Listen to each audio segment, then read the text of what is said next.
ourselves going. This role of the check-in is to kind of connect us as a team here. Make sure if you aren't feeling well in some particular way that you let us know. Just worked with a woman last week who had been in a horrendous headache for like 4 days. And she said, if I'm scowling at you, I'm not. I have this headache that won't go away. So just make sure you let us know. I'll write down any issues or elements. We'll figure out if we need to deal with any of those that come up. The question of the day is, what is one of your favorite movies and why? And if you're not a movie person and you have a favorite book, you could share that. I was going to go either way on this, but I have some movies that I really like. So who would like to get us started? All right, Megan. Megan Talbot, second grade, Assault Elementary. I'm doing fine and I don't have any kind of constraints. Who's missing? Is Jason? Quincy is. Oh, Jason is on his way. Okay. I don't think she's making it. She's not making it. Okay, and then Is Heather? Oh, Heather. Maybe here? Who's here? Oh, no, she does. She's here. Yeah, take. Just raise your hand if you're not here. Here, please let us know. I think a big issue that we need to talk about today is the continuing work on the CBA, which is now the CBC. My expectations are that we will finish our work somewhat, and then my favorite movie is The Princess Bride, and I just love. I've watched it maybe like 100 times, and I just love all the quotes in it. I find myself like saying things. Anybody want a peanut? That's the one with love, true love. Yes. Yeah. And I'm going this way. I'm Jacob Wallace. I teach fourth grade at school. I'm doing well today. I have no shopping space. Not sure who's missing. No big issues right now. Similarly, I expect that we can finish the work today. And my favorite movie is A Nightmare Before Christmas. I really like it. I love that. Say again with movie. A Nightmare Before Christmas. Ah, okay. I gotta watch this. I have never heard of this until this was my question at one of the schools. What was your favorite Christmas movie? And that was really fun. It's a good one. That was our question also last time. Oh, so is this? Gosh, I'm Yeah. sorry to be stuck Yeah. on movies. Yeah. I'll start a list of questions of the day for each one of the schools, so I don't double up. Because I'm running out of them. So many. It was Christmas. Yes, yes. Yep. All right. Mary. I'm Maddie. I work at high school and middle school as a CLB coach. I'm doing well today. No real time constraints. I would love to be done around 6, but I'm not that. I think everything's missing. It's on the board. I'm hoping that we'll get to some agreements and make some decisions on things today. I can't think of my favorite movie off the top of my head. I don't watch the movies. Yeah. But my favorite book is The Little Life. Very good. Who's the author of that? I Not that I know lots of can't authors. pronounce her name correctly, so you're not gonna say it, but it's really good. It's a pretty big book. It's kind of tragic. It just follows the lives of like these but it just follows like the lives of these 4 people in New York City throughout their like whole lives. And it's really well written. Great, thank you, Manny. Kenny Tegler on the school board. I'm doing well today. Unfortunately, I do have a time constraint. I need to leave at around 12:30. I work elections for the county. And that is when I was scheduled today is that. I just would hope that we're able to all to come to consensus. There's not much fixed happening. And then, or thumbs down, I guess it is now.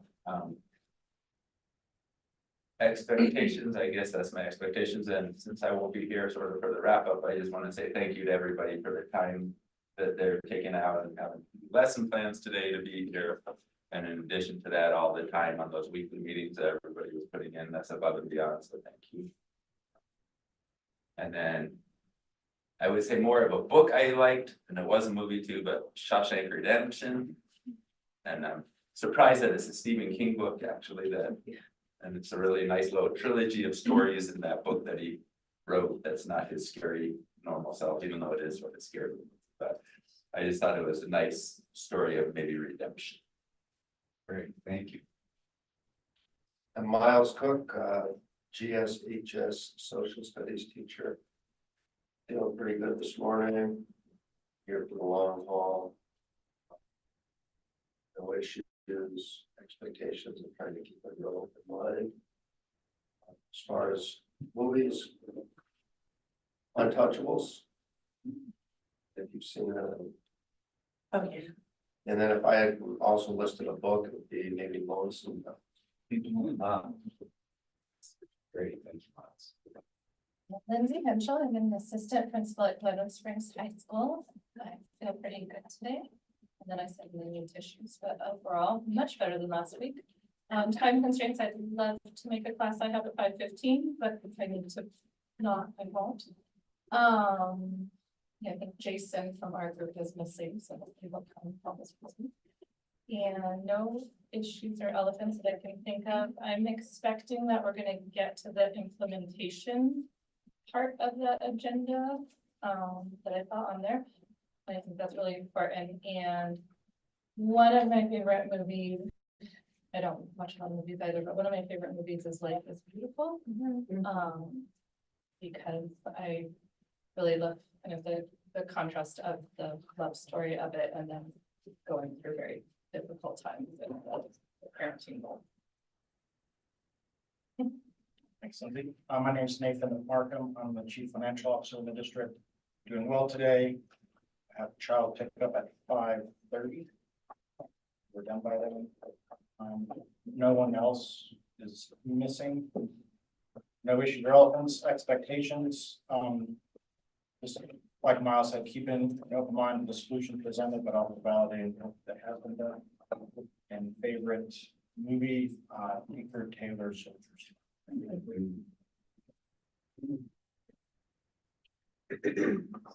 The book is written, that whole trilogy.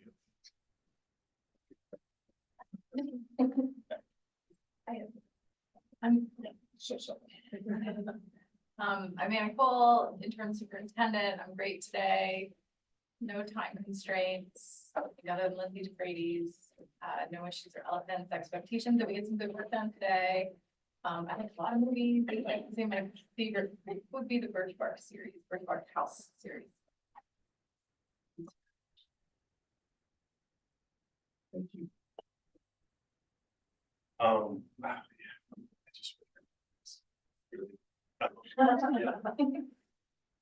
Maybe it's good. So I'm Adam Carvalera. I work at Bridges, English teacher. I'm in a little trouble. I got a sciatic thing. I didn't go to school yesterday. My leg is like feels like someone else's leg right now. So I might have to like walk around or lay on the floor or something, but I'm listening. Come down. I do have a college class from 4 to 6. I'll play it by ear. I could miss it, but I don't like to. No one's missing, is that right? Yeah. Yeah. Lindsay and then she's. I have no specific issues or elephants. And I have high expectations. I feel like our wrap-up meeting is a celebration. A lot of work that we've gotten done, and we get to share that, and we get to finalize it, and we get to know how hard it is to make subtle changes that benefit the most people in the most amount of ways. Whereas I feel like before I was on IBP, I would say things like, why don't they just do And now I realize you can't just do that. But congratulations, everybody, and thank you, and, I'm glad to be here. And your movie? Oh, I was thinking about like family favorites, which I didn't necessarily pick, but. There's this movie called Kings of Summer. We watch a lot of Nacho Libre and Talladega Nights. Like those ones are like the repeats in my house. Yeah, And you might have a mask. Not sure. we do have a lot of instrument masks in my house. Yeah. I'm Lisa Dameron. I teach ELD at Basalt Middle School. I'm feeling good today. Just need to be back in school tomorrow at 8:15, so hopefully by then. Yeah, Lindsay is, not gonna make it, I guess. No issues, no elephants. Expectations, not only do I want to make it to the implementation phase, we talked in our subcommittee about the parking lot and how there's a lot of valuable things in the parking lot. I want to make sure our parking lot is preserved and revisited next year, at the beginning of IPP. And one of my favorite movies is, which is also a book, which is really good, is Cold Mountain. I just love the cinematography and it reminds me of the landscape here. Well written and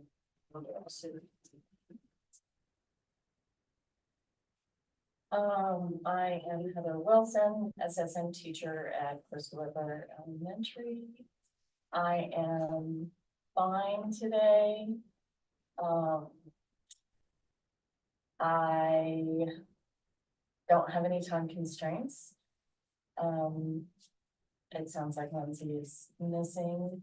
And I guess that makes me feel a little nervous with Kenny leaving and Lindsay not here.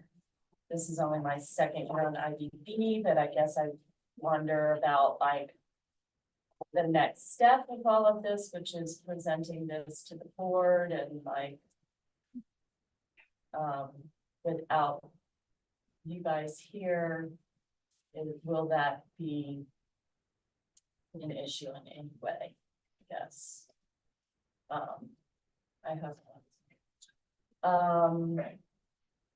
And then elephants, and I apologize, I was a few minutes late, maybe this was already brought up. I am wondering about the email from yesterday. I appreciate your follow-up. But I'm just wondering if we'll get a further explanation today.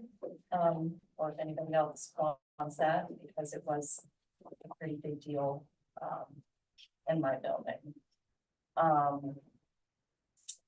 Expectations. I'm excited about the implementation part of things. And I agree also about the parking lot. I feel like our group has some further recommendations at the end of our slideshow, and I want to make sure that those don't go away. Like future considerations. I'm also wondering if there might be an opportunity for our group to confer for like 5 or 10 minutes about our slideshow.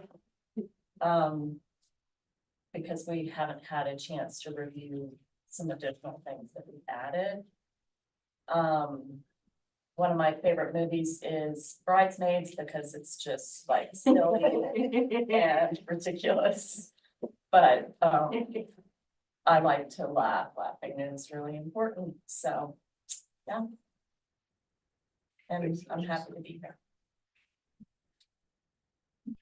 Thanks for bringing that up. I have it on my list. Begonia Platt, Chief of Human Resources. I am feeling very nostalgic. The closing meeting of IBB last year was my very first meeting of IBB ever. And I remember the feeling from last year. It was a bit of a whirlwind.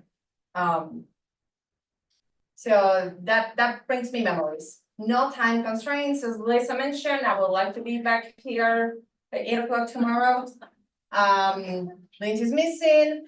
Talking about the email that was sent yesterday that came, the backstory is we usually send contract riders for salary advancement by lanes in March. And we won't be able to do that this year if there is a salary increase for everyone, and that is a discussion that I had with Erica. And we had kind of thought about the next steps and how do we communicate these or not. We need to communicate to those expecting the riders because those teachers expecting the riders. I know they're anxious, March 1st gets here and they really want to see that rider and that information. We were out in our recruiting event this Saturday, we were talking about this topic. And I thought, we talk about maybe sending a communication, not to all. That was misunderstood and hold it until Tuesday or after Tuesday at least till we have an agreement till everything's out. Eric is efficient. And she was so excited to let her people who is after those riders know, I can't send you those riders just yet. And that is why that email was sent. It was a miscommunication between the two of us. I apologize to this group. There was no intention, no ill intention to announce everything that is not done just yet. And now that that topic is on the table, if at some point we can actually talk a little bit about it, maybe not today. I do believe that those salary increases by lane advancement came of IBB. And I will definitely would like to move the March window to another month because this is the third year in a row that those riders need to be moved to a different. So throughout the year, we're telling people your advancement will be in March and March and March. And it turns out that if there is a salary increase for all that comes out of these meetings, that are presented to the board late March, we really can't do it in March. And now it's happened at least twice. So different topic and different conversation, and maybe it's simple. Yes, we'll move those spring increases until IBB is done. And maybe we don't need to quote a month on it. Food for thought. Expectations today to get to the operation component of it. My favorite movie, Chicago, the musical. I love it, I love it, I love it. I know every single song, I know the choreographies. I put it on the plane every time. I am doing this on the plane. I'm sure I bother my fellow passengers. A lot of it. I just love the music. I love the story. Thank you. Yeah. Megan, could you hold your comment? Thank you. So we finished checking, just. Jason Santo, school at BFS. I am good, rough night of sleep, starting to get a little like head cold thing, so that wasn't great. I have no time constraints today. I'm like Lisa, I want to be able to be in the building at 8:30 tomorrow morning, but 8:15. there at 7:40. I guess Lindsay is missing. I don't really see any issues right now. Obviously, I just mentioned the one question I did have. Expectations is just to listen and be open to the process as we go through today. I respect everybody in the room, their thoughts. My favorite movie is Argo, because it was a movie my wife and I watched countless times traveling across Europe on our honeymoon. So we just kept watching the same movie, and so to this day, I still don't know if they're gonna make it out safely. So yeah, that's it. Thank you. Autumn Rivera, sixth grade science teacher at Bubble Springs Middle School. I am doing okay. I actually stayed up too late last night reading books, so I am asleep. No time constraints. I cancel my physical therapy. If you awkwardly, I broke my arm about 5 weeks ago, so if you see me like awkwardly moving it, it's just because it gets stiff, so I'm trying to fix it up. The only elephant I can think of is I just realized that my group is supposed to wear bow ties today, and we totally forgot, and I'm very sad about that. Including bow ties. And on our grants, I know. And expectations, I just hope that, I know a lot of teachers are watching and paying attention to things, I want you guys to, so do right by that. And my favorite movie slash book, which I will always watch, when it's on, is the Harry Potter series. Thank you. Hi, Grace Sala, ELD teacher at Carbondale Middle School. I have no time constraints. I mean, issues was just like the whole yesterday was a hard day. With like the HR, the no snow day, morale was like super low at my school. And when that happens, there's a lot of behavior problems with students.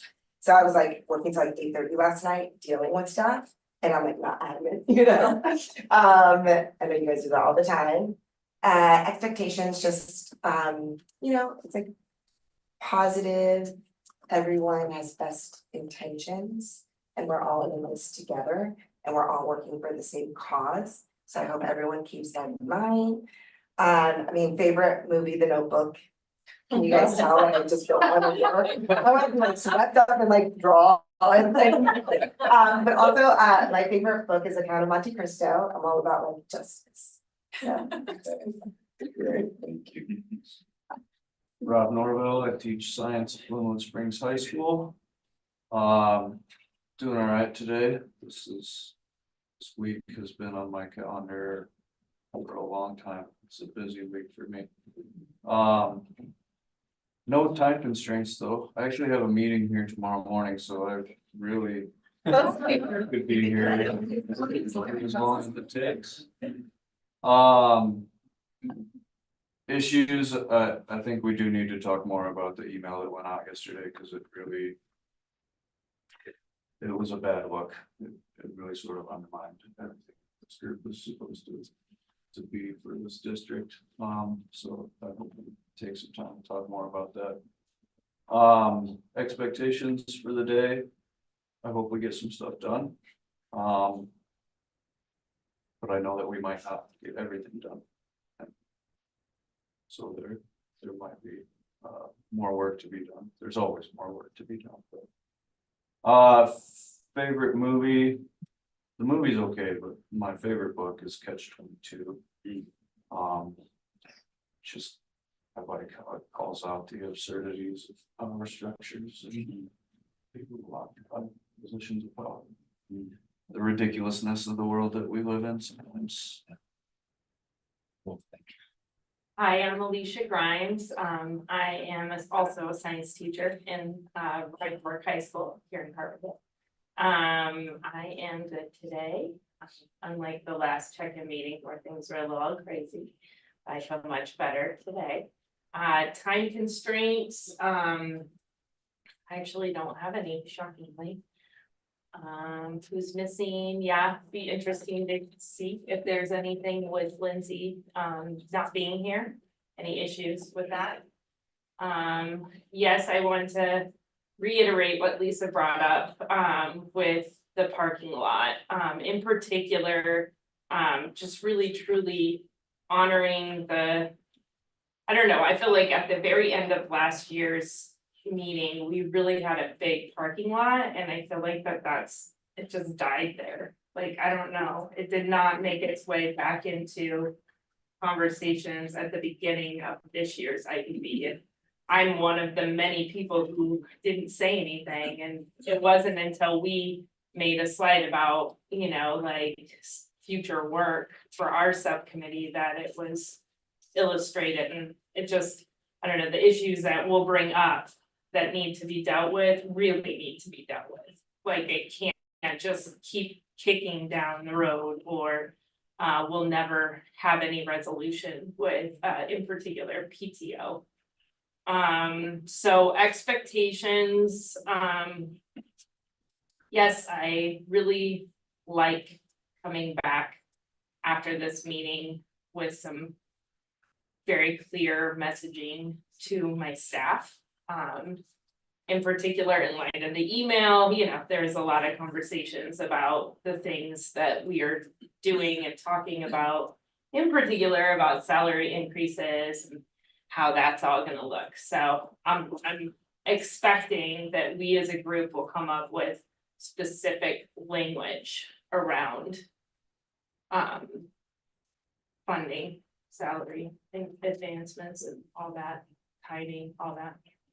I have so many favorite movies. That one's hard to, I don't know, I'll just pick one in the last like 5 years that really resonated, got me. Was Coda. I don't know if you guys have seen that one. So for people who haven't seen it, it's about, it's an acronym, right? Coda for Child of Deaf Adults. And so it just really illustrated a big part of our like society that just isn't thought of very often. And so, yeah, I thought it was a really good illumination of a part of society that kind of gets forgotten about. So.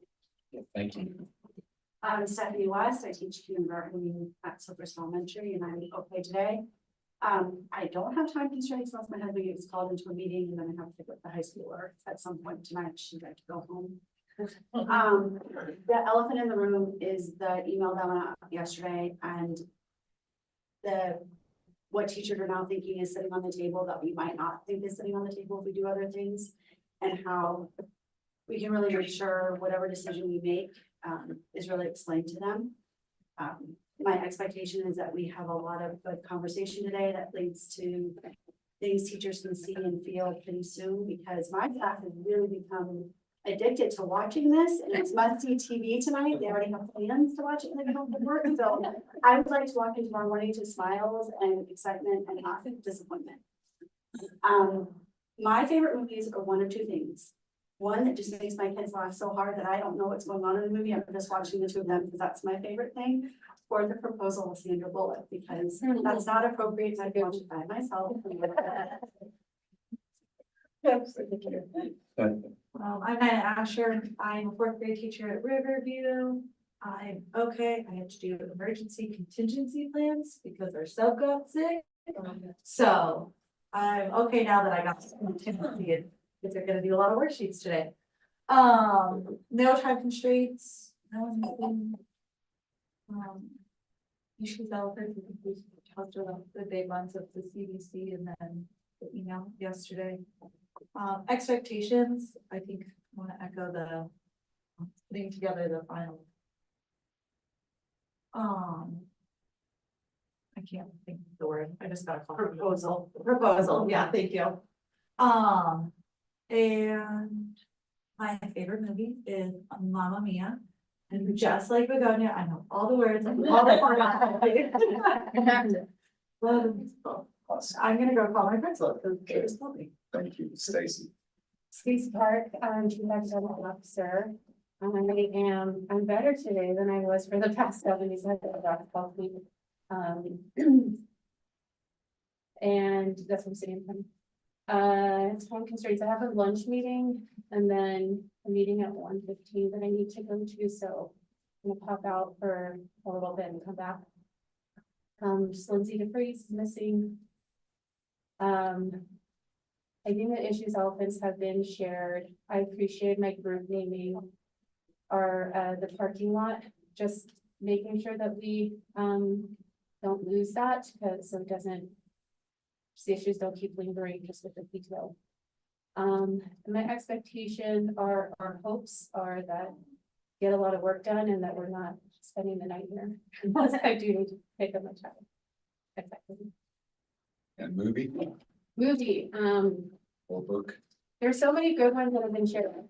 Probably the first movie that I love, and it's saw probably hundreds of times is The Little Mermaid, just as a kid. But Interstellar is currently one that I could watch. Interstellar I could watch whenever it's on. I think it's really great.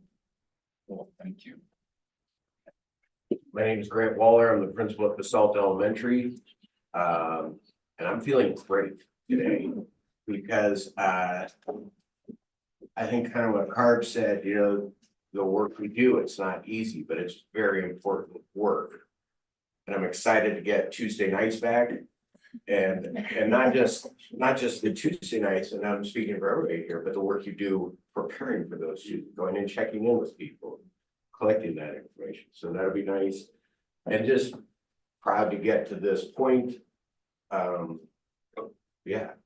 My favorite movie is Bottle. Cool, got checked out, never heard of that. It's kind of quirky. Early Owen Wilson. Wes Anderson. Okay. It was an initial Wes Anderson. Yeah, it's the first The one, black and white one's actually cool. but you broke the Sandra Bullock streak we had going there. Sorry. Speed. Well, thank you. Mine is Rusty George. I'm your facilitator. I'm a little bit groggy today. You might recall last time the cops came to somebody's room where I was staying at the Days, and I think that was here. Yeah. I didn't have any of that. I had just a wonderful room, wonderful experience there, but if you guys have any anxiousness about this process, don't worry. I worked it all out last night from 2:30 on. And I kept telling myself, let go, and just kept spinning these things. And then I had a horrific thing that I had to put out of my mind. It's still there. It's like some kind of premonition or something that I'm worried about. But I was suddenly in some climbing situation, and it was a descent, and I'm with my wife. And my wife and I didn't rock climb a lot, but when we did, I was so uptight about taking care of everything for her.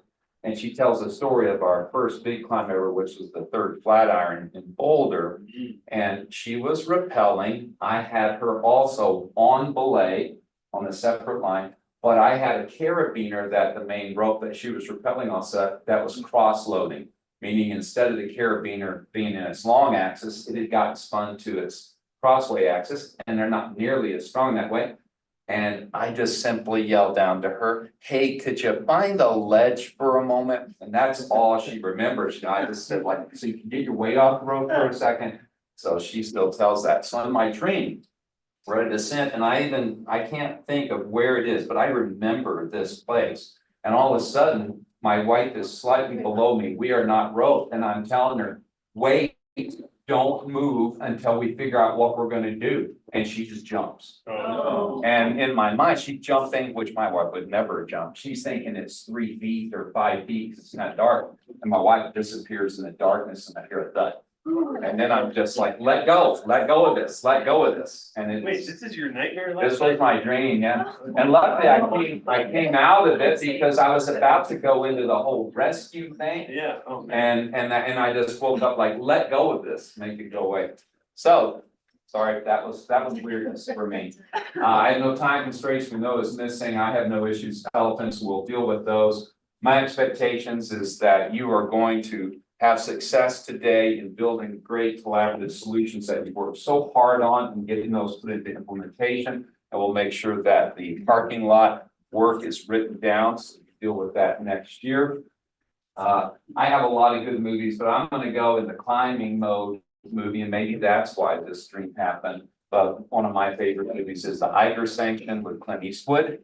In 1975, I had a cool climbing journal. I was 16, I think, or so. And it was called Ascent, and it had a section in there about the making of the movie. And I just loved the movie because Clint Eastwood is this amazing CIA assassin, art teacher, which what a weird thing that is, and then an amazing climber. And the best line is when they're in desperation, retreating off of the north base of the Eiger, and they just had this fall, and he's with an Austrian climber, and he says, we're gonna make it, and the Austrian climber says, I think not, Professor, but we shall go out in style.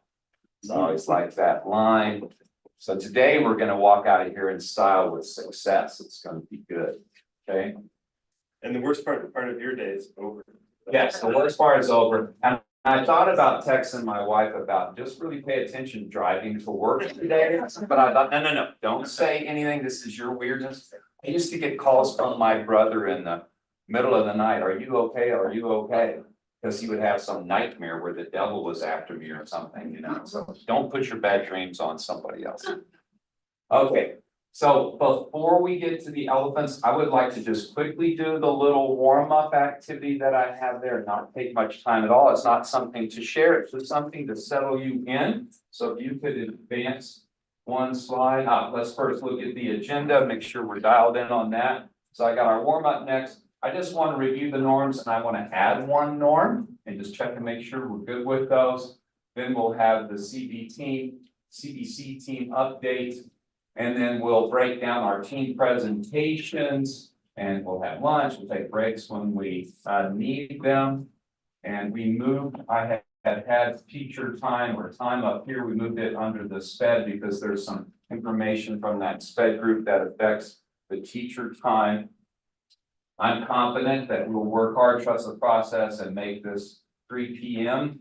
so that we can break out into our groups and really structure what the implementation plan is going to look like, and then come back together to share that, and then whatever is necessary for the communication or recommendations to the board is structured and thumbs for everybody in our close. So.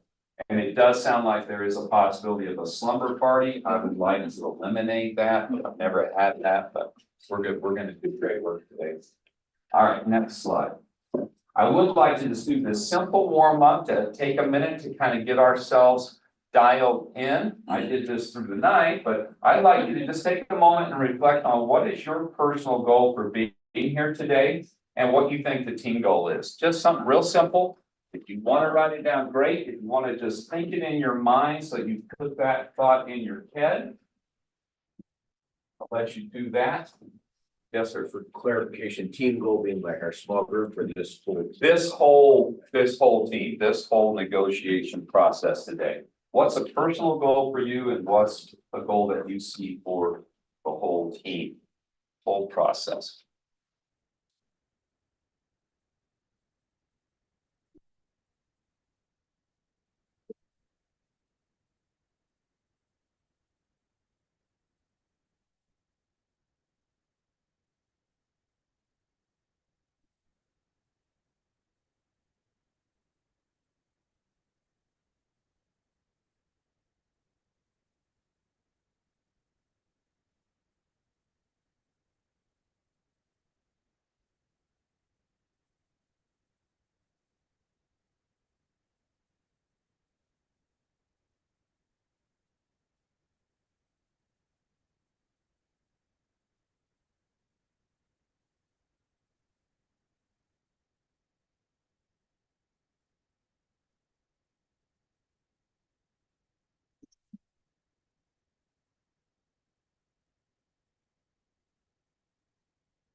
Okay, and then the next thing is I like to just square up on anything that I am anxious or maybe fearful about in a process or something that I have a concern about in the process. And writing that down, like getting it laid out that I see something that is a concern, a fear, and anxiousness that I might have. So I'm fully aware of it, to make sure that it's not going to sabotage me. And then I really like to try and have you identify 2 or 3 attitudes, behaviors from the training or from your experience of working in these types of situations that help to ground you. So if you could just jot down a couple of those things. And when you're done with that, if you would just take a couple of words or phrases that may not be on the back of your card right now that might relate to this and write those on the back of your card. Something that's going to help you focus on something around a concern or fear that you have.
those things that are already there on the back of the card are really important, and that smile one is incredibly important, especially when things are tight or stiff or stressful. A smile does so much in the process, yeah. So if you just get that, just try and let go of it. I would also encourage you today to just think about letting the process run its course. And if you get kind of stressed or anxious or frustrated, just try and relax and sit back and listen to what's going on. Your job today is to really have empathy for everybody's voice in the room, to understand what's going on, and then to really use that in your evaluation process to agree or disagree or provide alternatives to what the straw committees bring into the process. Remember that your motivation today, your interests about the issues, or your interests about your interests, that motivation thing is really big to keep in your brain as you're working through things. And the other thing I would say is, if you get angry, which it's okay to get angry, be quiet when you're angry, because you usually do things that aren't good when you're angry. So just sit back and listen, it'll pass. All right, next, so I don't think I have the norms on the next slide, but the norms, I don't know if you can pop them up real quick. Because I don't have them on there, they're in the folder. I didn't stick them in here, I should have. It would be good for you guys just to look at them, to remind yourself, here's how the group is operating. But one of the ones I wanted to add to there, which I really like, and it's something I think it's really important to keep in mind, is the concept of assume good intent. I think that should be there. I would like that to be added to There it the is. list.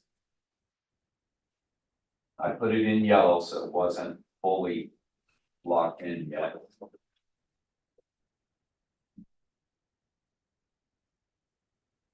If you don't mind, that's something I would like to see there.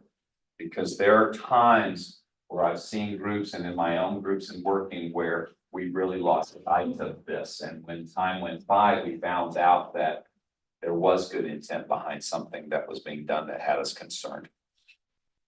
Anybody have anything else that they would like to add? You over them? Can you scroll down?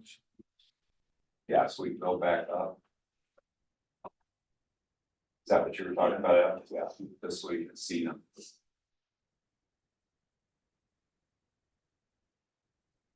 It is the group that supports these norms.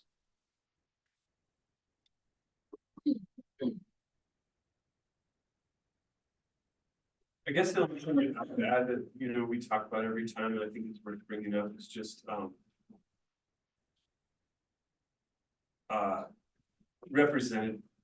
representatives, that's what we are, for the people in our buildings and for the students and the general public, and I think, we all have biases, we all have issues that we feel like are personal crusades.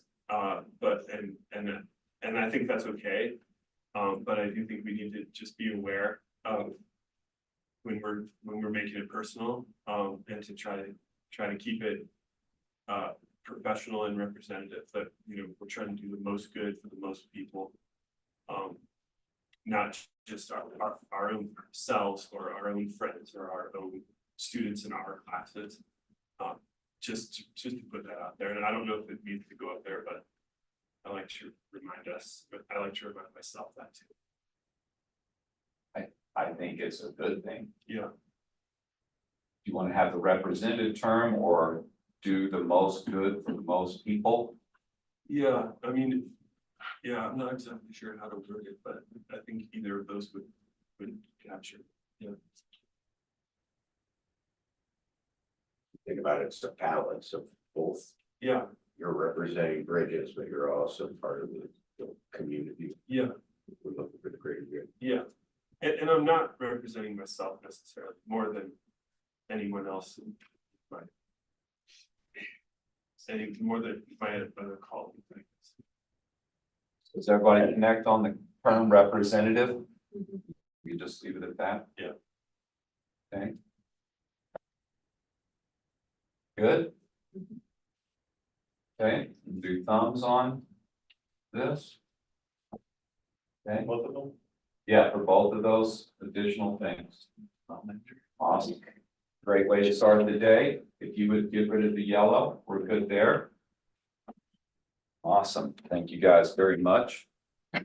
All right, so the next thing to do is to deal with the elephant things that we need to work through. I know that there's going to be some updating on the CBC stuff, so that will come up. And Megan had her card up in relation to the email. We already had explanation from Begonia on that. We've had some other dialogue. Megan, what would you like to add? I would just like to add that, I think when we communicate, it's always a challenge to communicate what other people understand. And so one of the biggest things I heard yesterday from people was, I have no idea what that email meant. And they didn't understand some of the terms, like they don't know what a rider is, they didn't understand when you were talking about retroactive pay. I actually didn't even understand that if you were talking about for the retroactive pay that we get for this, or, you know, other, like if you're talking about, rider retroactive pay. So I would just, as you were talking, Begonia, and thank you for the explanation. Sure. I think it's just a good thing for all of us to remember that we need to really, communicate carefully and try and keep that audience in mind. And I think that, you know, we've noticed problems in the past with things that we've implemented, that we didn't communicate well, or that we didn't write well, and so, yeah, just try and be really careful about the words that we're using.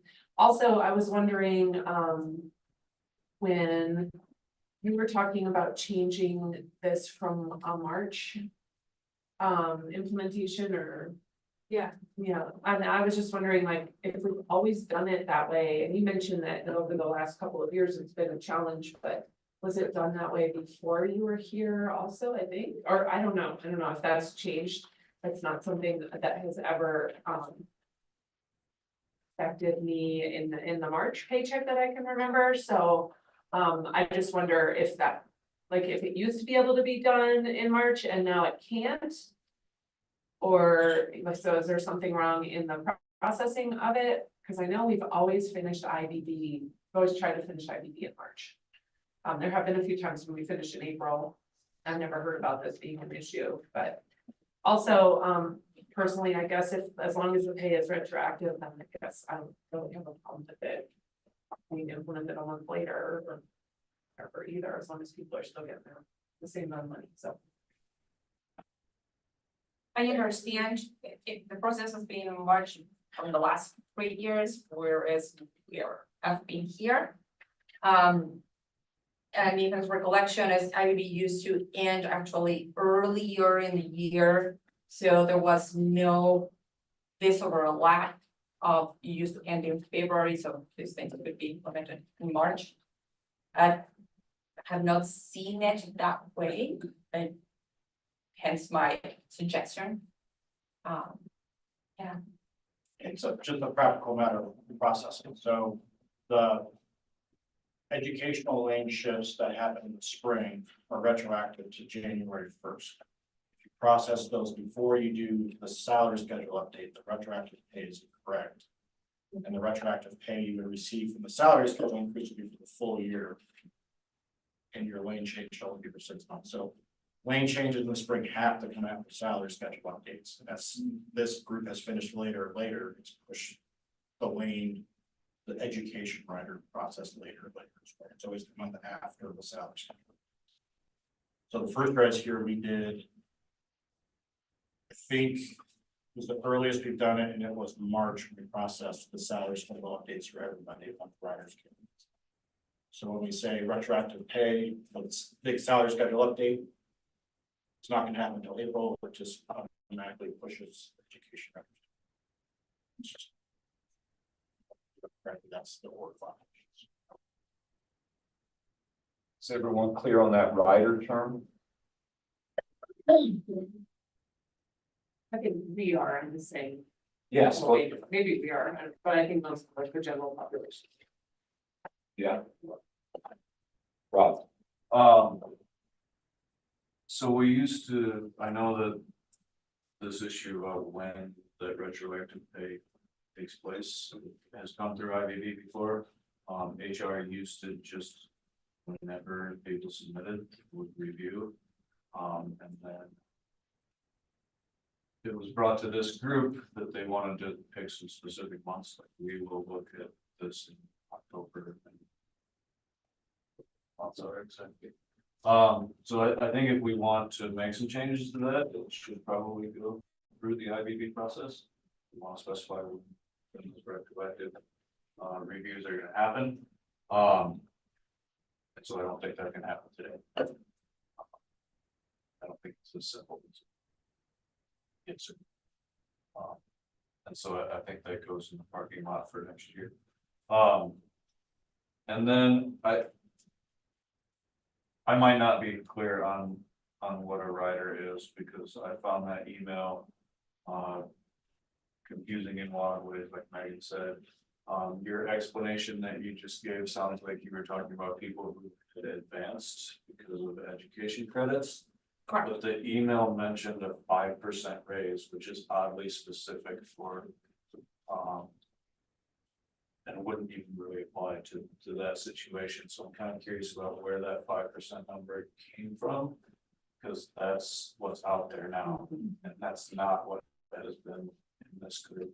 And so I wonder if you could talk a little more about that.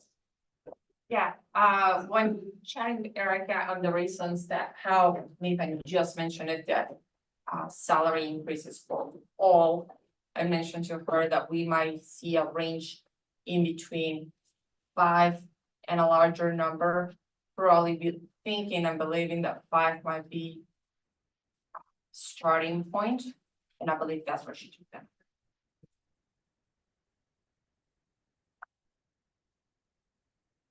Megan, do you have more? Oh, sorry, I did just go back and look at our final IBB dates, and they have been March 1st from 2016 on. They were March 1st, February 28th, February 27th, March 5th, April 1st, and March 9th.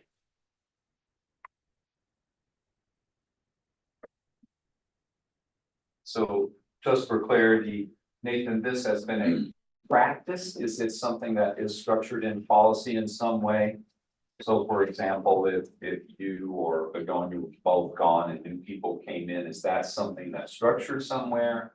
Or a historical practice, this idea of how you It's just, in order to correctly do it, you can't do the lane advancements first to incorrectly pay. Your goal is to correctly pay. So it has to come after. Yeah. And with the board not approving whatever comes out of this today until next Wednesday, it just puts a ton of pressure on payroll after they were to kind of locked everything down to start reviewing the payroll process to jam everything through it in March. It just sets up the scenario where everybody gets paid correctly in March. It's like that. As opposed to when we have the time to do it correctly in April, followed by loading advance of the bank, so everything. And so I think for Rob, I agree that it was an agreement that the riders happen on, I think it's October and March is what's probably said in the language. It probably needs to say subsequent to the full year salary schedule update, spring riders, spring lane, just so that we get done in January, we can do that in February, that's pay those in March. But just say like no earlier than March, but subsequent to some language that gives you the flexibility to just like the fair share agreement references, like we finish salary schedule in January, you can start talking about it. So there's just some stuff that hasn't kept up with the time. Thank you. Adam? I guess just for resolution, and like, to me, there's two elements that are being confused with each other. One is that it's confusing what's happening with contract writers salary advancements for credits, and maybe that needs to be resolved.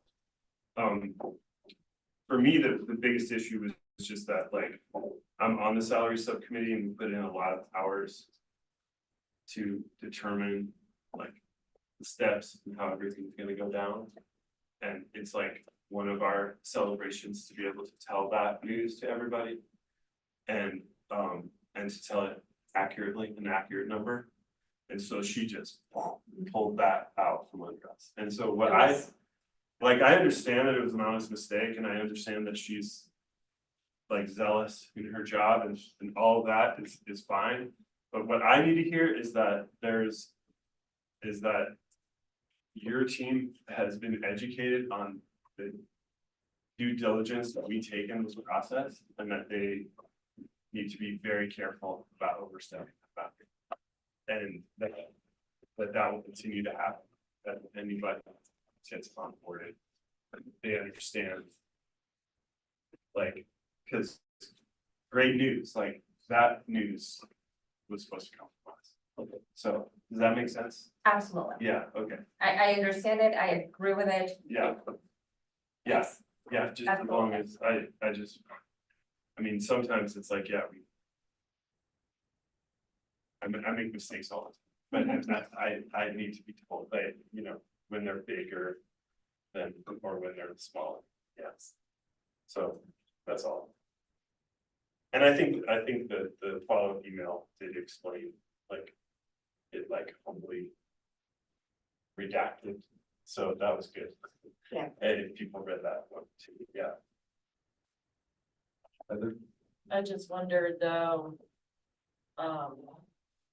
That 5% number is out there. That's what people are thinking is on the table. You're right, it is 2 elephants. That's what people are thinking is on the table for the salary subcommittee work. Yeah. Not in relation to the salary advancement. And so I wonder if we need even further explanation to come out from HR once we make our recommendations for the percentage increase that we're going to decide on today, that we're recommending to the board. Because people were like, oh yay, we're getting a raise. Now they said we're not. Is it, we're not getting it? Is it less? Yeah. And so that 5% number, and the distinction with the mistake being more about this rider and this lane advancement versus this is about your raise that we're negotiating. Well, it sounds like the real concern is that communication about that 5% number and in some follow-up way. And that could be potentially done in the final communication out from this group, or perhaps another additional one that coincides with that from HR, but some further communication to really make that understood. Yeah. And with the 5%, that it's retroactive to the beginning of the year, not retroactive to January, because everybody else, a lot of people were asking, we've always had it retroactive to the Right. beginning of the year, why is it only January now? Why is it, you know, what changed in the policy? So explanation of, I think they melded that all into one email, all about salary raise coming. I don't really think they broke it That's apart into Tuesday. 2 separate things. So I think we have a lot of explaining to do when we go forward with whatever we recommend to the board, and that it's retroactive to the beginning of the year. Okay, and then one other thing, I failed to bring this up at the pre-planning meeting, but note taking, who is taking notes? Okay, the 2 of you, and so you've been jotting some of this info, right? Just wanted to make sure. And when we get going where we're actually wanting to have interest options, so forth on the board, we'll just rotate computers in some way that we need to do that. Thank you for doing that. Okay, another card from anyone? Feel good there? Okay, and then the CBC the collective bargaining contract group in the brief update that's given that will take care of this elephant, or is there something different that needs to be stated? That'll get us there. Okay, good. And then the other thing, we're really focused on that parking lot at the end of the day. I won't rush past that. All right. Can I just ask, where is it? It's Brian. Right behind. Right there. And There's nothing on it. So there was a parking lot last time. And I've been just dying to go to my phone because I'm wondering if I took a picture of the parking lot because I don't recall. That's bugging me. Yeah. I didn't want to go to my phone while people were talking, so yes. I think that parking lot poster is like, just like a permanent fixture in this room. So. Could we call it like 2425 IBB board? Like, it's not a parking lot. Yeah. This is stuff we wanna pick back up again. Can we just call it that? Cause I feel like parking lot just becomes. I really think there's always one sitting. I agree. I'm gonna add it that there, our first day, but I don't think anyone added post-its or written anything, Rusty. I think you're like capturing whiteboard notes. Okay, So I don't think you're missing a picture. okay, And for my group, when we're talking about parking lot, we have a slide of lingering questions, but I agree, proposed 24-25 work. Sounds right. And digitally somewhere, Yeah. cause you're right, that poster's been here for like 6 months. Yeah, let's codify what we're calling this, where it's going. If we're really gonna be like follow through with accountability, let's capture it correctly somewhere explicit. yeah, and it's good to have a standard spot where it always would be going. Because then at the end of this process, there may be some of that actually needs to be put into an MOU. Sometimes it's very specific on when it needs to be looked at rather than just roll to the next year. So that's always good to keep that in mind. Just 1 second. I was just gonna make that same suggestion, maybe what we need to do, like regards to what you said, was just. We need to put it into our agenda meeting that we have before IBB starts, when we met at Stephanie's house or whatever. Like, we look over all the survey results. That's when we need to be like, what else was there still lingering? And we need to take it into account at that point. And I think what we've done in the past is we've just thought to ourselves, well, if it's still an issue, it'll come up in the survey again. But that doesn't always happen because of the way that we write the questions on the survey, and a lot of times what happens is that it comes up again, but it's still a low priority, even though we've been kicking it down for a while. So that would be my suggestion, is we type it up. And then does that sound okay to you, Rob? Like that we build that into our first meeting process, that we just add that line item on that agenda that says revisit the parking lot. Yeah, and I know I'll take care of that. And I like the idea of titling it what Anna was saying, so it's specific and it's maybe in its own folder, or it's stuck in a particular place. So it's there for you all the time. Kenny. I just would have one question from what you were saying, Carv, as a follow-up, like, is that the right place for it to go? It could be with 9-inch in the group that you're all running, but that would be a teacher interest only. And so it's parking lot necessarily for these future agenda items. I don't see it necessarily being the teacher interest.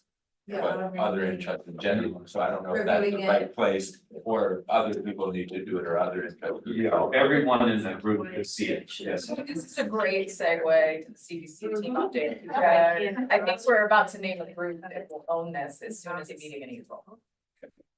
So I wonder if we could just pause, jump there and hold these two questions, because I think that team might answer.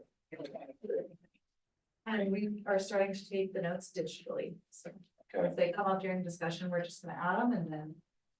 And so that is something that's already in a folder that people could access. I just put it in our notes. Yeah, so you can go there if you want to track those notes if we're not projecting them at the time.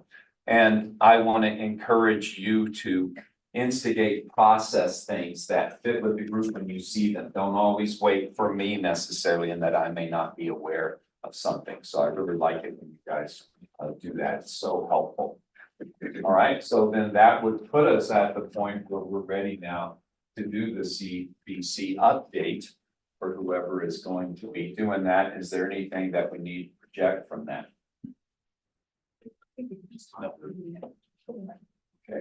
So we've been meeting, for, like, since December, but we really started making a lot of headway the past 2 or 3 weeks.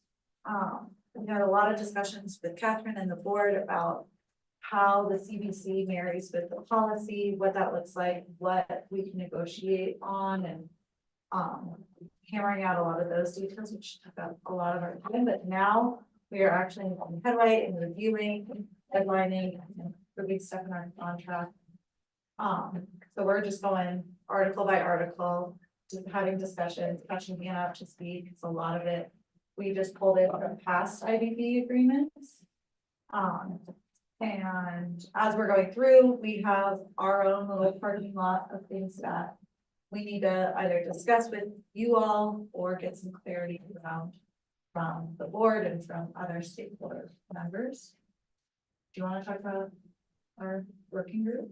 Sure. One of the commitments that I think we're excited about in the contract is the formation of a labor relations committee, which would be a working group that's small, that has RFCEA membership, admin membership that meets monthly throughout the year. And so it's probably a variation on the CBC team.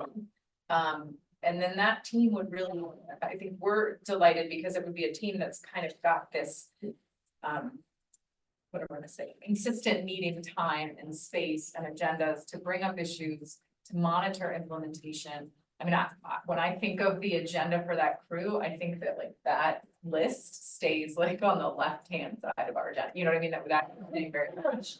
And so I think that in a lot of ways, I go back to the first meeting of this team, when we named the kind of implementation gap that we have. I think what we're starting to feel from the CBC team is that this labor relations committee could really hold a lot of monitoring and implementation accountability for all of us, because of that consistency of monthly meetings. So that 3 o'clock recommendation for implementation planning came from the CBC team, wanting kind of like marching orders from this group of what's the implementation plan? What do we need to monitor? Because we're going to start meeting in April and May, at some point this summer, and again in August. So I think that when we talk about this 24-25 work, or things that we feel like, hey, we had this implementation plan, this thing had to happen in September, there's going to be this group, this collaborative group that can hold a lot of that work. That's correct.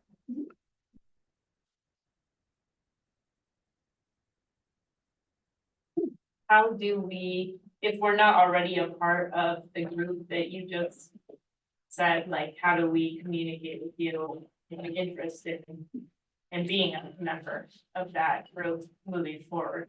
Like, is it open to new, members, or is it just the people who've originally been in it, would be my question.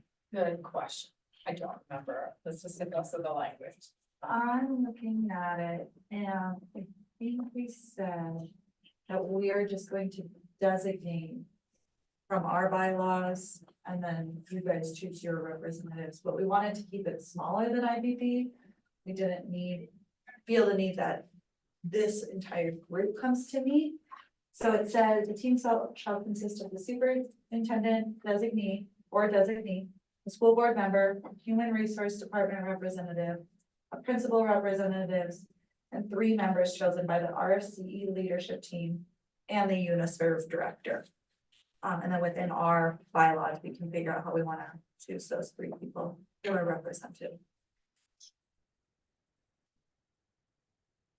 What's UNICEF? It's our unit of CEA. So Eric Hansen is our guy. So he's been in those meetings with us and helping us write the language. Just answer any bigger questions that we have, because he knows more about the statewide legislation. I think this is a small thing, but I'm assuming that some things would come up to this committee that if it were me, I would have no idea, and if Lindsay would be more appropriate. So do we have a in principle from each level, or that rotates depending on the topic? It's a good question. Maybe we don't need to settle that now, but I'm just gonna put that in the note and we can talk about it. It's always with these types of committees, if you encounter something that you need specialized information about, always bring in somebody that can provide that information that would be helpful. Yes, Megan. One thing that we have discussed is the team that we are. The team that's currently working on the CBC. Has had a few things arise that weren't originally determined in IBB. And so we just, one of the things that, but we felt are important to be in a contract, like they're part of a contract, so they should be in there. And so we are seeing ourselves as like a subgroup of IBB. And so even though we do have 2 members on that group who are not currently in IBB, and that's Eric Hansen and Ben Roberts, and he's an RCEA officer, and so he's also really good at like making us put our commas in the right place. But we've been kind of operating with the mind that we are like a subgroup of IBB, and so we are trying to make some decisions about the contract, about like, good way of writing the contract. And thinking that we would be bringing these things back to the larger group for approval eventually. Thank you. Can I get to some kind of like higher level summary of what the idea is behind the CBC? And is it more just like codifying all the past decisions of IBB that have been sitting in who knows what place, and now we're putting it in one place in the policy? Or can I just get a little bit more of a summary of what is happening through the CBC? That's a pretty good start. The idea is to get all of our past agreements into a single document. And then we've come up to other standard contract language that is difficult, and so those are the things that Megan's talking about have not ever gone through IBB, but we want to make sure that we honor this process, and so that's why that document will come back here before it is ratified by our CE members and before it goes to the board. When you say come back here, I mean, this group is going to look at it at a later date. At a later date here. We're thinking May 15th. That's a potential agenda item for later in the days if we do feel like we have time to look at people's calendars and give us a target date for meeting to look at that contract. And when you say these decisions that are outside of IBB, it's not like decisions on for this type of teacher, we're gonna do this. It's more just the idea that we're having to figure out how to make it all come together in the session. Yeah. It's mostly language that we haven't ever gone through IBB, like, Evaluation. yeah, evaluation. That feels necessary to have in a contract. It feels like we would not be doing our job if we don't include something like that in the contract, but has never gone through the formal IBB process. So we feel like we're kind of acting as a subcommittee IBB group to flesh out some of those details and then bring them back to us. And I really like the idea of a labor relations committee. And when I say that, I'm not volunteering.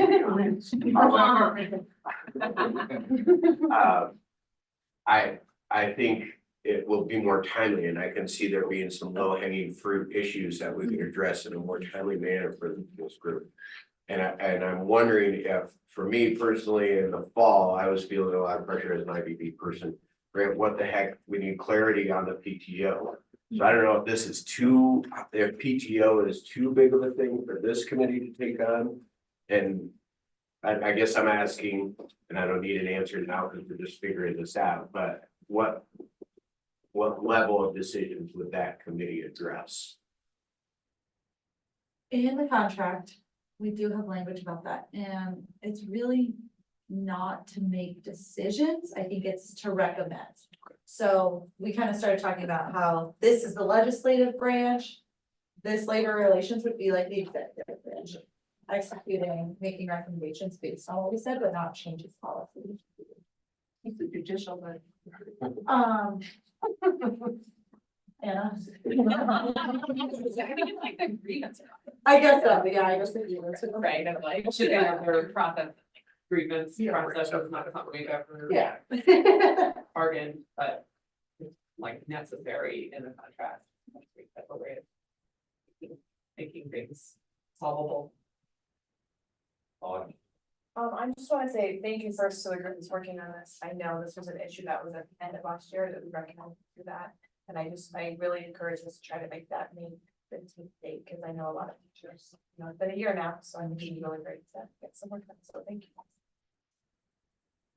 Okay, and Megan, I have an additional elephant, so Okay, hold on. we'll hold that, please, yes. So prior to this May 15th, will this CBC agreement be sent out for us to look through and being able to try to digest prior to that meeting? Yes. Thank you. Sure. Like, I think, do you have a problem with sharing it now? Is that, you do? Mostly. Sure. Yes, we should send it out once, like we still have, Page 8 through 35. yeah, we've gotten through article like 12 or 13. And there are 20 articles, 21 articles. So we are making headway, but there is still a lot of work to do. And we also found a lot of articles that are gonna be dependent on what we finish here today. Which is our goal for fleshing out tomorrow, just putting all of our policies that we can ideally finish today into the contract tomorrow. Can you clarify the difference between a policy and an article? Yes, I might have switched up my words. Articles are just parts of this contract. Okay. So there's an article on the grievance policy, on PTO. And ideally, they match the board policy. So policy is the board. The articles are just parts of our contract. And ideally, these two will match. And when you look at the board documents and you look at our article about PTO, they should be matching their language. So that ideally it's a one-stop place to find both policy information and this contract tied to that. I don't know that it's gonna be that clean either. Like, and that's where I think there's a lot of, it gets really sticky. Because what's in the contract we're shooting for like a 3-year contract. And so the language and the agreements in there will be codified and held in place for 3 years, and they supersede board policy because it's a contract. So what we're seeing is, naturally, I think a reticence from the board and admin side to let go of a lot of things that are codified in policy, and an interest from the teacher side to really codify a lot of things in the contract. And so it's just tricky to figure out what can go in there, that the board is basically relinquishing the ability to review and update more quickly than 3 years. Yeah. And it will streamline information for certified teachers. It will make other things complex because it's gonna force, in some respects, the board policies then to be explicitly only for classified staff, administration, it's gonna be very unique to the groups that are represented in the contract. So we have to be careful, which is I think why Nina is naming, there are certain things that are typical in a contract. But I think the question is but if it's never gone through this group, is that a process, do we just put it in there because it's standard language? Then is it duplicative of the policy? How's it align with state statute? And if it's never gone through a robust IBB process, is it worth putting in there? Can we add it later? So I think we're grappling and trying to come to alignment on a lot of those pieces, and there's a lot in there. Yeah. And so I think those are some of the things that we're trying to work through. Okay. Thanks, Stacy's. Thank you Oh, very thank much you, for whatever Stacy. I And then put we'll go again. I echo gratitude for the group work on this, because I appreciate the complexities and named and all these questions that are coming up. I think my question or wonder is how the interaction with board policy, because of the 3 years, and maybe this is just a technicality I don't understand. Especially when there's state statute that comes out that's may not be on an exact 3-year cadence, and we can't ignore that. With what's outlined in board policy that is necessary to follow, just as a matter of legal, like, requirement to follow, and that's all. I heard you say the language of that, which I think is absolutely right. And then I think I'm confused by Anna, like the language of the contract overriding board policy, because I actually don't think but I could be wrong. I mean, when we've gotten into sticky situations, like what's the language of board policy we can follow? So. So there, for your first point about state statute, there is language in the contract about state statute. Contract language.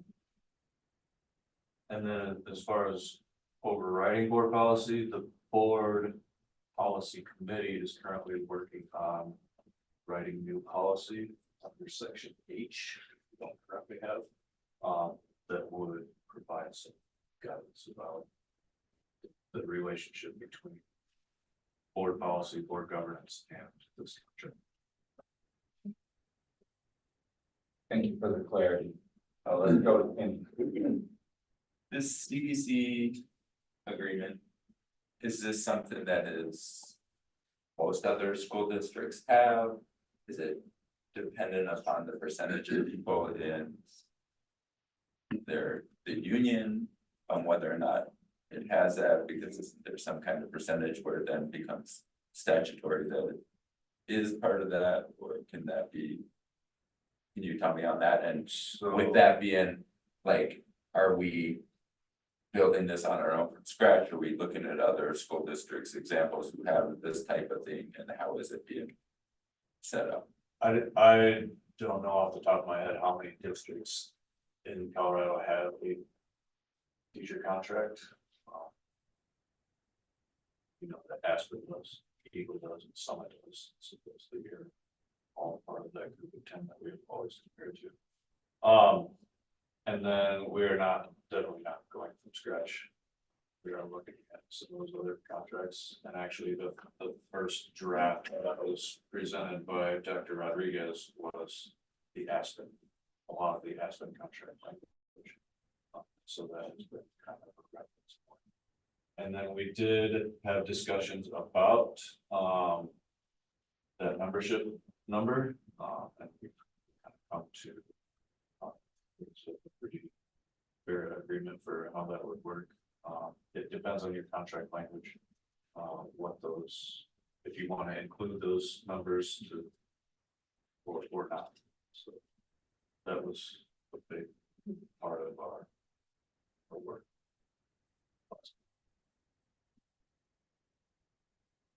Anything else before we move on?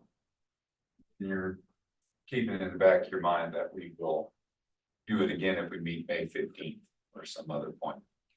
Okay. And I would just add that, I mean, one of the things that we learned about, is this like a norm to have a contract? I mean, I also think you'll hear even Rusty mention, like, well, it's in your agreement, right? That's it, that it's the same language. And so I would say a lot of districts that have this, like an interest-based bargaining or any sort of format of collaborative problem solving has a codified agreement, whether they call it an agreement, a contract.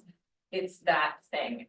I think that one of the first things we named in this group was like, we don't have that. It's in all these weird documents. And so part of the effort is that it would become that. And I think one of the really important pieces that CBC is going to work on tomorrow is like, what did we agree on today that then has to be integrated into this? And even though IBB happens every year and a contract would be done every 3 years, if we identify something through IBB that's off cycle, but we agree on it, it would become an addendum. and an MOU that's added to the contract. So I would say it's a one-stop shop, but in theory, in the end, like, especially given state statute, there could be these times when our contract, first 15 pages is really pretty and clean, and then there's 12 MOUs and revisions because of state statute that follow, and it's just gonna be clunky. And I've seen that in our research of other contracts and trying to get some of our data, those MOUs attached to those contracts, so I understand what you're saying. But it'll become the place where at the end of the day, like today, we decide, you know, I think when it comes to the like next steps, implementation, what can go into the CBC, what becomes the work for next year, what becomes just a recommendation to the district if it's monitoring that, but in the future, that's where those pieces will land. Okay, thanks for all that. We'll look forward to more about that in May.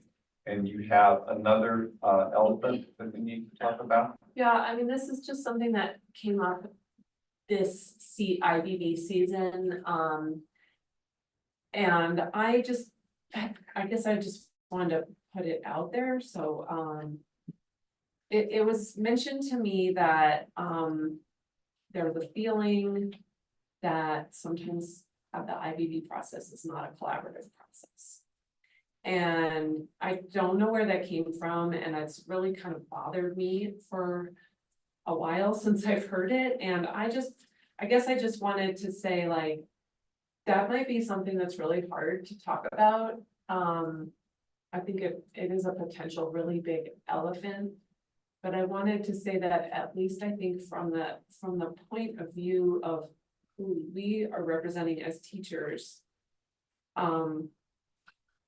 like, going back to what Adam mentioned earlier as a norm of being representative, that we are here for all of us. At least that is how I think the teachers are generally representing their participation here.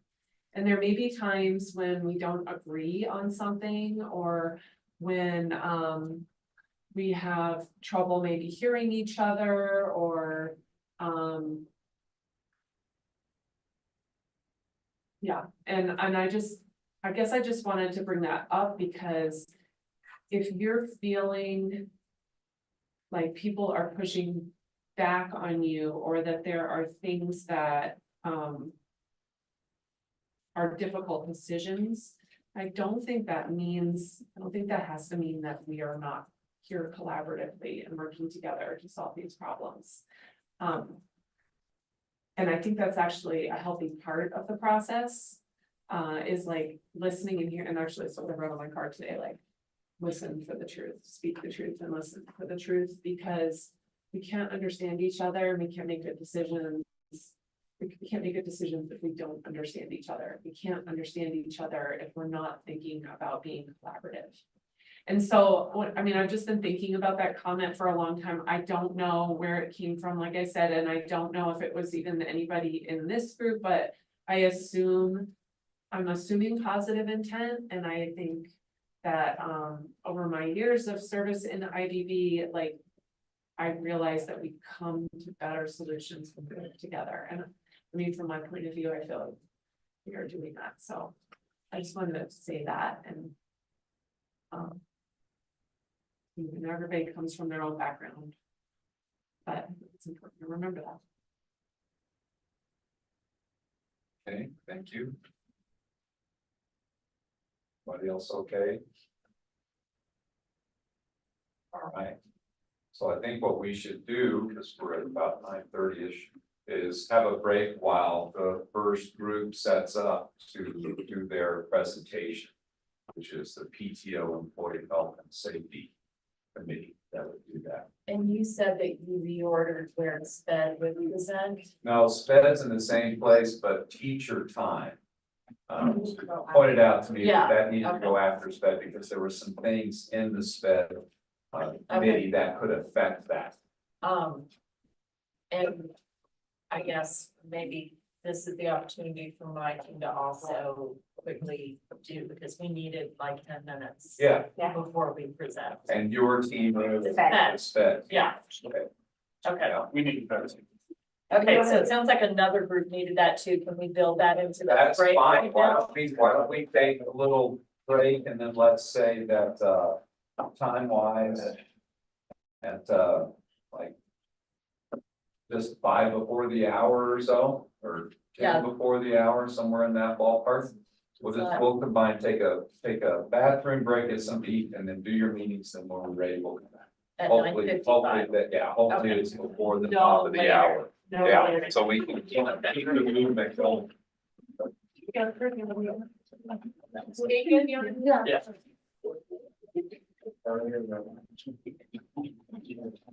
Shall we? I mean, I don't think it matters. If people are okay with talking. Hey, we're number one. Yeah, no, nobody replied, Yeah, by sorry. email, and so I don't know the answer to that, I really think the answer is it's fine as it. Yeah. I just, the question I posed in the email I sent on Friday was, was it okay not to reference the things that we referenced weeks ago? In particular, if you look at our interest, the third item is the CET clinic, and there is nothing in our slides about that. And so I just wanted to tweak or leave it, and that's why I'm saying, is it okay to assume that because we talked about it a little over 2 weeks ago, that that's enough? Why don't we just add a new slide that's just really here. Good point. Let me pull up the video. Because I think. We want to sit. Out of the way. I don't know, it's hard to type with one hand on. Great point. Spell it. And what was it called? Yeah, it's in our folder. Come on. Let me grab my. How it works. Whatever is in our subcommittee proposal now, that goes into the final presentation for everybody. Yeah, based on what we agreed on. The components of what we. Agreed That's what I was talking about this morning, that's why I take the thing out. So if one our work around that. We call that to frame to the copy. To get into the final. We were not framed. Yeah, yes, coffee floor guys are like. Yeah, I mean, I don't know that there's any like solution. No, but. Yeah, maybe one more. Right, go to GMA, if you don't have a secondary care position, they have urgent care. We're not proposing. That's where. It's like helpful. So I don't know, I guess that's, I don't know. I love that right here. Because we're not putting it up for a vote. We're just stating what is happening. That we have no working contract with the clinic, and that the only contract we have is through a current health insurance provider, and that the current health insurance provider has these options that would be similar to this. That's where it's like, I don't know that that necessarily is a recommendation or a change or like. Do you It's feel? not, it's not a change, but it is just another opportunity. Oh, wow. A lot? To remind. We can have some too now. After some. We have a copy. Employees that discuss. And then put a note about the CEP. Oh, yeah, like on the run. So basically, we're proposing that the Health Outcomes Advisory Committee can thoroughly examine and make recommendations, changes, because that would be like, if there's a survey or like customize it, or like the clinic or final alternatives like that. So we're saying like a group should do in addition to what's already been done. And so I'll just say here, like, I'm trying to word it, basically the request to restart the CEBT clinic was unsuccessful because CEBT, right, that's the. Yeah, they refused a contract outside of. A contract with the district outside of the. Original not healthcare. using CEBT. Yeah. Because. With the district, because we have a different insurance provider. Yes, exactly.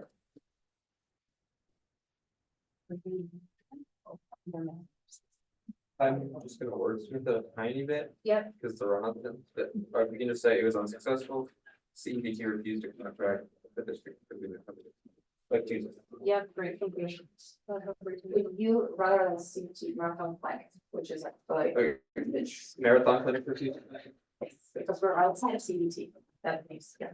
So was it a request to restart the marathon clinic? Or continue or whatever, you know, I don't Let's say know. restart, because it did. Yeah, that's, I starts. Did Anna take it on? Okay, Anna's. Oh, yeah, let's see. great, and then I think that like Handles reminds the people clinic. and Okay. acknowledges it and names it. Yeah. Okay. Do we, so if we keep it just like this, then there is no reminder about Glenwood Medical Associates or the urgent care. Maybe it's just proposed solution is review the insurance reminders being shared through staff newsletters and Yeah. CBD posters in bathroom stalls, insurance reminders and tips. Yeah. Or maybe just say, through various resources. Yeah. And then whoever is presenting that site could bring up like, you know, the resources could be the newsletter Oh, yeah. tips or whatever. Maybe we can expand, maybe we'll widen that comment box.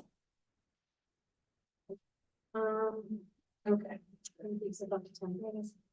Some examples, you know, Alicia, thank you for your work on this. Yes, You awesome. did the whole thing. Sorry to say. Yeah, I just, Oh, yeah. I didn't know, like, sequence or, you know, I just was like, in my brain, this made sense, like. That.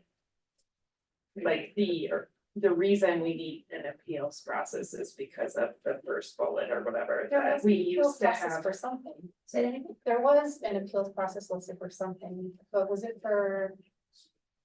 The bank, sick bank? The appeal process is only for whenever someone is completely out of their balance. And it does not, it's not covered for the sick leave thing. That's when there is, which I don't know if feel is the right word, to be honest, is more like a request for an unpaid leave. And I do believe It's like no. that appeals this process. new process is truly an appeal. Then maybe it's like the existing appeals process in the policy. Was only for requests to. Utilize the sick bank, right? No. Yeah. The current appeal process, it's for someone who's not covered by bank and no longer have any other resource. So they Okay. can ask the To superintendent request, the existing was only for requests to you. to request paid admin leave Paid admin. Okay, to the superintendent. okay, well. I don't know, I mean, maybe, I just think, No appeals process of organizational master's policy regarding. Use of. accrued leave, that's what I was trying to, I That's think different, that's yeah. what I was trying to say. Read the third bullet, no appeals process was during a master's class during use of accrued leave period, if someone used all the. PTO. They could not use accrued leave. Yeah, Or yeah, and They could therefore, not use their accrued leave for future. first, personal- well, cause what it says after all additional leave was unpaid. Cause that's basically what currently is happening. Is if they, Oh, isn't it like if you use all your PTO days and but then you're sick in May, you can still use your sick leave? Yeah. So that's, This you issue can't use was. it for personal, you can't use it for personal reasons. okay, so Yeah. additional leave was. Like for Personal. personal time, Okay, for, Yeah, well, personal non-sick time. Right? yeah. Or mom sick. I know. Yeah, mom sick time it would be allowed. It would. Yeah. So. you said mom. There's- I- I was like, mom, where'd that come from? It's a different category. Process understands what it is and how to submit. And, Okay, then, And then on the next slide was where then. Wait, shouldn't that last bullet or recommendation actually be on the next slide, since proposed solutions? Cause it's not really. It's just basically that everybody understands, I don't know, I think it's like this, proposed solution, add the following language to GBE, oh, sorry, what's it? GBG. GBGG. What's GBG? The policy, board policy on. What are those letters? Oh, that's just how they coding. it's kind of like Gotcha, yeah. appendix A Yeah. or whatever. No, I understand. Everything now, personal G. Mhm. All of the tools uses in G between them, except for the public shoe. Then to be select and these are blah, blah, blah. Some examples on expected emergency public shoes. Okay. Okay. Hi. Okay. This additional spaces. Wow, I know. Okay. And then, is there anything else that we are?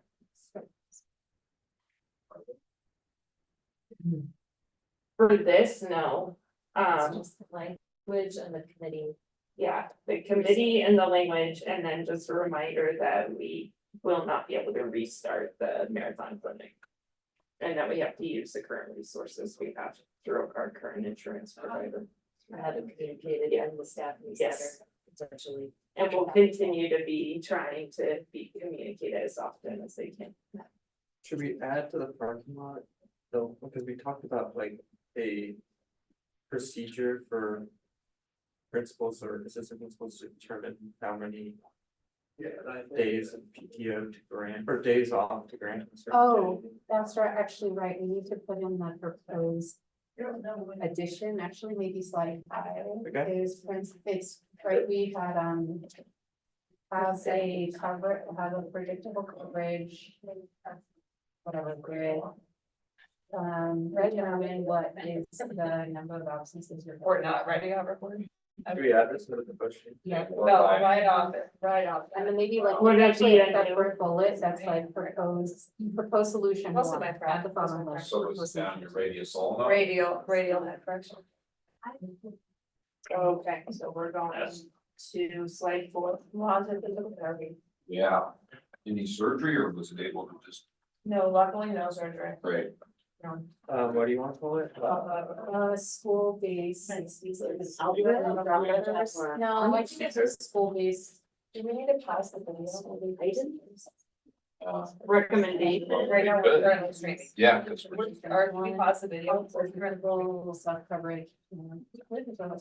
Yeah. And then second, returning at the school level, how many absences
otherwise we'll just use parks. Cool. We're the improving employee health, safety and PTO committee. So Alicia, Gonya, me, I'm Jacob, and Lisa and Stacy. Slide. Our interests were to continue the revisions to the PTO policy, explore how the health insurance is working and its implementation, and reviewing the marathon clinic or CPT. So we're gonna start with PTO. Sorry, Jacob, I don't think this is. Oh, you right. wanna refresh the presentation? Made some last minute. Refresh at the top, left. Scribble arrow. Yeah, it's so hard on that. Okay. There you Wait, that's. go. Oh, no, still not.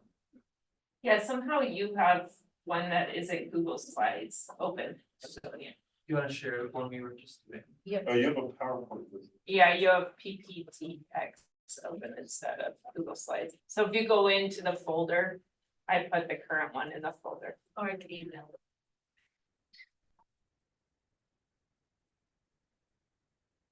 This one. That is the one that isn't, yeah, the Google That should- Slides, but yeah, that should be it.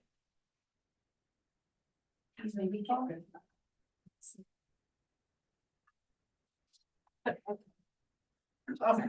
you can go to the next slide. So PTO, to start previously, we had 4 PTO days and 6 sick days. And of the 4 that used to be called personal, unused PTO was what could be paid out. And the 6 sick days rolled over and could be accrued.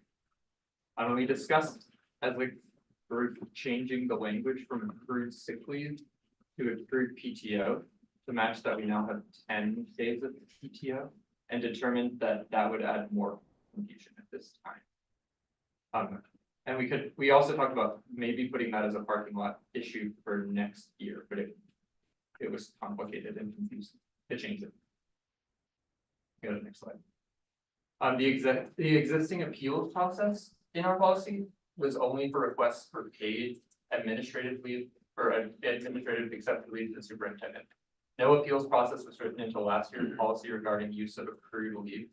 If someone used all of their PTO, they could not use their accrued leave for personal non-sick time. That's the scenario where if someone was sick, and they used their 10 days and then they had requested a graduation or something in May, they would not be allowed to use their accrued leave for that. There's no appeals process for that.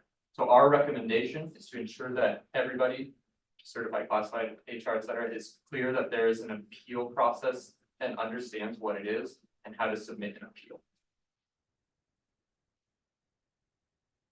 Oh, wait, this is gonna be. Yeah. Yeah. Go. Okay, so, proposed changes to the plan and just the GBGG, in case you're like, what the heck is that? It's how it's coded in the, I guess in the system or whatever, and like. All the policies. are Yeah, in the policies. policy, okay. So, if you're like, what does that stand for? That's where that comes from. So, referring back to what Jacob was just talking about, if all the PTO was used due to an unexpected emergency health issue, that, we would change the language to say that they could grant up to use of 10 days of an employee's individual accrued sick leave through a formal appeal. And appropriate documentation would be requested, and so then we give some examples of unexpected emergency health issues. Such as surgery or recovery, a major illness of self, major illness of child, it could be spouse, you know, the list kind of goes on here. And then the second proposed solution is regarding the language on PTO and implementation at the school level. And so this is kind of going back to previous concerns and issues at the administrative level. Would be to create an accessible sub-coverage plan. And we give some examples. There might be a sub-coverage document or a sub-coverage schedule. And those are just two that have been shared with us through various schools already being currently implemented that seem to be working fairly well. And then also to allow the school to determine how many daily absences can be accommodated. So to make it a little bit more clear for implementation of PTO.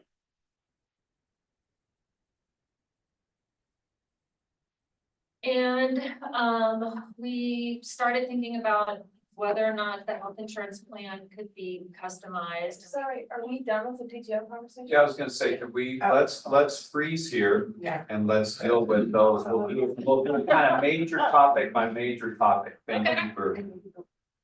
Before we start really quick about the PTO conversation, there were more PTO issues that are in the parking lot for next year that we acknowledge and didn't have enough time to fully finish those, so. And this is where our conversation about like, hey, the parking lot should really be things that lead off the subcommittee work. And so that it doesn't get buried until, like for us, it was, I don't know, mid-meeting. That we into our scheduled meetings in between the check-in meeting and that, that we were like, whoa, this is a really big amount of issues that we haven't even visited, and we definitely don't have the time. Jacob. Do you have a slide to talk about those? Yeah. So we have to bring it up right now. Yes. Yeah, so I don't know, that's why I think we were trying to go through and then maybe, I don't know. So I don't know how order wise do we just, so here are the parking lot issues. So the proposed solution one or no, there it is, sorry. Yeah, so you guys can see, we don't really, it isn't a part of our proposal on how to handle accrued sick leave. And kind of a sub question under that is, should there be some sort of limit? Right now, the limit is pretty massive, right? It's 99 days.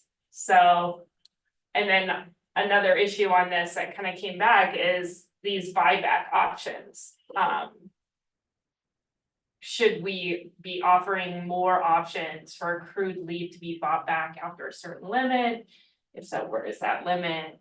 How much would that cost? All of the things that go into, again, you can see why this would be something that we probably should have led our work.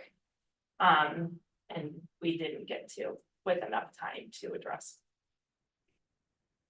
Okay. I'm gonna go back to the proposed changes. Yeah, so Yeah. let's go to clarifying questions. So many cards went up, it's hard for me to know who went The order. first, yeah.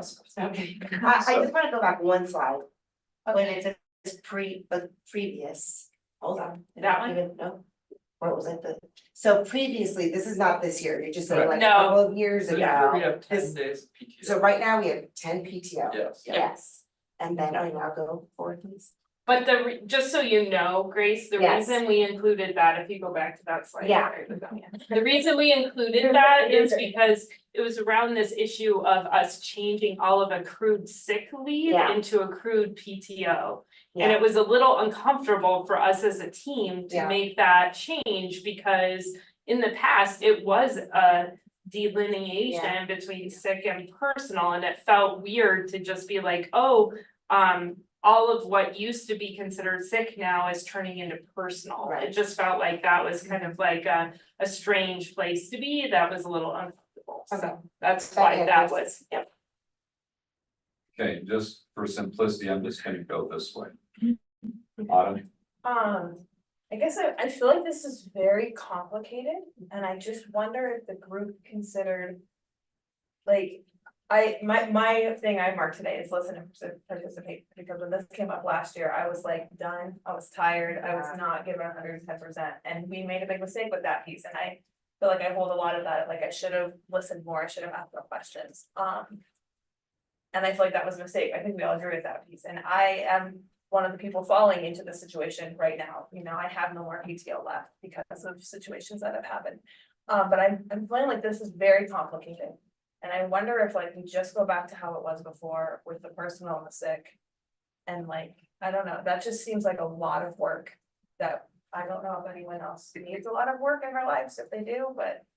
I just wonder if we could just go back, like, is there a reason why it needs to be this long? Okay, anybody from the committee have any clarification around that? I think, yeah, I just, from the person who was on this committee, it felt like the people who were on the subcommittee last year did an awful lot of work. And it feels like if we were to go back in time to the way things, it would be as if all of that work that they did got canceled. And so that didn't feel appropriate, that like our team's recommendation was able to just go back in time and say all of the decisions they made that we, you know, whether we were tired or not, we agreed to in consensus, would just be taken away. So that's my personal response to that. And yeah, it was, you know, it does seem like that would be an easier, but in some ways it would bring up what Megan brought up earlier, which is that this is not a collaborative piece then. I guess I don't understand that. I feel like by stating, let's just go back, then it's all of the work that was done through the collaborative bargaining that we did last year would be negated. And so it feels then that kind of a hierarchy. But again, I'm just speaking from my own personal perception to this, because it was something that we've, as a team, really gone back and forth with. Can I add on to what you're saying? Yeah. One of the reasons why we didn't consider going back to the last, the six days and the 4 PTO days is because we currently have 10 PTO days that can be used as you see fit. And if we go back, that would be back to only 4, or 6 and 6. And I think that was the whole point of the change last year. I wasn't here last year, I wasn't here for the discussion, but that's my understanding. That we do not want to go back to just 4 PTO. Can I piggyback on that? Yeah, last year we heard we were all gonna be treated as professionals, so we don't have to fudge the truth. And I think if we say, oh, we're not professionals anymore, we're going back to the other plan, I think that will feel bad for the staff. I think, I just wanna say, what to finish my point. In an ideal world, you have 10 PTO days off. When an emergency situation happens and all of a sudden you lose all of that, then you don't. And I get that then I can go through this huge process of filing an appeal and doing all of that. But in an ideal situation, yes, I agree, but that's not how life works. And so I hear what you're saying about like not going back on things, so we want to respect what people are doing and the hard work, but I also agree that we're humans and it's okay to admit we made a mistake, so we didn't foresee this whole piece. I don't feel like that's negating the hard work of a committee that's doing things. Like, I think that's actually doing better work to say we further reflected on this and we realized that actually what we thought was what was gonna happen is not actually what happened. And I'm not necessarily saying that that's what we should do. I just wondered if there was consideration around that. It was brought up by Stephanie on the half-year check-in to do it. I brought it back to the group and I asked for the consideration of it. Rest of the group, yeah, they all thought they have been shared already. If it wants to be brought back up for the larger group. I think what I am curious about individually after the mid-year check-in is, after that comment came up, I don't think we discussed it more as a group because it was kind of the end of our time. So I'm curious. Thank you, Autumn, for sharing how you feel. I really appreciate your candor in that. I'm curious of this group about that. Like, what do you think about it? I mean, we as a committee discussed it briefly. Jacob shared, we shared, like Lisa shared, you know, what our discussion was, but I'm curious about this group's reaction to that. And I don't think it's like, we're trying to take the easy way out. It's actually reflecting on what were some of the things that we have learned in this process. So I'm just curious. Okay, so we'll table that idea, and that may be something that we go around and go through that, but let's go ahead and get through the cards that we have now. And then we'll go from that point. Yes, Heather. I'm wondering why we can't shift the language. Maybe that was the previous slide, but I think considering what Autumn said would be an idea, for sure. To provide a solution that's moving forward. And being reflective, but then could we also consider the idea of shifting the language to read that everything that's accrued is PTO? Wondering why we couldn't consider that. Can I speak on that? Yeah. I initially thought that would work as well. And the way that the accrued sick time works, or sick days work, you can only use them if you are sick. So if we change the language to be PTO, an example of a situation that would happen immediately is that there are people who have, for example, 50 days accumulated of PTO. And if we change the language to say PTO, the danger we perceived was that they would think that they had their 10 PTO days and 50 additional PTO days that they could use at will. Which would be a little chaotic. Yeah. It would exacerbate our substitute. That led us to to open up the can of worms of buying back days so that people can't keep like 50 days of PTO. In the case that we consolidate the language. But then I thought it would make more sense, or we thought that it would make more sense to keep them as sick days because that's their intended purpose, is to be used for illness, not for vacation or other things. Unless they rolled over, like unless you didn't use PTO. But our current language doesn't allow that to happen. Our current language, if you look at the policy that we as a group approved last year for this current year, it is you're given 10 PTO days. Of the 10, 4 are allowed for buyback. But yeah, payout, thank you.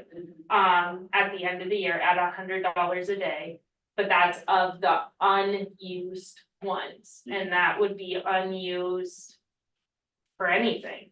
And so the 6 roll over and it rolls over as sick. And this is based on, I mean, I think whoever was in this group that was in the subcommittee for PTO last year would agree that this is based on like historical data, that the 6 are based on the sole purpose of sick. Yeah, okay, that makes sense.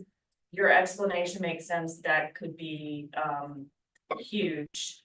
But I am feeling concerned about how tedious this appeal process, like adding that as the solution, feels like it's creating extra work for the employee and extra work for those on the executive team, like the superintendent, if she's involved in the appeal, and the HR team. And so, I'm concerned about that. I'm also concerned about like what we need a pretty exhaustive list of what is considered as an unexpected emergency health issue. Like you said, the list goes on. You had 3 examples there, but I think also like some of the situations that have come up in my school is people have had their parents pass away. You know, so bereavement has been part of it too. Okay, thank you. Anna, did you have a specific response? Yeah, I was gonna say, if you go to the appeal process, we've lived it this year as folks who are appealing for exactly the situation, they actually did exactly this. And I actually really appreciate the proposed solution 1, because when it has happened in the past, it's just an email that someone sends typically to HR and then it gets to me. We've probably had a half a dozen this year. And I would say each time, I love this because without it this year, every time they come, I go to Begonia and I'm like, what do we do again? And we're basing off of the sick bank precedent. Like that's kind of what we've done in the in-between time. But this is really clear, so much so that, and I appreciate Heather, your thought, but I was like, this is really clear, nobody needs to go to me, this is an HR appeal, it's pretty cut and dry. But I think in the interest of like, for teachers' best interests. Not everybody feels comfortable making an appeal. I think the reason probably you didn't get as many is most people did not know that they could appeal. That definitely wasn't like put out to teachers at all. Well, which People is, only- if you look on the slide before, that like, do you mind going to the slide before? This last bullet. Right, yeah.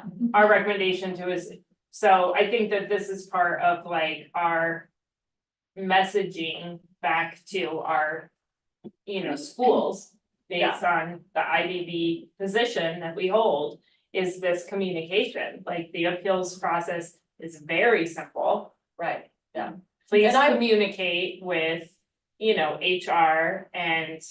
I don't know, I think just like that third bullet is around this idea of like, people, and it doesn't have to, like, this formal appeal or whatever, like Anna was saying, it's just an email. So Right. it doesn't have to be this extra many steps, no, we're talking about a simple email communicating. I think sometimes from what I heard from like somebody that I recommended to appeal.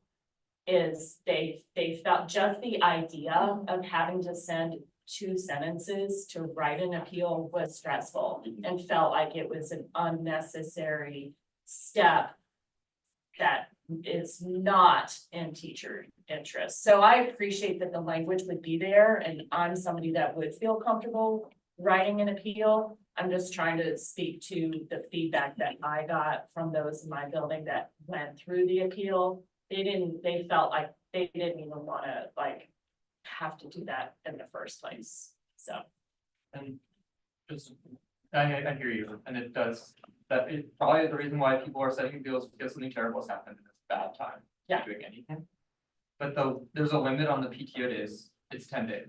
So if that happens, and as Anna said, it's only happened a handful of times this year.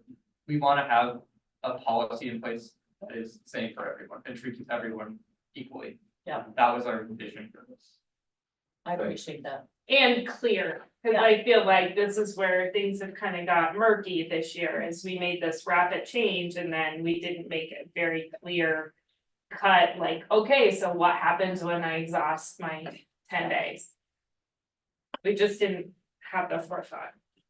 Adam, or do you have something to clarify in this particular frame of the conversation? Yeah, I mean, I'll just jump in really quick, and I think, like, I'm kind of in the same boat as you, Adam. I might end up using mine, which is crazy, because I've never come close before.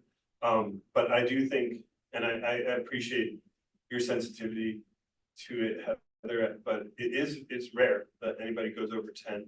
And if you do that, then you should maybe have to make a case for that, because 10 that's what we get. And so we don't want people, and I think if we had a clear appeal process and it was simple and straightforward and it was a form and it wasn't just some kind of like vague email where you have to defend, you just answer these 3 questions, you send it in. And it's very clear, I think that's fair. And I just want to speak to like the way this conversation started, which I appreciate all the work that you guys have done, and now people are digging into it, and that probably feels a little weird after all of your hours, and you didn't want to dig into the work that was previously done. But that there's a term for that. I just remembered. It's called the sunk cost fallacy, and that's when like you don't want to change something because you've already done so much work, even though it's not the right direction to go in. And I think one thing that we just need to remember on this group is that we're always moving forward, and it's about the process. The time that you put in was good, and we might change everything, right? So we just have to let go of the results of our efforts and realize, yeah, if we made a decision, and this has happened to me before, where we decided something, we spent all this time, and then it just didn't go. And it was right that it didn't go because circumstances changed. So I just think we should have a norm that we shouldn't take it personally if people, if like the situation changes and we need to do something different than what was worked on for many hours, right? It doesn't mean that work is wasted, and it doesn't mean that those people's decisions are being attacked, right? It's just more information comes to light, and we're always moving forward. And we can't go back to what we did before, but we can turn toward that, you know, but there's just no going back, right? It's always, so I think we just need to be careful of the sunk cost fallacy, which this says throwing good money after bad, or being afraid to cut your losses. We can't be afraid of that because we want to do what's right, not what we've worked on all the time. So Thank you, Adam. yeah. Okay, Miles? I was on that committee last year. I think everyone that was on it would agree, hey, we didn't get it right, so let's get it fixed.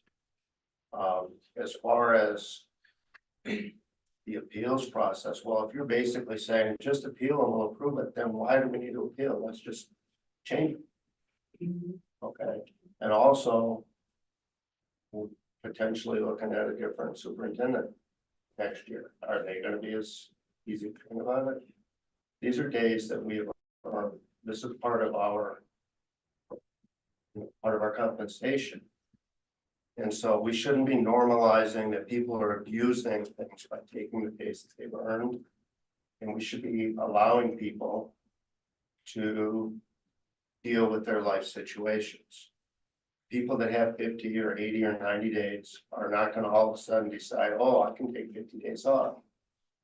But if they have something that comes up that they need to deal with, they should be allowed to deal with that with a little bit of, you know, dignity and respect.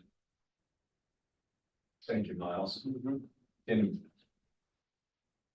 I feel that having some kind of appeals process that is clear and well put out to the staff that they know about is an okay thing.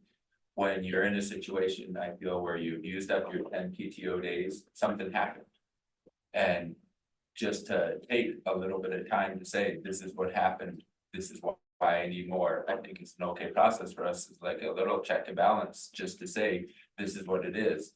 And I don't think it should be burdensome, I don't think it should be taxing, but I think it is part of just making sure that we have just said, this is our limit, this is what we've decided it is, and you have to talk about your different circumstance and why. And I think that is an okay thing to have that extra step, to have to say why you're going above what we decided is now. Miles, for clarification, your concept you were saying it felt like was there shouldn't be that if you had these days, you should be allowed to use them. Is that what you were saying? Yeah, so Kenny, you say these are the limits, but all those days that are accrued, that is also a limit that you've given us.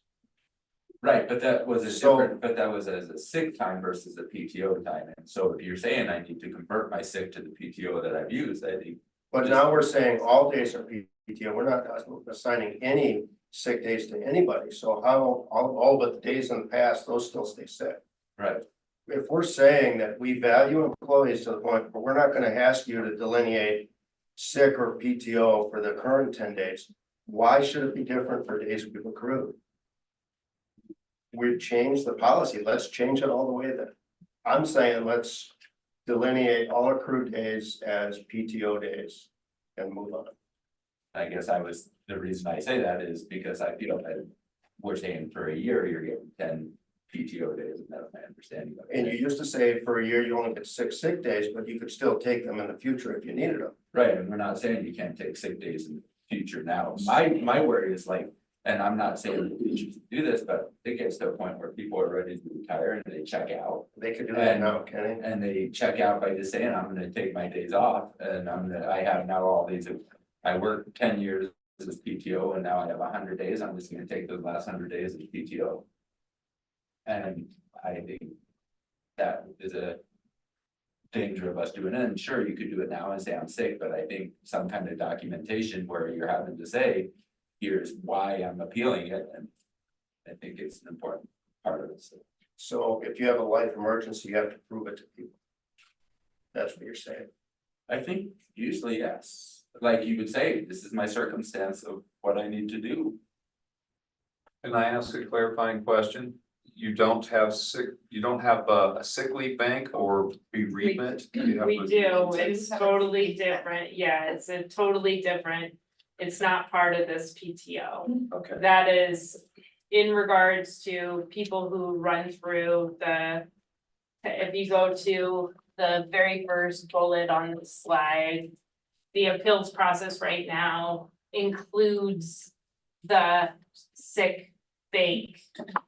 But it wouldn't go through, like, it wouldn't hit to the appeals process with the superintendent to go through the sick bank. That's a whole different, it's kind of like two different highways or whatever. One route is you've had a medical emergency and then you prove that you've had a medical emergency to get the sick bank. So we still have that, you have to prove it. Like, in order to pull from that, you can't just get it without some sort of documentation that you're needing to get into the sick leave bank. Trustee, it's accrued leave is individually accrued, the sick leave bank is the collective bank. If you run out of all accrued, or you don't have any accrued sick leave, you can request to use days from the bank.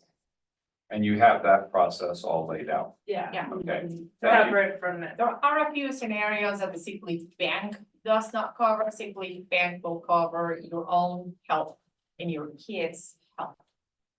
No spouse, no in-laws. There are a few things that, true, that portion does not cover. And that's when those appeals have been made because I have a death. Okay. Thank you. Yes, ma'am. Two like clarifying things.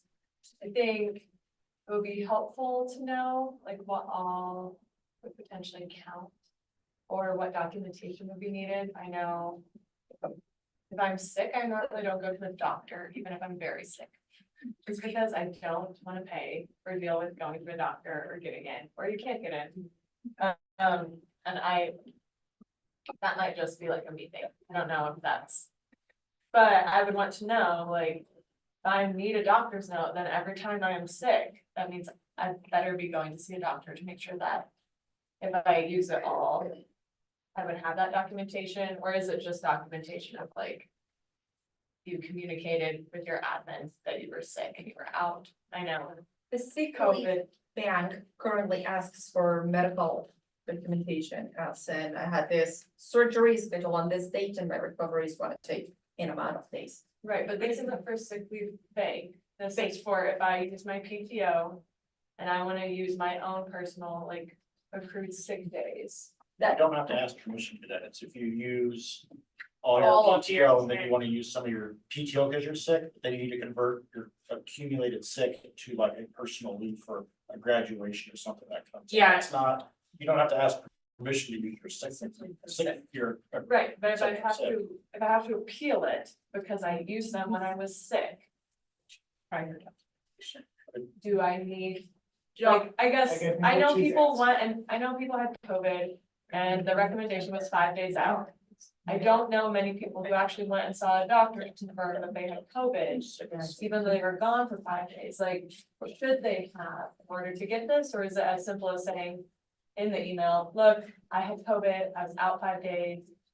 I have this graduation, so I need 3 of my sick days converted, or do you have to have like a formal? Documentation, because it says appropriate documentation, I think like, I just would want some clarification, so if I would know what I need to get if I were ever like put in that situation. I guess, sorry, right now, I mean, I think basically using the honor list, I think about a half dozen or so, it's like. I scheduled the surgery last year before we changed things. I immediately used all my PTO in September, like, what do I do for the 2 graduations? Like, that was fine, that's good, oh yeah, great point. Yeah, or you have RSV or what, like, you end up with COVID, like, you get it twice in 1 year, like, it's just the honor system of you saying, like, this happened. I think we would address it if it became apparent that there were abuses of it. And again, right now, if you get sick and then you take your accumulated sick, you don't have to appeal to use sick as sick. Right. It's to convert it. To PTO, Yeah. Right. And then. Just a question, was there any headway made at all in knowing if. Time off requests. Could be entered. In the order in which they're entered rather than in the order in which they occur, because I think that's. Potentially could help with some of these situations of like, I know I'm gone for a week in a month. I put in that time request 2 months in advance. And then I get sick the week, 2 weeks before it. Like I had already submitted that sub cover, and they got it approved using what I thought was my PTO. And then. Cause the current system, if I'm understanding correct, is it's order of in which they occur, not order in which you request. So I didn't, was that considered, or is there like any sort of more details on if that's a possibility or no? I feel like, just speaking from this group or whatever, that this is kind of the second, if you go to our PTO proposed change, I feel like that's the second solution. I think that this is a school-based recommendation, and I really feel like it would be something that each school would consider, maybe with their BLT. To clarify, she's saying. I understand. Count against her. I understand, I just think that this might be something that the building would come up with, like their suggestion. It's the program in which it's entered in. I don't think buildings have control over that, because I've asked my registrar. There is no control. She says she enters it when I submit, but the order in which they're pulled from my pay, like on my paycheck that I see, is the order in which they occur, not when I submit it. Cause I've submitted things that will happen in like April, but they're not off of my paycheck yet, because they haven't happened. Maddie, we did ask about that in Frontline, and I don't think we can right now with the way that it's configured, but that is something, it would be nice, because actually it would solve a lot of problems. Should we add that to our parking lot slide? Yeah. Maybe. Stacy, would you? Thank you, Maddie. Yeah, you read it and then I'll talk. Okay, Megan. Did you have something on this? Oh, I was just sort of alluding to what Steve had just said about the front line, and also what you were saying, Heather, about how people are reticent to file an appeal, and now we're hearing it's really an easy email. So we did talk about, could we just sort of put some computer code in, or, you know, your April days are safeguarded, so if you get sick now, you still get to go in April. That was obviously beyond our scope of work, but from my point of view, if I were afraid of an appeal, which was just an email that I have to compose from a blank slate, perhaps we could just do a standard Google form where it looks a little bit friendlier. Yes. And that might solve some problems. That's a good idea. Yeah, for the appeal, to make it feel, and maybe even you could say, like, if you need this, just come sit with the IBB rep and we'll run through this with you or whatever. Yeah, I like that idea. And we're getting that idea down. You guys want us to do it in this slide then? I don't know where you're, Put it like, on our- is it where would original we put note that? taking or? Put it on our slide 8 parking lot. Yeah. Okay, on the parking lot. So I've just been kind of like jotting notes down, most of which I won't say, but just because other people have said it, but I'm kind of generally like PTO is a benefit. And, you know, not, thankfully, we have that. I have another job where I don't have PTO. So I'm glad to have that. Most professions, I think, have some kind of, time off, and I think it's allowable to have limits on something like that. I really like what Miles said about, it's just gonna be approved anyway, then why not write that into policy? And then like just trying to think about what Kenny said about, how those days have been put into that accrued time in the past has Okay, so I'm somebody who does not use a lot of PTO sick personal.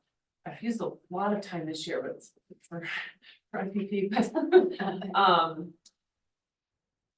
I have in the past, when we had the 6 and 4 days, like I never, maybe 1 year I might have used all my days.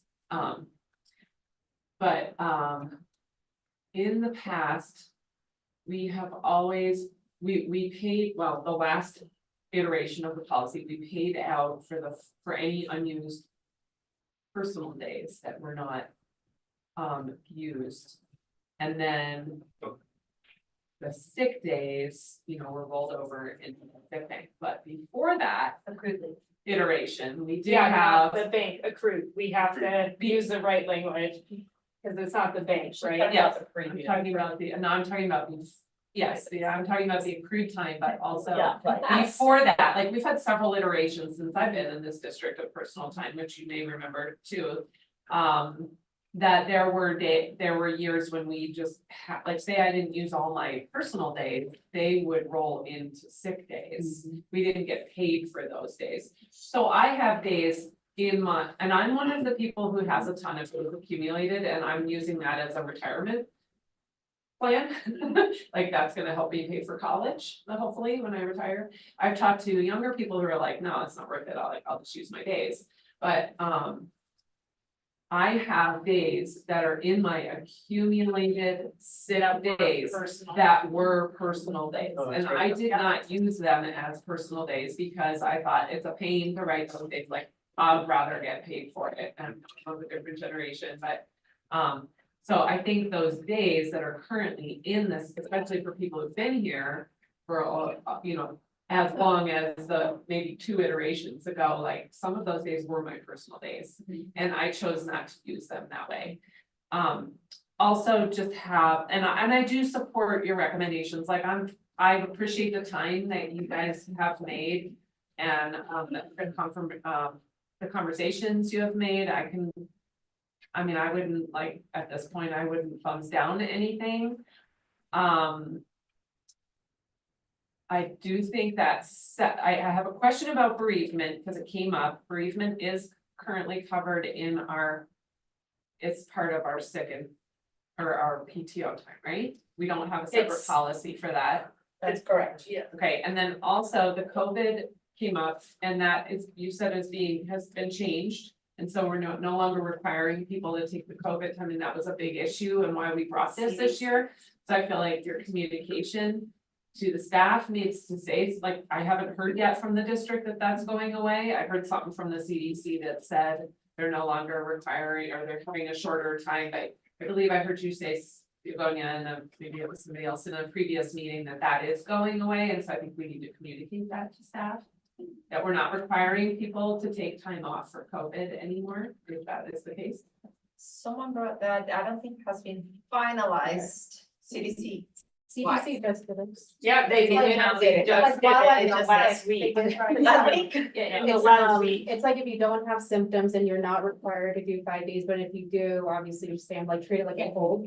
Yeah, yeah. So, would we still be requiring people, like, if they have symptoms, are we requiring them to use their own days for that? Yeah, it's like a normal sickness. Yeah, because But how can we require teachers to take a day and then not provide that day for them?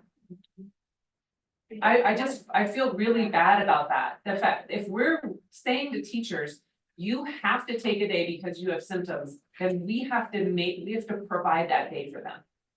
If we're saying you feel bad, whatever, then you need to take the time off, that's fine, that comes from your own days. We are requiring you to take that day. No, like, people. I was required to take days. Well, yeah, because that was like before last week when CDC changed their recommendation. But didn't you just say, maybe I don't understand, you just said if you have symptoms, you're gonna have to take days off. I mean, I have to reread the CDC, so I guess this is like. they're saying treat it like a cold. So if it's treated like a cold, then you behave the same way you do with a cold, which is some people go to work sick and some people don't. And so I think, you know, it fits in that gray category of whether you go to work sick or not, you know, on how you feel about spreading Okay, illness But or if- whatever if versus. we're gonna require people to I don't take think time it's for required. COVID. It's not That's required. kind of something that I'm very adamant about providing that time, but if not, then. And then the second bullet on your proposed solution to, the first bullet. Create an accessible sub coverage plan. This may be something that comes up in our small group because we talked about the guest teacher. And we heard that there's going to be an HR task force with maybe some RCEA representation on that. About trying to improve sub coverage, so that might be something that would link to that. And then the second bullet, I am concerned about determining at the school level. I feel that's really kind of amorphous and that like that could be subjective, and I'd be okay with approving something like that if it said like based on the number of teachers you have, but not saying like, yeah, this principal can be like, yeah, we can only have 2, and you can, and that principal can say you can have 7, and it's just kind of like very subjective.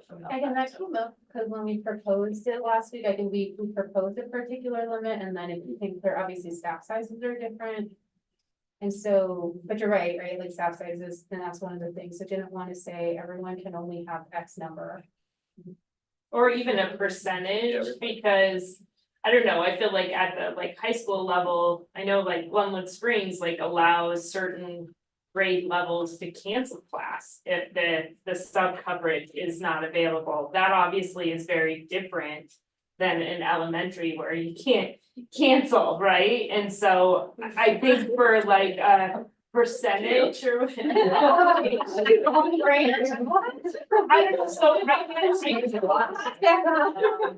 I get a little concerned with giving a percentage because, and I think that that's why we left it amorphous. Because I think that it is gonna be a school-based decision based on which level you're at, right?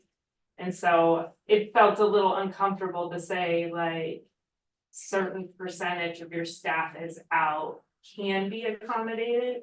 It felt like, because I know different administrators who have a different opinion of this, you know, like even at the high school level, like just approve them all, we'll deal with it. If it means we have to bring classes to the library, we'll deal with it, you know, versus no, you can't go because it doesn't fit in that percentage. So this felt a little bit more like the administrator was allowed to make that judgment call unless like following a calculated percentage. Do you see what I'm saying?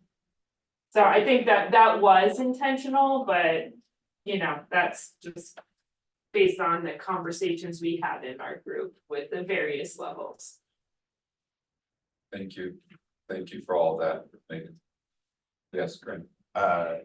So could it be, if not by building, by level? The percentage at the elementary level, it's this percent, you know, it's something to consider. And then back to that school level, does that include the how many can be accommodated? I believe it used to be that we couldn't take PTO before an extended weekend. Rather, Used to be used to be.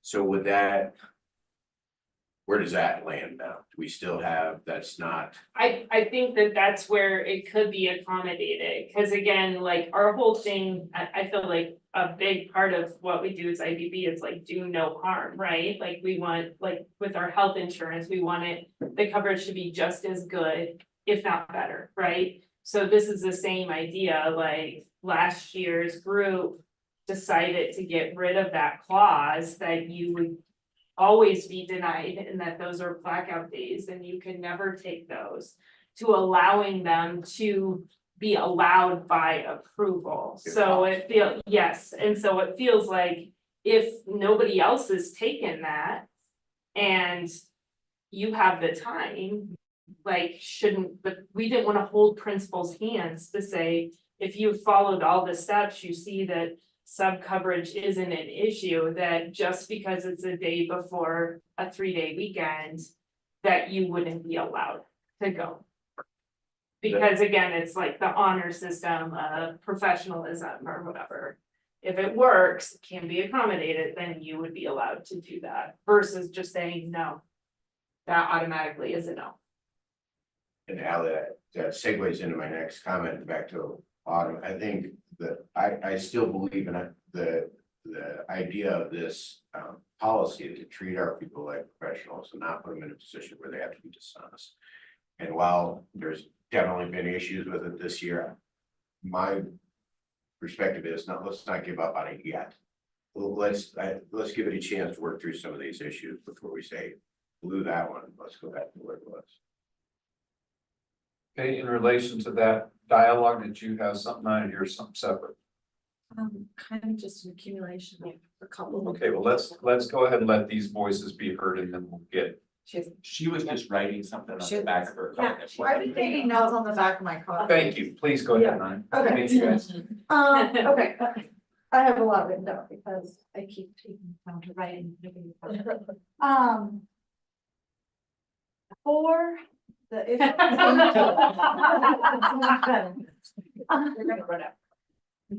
It feels to me like this proposed solution 1 is really talking about switching a PTO to a sick day.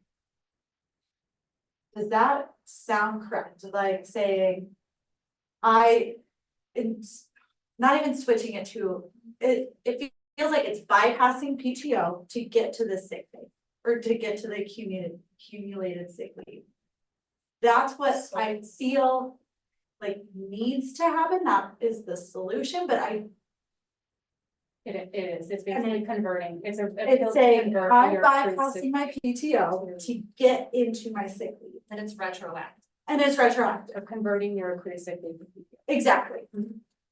For these circumstances of these unexpected health issues. So when I put in for May to go to a wedding, I get sick in January.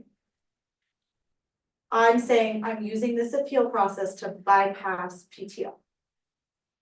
Why are we appealing to bypass?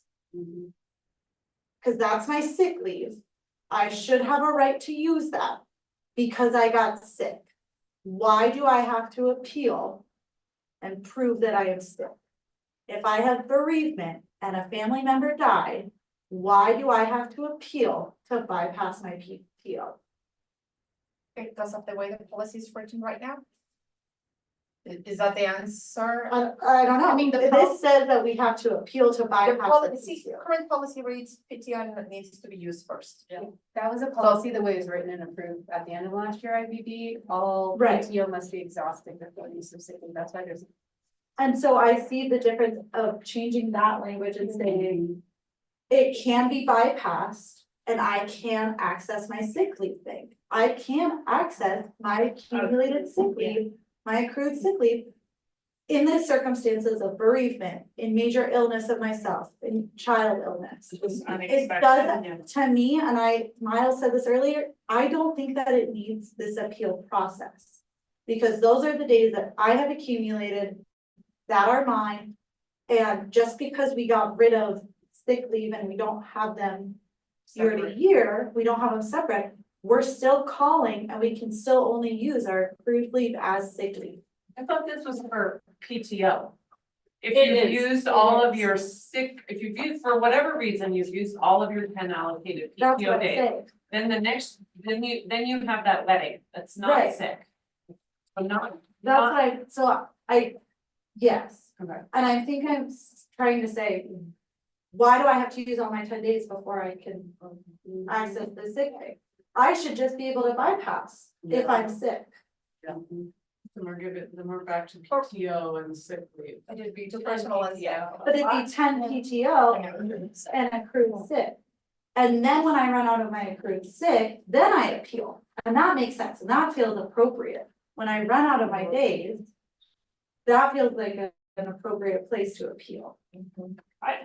I personally am viewing the word appeal simply as communicating. That's the way I think we're getting lost in the language of appeal and making it sound like it's like something that like is a negative, and I think instead it's more like, hey, so I was sick these 10 days. Which is why now I need to use the PTO as PTO. But where is that time officially coming from? It's coming from my accrued leave. And how is that accrued leave coded? It's coded as sick. So I'm telling you, I use my sick, which officially wasn't delineated between sick and PTO. I used it as sick. Okay. And our thought on this is, if we are somebody who has just decided, because maybe we're close to retirement, we wanna take every Friday, once a month. And we put in for those days so that it's in the sub rotation or whatever. But then we end up with a really bad illness. That maybe we should consider that maybe we don't get to take all 10 days that way. That maybe now we have to pull back on some of those days and say, you know what, I got sick.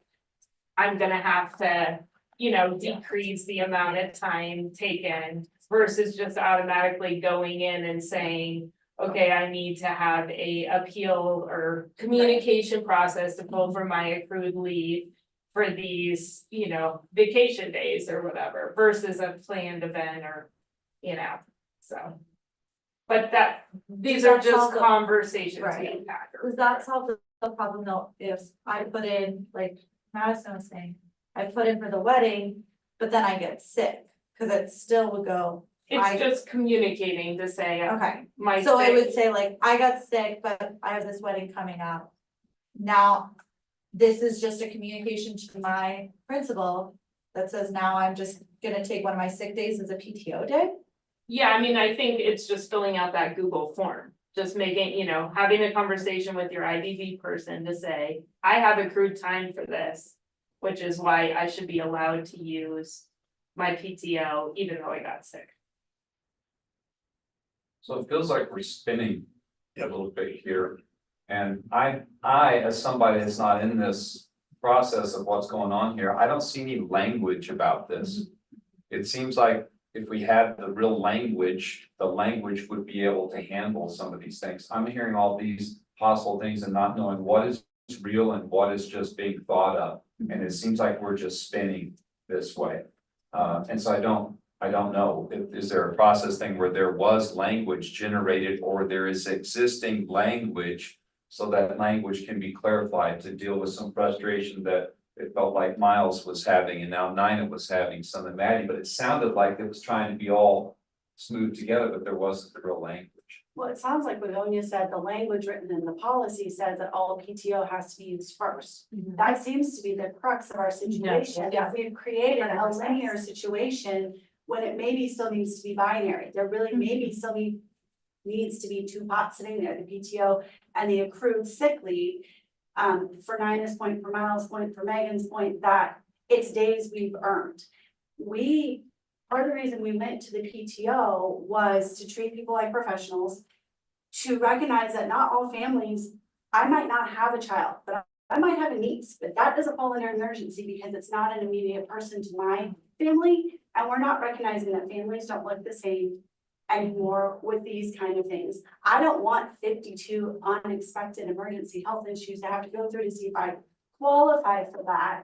So it feels like we're putting more on a team that's worked hard. Yeah. When it seems to be a very simple language in the policy that PTO has to be used before sick leave. Yeah. And that's our problem. Yeah. We created a linear system. And also, we have a great HR right now who's willing to make these appeals happen and a great super right now. But what happens when that changes? We could be putting ourselves in a worse situation of every appeal is being denied because they didn't sit in this room, they didn't hear these conversations, they don't know the history, and they're trying to save us on sub days and this, that, and the other. So we could be opening Pandora's box on that. And so it concerns me that it seems to be one simple wording in a current policy that we were exhausted and didn't pay attention to last year, because I'll own it, that was my committee. And that seems to be maybe the simple language that could fix the situation. As it feels to me, watching is like I was thinking, we need to stick with one option that the group laid out and then see if we need to generate other options. Whereas if we just had language that could be reviewed, would it be possible to satisfy these different variations? Or do we need to set up one option and another option? Because I don't want us to get debating back and forth, because that doesn't move us very well. It's better if we have the specific language listed so that we all understand, because I am spinning myself over here. Begonia, can you, what do you call it? On slideshow? Yep. This, because I pasted in the comments, Comments. just, Just in next time. Yeah, there the you go. slide five. Go the to slide five. I pasted the language from the current policy in the comment section. If you, scroll up the bottom, like open the bottom, I don't know. How to explain. Yeah. The little Keep line. scrolling, You can keep put it on that scrolling, little keep link. scrolling. No, just go to the little line, sorry. Go to the GB. Go right No, here, right here. go right here, And open go it up. right here, And go do right here, this. and pull it up. Yeah. Yes, Thank you, Rod. that is the line. The italicized section is the language that's currently in the policy GBGT. And it's part of like the section that says PTO payout, I think. Okay. But and the highlight is my own. But yes, that is the line. Employees must use all current PTO before using any cumulative sick leave.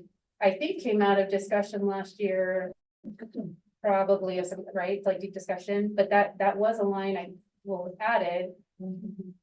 And is still in the policy, and that, you're right, it is causing a lot of. That's where the crux challenges. is. Yep, that's the crux. But all the examples right after that, right, you can personal illness, medical, necessary care, intensive member of family, bereavement, blah, blah, blah. And there are people who are brand new who don't have any accrued sick leave because they're brand new to the district, right? And in those cases, they may need to appeal to the sick bank, which is different from accrued leave. Right. So I think that's the language we need to change. Yeah. And I think. What's your proposal to change it to? Yeah, cause Break it all. Break it out. Take it out.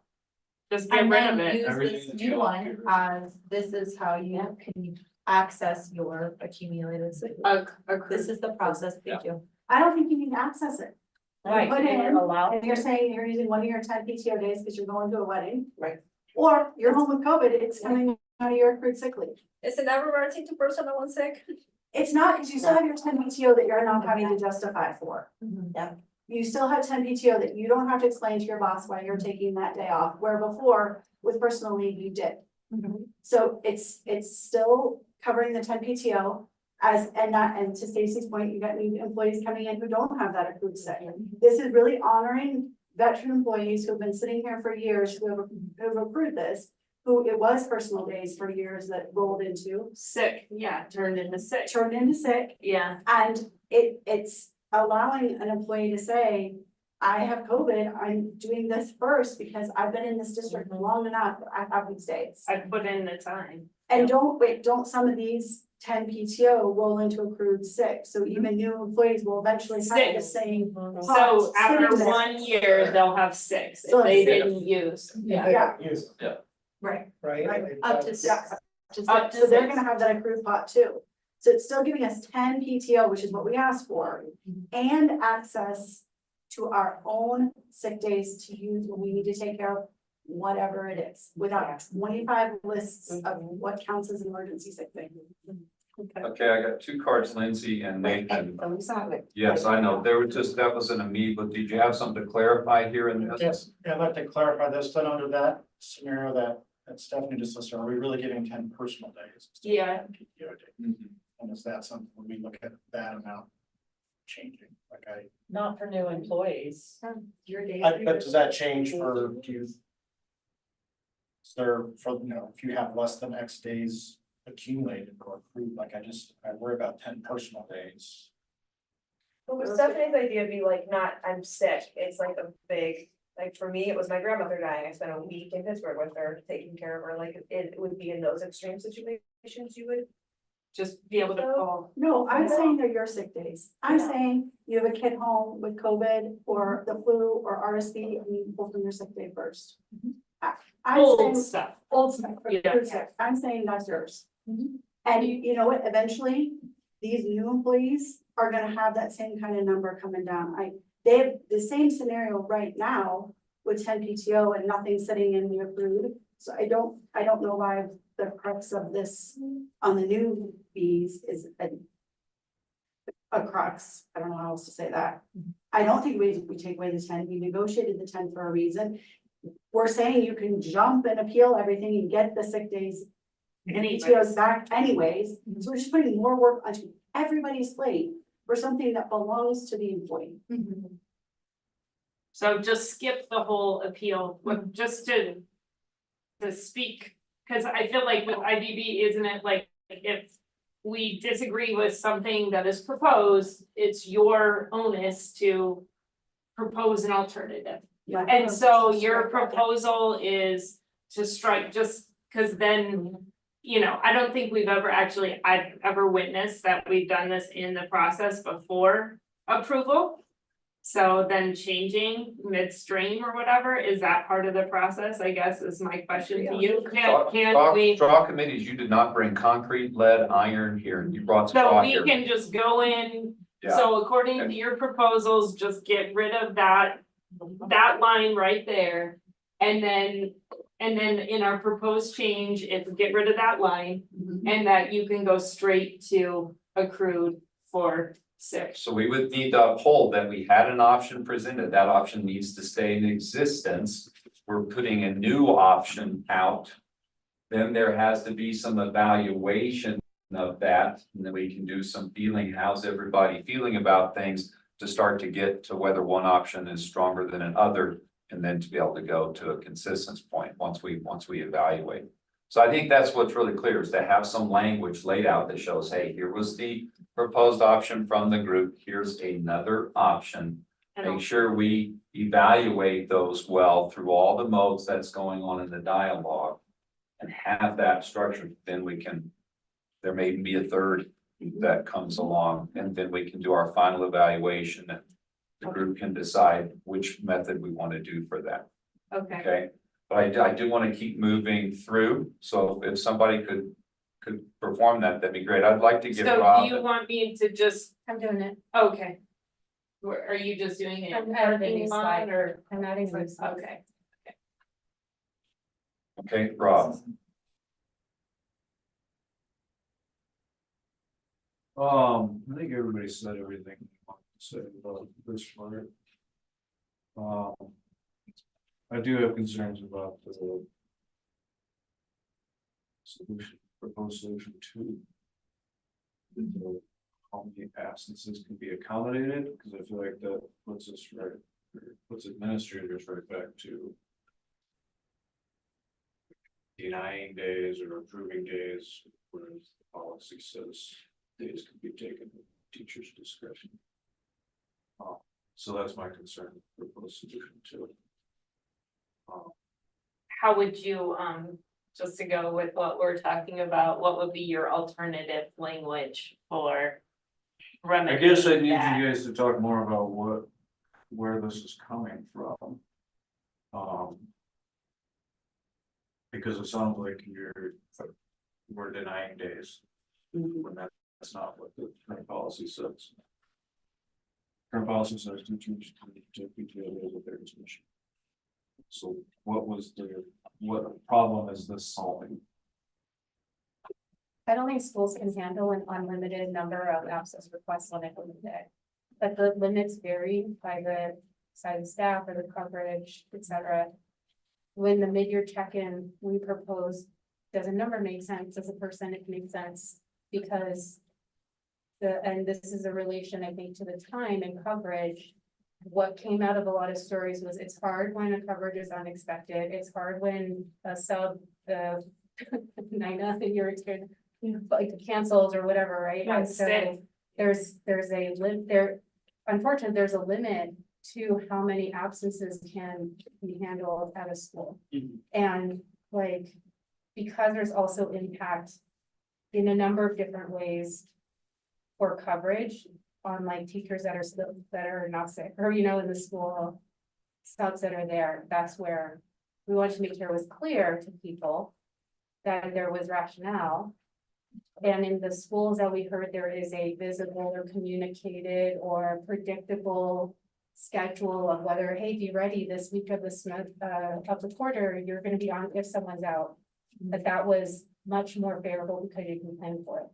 And the unexpected part of you're gonna lose your prep today, potentially, like, we need to cover, like, that felt very hard. That was the spirit behind it. And there are several schools for whom a process like that seems to be working really well. Rusty, can I just Or ask a process better. question? Please, I'm struggling right now. Yeah. So I really So- appreciate you saying something. Just in terms of like, there's two ways that we can go about this, and I think we're setting a precedent for the rest of the day, and we have a lot of things to talk about. So what's happening now is that people have their cards up. And somebody says something, and then that subcommittee is all responding to that person. That's one way we can do it. The other way is we go around and everybody says their thing, and then the subcommittee responds to that collection of comments. Does that make sense? Because to me, this feels like, And. yeah, like Stephanie talked, then Alicia talked, then Rob talked, then Alicia talked, then Stephanie, you know, it's like, so, and Grace has been sitting over there for an hour, yeah. So thank you. that's like, that would be my suggestion, would be that that subcommittee just pauses on the need to respond, and we just get the ideas out there, and then we have. Does that make sense? I mean, I'm not saying that. No, thank you, because that was literally what I was about to say. Yeah, thank you. I was just, I was trying to let some of that go, but it's really eating up the space and Yeah. people haven't been able to say things, so. If we're okay with that, we will get around, but then there will be some time where there will be clarifying. Things That's- maybe to the committee. if there That's the needs piece, to if be. it's directed directly at us, I think we should be allowed to respond. Well, Like, it's not a group, it's not. it's Yeah, not I think right now, let's do the whole, let's let everybody go around their card. And typically there can be clarifying questions, but it can get really confused. So let's maybe hear, because people have some story, I think, here that in their presentation of things with the options. And Rob, did you need to say something else? Yeah, I guess. Just to kind of expand on my concern. I'll use an example. We had a school, before school even started, their administrators told teachers, don't take your PTO. And so something like this just has me worried that. One school is gonna have this very conservative policy towards absences, daily absences, and other schools will not. And then we're kind of right back to where this whole PTO conversation started 2 years ago. Okay, thank you. And Stephanie, you're recording? I'm trying. Yeah. I'm helping her. Thank you, because that's another thing, I feel like some of the answers have been important information that may not have got written down because there is so much going on. Okay. You're good, Rob? Yes. Okay, All thank right. you so much for Yeah, your no patience and waiting. Like first I wanted to talk about the newer teachers, when they first come into a school, they're gonna get sick. Because they don't have that immune system, so like there are new teachers in my school that have like used all their days, they probably don't even know about the appeals process. Or the sick bank or anything, I don't know if that's done in new teacher induction, I don't know that. But what I was thinking too also is like the veteran teachers that have been here for so long and they have accrued these days should be able to use them. Another like consideration or solution or something, like I would be willing to give my days to people that are sick. Or, you know, that have used all their days, and I don't know if there could be some sort of process for that. Cause the problem is when a teacher retires, the payout is, what is it? $60. Like that to me, I would rather give my days away, cause I have a lot of accrued days, I'd rather give them away than like be paid out the $60. I think it's laughable. I know, but you know, everyone's different, and I just feel like if I see somebody that is in need and if I can help them, then I would be like happy to help them. So I just feel, and I know days should be days, it should be like your PTO days, all those like the accrued sick days, it should be your days. You've been here for like 20+ years, you wanna use them, and we're all professionals. I'm not gonna go to Europe for 6 months. whatever, You can't afford it. you know? So that is all I want to say, but I want to really like thank everybody's like thoughtfulness. And I know that you like worked really hard, and I was part of that PTO last year, and at the end of last year, we said, if this doesn't work, then we can start, not new, but like newish. Great, thank you. I just have a clarifying question. When people were talking about the appeals process, the first option, they talked about. They keep mentioning like someone's graduation or something. It's reminding me of like before when you could take a person there or not, like, will there be say over what that personal day could be used for? Or is it just become PTO? Can somebody specifically answer that Say question? that again. So when people are sharing their stories, I've noticed today, multiple times people have used the example of someone's graduation. Which makes me feel like it's reminding me of how the policy used to be, where there was say over how you can use your day. If I appeal to get one of my sick leave accrued. Transferred to PTO, is there saying in how I use that PTO, or it just becomes PTO? I think we did not. We did not establish a set of rules on this will be acceptable, these will. I think we were considering where we had planned the PTO months ahead. And then we got sick, and because the PTO was already on the calendar, it was already approved. So you wouldn't have to backtrack and then. No, I know the appeals question. Right. That, if I'm appealing and a sick becomes a PTO, it just becomes PTO. Yeah, I guess it's more just a yes, no question. Yeah, it just, Okay. yes, the answer is yes, it's just PTO. Excellent, thank you, Jason. Just to touch on Rob's point, the tricky part as an administrator who handles the sub issue is. If somebody comes to us and we are super short on subs and now losing potentially an in-building sub permanently. That stretches staff thinner for a day, so if we just only approve ones that come in. That really is gonna have a trickle down when we cannot get a sub in a building. So for Basalt, for example, I have one sub who is consistent. And the rest, we're having to text to see if we can get them a week out. And if we don't, that is going to take away plan time from staff. In which they are gonna have to step in with something. And that is gonna create a huge trickle down on like. Burnout eventually. So that's my only concern if you don't. Like limit it at some Not being point. able to take a day off also contributes to burnout.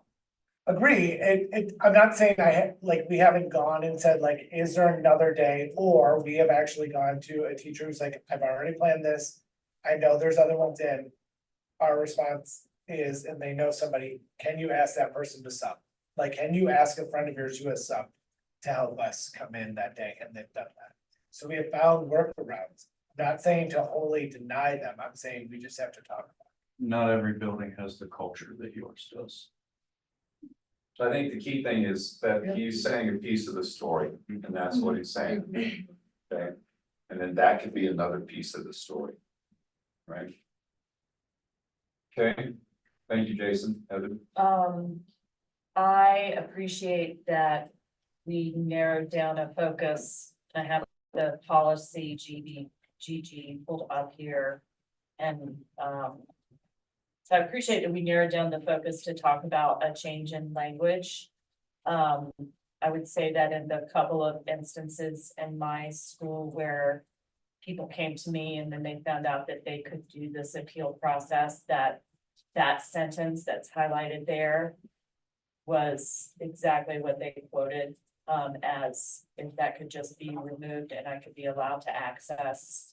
And one of these was a veteran teacher and one was not so veteran, but then that would allow them to access their sick when they are sick.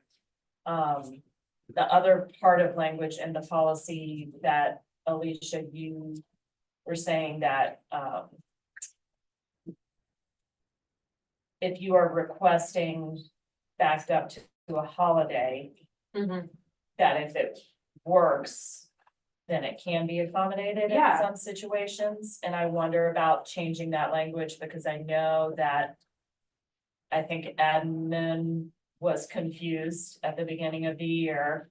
And then they were able to look at this policy and read the sentence that says if it's for a reason outside of the employee's control. And so days are being denied for people. Or people are having to take pay doc on days backed up to holidays with the policy as it's currently written. If it's not outside of the employee's control. Do you feel like the language that we have where it says the school-based recommendation, like the second bullet where we say determine at the school level how many daily absences can be accommodated, handles that? Or do you think admin would just revert back to the language of I think that's a clarifying question for you, I guess. I think what I heard admin specifically asking me in like is, you know, around Labor Day weekend, for example, when they first encountered this was I need more guidelines to tell me when I should deny and when I should not. And so I think since then, my administrator has referred to this policy and denied, and somebody is taking a day backed up to spring break because of a flight or whatever, but that's within their control. So that person is getting pay docked that day because of the way the policy is written. I think, I pasted that section on the next slide. Okay. We're talking about maybe it'll help Russell with the same language. Can I process check again? I thought we were just going. Yeah. And not responding. Yeah. What we've turned into now is the evaluation process. So I just keep watching. So all I was saying is that I appreciate that we've narrowed down the focus to talk about language within a specific policy. And I would love for us to also consider the language around this as we're looking at this solution. Thank you. I'm just gonna make one more process observation, and I think this is fascinating, and I think we should not call it the parking lot, we should call it the waiting area where you can't leave your vehicle unattended and you have to leave it running, because we are gonna have to talk about this again next year, we're going to. And so right now, what we're trying to figure out is what can we resolve today, like in the next short amount of time? And I really respect this committee, because you guys talked about all this stuff and you came to us with two little changes that you proposed because you knew that it was a dark hole, and that we're in that dark hole right now. Yeah. And so, so I just want to say that I appreciate that, and I'm looking, and I don't mind these like little tweaks, but I think that's what we're gonna do today, is we're gonna make a little bit of progress forward on this issue, and we're not gonna solve it. And that's okay. Like, it can lead forward, but then, like, where we disagree maybe is which little tweak, but that's all. Thank you. Lindsay. I live right in the middle of this, and I'm trying to think about the impact on teachers right now who are trying to deal with bereavement or very sick family members, and then know that they have things coming up as well in the conversations that we're having back and forth. It seems like possibly a hybrid, something that should be looked at is, like, I know right away when a teacher comes to me and they need to miss 5 days because they need to go take care of a parent. If I could just check that they can take their accrued sick leave for that, right then and there. They don't have to contact anyone else. There's check boxes on our little forms. If that was just a check that the administrator could sign. It seems like this could be very quick. And there could be very clear things, like if that same teacher just calls in because they don't feel well tomorrow, then it just goes from PTO. If they don't, feel well tomorrow. But then they're not worried about, I'm thinking of a teacher that I'm having this conversation right now who needs to go for West Point graduation in May and needs to go take care of a family member this month and is worried about that they're going to have to May do the appeal process. And I hear that, like, why should they? Tons of accumulated hours, it shouldn't be an issue, and it seems like it could be really quick. And then I do hear Rob's point about not all the buildings have that culture, and that makes me sad. But like, I know immediately is what I'm saying, right at that moment when they walk in. Same with the other ones that have had to go to approval earlier in the year, like it was bereavement and taking care of parents right away. We could have signed off on that in August and September and avoided some really like painful miscommunications and pay docs, inadvertent pay docs for a teacher, which does make them feel devalued and, it does hurt morale, and it could have been really quick if there was just a way that the administrator could very quickly sign that this should be accrued leave versus normal PTO. And it's kind of in the middle. It's not saying use this accrued leave all the time, and it's not saying you have to use all of it. And I would think that caring for ill family members and bereavement would be very quick and automatic. You should just let people take those from the accrued and not impact this other time. We don't want to go go all the way back or go all the way to PTO. Thank you, Nancy. And I would like to back up with what Nancy is saying, and I think that's a great idea, and I think that could get us towards this compromise or whatever. I think that's a great addition, but I also think we should add in Maddie's idea of when it is requested versus when it actually happens.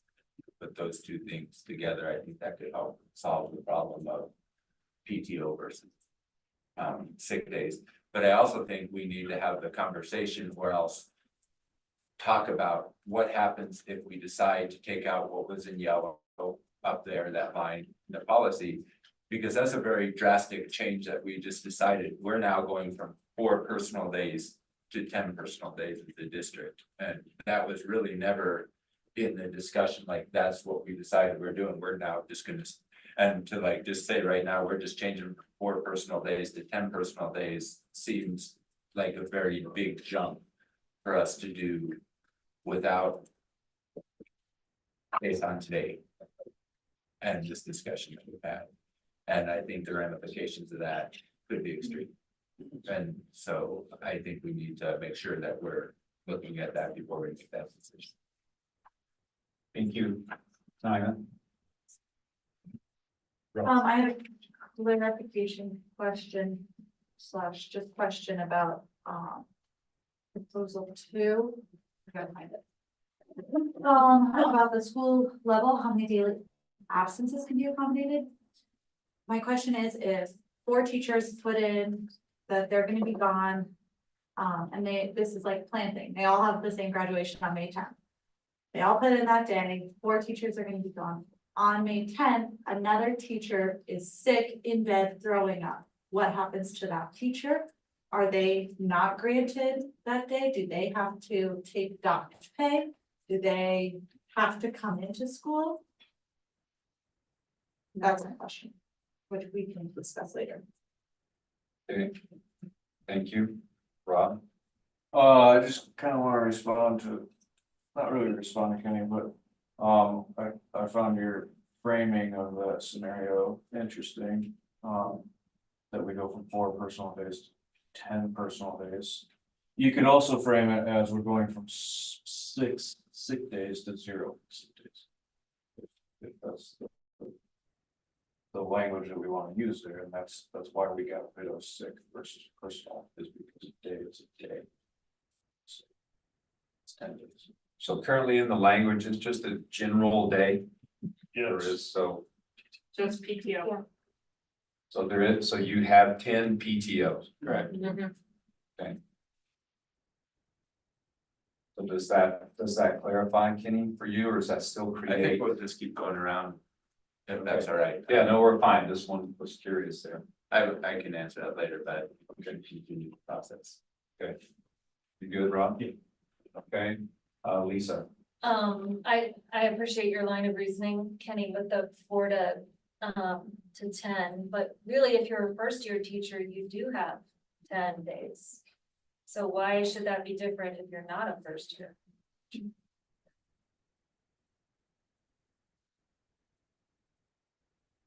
Okay.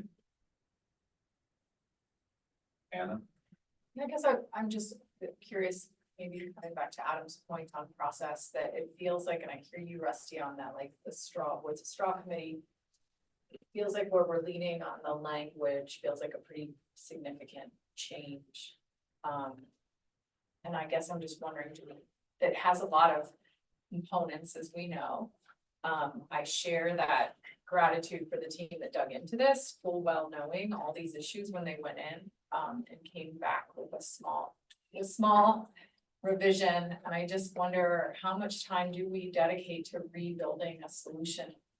Now our subcommittee of 20 people, and a day when we have a lot that we want to talk about, on a topic that's really sticky. And just wondering, in terms of process, is that what we're doing? Are we reconstructing a pretty, what I think, I agree with what's been said a little bit, that this is a massive shift and would be a big change with a lot of components that there's a lot to chew on. I'm just wondering, are we all committed to dedicating that time to that solution? So Anne's bringing up a really important process thing. If you were to go back and look at the slides, maybe that I had given in that training, they may not be there, but typically what can happen in this is that if major changes are needing to be discussed based on the straw committee's recommendation, then the group sends the straw committee back to work on those things. And then those things are brought back to the larger group. So if there was a situation where there were no other days to negotiate, then what you would essentially have to do is choose some sort of language that you have and then generate an MOU that this committee is going to further continue to modify that language. Otherwise, we will be working on this for a minimum of another hour, trying to evaluate and wordsmith language, which then stops us from moving on to other things. So I've seen this happen before where you're at the last meeting and then all of a sudden there's this big thing and MOU has to be written and the group works on it through the summer and into the next year. Or if this group had time and said, we had to get the finances done by a certain time, but we could still meet to deal with this before the school year was over, if it was deemed to be critical. So that's kind of what I have seen, because otherwise you're right, we're going to log a huge amount of time here. We have a lot of other things. I will tell you this, typically what I work with, what I've seen in Montrose, I've really only seen it in Montrose, is they do a day in the fall oftentimes, or in April, that is all just around language. They've already had their committee structure, committees work. They come in and they present those changes. This would be a language change in your collective bargaining contract. This should be in your collective bargaining contract. And so they would bring the change. If it turned out it didn't work good, we couldn't just quickly wordsmith it, then it would be put back to them and then they bring it another day that was already in the schedule. And usually the final day is set up for all compensation. Like that's the only thing on the plate. So that's just sort of a structural thing as to how to deal with this kind of problem. Because what is usually done is in advance, both groups, the EA and the administration has looked at a straw committee proposal and they come to the session saying, we are pretty much in agreement with accepting this proposal, and boom, thumbs, it's accepted without much discussion, dialogue around it. Sometimes there may be a little bit to clarify and then boom, go.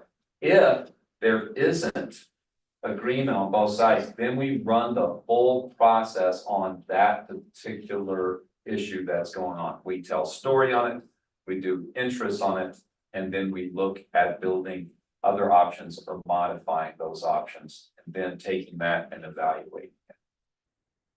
So here we blended story. We haven't actually heard directly somebody say, I have an interest in, which is a motivation to solve the problem. I have heard those stated, but they haven't been directly stated that way. So we've just been kind of mashing together several different ways of dealing with it.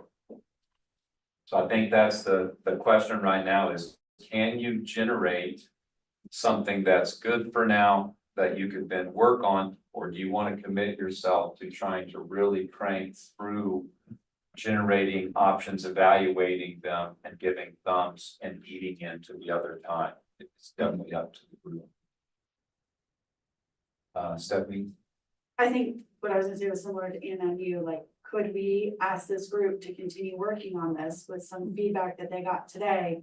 And if we are coming back May 15th, dedicate a small amount of that time to this group, because in my history of IBB, when it goes around like this and goes around like this and goes around like this, I don't think the proposals that they brought, although they were so hard on them and I appreciate them, are hitting the right mark, and I'm not sure we would get all thumbs up. Okay. That was gonna be my question, I guess, like, we never even got to the point of consensus, we just like went straight away into alternatives, I just wanted to see like. With our original proposal or whatever, could we just go that to a consensus and then based on the. You know, based on the thumbs not up, then make an alternative idea of timing. Cause at this point, we're working on just the assumption that people are gonna thumbs down this as is. Like before we had any of this conversation, but we never got there, so I don't even know if people would have thumbs down.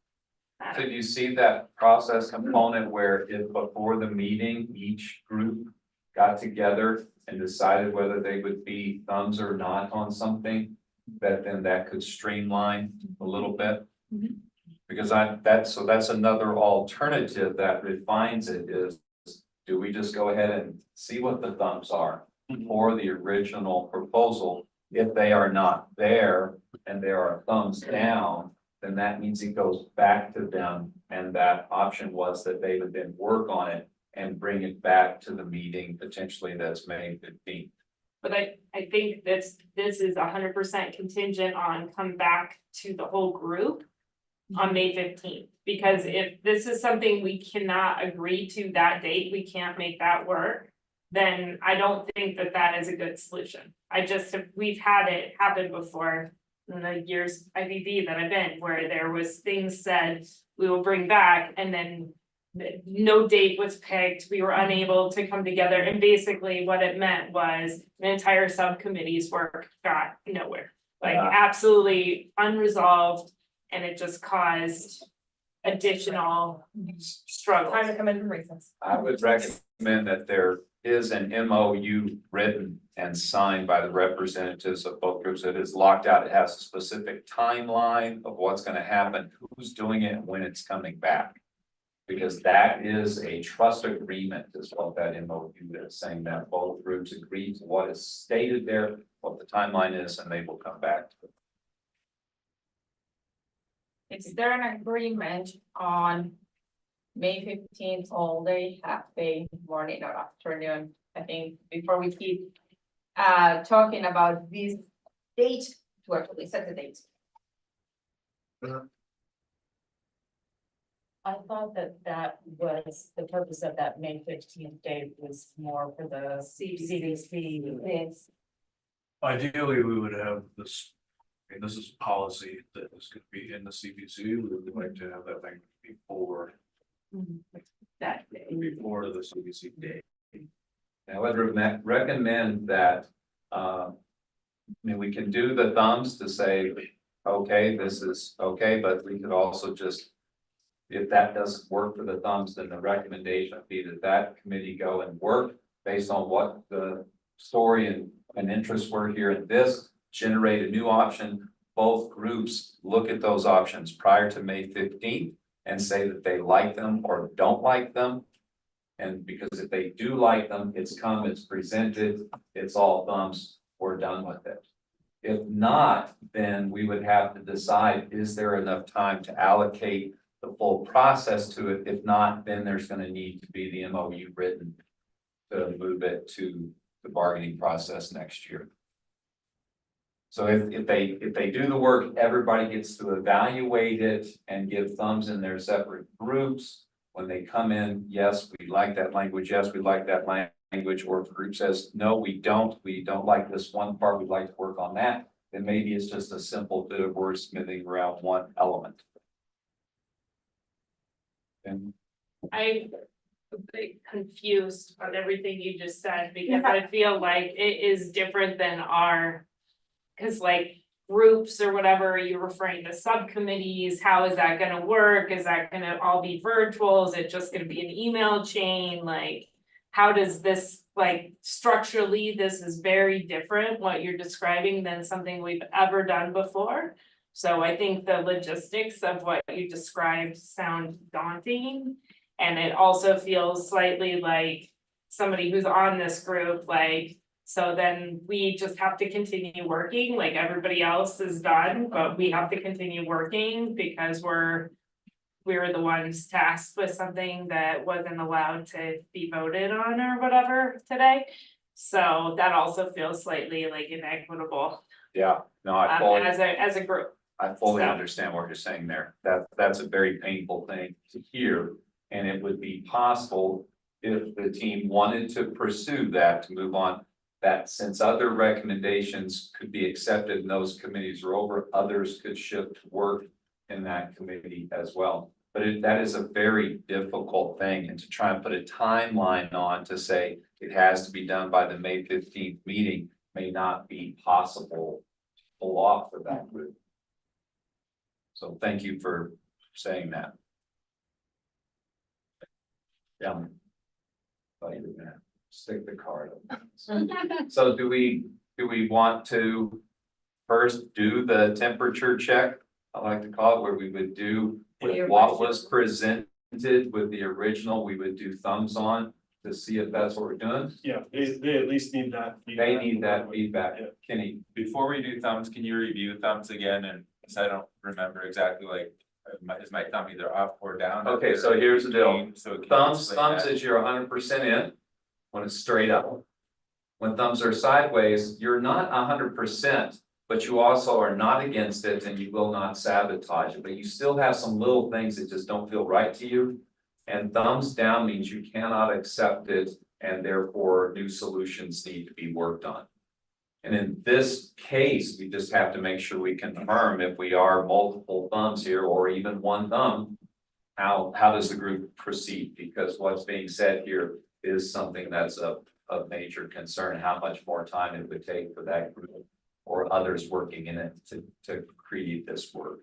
So there's only 3 places to be. 3 places. There's no numbers. Yes, No. it's all in, not gonna sabotage it, but you feel a little weird about it, you're not 100%, but you're not shutting it down.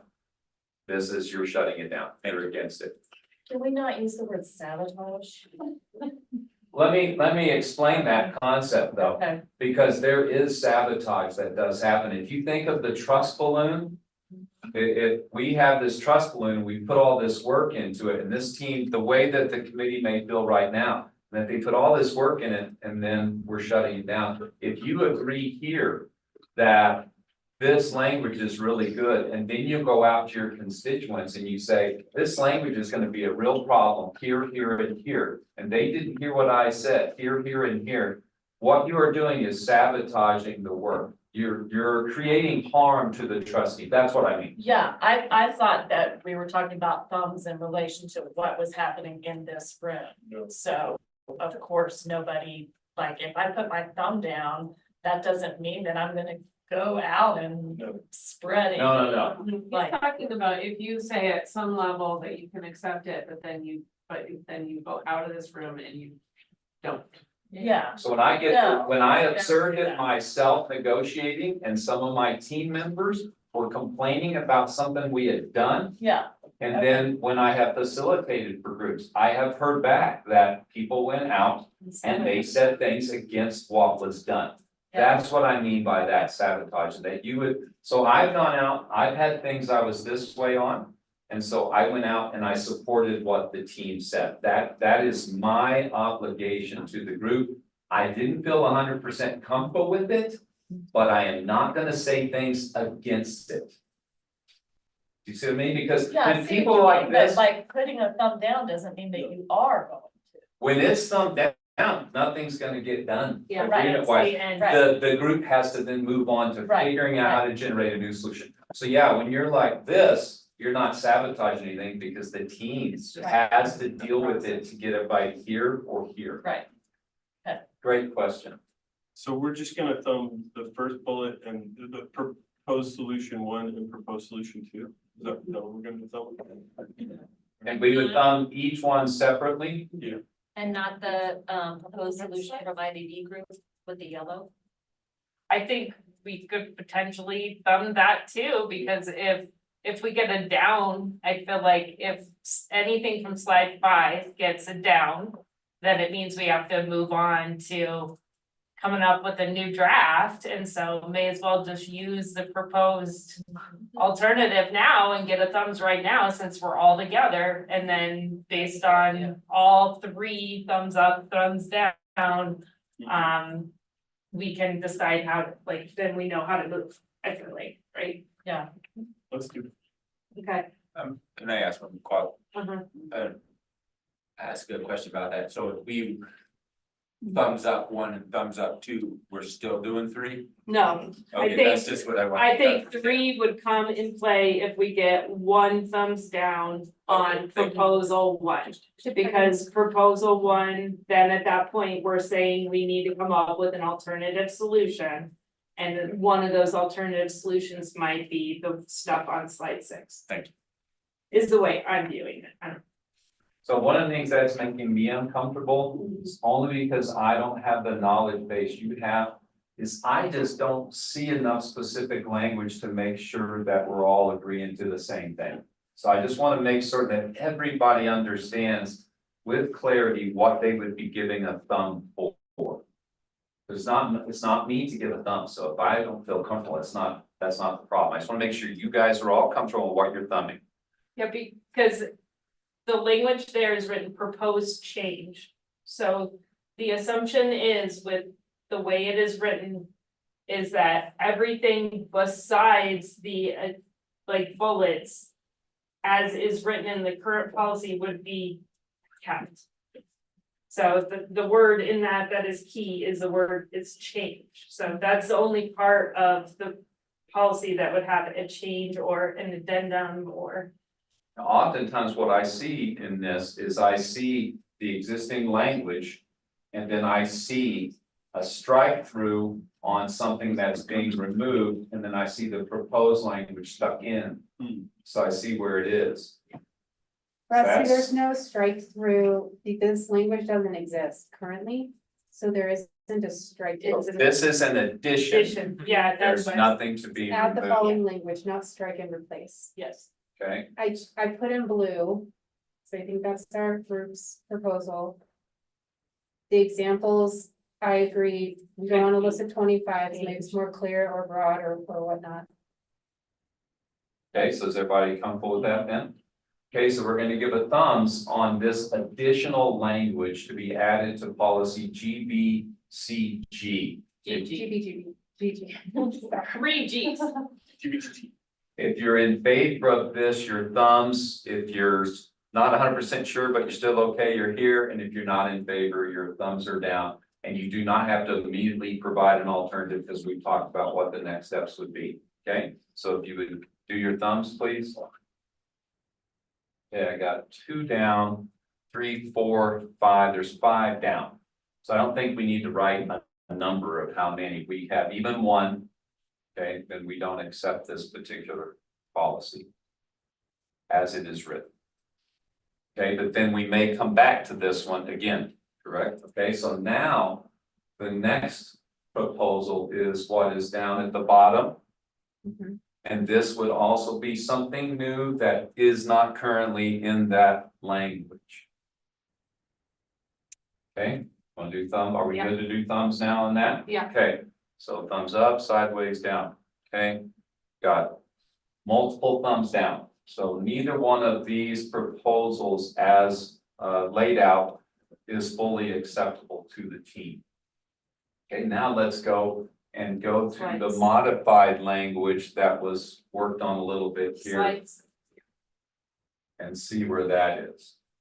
So this is saying, leaving the existing language that is there. And then what is in yellow, is that to be stricken? That's right. I love this, you just could go on for this forever, which one is that? We're You not- could break it instead of yellow in. Yeah, so the yellow would be eliminated from the current language. Is everyone ready to do thumbs on that? Okay, so thumbs on this. Okay, I got 1 down, 2 down, 3, 4, 5, so we got a bunch of thumbs down, so we have not been able to resolve that. So now we're at that point of what do we choose to do? It's either have the committee and that committee can be added to in some way, we can figure that out. Or that could work on it, present it again in some form, May 15th, or we can MOU it. Or perhaps Anna, you have something else. Yeah, I was just wondering to honor Alicia's point about like just equity of investment, could there be a moment, maybe over lunch? Where our teams did a quick caucus to see if, because I was thinking, could we have a coalition of the willing? If there's enough folks that are like, I think I have some ideas, I've heard all this, I have more new energy, I'm ready to lean in between now and May 15th, and of course we would need coalition of the willing from both admin and our CEA, and so I was wondering if those groups could caucus and see if there's 2 people or a couple people that feel like, no, I want to keep tackling this and see what I can do by May 15th, instead of putting it back on this team who might feel like we're done. And could we come back then to say, yeah, we've got a couple people that would jump in and see what they could do by May 15th. Could it be people who were not on the committee, but I think it would just be up for the team to. Yeah, decide. that coalition of the willing, I like that terminology, Miles. I propose we move on and we address that issue when we get to, because there may be more than one issue we have to deal with. Right. Thank you, Miles, that would be a very good procedural way to go, okay? I mean, we're not even done with our second interest. Yeah, we didn't even hit our second interest or our third Oh, gosh. interest, actually, so, yeah. Well, hopefully We started with the heavy hitter, I'll just say that. And we knew we rushed it last year. We knew that was last. And we did start with this one because we knew that there was gonna be. Okay. Yes. Okay, but so on that, in our notes, I've been trying to write our process. And so we have our, just so you know, I've been taking notes on how we have decided to do this, and hopefully that will continue next year. And for the rest of our policies, but they're written down. So if you're curious. So we you can got reflect on lost that for the somewhere, rest of the oh, day. it's in here. Or we can watch the video again. I have been taking notes. So I have a couple of things. One, is lunch ready? We know. Should be in 5 minutes, as Okay, I that's understand, and I fine. can provide an update shortly. The other thing I didn't know for sure, I didn't have full clarity. I looked at notes, but I didn't just fully dial in because I was kind of overwhelmed from your second meeting where you brought everybody together. I'm assuming it was pretty much this entire group. Yeah. Came back and shared their committee reports. I had wondered how much there was of people going yay, nay, what kind of happened there, because I'm wondering now. If it might be possible prior to the next thing that's going to be presented, that each group, and when I say that each team, the Education Associate Administration, look at the proposal and say whether they feel good about that proposal as is. Because, and if there's maybe a few little tweaks, because if not, the typical way you go is you run through the full process of it, rather than getting in all of the back and forth that happens. There is already a lot of story on everything, so it might just need to be interest. I have an interest in this, we run through it, and then we may be split out into different teams to create some varying options. Just trying to think of how we could make this roll a little bit faster. Am I sounding insane? And that makes no sense. Yeah, I'm just worried that becomes a little bit more positional. positional bargaining, which is not what. Yeah, I don't mean it to be positional, it's more of an advance, like, hey, this needs to be worked on. But I see, because we do not want positional. But I just know that in Montrose, they chose to go through the entire contract language. And that generated a lot of these scenarios where that committee worked really hard, and then they came in and made recommendations and it didn't work. And so in the final thing, they just kind of decided, yeah, we like that, yes, we like that, so then there was no process done for that particular piece. If the other pieces that were there, people like, we don't feel good, then we had to run through the process. That's kind of my thinking there. Yes, Manny? In terms of just like speeding it up, would it be like moving through faster? Would it be helpful to, rather than have a discussion after every proposal, just do the thumbs right away?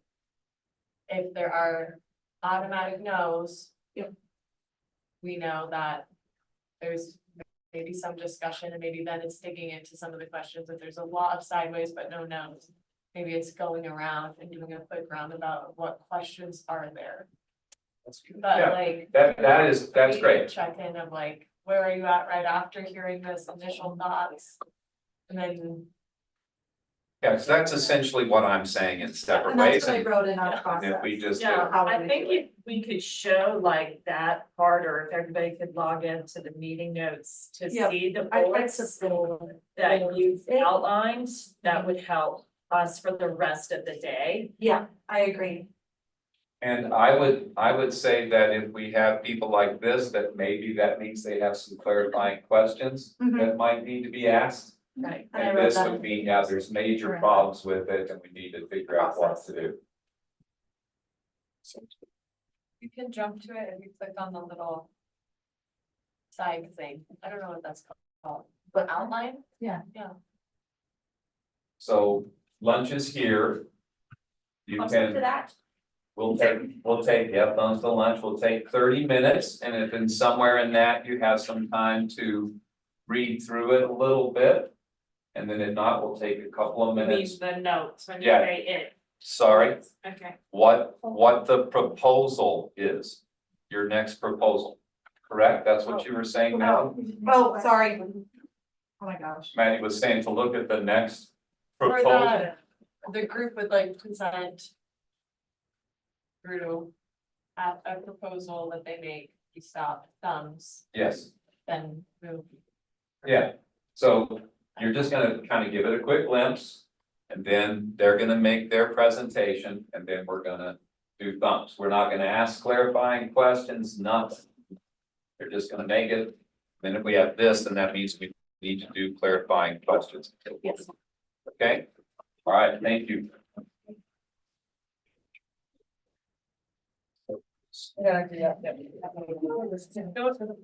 That's so funny. I'm supposed to be all down here. And I'm like, it's not. We should thank you for saying what you said. I just don't know, I've been in that position, that's very difficult. I've always been in the group that has to happen. Oh, don't worry. I just, but it's never, I guess the nice stuff have never played well. And so that's where that, like, I know that this year's new, fresh, whatever, different people, different, I just think part of maybe the reason it has never gone well is because we haven't come up with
I think that this is. I don't know, I think she just added that. Okay, I'm just. I think this is, can we say Lisa, you were giving Yeah. the. Yeah. Yeah, so. We all good? Got Jacob missing. I know Stacy's on her way too. Okay. She had a lunch. Oh, yeah, she had a meeting, yeah, Stacy had a Mhm. meeting. And Jacob knows what's going on, so he's good. There he is. Yeah. All right, thank you, Lisa. You're welcome. She's giving you a teacher log. Da, da, da, da, Thank you, Lisa. So one of our, tasks was to consider customizing the health insurance. And we. But, yeah, so that was really too big of a issue for us to take on, after we did the other things we were tasked with. So we are recommending, that we restart the, health insurance, recommendations committee, to perhaps survey employees about what is missing or needed from our health insurance. We were also tasked to, sort of try to fill the void left by the marathon clinic. They were unable or unwilling to offer us a contract. So, we have, come up with a couple different solutions for people that we've shared through the staff newsletter. There's a health insurance corner. One that you might have seen was the, urgent care at Valley View, which is $0 copay for our insurance. And also for people who lost their primary physician at Marathon, we found out there is some availability at Glenwood Medical Associates.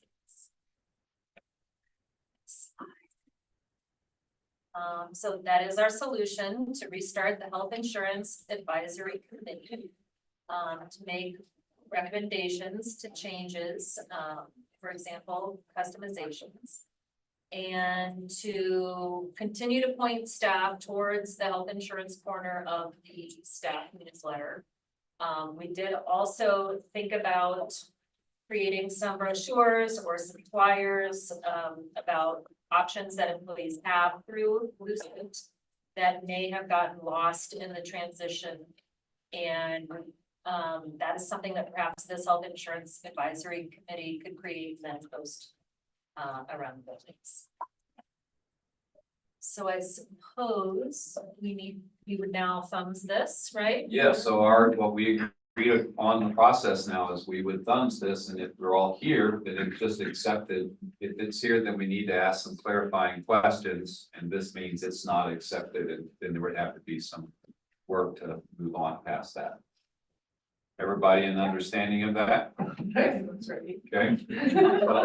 It thumbs. Oh my gosh. Did we do it? Okay, No. almost. We got this. No. We just have a couple of clarifying questions that need to be asked. Okay, so let's go ahead and these.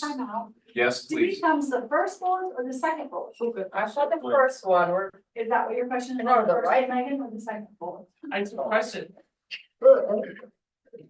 I'll support it. I just have a question. Can we Same. revote first, Same. first bullet? Yes. Okay, so we're just gonna vote on bullet number 1. Bullet number 1. Okay, and we still have some sideways, nobody's down. All right. Megan, you have your card up. Those of you that have a question, put your card up and we'll clarify and the committee can answer. My question is, we have saved money. I understand from going to our new insurance, and I think we need to communicate that. So would this be the group to do that? And if so, how much money is that? And I think we need to clarify that to staff. Okay. So we need to clarify if we have saved money by changing our insurance. And because changing the insurance led to the loss of CEBT. And so I think staff need to know that we have saved money on that, and we was going to communicate that. Okay, anybody have a possible answer to that, or is that just a question that's gonna float out there? I'm not sure the committee could directly answer that question, can you? I think what about the money saved regarding the clinic, I can speak to. Okay. Is that what you're asking about, We or? do have some other about, bills. like, we spend less money on insurance now. I think when we communicate rates for next year is when we do that. 8 months in. We don't actually know. Yeah, I mean, we've saved money, we're ahead of where we thought we'd be, but also lots of explains before that what we did. So it's just like. Right, it's just like, you know, if we were 80 months in, like, yeah, we could, you know, probably get some pretty good. You're welcome. But if health insurance is going up, employee investment, the cost, right? Or we don't have that yet, but if it's not, it seems like that. At some point. I believe it is highly likely that rates stay exactly the same next year. It'd be really unfortunate if we did communicate, hey, it's cheaper, and then we get a big bump in. Well, I don't think we say it's cheaper. I think we'd say we're leaving, like the investment is the same, so you rate more, your rate stays in your pocket. I guess I'm just trying to avoid us getting what happened this past July, where everyone was all up in arms, hey, like, what was this? So there was a perception that we were told one thing and something else happened, so I would just be cautious about that. Yeah, I think again, you know, probably find a clearer picture when we do open enrollment. So. Based on where we are, we don't need to. Again, it's one of that. That's the rest of the. Yeah. And then will that be in the final proposal that we present, or when does that come out? The health insurance rates are Yeah. never part of like that. It's just. That's why I would be in favor of exploring a health insurance advisory. That's kind of. Put on the line executive consultation for health insurance. Before we just get a bill, like, hey, your rates are going up 10%. And now we can decide if we increase rates, but Yes. what are we getting? Are we just covering current costs and current costs?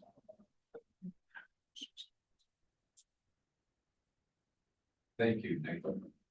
Anna, then Maddie. There's some no, who owns the health insurance advisory committee? Like, who's that? Who does that? It's HR, it's an HR committee. It has not been set up just yet, but it was a similar recommendation as how it happened before when we studied the transition. So HR guided it. Okay. And open not only to IBB members, but open to all the members in the district community, district schools, I mean. That's just building. Perfect, so it sits outside of IBB. Seats outside of IBB, yes. Perfect, that's all. Okay, Maddie, good. Everyone listening, yeah. Anybody else with a clarifying question needed? So this committee would be built around what has currently been set up through HR, but would be expanded to other members of the school district. Some could be IBB, some could be otherwise. And they would then look at the information and build recommendations and so forth that would be separate from IBB. Those recommendations then would go to the board, or how does that work? The current changes that we've made to our insurance, when they have been requested, they've not gone through the board. I say, I would like to add now, it's a chiropractor, he's phenomenal. We spent a month doing phone calls, we added that chiropractor. So similar idea, I don't know if board approval will need to be involved into every detail on personalizing this plan. Unless rates might have a significant change one way or the other. But I don't foresee it. I think we come through the rate process. Because again, it's right, things we've added haven't cost. Haven't necessitated a rate increase, which the board has basically. Yes, so that's the only part that. Yeah, board the health insurance now has its own fund and the board approves a budget, we're approving all the revenues and expenditures for each fund. So we're kind of that process, it'd be more of a board level function as opposed to like in the weeds. Great, thank you. Any other clarifying questions? Ready to thumbs again on bullet number 1. Okay. Looks like we're all in. Autumn left, but I think she was. It passes even with some side. Yes, it passes even with side right now. Because if you're sideways, you should have asked clarifying questions. Yeah. And if then you're just okay with what's happening. Okay, so we got with that. You guys rock. Yeah. Way to go. Awesome. Okay, and so now we've got the second one, which is to review the health insurance reminders and tips through various resources. Vote on that. It might not be as clearly stated there, probably this committee will also be in charge of pushing those reminders and resources to all employees. Is that also HR? The committee that we're talking about on bullet point 1. Okay. Would be the health advisory committee would be doing this part. That push, that, Right, so maybe add that language. maybe we need to add that language and space my temperature. I got it. Autumn, we went ahead and voted. And you had that. Yeah, before, thank you. So, Sorry, there was a sun issue. oh, that's okay. As long as trash cans were involved.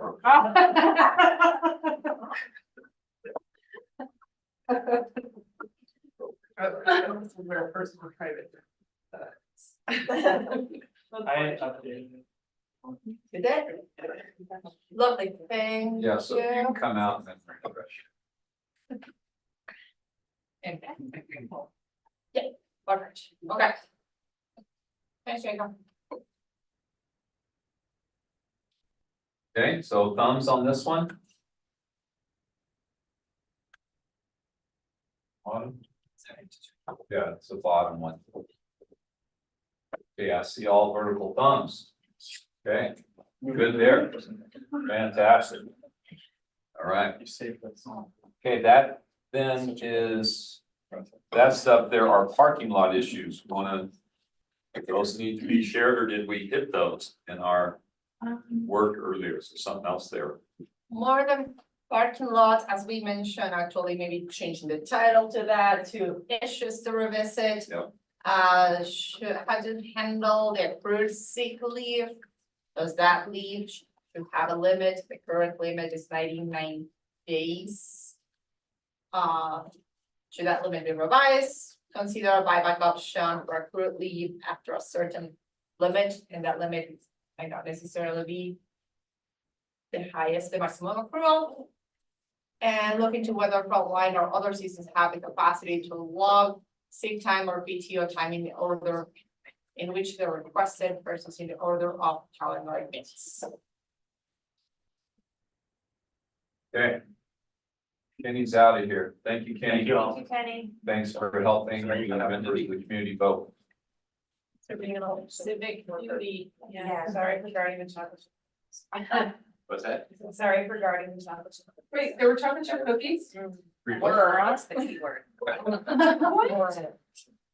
Do we have an elephant? An elephant. Chip cookies, that's a big elephant right there. Oh, yeah. No. I do have two big elephants in the car. The answer is yes. Which one? All right, so are we complete with this, or do we need to then? Well, I wonder if part of the parking lot is what we kind of said, and we want not to look at. Maybe not. I think the straw house. Yeah. Yeah, I also, the look into the frontline thing, kind of goes with that straw house logistics wise, right? Like the third bullet there, it's kind of the logistics. If we somehow can get it figured out through the virtual system. Would that alleviate some of the concern with it, similar to what Lindsay was talking about? With like a checkbox by the administrator to supersede the process or whatever.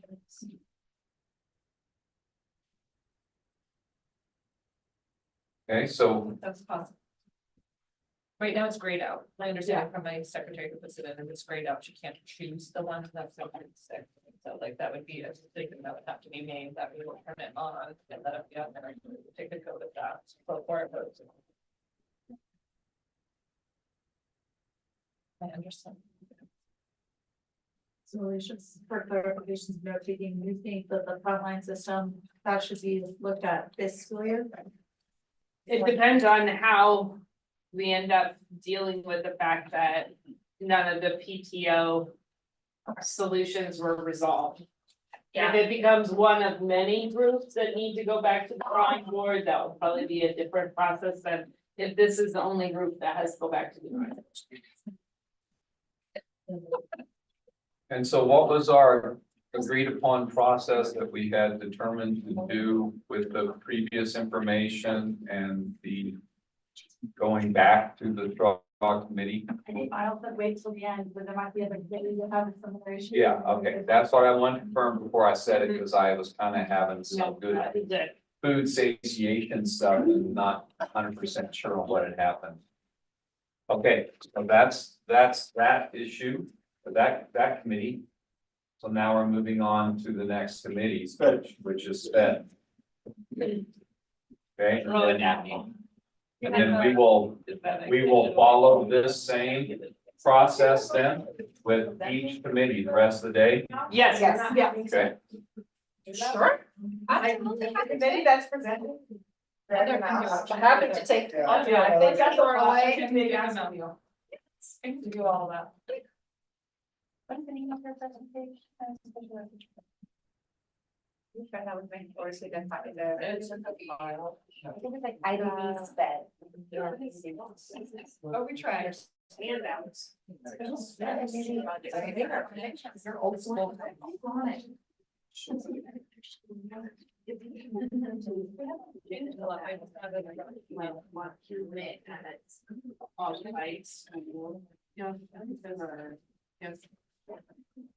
For, sorry.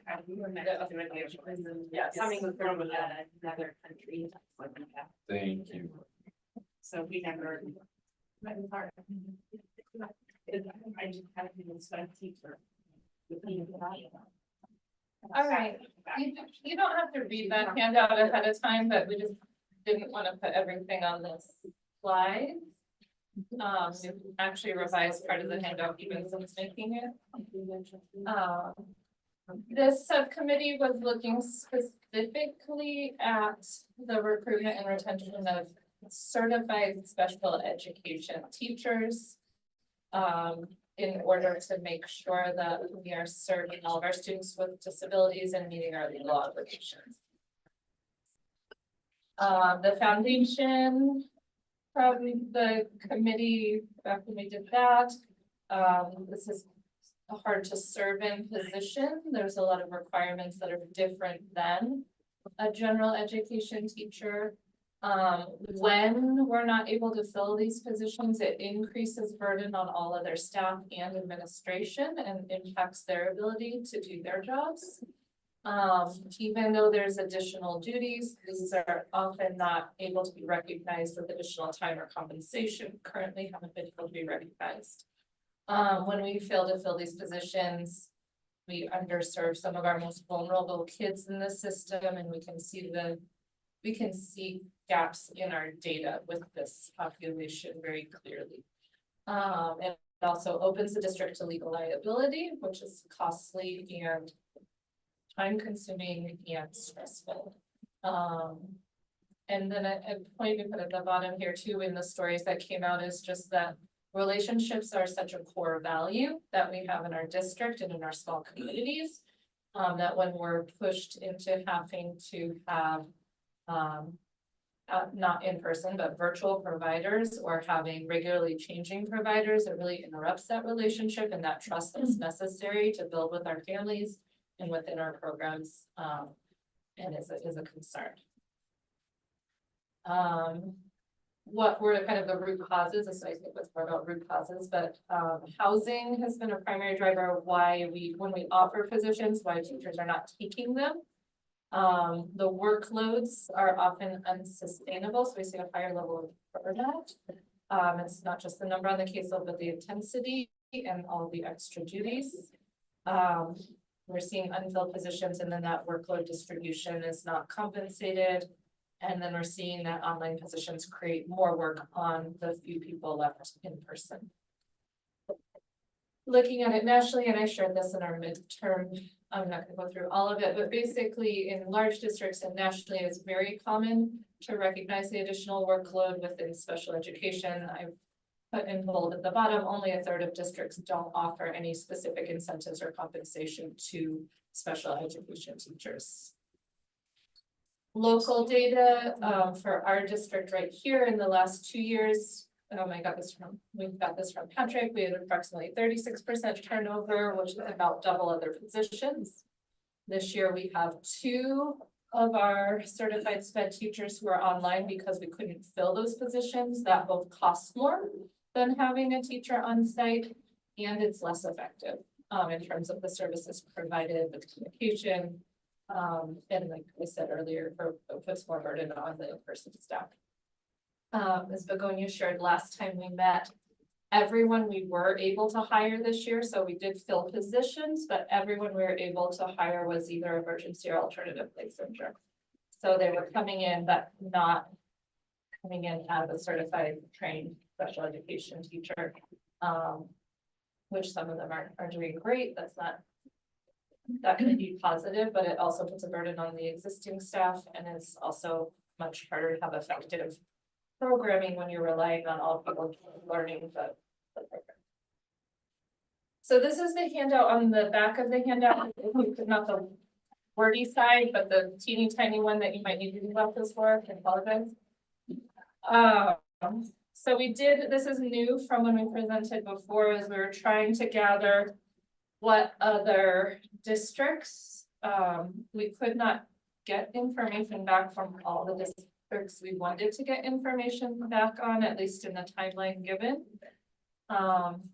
So some of the questions that were asked before were about salary schedules. So you'll see that in the 4th column. There's different ways that special education staff and SSPs, which is special service providers, are compensated in different districts. Some are on the same salary schedule, some are independent contractors, and some are on different ones. In Mesa,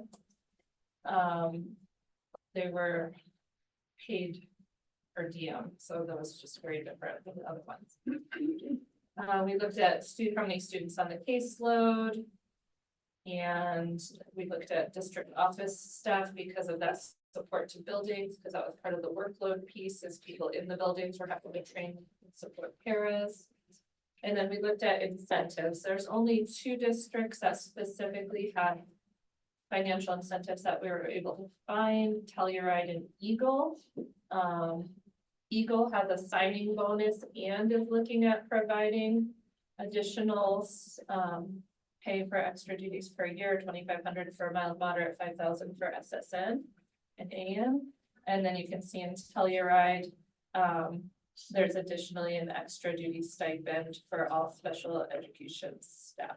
Eagle also provides more protected fan minutes. That's the last column there. Something that's not noted on this, I realized was on our original document that we have though, is that almost all of Aspen's staff does have is in staff housing. So that's a huge incentive. We did not hear back. We were gonna put the guy on the bottom maybe tomorrow, but now we pulled out to ask him our we're like, oh good, he's coming to tomorrow. Ask him about it. Sorry, but the assistant superintendent was applying down here. We did want to find out, like, are they actually holding those spots for SPED staff, or did that happen by happenstance? But really, it's a ton of is a ton of their staff, including their district office staff, or all in staff housing. I think in their handbook, what it read, it was pretty vague, but it sounds like it's an extra lottery ticket entry that they get, and but due to how they staff, almost everyone actually does get it, and they've been successful in having said staff with that. So comparison wise, I mentioned, so Telluride and Eagle have notable recognition for extra duty legal obligations. The other smaller districts, we aren't seeing that yet. But with the national data, we are seeing that in large school districts. So that's our comparison points for this. We recognized this before, which I don't mind calling it out. We do appreciate the housing committee is allocating extra points in the lottery for positions that are deemed hard to fill by HR, and we're appreciative of the opportunity fund, which might help teachers maybe add an endorsement or obtain SPED credentials. We've seen some success with that, with teachers who maybe at the point in their career want to change roles or are coming into a more saturated area and decide to take on special education. So those are two positive things to call out. All right, so we have three proposals. So I think we could go one at a time on them. And I think I have this slide and then there's a rationale slide. Yeah, okay. So this proposal one is time.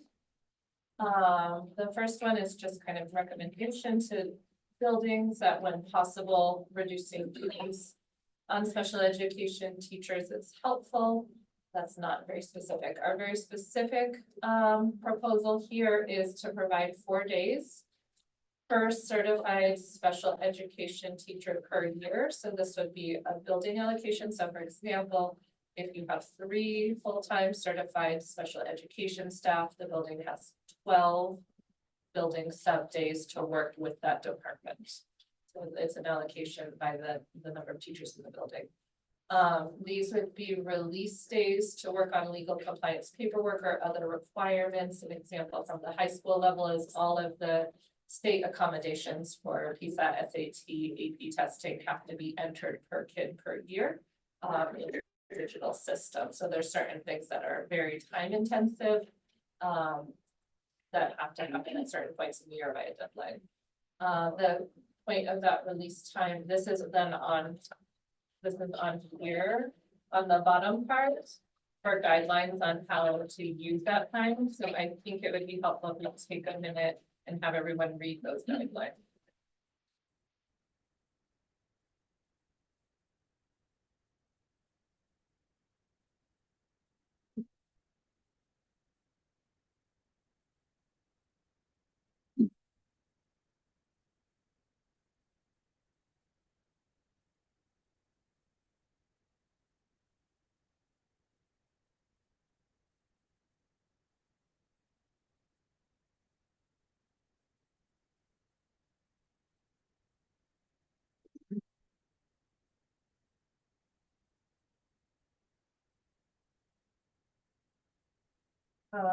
And I think a point kind of in a side to this is that oftentimes special education teachers are not getting the same work time as general education teachers. So for example, like on the April ID day, when most teachers will have some time on site with their building staff and probably some of that building day on their own to work. Special education teachers on that April day will be in a full all-day training with CDE, with building compliance training specific to autism, and there's a third category as well. That's similar in the August days. They have more extended time where they have to have trainings than other staff. So part of this release time then is to help balance when they might not be getting some of the other time to do some of the work, and then some of it would be for some of these really big activities that are outside of normal work time given. Can I ask a little question about that? Yeah. Is there any way that they could encourage, if they're getting these 4 days, if there any way that they could encourage the people that run those meetings to have them on a separate day besides the workday? Because I know like in our building, our sped teacher really misses the opportunity to work with the staff on those days. So if they have these special days, like, is there any way to just put that in there? I mean, I don't want the district to control, I want Patrick to control those 4 days. But maybe one of them, maybe there could be some collaboration there. Well, Patrick wouldn't actually handle the 4 days, that would be at the building level, specifically like extra plan time for the sped teacher. Yeah, but the point I'm making is that like, if there was an all-day meeting, that maybe they didn't always have to have it on the teacher workday or the day that those. people Right. could meet with their staff. So Yeah. there's a compliance training, which is frequently was filmed. Yeah. Like possibly like, we know that needs to be done in the first quarter, but each site could schedule when it is so that teachers are not missing their shared plan time. And we talked about that on our group too, because special education teachers then tend to feel more isolated. Yeah. Because they're missing some of those specific team building type Yeah. experiences, or like where we're making decisions about things we're gonna do as a school as a whole, and they're not there for that, so. I do think that could kind of be negotiated, but it would be. Would have to be site-based, it wouldn't be that Right. we do not foresee a scenario where all special education teachers in the district are missing on the same day Yeah, based on this. Right. This is meant to make sure the program in the school is able to meet the needs of the school, and so it needs to be between the teacher, it has to be specific to the kids in the program within that site. And I think unfortunately, part of that April day came out from a lawsuit that were out of compliance and had to have. But that happens, and that's part of. Right, exactly. That's part of the reason the subcommittee exists, is because that happens. Yeah. Lawsuits, state mandates, there's things that happen that require time from special education teachers that's not the same as in general education. Yeah, I'm gonna stick with process, Grant, if it's okay. And I'm gonna ask for thumbs, because that's what we agreed we would do, and then if anybody sideways, then we can ask clarifying questions. Maybe say one more. Yep. We did already, just all three of our proposals have a cost to them. And we did already share all of our information to the compensation committee, and then they, nine of them brought back information to us, and we did look over it. It is possible, just to be clear, within the allocated money, but it is a little thin, I think, because we haven't heard the proposals from the compensation. Heather, you can go to the next slide too. You can just leave it. Okay, so do we want to do thumbs Yeah, down? that was the rationale for the time. Okay. Yeah, so the next slide is rationale for this. For this one. Yeah. So we could still vote on it from here. I think.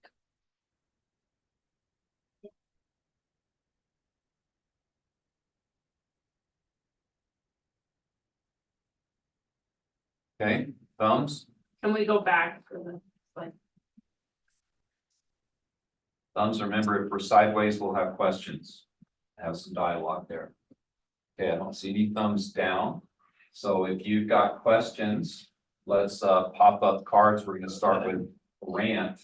And then Grant's gonna say which way he wants to go after him. Okay? Two minor things on the guidelines for release dates, and maybe I'm just not reading the vocab right. For a student that's just came out, has been recommended for assessment. Would that be included for the special ed teacher to do those evaluations? Would that be included in the? Right? if you felt that that was necessary within your building, so let's say you get in, right, there's a window of time where you have to complete as a parent requires evaluations, and you get 5 of those at one time, and you don't think otherwise your sped team can meet the deadline for that, that would be an appropriate thing for you and the teacher to plan. It seems like it's the nature of this list. So. And so that was the second bullet, it says intensive redesignation or initial IEP. That would, I guess that'd be initial, if they haven't had one and there's a. But it wouldn't be all the time, right? It would be because of how it lands, and that's another tricky thing about this department is like. Once something is requested, there is a hard deadline for when that has to be done, and like that time has to be created somewhere. And then the 4 days, those would be additional building sub-use days, it wouldn't come out of the building sub day. Just be added to the district, so. Let the response there to cover those. To the right. All right, Two questions. First of all, I just, being on the money committee, I know that your number is different from ours by about $4,000, so. A little less than 4,000, which I know is not huge, but just wanted to make that comment. Also, I was wondering if, the list of things that Grant was just discussing, I want, first of all, I'm assuming this, like you, because Heather's on this committee, that like this was a good list. I think you guys have decided that. So I'm just gonna assume that, but does this allow for someone to say, oh, I'm gonna give you this extra work to do now that you have 4 days? Or does that, can we make sure that we, and I'm not asking you to answer this, I'm just commenting, like I appreciate it if some kind of comment or language was added that said like, we're not trying to add more, trying to provide time to do what you already have. You think that would be added in the guidelines or? Yeah, in the guidelines. thank you, Megan. Megan, I found that number too from Nina's, And maybe I gave you the wrong one. no, Our number's at 30, yeah, 32, 196. Yeah, so I'll just change that. We just hadn't updated it. But I don't know your number. I don't know which number is right. No, your number, the 32, Yours is probably. yours is right. This was our January meeting. Okay, so we moved around over there, we're over here to. I'm curious, how, like, who's in charge of deciding when these days happen? The teacher and the admin together. Okay. And clearly it has to be when it's not gonna create a pull on the sub pool. Yeah, I mean, I think the reason I bring that up is because, I just wanna make sure that if they need it all at once or something, they could do it that way, or versus like having really strict, like 1 day per quarter or something. I don't know if that was part of your discussion on the number 4, was that you had to fulfill at least 1 day per quarter, or could it all be taken together if deemed necessary? We didn't have to put any sort of timeline on it, because there's kind of like the ebb and flow of when like referrals come in and the dates and deadlines that we left it up to the teachers and administrators to like work with that. Okay, thanks. Stephanie. Not being on the money committee and hearing that these all are gonna have a money part to them. I would like to hear from the money committee about how they're feeling that works in the budget. Do you want a response now? Okay about it? Okay. Yeah, that was, oh, sorry, go ahead. Oh, and no, and then the second question was, I know you are sped, and so you thought about this from that lens, but did you guys reach out to any other sped staff about these 4 days and about it not feeling like an additional burden to them? Yes. Okay, Yes, I did. thank you. And I talked to my staff. But it's also not. Right. There is like, there's also, I think that's why it has to be an agreement between the two, because there also shouldn't be like, oh, Heather, you have to pick up next Wednesday. Right, This, which I think gives a big concern about. Not for adding additional jobs. Exactly. And the feedback I received is that they would rather have the option than not. And the bird feeling like it was an additional burden to make sub plans, which had been one of my primary concerns. Felt like after giving it some thought that that was something that could be easily managed. That burden, that this was more, the payoff was better, yeah. Thank you. My only recommendation is that I just want to see language in the guidelines is that we are using subs. It's Not building people in suburbs. not building people to cover, not, this is. It's also like making, and I think by saying that we're not adding subs, we're also saying that these are not additional workdays in their calendar. Oh, no. Yeah. These are not additional workdays in their calendar. These are sub days that they are being provided. And I just want that language in here so that it's clear to our staff when we communicate that. Great, thank you. All right, Miles. I guess I would just be cautious that we don't, you know, if the if the special ed teacher says, no, it's too much to write sub plans and I don't need that day to do my work, that's one thing. But I would hate to get to the place where a building principal says, no, I don't think you need that day and I'm not gonna give it to you. And so I would be cautious to try to guard against that. Yeah, Nathan. I think that can be alleviated with just executive coaching between superintendent, Joel, Stacy, whoever. It's like, you need to be carving this time out so that your sped is to get covered. That's the intention. Thank you. Good point. Thanks for the response. No, just think what's happening sometimes is what we're ending up with is past due. Right, so we're in sticky situations because the time is not there. So we have IEPs are triennial red because we're past the due date and we're supposed to finish the work and then the meeting, and that's what we get opened up to concerns. I'm all for giving teachers time to do their work. Any other clarifying questions needed? And we had some recommendations on the language.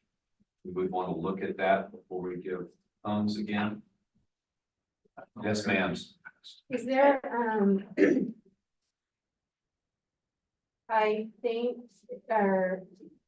was there consideration or discussion on what happens if 4 days is deemed not enough for a particular person? And then what then? And that might vary, right? Like the intensity of an IEP might vary between people, the numbers of the caseload might vary. We didn't talk about if this would be enough, because I think just the fact that it's being offered at all would be appreciated, and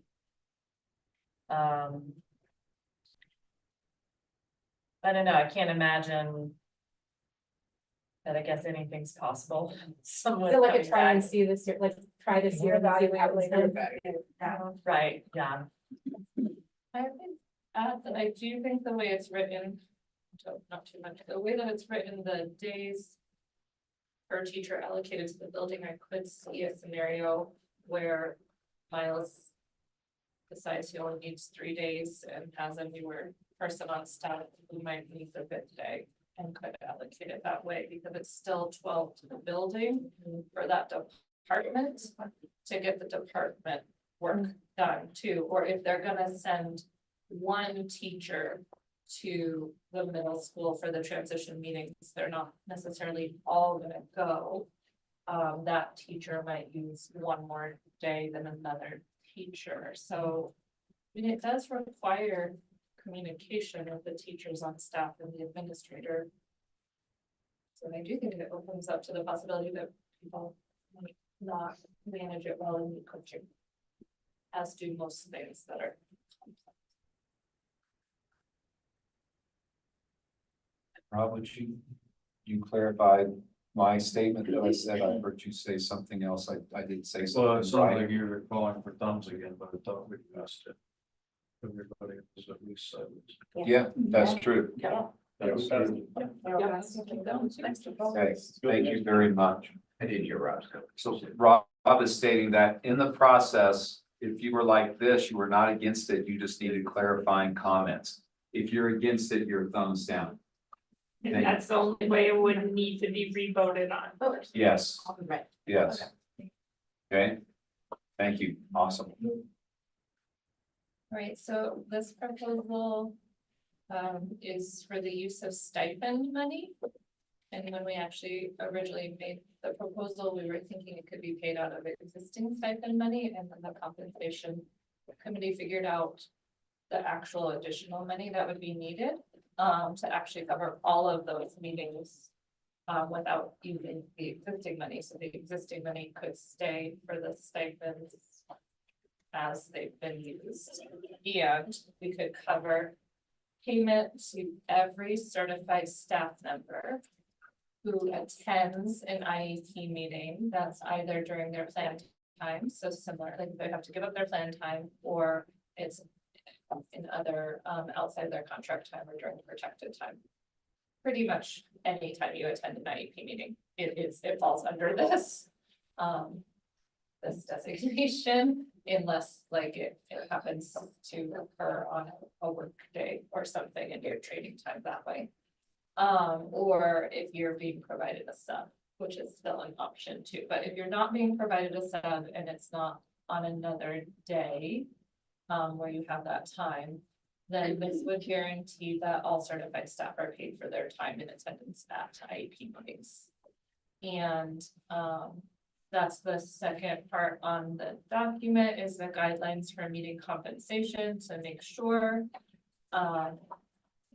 just the highlights of that is that there should only be one general education teacher at every IEP meeting, because the general education teacher needs to be there for the full duration of the IEP meeting, or else we have to end the meeting.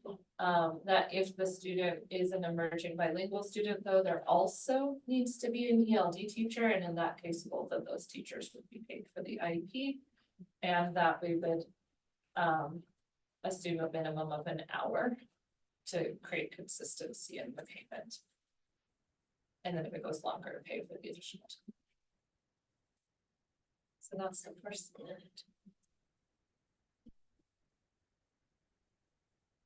Then to be clear, the special education teacher is not compensated under this stipend, because that's the next proposal. What about SSPs? They're not compensated under this. No. So this is just for the general education teacher in attendance and and when we're hired, the ELD teacher in attendance. So the certified staff who is giving up time or staying later, or coming earlier to.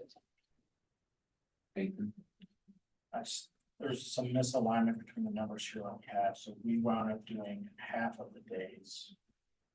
Or half of the hours, so it's half of that 62 is what we contemplated in our final. Okay. And basically thought, Patrick said there's 700 IEP evaluation meetings a year. We assumed we need a 1 hour stipend for each of those. It's over that, it'll have to be absorbed by the current allocation for stipends. It's one. So the recommendation is, I'm sorry, just to put the numbers off yours. 31,000. Okay. I think a distinction though is, I think we're making the assumption that 100% of those, well, 50% of that. I'm hearing a difference in the way they explain that, but it's, if there's a sub, you're not getting paid. So that's that would be a potentially different number. When we discussed it, teachers in our group felt that 2 hours of meeting, which is what that $62,000 was too many. We kind of heard on the low side to make sure it all gets used, and then ideally, if any is used by a village, that's some very small amount, just to make sure that's good. So the 62,000 assumed a 2 hour meeting. Yeah, or 2 stipends per. Or 2, okay. Is everybody clear on that? We have that number in our. So it's in the notes, but after we changed, when we went through and did our stuff in our final, like, actual salary document, it's 31,000. That's what we found with all of our stuff. So this would be adding And 31,000 that's still across adding all the the buildings to fixed the existing stipend. 31,000 is the $6. Yes. And does that come for additional salary or benefits? Yep. Okay. I don't have that number wrong. Okay, Miles? So if a special ed teacher has to stay after hours to do a meeting, they will not get this, you're gonna address that. Yeah. Okay, let's do thumbs on it, and then if we need more clarification, we can get it, okay, so thumbs. On the first one, we're talking about. Yes, on the first one, bullet point. yeah. Yeah, so all certified staff should be paid. That's the first bullet point, not the whole proposal. Just this one. Because we haven't reviewed the second. One of the first bullet. Okay, all right. Okay, so we have clarifying questions on the first bullet? Because we were all thumbs up, right? Two things with money that are magically occurring, and I'm very excited about it, but we're good. So our salary schedule, we're contemplated adopting everything. Okay, okay, So Yeah, if we we have reject senior- these, we'll go back and it will. okay, thank you, thank you. Yeah, and we really appreciated that Yeah. that committee took everything from our mid-year meeting, went back, plugged in the numbers, calculated it with Nathan. Sent us an email, Nina came and shared all the information, so all of it's been kind of like reviewed in his possible by the salary subcommittee. Yeah, and it's important to note that that money is being absorbed by the certified salary schedule, so. We're agreeing that this is an urgent need and that it's a shared cost among everybody. So but that's important to note that it is coming up. Yeah. I mean, we're thumbing it up right now. It's not magically appearing. Yeah, we're paying for it. Nathan, is that a new thing that you've got your card up for, or is that from previous, okay? Nina, My question, I just want more language. I want to say the special education teacher and any special service provider are not being paid. Oh, That's it. Just to clarify everything. great. And we did add another, just on the printed sheet I gave you, we did add another line in the first paragraph that says all general education teachers, and then the second sentence says is all ELD teachers who are required to attend for emerging medical. Not quoting it exactly, Yes. but it is called out Yeah, there as and then well. the fifth paragraph. Yeah, it's in there too. I just wanna- We were trying to over. That's okay, I just like the clarity, just so that when we have the occupational therapist Right. come in, So they're not getting paid. Yeah. They should not be getting paid, that's not what that money is.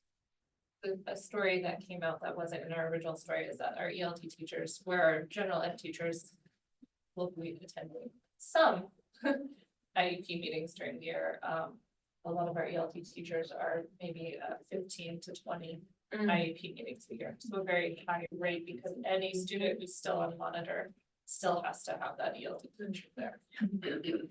So we did want to really name that in.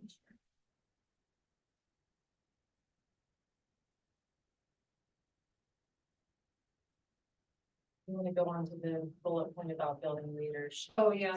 I mean, I guess this is just like our recommendation to building leaders is that if they are asking one of their teachers to kind of take on more of that department management, that they should be using some of the stipend money to that end. I don't know that. Maybe we should move that to the recommendation. I guess, yeah. Slide. We have a slide that's like further recommendations.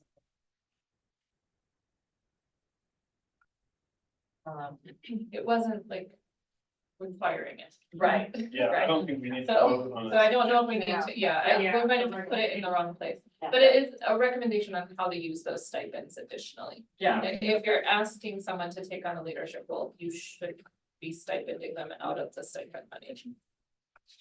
And I think that is in that language from last year, when we developed that. Yeah. Yeah, but then it would be good to put this. Grant? And maybe Heather can address this. What would that, I understand in high school you have department heads. What would that look like at an elementary? You know, a BLT person, yeah. Whatever. You mean to do additional leadership? I was thinking more of like our SSN. I think where this came out of was,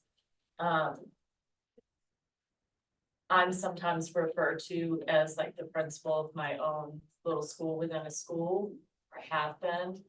Because I have, a teacher that I'm mentoring. And I'm not saying that I think that I should get this, but I think it could be, and it would have to be more solidly defined. By the admin that you're formally taking on this role, but it could be things like mentoring, a teacher, para-professional training, coaching, reviewing, scheduling, making like a master schedule for the, for the SPED department. I think there's plenty of ways that it could be applied. I think it would be good to get a little more specific on it. Yeah, I agree. I think that this was something that had been in our original slides as we were creating our slideshow and came out of a conversation, but isn't necessarily a hard, fast recommendation at all. And maybe something that should be worded a little more clearly and move to this different slide in the slideshow. I would say especially comes into play if in your building, if you remember at the beginning, all of the people that we hired this year were all licensed or emergency. So then if you only have one person who's certified experienced on staff, it's creating, they are attending IEP meetings with new people because they don't yet know how to run those meetings. So there's an additional workload in that, and we're just calling out that that should be on the. That should be recognized as stipends, not assumed. We're moving that to another place and then potentially pull in some more stuff, and will it be something we'll do thumbs on today? Or is this gonna go to the 24-25 IEP issues to revisit? I don't know if it needs thumbs because it doesn't create. It's not a I think mandate. that, It's not a mandate. It's a recommendation. It's a suggestion, and I think like Adam said, when we created the stipend list last year, there may be something that kind of, this falls into one of those categories, and it would have to be something that somebody maybe advocates for their building admin for. So we'll move this someplace else. And you'll see that slide at the end, and it may be something that also goes to this. This for next year. Okay. All right, so we were all thumbs on that. Mhm. I move on to the next proposal. Okay, this is why special education, certified special education teachers and SSPs wouldn't be on the salary or on the stipend slide, the one we just did. And so what this proposal is to put the certified special education staff, current special education teachers, onto the same salary schedule as the SSPs, special service providers. That salary schedule already assumes that you're participating in all of these additional duties and showing up to the meetings and doing that work. For the staff who's on that schedule. And so instead of paying stipends and breaking down by hour, the additional time that our certified special education teachers are also putting in, we felt that the simplest way forward was to put the entire special education department onto the same salary schedule. And if you go to the next slide, I actually think it might be helpful to go to 2 slides. This is who the special education staff members then would be. Bullet points 1, 2, 3, and 4 are existing, and we would be adding bullet point 1. Right, that's what's already on the schedule.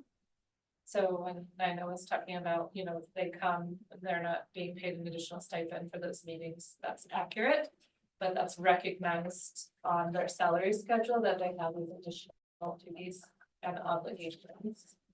And then if you want to go back one last time, the team had asked us to write a more specific rationale, so that's what the slide is. I'll let you read it to yourself.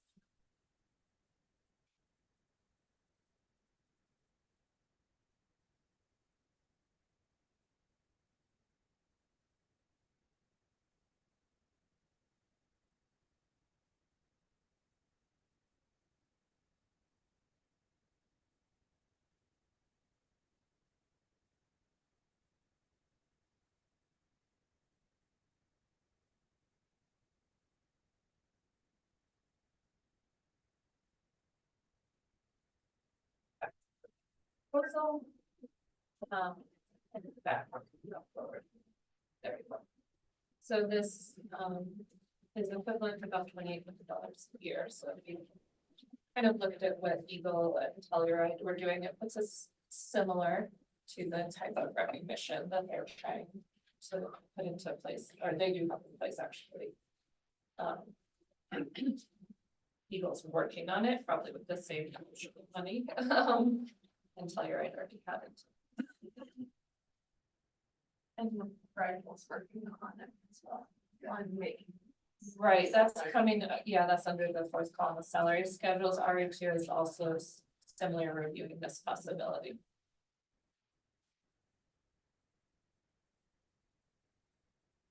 With thumb, What are we thumbing? thumbing this. Bullet point 1. Okay, so we're not talking about the rationale? No. Well, the rationale supports this The bullet. rationale is the why. rationale going to be presented to people? Yes, we can edit it.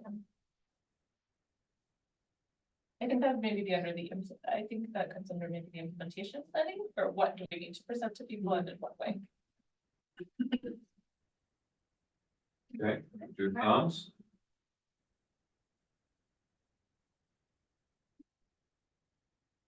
Okay, so we have a thumbs down.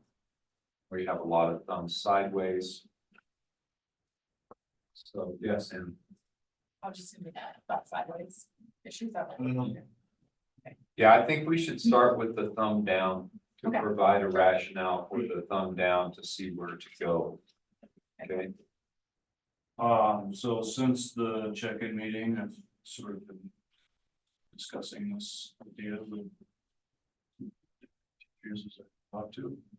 I would say universally, non-SPED teachers are skeptical and mostly not supportive.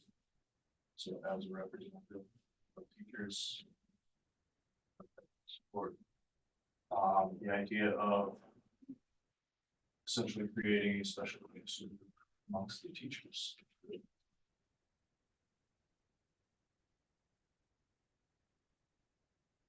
Job that we're all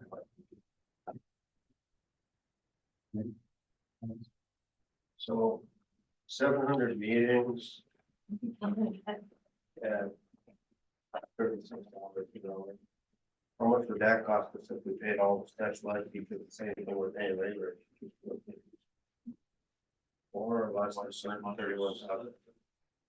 So is this more cost effective for the district, and also maybe it's more.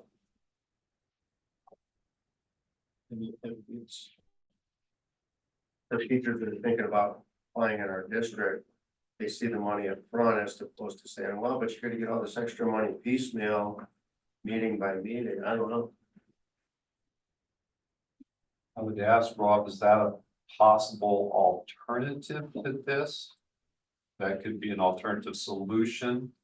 Yeah, I think that adding SPED teachers to what we just approved stipends. I think that's a possible solution, yeah. And if I could add another thing that I heard from teachers is like, do we know that?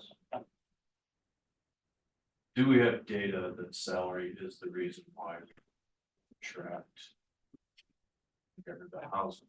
It's the reason why we have SPED budgets. And also, are we losing our current SPED teachers to these other districts that do So, or are there other reasons why they're leaving? Last clarifying question. It was the main reason teachers were not on board with an idea like this. Because of the fact that it felt like there would be a group of certified staff who's getting compensated more. Is that like the main? Okay.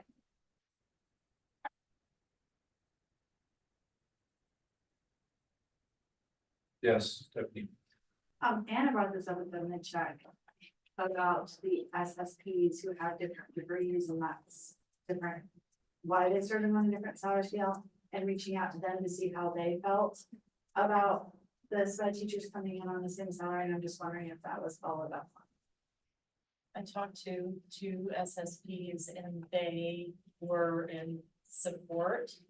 But also speculated that not all SSPs would be. And it sounds like within the SSP world that in their conversations with Patrick, that they already,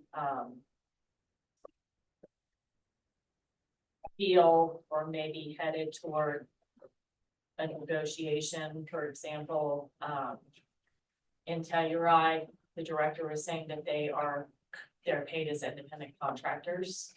And so, I don't think there's anything in the works for sure right now, but it certainly sounds like there's been conversation about their pay that they've been having amongst themselves. I'm thinking specifically about speech language pathologists. And something that they, would like to negotiate potentially. And the thought we had as well was changing the name of that salary schedule. It would be called SSP. Because it's no longer just SSPs, we would change that name and refer to be something that's.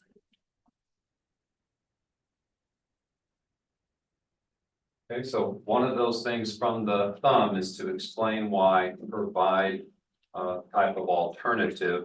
One alternative was provided, so then we can move on and see if other things pop up. I just have a couple clarifying questions. I could be wrong on this. Are SSP, they're at-will employees? Or are they, so would then all special education become at-will employees? Contract. Like, We're talking about that for our contract. with SSP? Okay, Yeah. I just, I feel like that's the salary schedule you're on, then it would be unfair to have half of the teachers on that salary schedule, not at-will employees, and the other half at-will employees. So whatever would happen there, I would hope that that would be the same. And my second thing, I appreciate offering more money for special education, because I get that that is a lot of work. It does not solve the problem, though. Like, you can pay me all the money in the world, it's not limiting the workload of what's happening. So coming up, is there solutions for like that situation that was raised on the survey of special education teachers are feeling overwhelmed, that they're not feeling like they're getting the support they need, like, do we have that, or is the solution just to pay more? That was part of it. I think they have 4 extra days. That's more. Extra days. Well, and then also you could be speaking about ratios, reducing Yeah. ratios, and that was something that the salary subcommittee discussed and decided that was, when they came back to us with their, like, we talked about this and this is what we think we can do, but we can't do ratios, that's too big to explore right now. Let's put it, here for the future. All right, Megan and Lindsay. So my primary concern was in the rationale. If you could go to that page. In the third line where it says it is necessary to compensate certified staff. I don't like that word necessary because, then people might say, well, why haven't I been compensated that way before? I would say maybe something like if it's recommended, or it would be good practice, or something like that. And then just to provide some information about ratios, the reason that we felt, the primary reason we felt ratios would be the good place to spend money is because the way the populations are, I guess, at schools, like it would only change, my understanding is like add one teacher to Basalt and one teacher to Glenwood. It wouldn't change that in other schools, so it wouldn't really reduce, except for those schools, the amount of kids you have. Okay, Lindsay? I would say that if you make more money, you're more likely to be able to pay for housing. So salary does tie to your ability to pay your rent. So it does get at retention. I think Jason was just at a recruiting fair, and it is beneficial. Yeah, I was at a recruiting fair this past weekend, and anecdotally, I said to somebody who was like elementary or special ed, I said, what if I offered you a different pay scale than this? And she's like, I would go to special ed. So I'm not saying that's the right thing to do, I'm just saying it does make an impact when there were lots of elementary teachers there, but very few special education teachers, and to get one to sit down and talk to me to see that there was a different pay scale was a positive for her. From a retention standpoint, we can't guarantee housing. There's nothing we can do in this community to guarantee housing. So what can we do to, and the full workload, right? That I think Heather's spoken to this before, is like, it is a recognition that there is a lot to the workload that it. I'm giving more specific things, right? Like, so like I have a teacher last week who was going to go into their plan, and a special education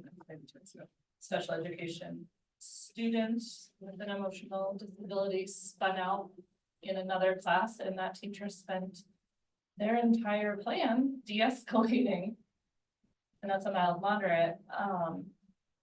There's no compensation for, like, I mean, I guess I saw her there, I helped her for a while.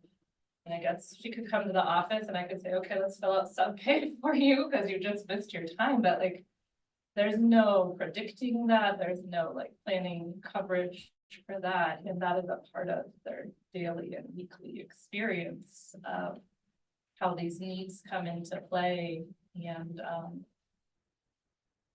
then how quickly sometimes things have to happen, because once something is a complaint is made, there is a timeline that you have to respond on. So you could have your plan for what you're going to do in that week, and then you have 2 weeks to go back, find some follow-up data, and present this thing. And so there's just a lot to the role that I think is really challenging. That's hard to see from the outside looking in, and that's this salary idea is not just for the hourly IEP meetings, although that is in addition to attending IEP meetings, they're writing the IEPs, often still grading for 1 or 2 classes that they have solely on their own, prepping for those classes and creating alternative lessons. But there's a lot.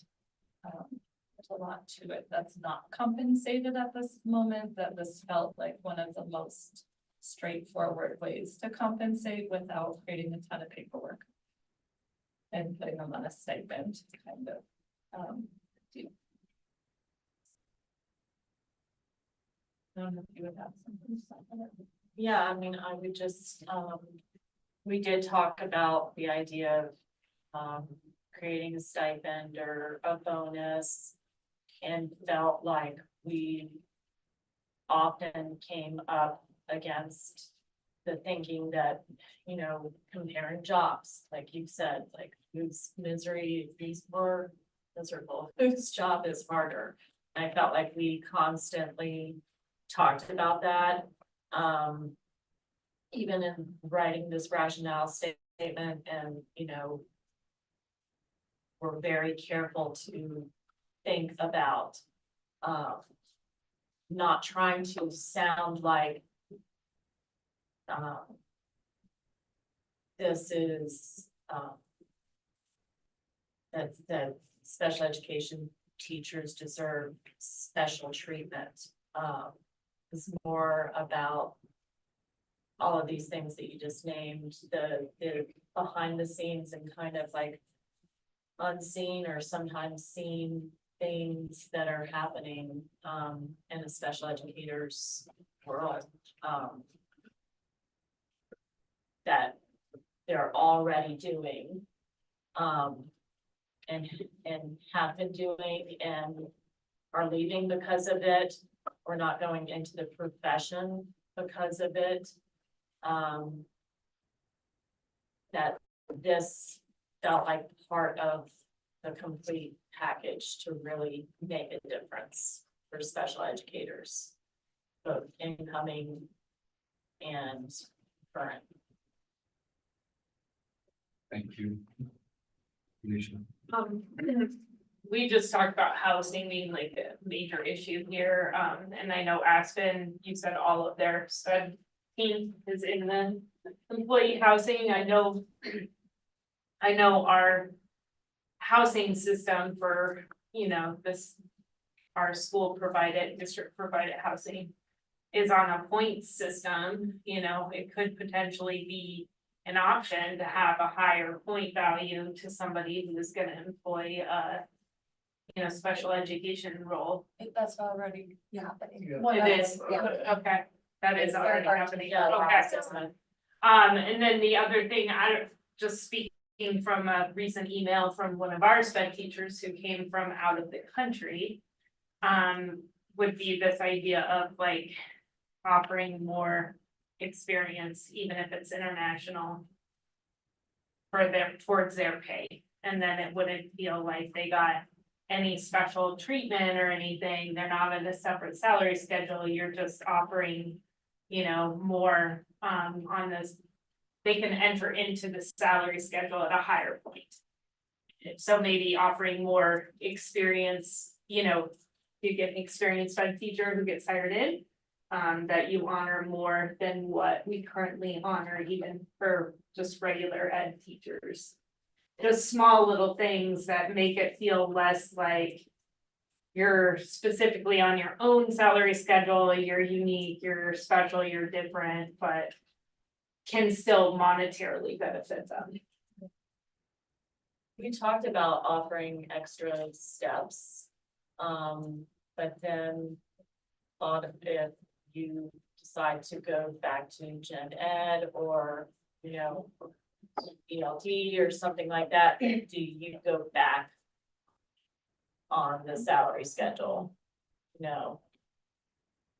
So I mean, that's why we decided against recommending that, because then we felt like teachers would say, well, you know, she was a SPED teacher last year and she received these extra steps and she decided SPED wasn't for her. Does she keep her extra steps? You know? It makes sense. It's also tricky of how you apply it to people who already are here. So the idea of like trying to make sure that we're not doing something that's only for people coming in new. But that it was something that was consistent and the same across the existing stuff, because retention is a big thing too. I did pull up, Patrick did a vacancy analysis. I don't have this document, but he listed most of the reasons on the exit interviews for why we're losing special education staff, parent relations, which are also very intense. There's a lot more communication with parents when you have kids on IEP. I know that because of points in time. I have teachers communicating with me on a weekly basis. I've seen that firsthand. Changing careers, so getting out of special ed, burning out, housing and pay. Those are the four. Or why we're losing people. Thank you, Rob. And there's definitely, you know, there's a training and there's a cost to that. There's a pretty heavy cost to having primarily new or alternative staff. And that costs a lot on the general ed teachers when they're not getting the same support and on administrators. Just for this programming in some departments. Thank you. Um. So you mentioned comparing misery from one teacher to another. So I think it sounds like your group was sort of had that argument about the slippery slope into arguments that other departments might have for why they should be paid more than other teachers. But I wonder if you talked about any other negative repercussions of this, putting special ed teachers at a higher pay scale. One that comes to mind is something along the lines of a gen ed teacher saying, I'm not gonna modify this test, the sped teacher gets paid more, that's their job, I don't think do it. So I'm worried about kind of those sort of butting heads between departments. Have you guys talked about that at all? We didn't talk about that, I think that. That's already a slippery slope, I think. Happening now, that. So that could potentially make it worse. I'm saying that gen ed teachers don't modify, but I think that sometimes it can vary.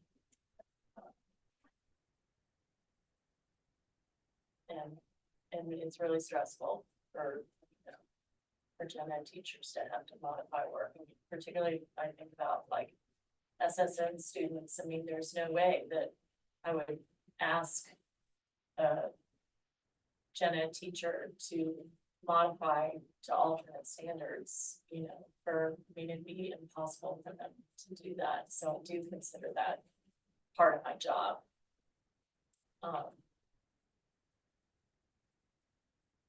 That's very specific.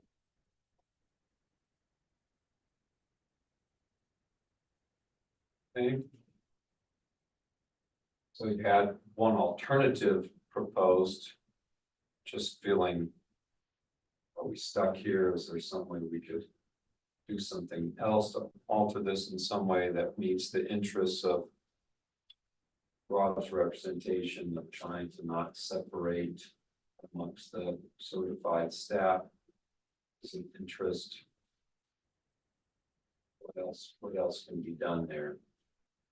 What other options do we have?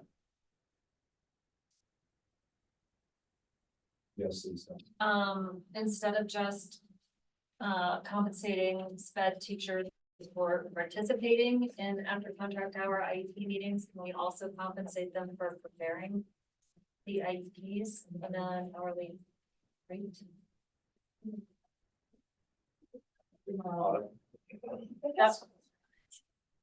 This is just part of my school, so I don't know what history. At my school, special education teachers get an extra planning period to do all of that. So does that then get taken away, or is that a building level decision? I guess is my question. And I am not trying to negate the amount of work that it is, because education is a lot. There's a reason I'm not one of them, but I also feel like there's just a lot being given, and all of the teachers we all have a lot of work. So I guess I just have a question.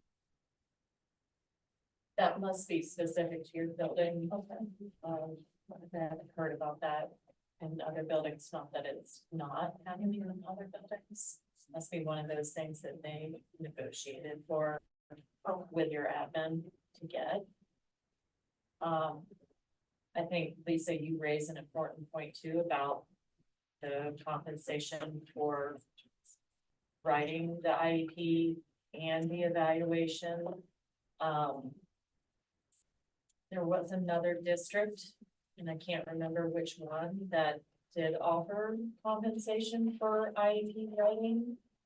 So that would be something I think would be really important to consider. I mean, when you're talking about the 700 IEPs, and that's divided amongst all the special education teachers, that's not a lot of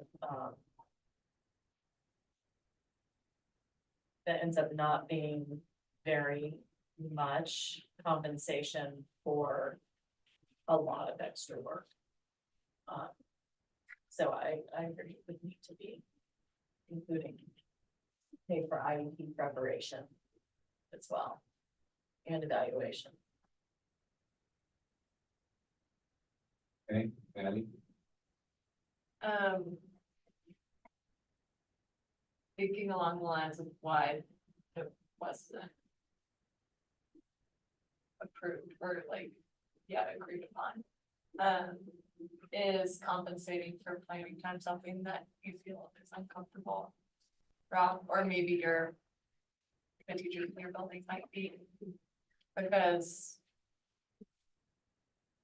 if the argument is they feel like they're doing a lot of this work as well, or like not being compensated for extra work, would they be? Like, would we need to find a way to word that specifically so that it's not just you just like, oh, planning time, because all teachers plan. Yeah, I just don't know if that's in the same vein or if that's viewed differently. First of all, my representation is not based just on my building, it's on the teachers. It just to be simple out, you're just holding this up. I mean, this is hard. I'm realizing now that this is what was that I've had maybe 9 years. I think it's hard for me because after the check-in meeting, I thought it sounded like a good idea. And then after talking to people, I was surprised at how much pushback there was, and so that's why we're having this conversation now. And I think the question that you're asking is what I would want more information from the people that I represent.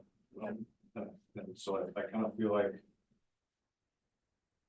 we've added a point to the housing lottery, added some time for sped teachers. And so the scientist in me is thinking that we're adding too many variables to see if this is actually going to work. And not knowing really where all teachers stand on this is why I really have trouble supporting this. And so it makes sense to me to push this another year. Because I think once this happens, there's no going back. Like even if we build in some accountability, like if we look at 3 years, retention and attraction rates are still the same as they were. I don't see this group ever saying, well, we tried that, we're gonna take these teachers back down to the regular schedule. So I don't know. I guess is the short answer. I think too, it feels like we're in a pretty serious situation with 36% turnover. And I think we need to make a big impact. My feeling would be that if we're not going to be able to go this route with what I feel could make a significant impact in recognizing the work that teachers do. I think I personally would really like to revisit the ratio conversation. Because, you know, I know that talking to other SSN teachers, I mean, to have 9 SSN kids with 1 teacher is too much. It's not safe. It's not fair to the kids. It's not meeting their needs. And I think that it felt like the financial compensation was a way to say to SPED teachers, we see you, like we see you and we recognize you and we don't want you to go anywhere and we want you to join our team. And if we're not able to do something that significant, with pay, and I totally get, like, we constantly came up against this in our discussions and always landed back on the reasons that we've given for why we supported this, and we have neighboring districts that are doing this. So we're not alone in trying to find a solution for a serious problem.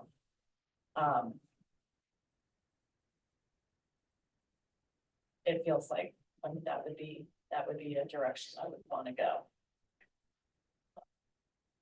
Because I honestly think that given 4 extra plan days, and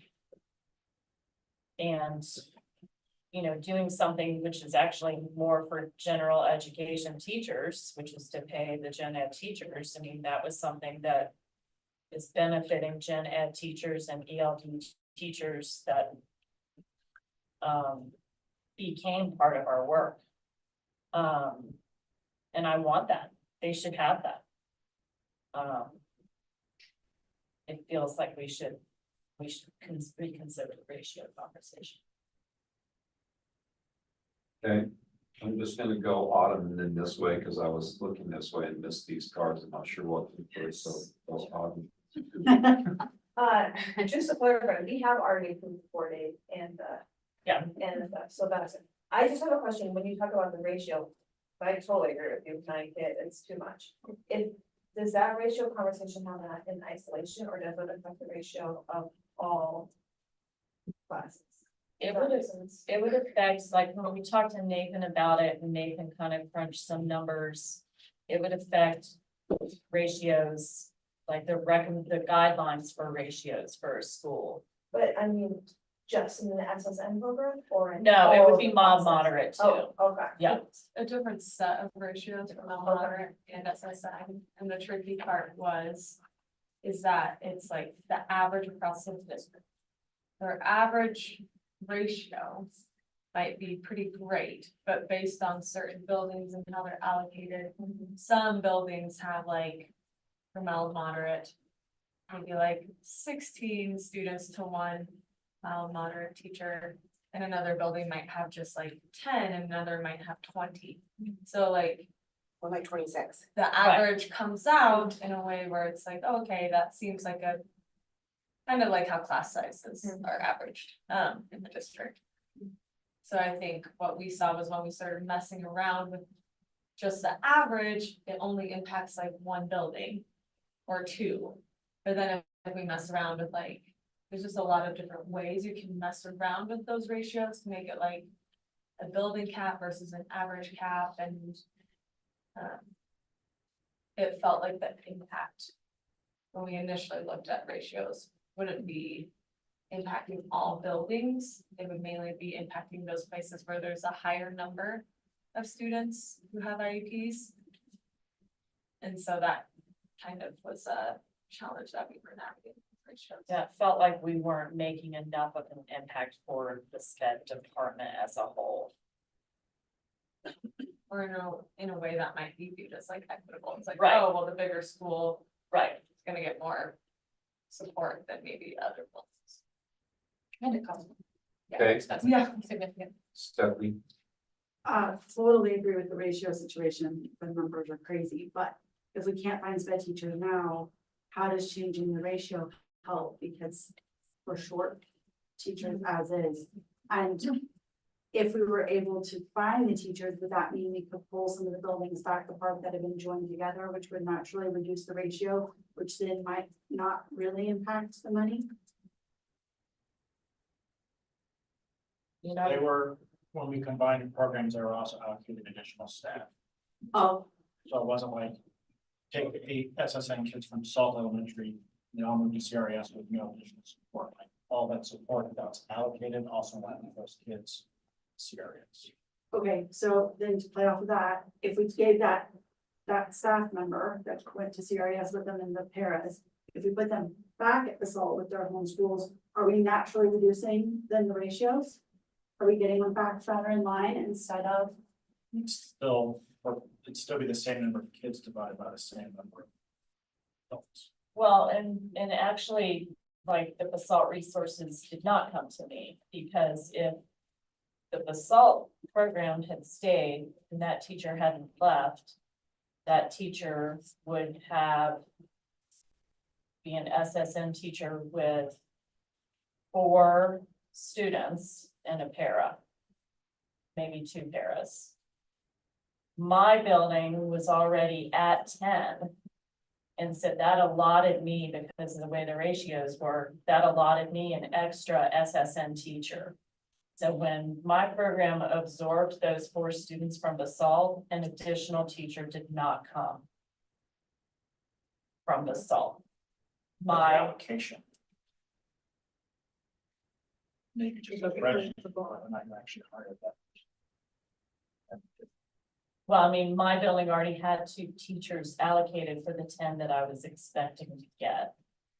And then when I got the 4 from the SALT, I just got the 4 added to my program. I didn't get an additional teacher. So if it was separated, there would be a teacher, an SSN teacher in Basalt. And I mean, when I started at Crystal River, I had 4 students, you know, and then that same year it jumped up to 7, then it jumped back to 6, then it went up to 8, you know, kids move in and out. So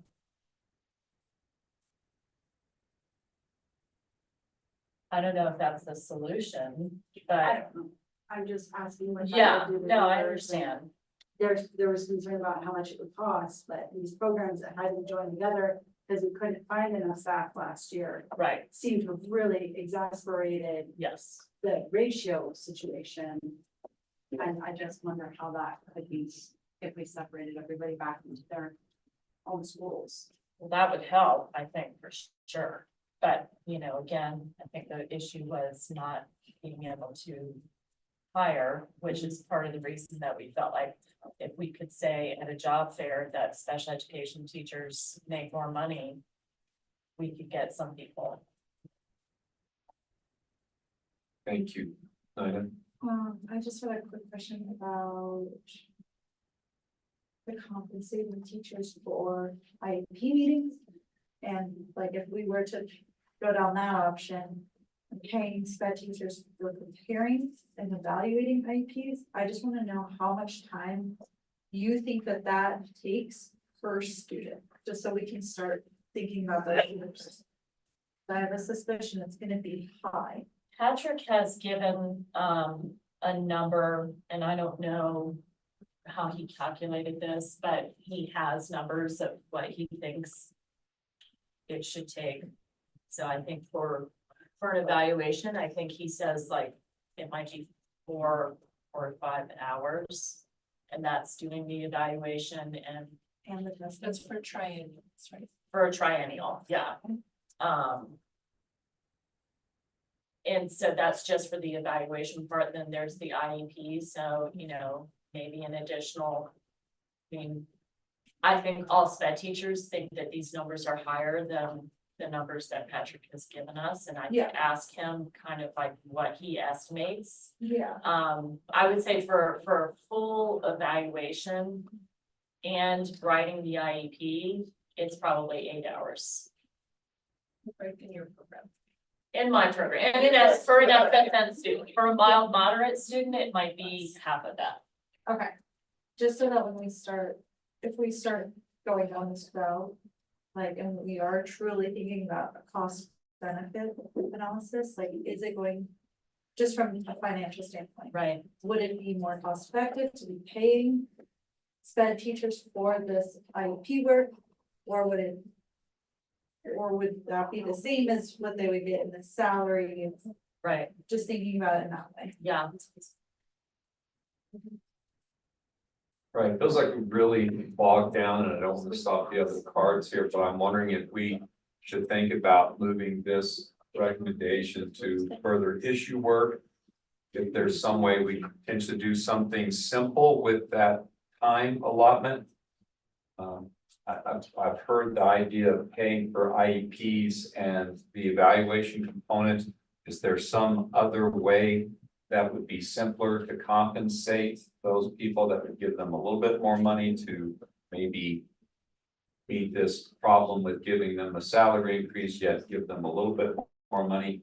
I don't know if there's another option for that. I think if we're gonna be not increase salary and compensate just general ed teachers for IEPs, we probably should be adding it that we will at the minimum, like compensate sped teachers for attending IEP meetings outside of contract hours as well.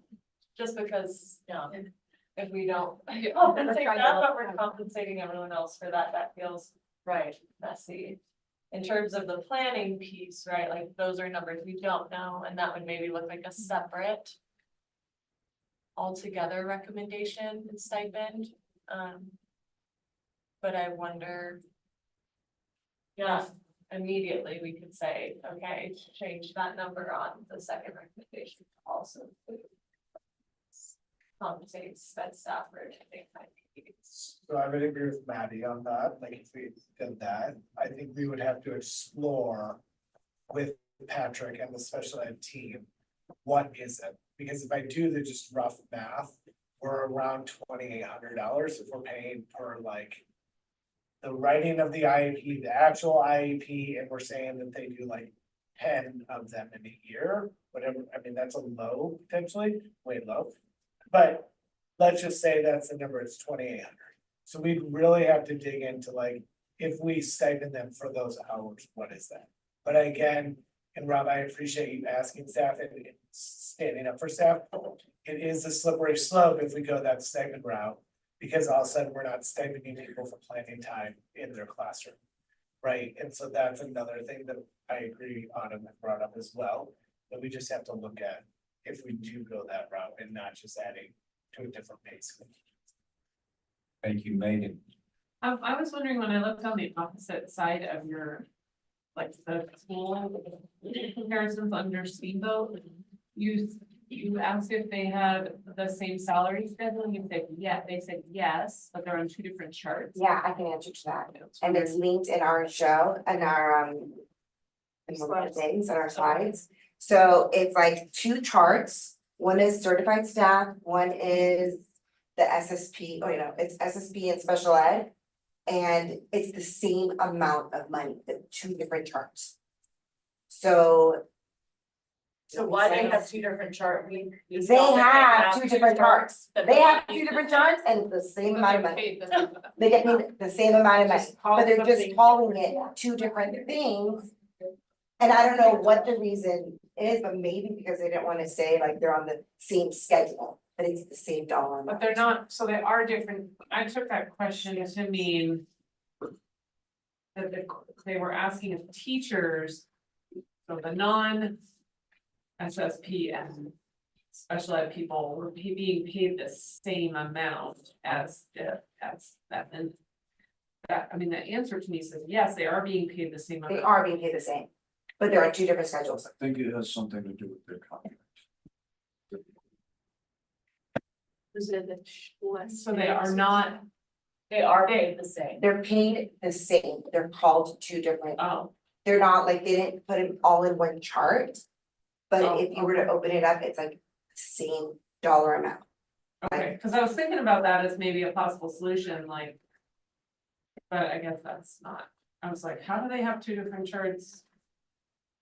And pay them differently. Yeah, so basically their SSPs are on their certified salary schedule. Yeah, and I'm with Rob, I brought this up at the mid-meeting, I was like, I don't know that I feel good about. Paying a different group of people a different amount because of the, I do more work than you kind of stuff. But I mean, I was able to like justify it in my mind because of the legal stuff and because of other districts are doing it. Other districts that we compare to are doing it, so it doesn't like put us out of the realm of things. But I do feel bad about that. I mean, I like math and science. High school math and science teachers are and bilingual teachers. I know we need them and they're hard to find. So. But it's like the legal thing, it's like the lawsuits, who's getting sued. General teachers are not getting sued, right? It's the special education teachers. But it's not them, right? It's the school district. But I'm just saying, like. Can I speak to that point? Yes, please. I was thinking a lot about that, Rob, when you mentioned it and I kept thinking like, is there a threshold at which we say, no, this group is different because nobody wants to take this job, right? Like plumbers can charge a lot in this valley because nobody wants to do it. And then I realized we're already there. We're already paying special ed teachers twice as much to be online because we have to. So we've already created a total separate class of special ed teachers in this free market where we have a legal obligation to provide the service. We cannot hire. And so it's costing us, I mean, I think these contracts are like $128,000 a year to have somebody show up online. They don't belong to us. They're not part of our teams. They're not part of our crew. And we don't have a choice. Like, I would much rather that additional money go to our folks to do the work, because I feel like I kept thinking like, there's only so much this group can do as a district. We have an obligation to provide these services. And if we can't get somebody to show up and do this work, we're going to pay twice as much for somebody to do it online. And that's what we're doing. We're in that world. Like, there is already a separate class of employees that we are paying more money to do special education services in our schools with our kids. They don't live here. They're not here in person. And I feel like this is where I worry, and my like spiraling into a dark hole, that this is where it's going. It's going to be like free market. It's going to do, you know, like all our hospitals are dealing with, everybody's a traveling nurse because you make a ton of money. And that's just where the free market goes. And so I do worry, I feel like we're already there for this class of employees, and we can keep tightening up and trying to hold it together here. Meanwhile, we're just dumping money for online providers because there's no money. And they're not part of this conversation because they don't work for us. So that's my little like despair moment. But Thank you, Anna. That's good, Dave. Thank you. that was my Hey, comment. Megan, were you finished? Okay. My comment was, we're already paying a lot more for online providers, and when we have to get, like the the recruitment things we've been told is we can fill online, or we can recruit from overseas. There's usually a $3,000 to $5,000 visa cost to that. So like, we're paying a lot of money to get people who are not have a big transition. Like, it's much harder to integrate them into our schools. They're not trained, certified here. I mean, but it comes from somewhere else. It comes from somewhere else. I don't know where it comes from per se, but yeah, there is still a cost to it. And the percentage, there's only 36 total people across the school district who serve in Melbourne and SSN. And the cost of recognizing the work in that area is actually a pretty tiny percent compared to the overall budget. But it makes a huge impact across all the buildings. So, I mean, Ron, you have another, yes.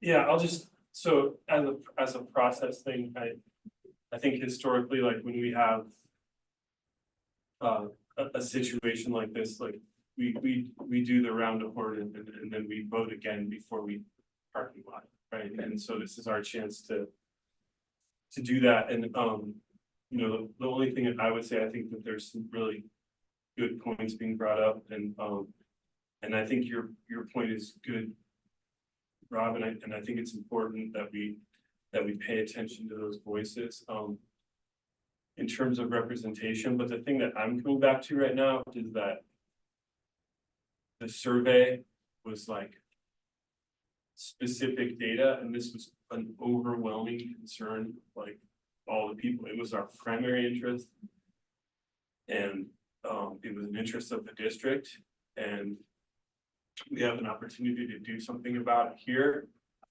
There are other options, you know. We can hire people online. We can change the ratios, which actually would be more expensive. And I just, what I'm putting it up against is like, you've gathered some data that is anecdotal from conversations you've had, but we're putting that against the hard data that we got in this survey. And I know that we didn't ask the question specifically, like how much of your own pocket would you be willing to sacrifice, but that's all I want to say, is that I feel very strong obligation to address this issue in the best way that we can, was our primary interest, and it came up so heavily on the survey that so many people. Thank you. Yeah, there were other people that were before. Megan, did you? Oh, pop back sorry. up again? No. Okay. Mine's kind of a for along with this procedure. If we're looking at what can be done and finished this year, does it feel attainable? If we go back, we survey our teachers and we ask for their input, would they thumbs down this, would they thumbs up this? And get a sense from our constituents whether or not they would be okay with this salary schedule moving forward. Do we have, is that an option that we want to explore, or do we want to put this in the parking lot for next year?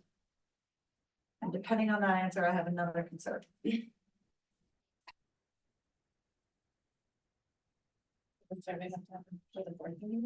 Me, I'm concerned about that because of the money that we're allocating to schedules. Yeah. Depends on this. So I don't think the timeline works. So this feels like moving the salary schedule or redoing the ratios, whatever our solution is, feels like it needs to be a priority for next year. Is that a general? We're gonna vote on it again now. Okay. Yeah. Before, okay, so I guess this is kind of a caveat to that.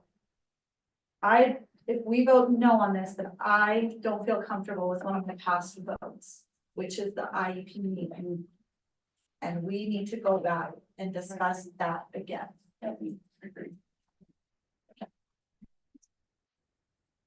I would also encourage process-wise in IBB. This is where you really need to identify and prioritize the interests around a particular issue.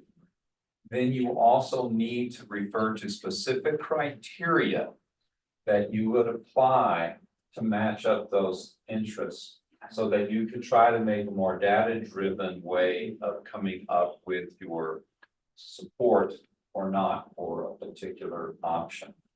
That can take some time, but I was hearing a strong interest being mentioned from the survey around this concern. And so that would be an interest that was strong. You could build a criteria for that.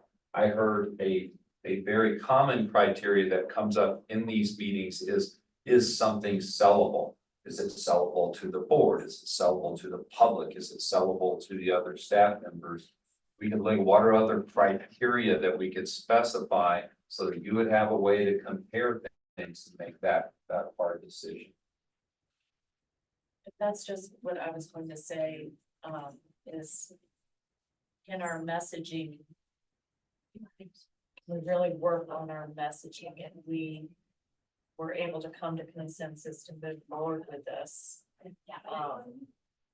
As to why, I think, Adam, that was a great reminder of like, that was a hard interest that came from people on the survey that specifically said, I'm not even a special education teacher and this is an interest.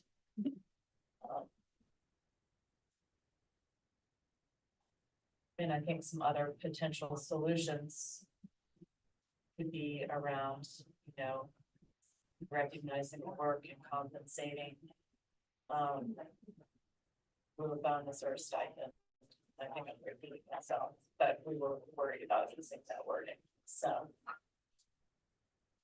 I would recommend that we vote again, but I've heard an option that if we vote again and we have thumbs down, that we go back and revisit that particular one that we voted for about attending the IEP meetings and see if we could modify that. Is that okay? All right, so we're doing thumbs again on the $2,800 salary schedule advancement for SPED teachers. Okay, thumbs for that. Yes, sir. Okay, we are at thumbs for that. We're a go. Okay, so we accepted that recommendation. Okay. So I think that is important to keep in mind when you're sideways, that the whole group has that obligation of really understanding how interests and criteria evaluation play a role in that. That's something important as the message to be spread out there. Okay. All right, outstanding job. Okay, Just ask a clarifying question because Yeah. that was challenging and I really appreciate the process and everybody listening to everybody. But I do want to make sure we get the messaging right. So I'd like for our group to get some guidance from the group as a whole for our presentation to the board. On that messaging. You don't feel like you've gotten that from this conversation? I'd like your feedback, I guess, on what changes you would recommend. Like once we, I guess, go back and reword our rationale, you know, some of the recommendations that you made for that. I guess, yes, you've given us some guidance, but I just want somebody else to double check it. yeah, I would encourage you to go back to the story and the components around here because you really need to take advantage of the interests from the survey. Because interests are always, that's the motivation for coming up with solutions. So that's a big one. And then other criteria and data that support paying other people outside of the district and all that. Yeah. That you need to think about that as you write that out. Okay. Okay, yes, Ann. All right, yeah, just as, this was a clarifying question, early childhood special educators. Yes, yes. And then another question, that this is contingent because we're naming that there's additional fees outside of contract time that are not being stipend for this special group, correct? And so, looking at the CBC team, we can codify agreements around time and work time. We're gonna need to distinguish. Yep, I'm taking notes actually on our CDC document. Thanks, Diana. Yes, ma'am. I just wanna say, I feel like, from a rough morning to a very interesting afternoon, I feel like that was a really good conversation of like challenging and pushing, and I really appreciate everyone. Like, I just appreciate that, that was really good, when I use that as fast, it wasn't that, and I thought that was really good, so, thank you. Excellent. We are behind in our time schedule, but I do think we really need a 5-minute break. Yeah. Really need to get, so try and keep it around 5, that would get us back in. Let's say that at 2:35, that gives you 6 minutes. That's 7 on my clock. Oh, no. Take every last second of it. Just change that. So what are you writing and writing right now? So Anna, I just added. Stephanie, Thank you for. Thank you so much. Yeah, I was.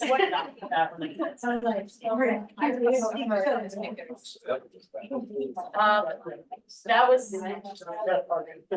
Well, there's some parking. Yeah. Um, More down to no. Can we just? Move on. Yeah, so we'll just make sure those things are going to the park. Yeah. There could be frankly for issues. Yeah. Okay. I mean, should we write them up there? That's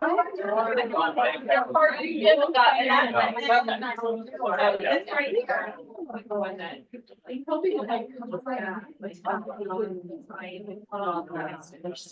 And next year. Yeah. We can do it.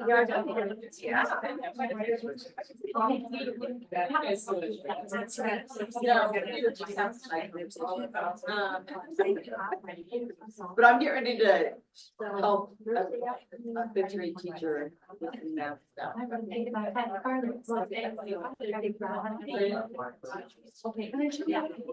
So So I just, how I, like, it's like one of the, Learn more about. thank you, sweet, sweet. What's our summer? It just should be, like, how about 100? Yeah. Nope, 5.7. Yeah, so how do you get full? Yeah, you're gonna divide that into, Like, it's like a whole number divided by the decimal. Like 3 divided by 6. Yeah. So I'm just sort of. Growing my brain. It really is. Or I'm done with this forever. Right, like, I still need to get some. And it's like, well, the.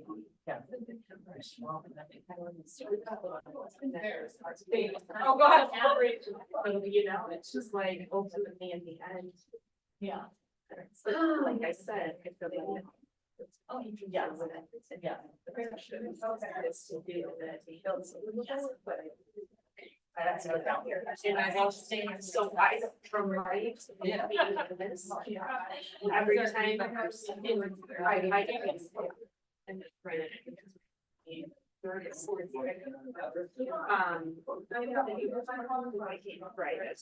Oh, yeah. We don't have. We died of that.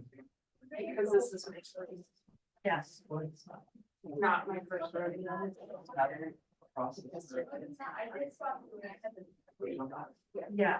So that's why I want to have a conversation. If it means then that. Because basically, there is no resolution. So whenever you saw everything we're dealing with right now, that it makes sense. It's not changing. Like that is just, and so like we can vote. It's friendly, like, so I don't, that's kind of where. Yeah, I don't think anybody moving forward is like, if we're not. Right, right. If we're not capable. Our, our, I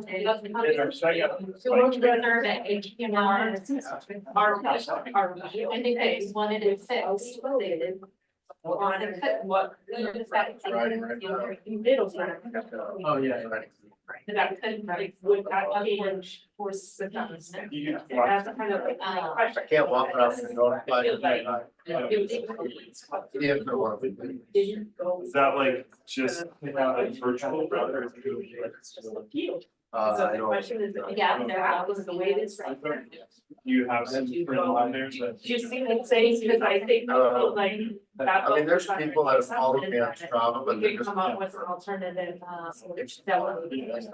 So I said, yeah, I mean, I just, when the solutions are coming, probably to be one and it's like. There are. And generally. So I don't know. It's my partner. I think that would be.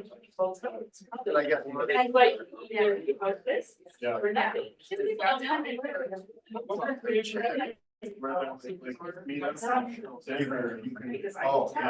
yeah, right. You can go to the other, one, it's sort of like all your friends. when they look at you, you can create. So that's why I need to look at it. And it's just like, yeah. And until it's. So I don't know how we bring that. I feel like we're being like through. Have you ever been inside? Especially if. Right. It's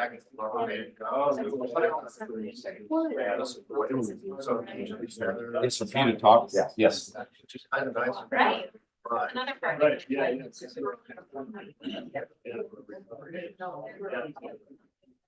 And so like my race team, we've done it at times when it's been on. Yeah. Yeah. So that we're all right. I think it was good, like, I think it's just- Lot I didn't have one there. We are now. Yeah, there's a lot of. Yeah. So I don't know, I mean.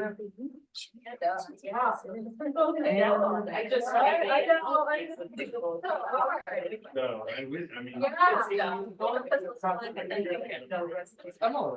Someone right now that. They're gonna be. Oh, yeah. All right, let's get ourselves started again.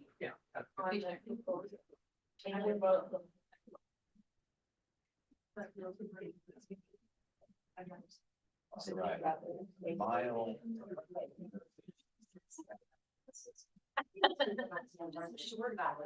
meetings in the beginning and Was Stacy gonna be out the rest of the I know we're gonna be in that. Nice to hear that bell, you know, that, well, you can go.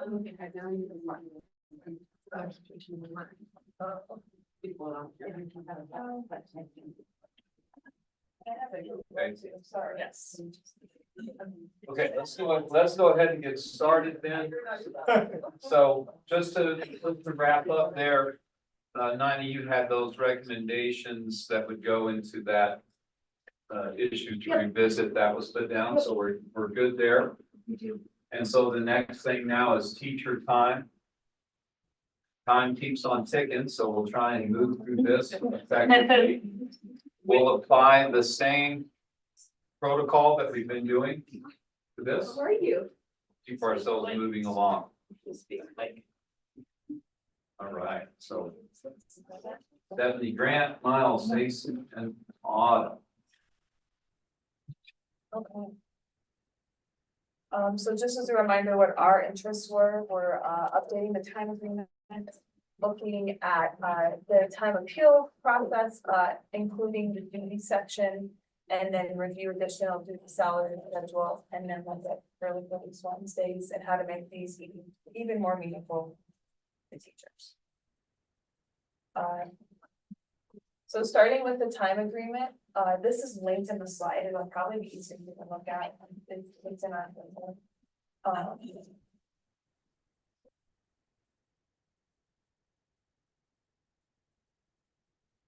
This is not the right one. Hang on. Switch slides on. Yeah. Go back. There we go. Okay.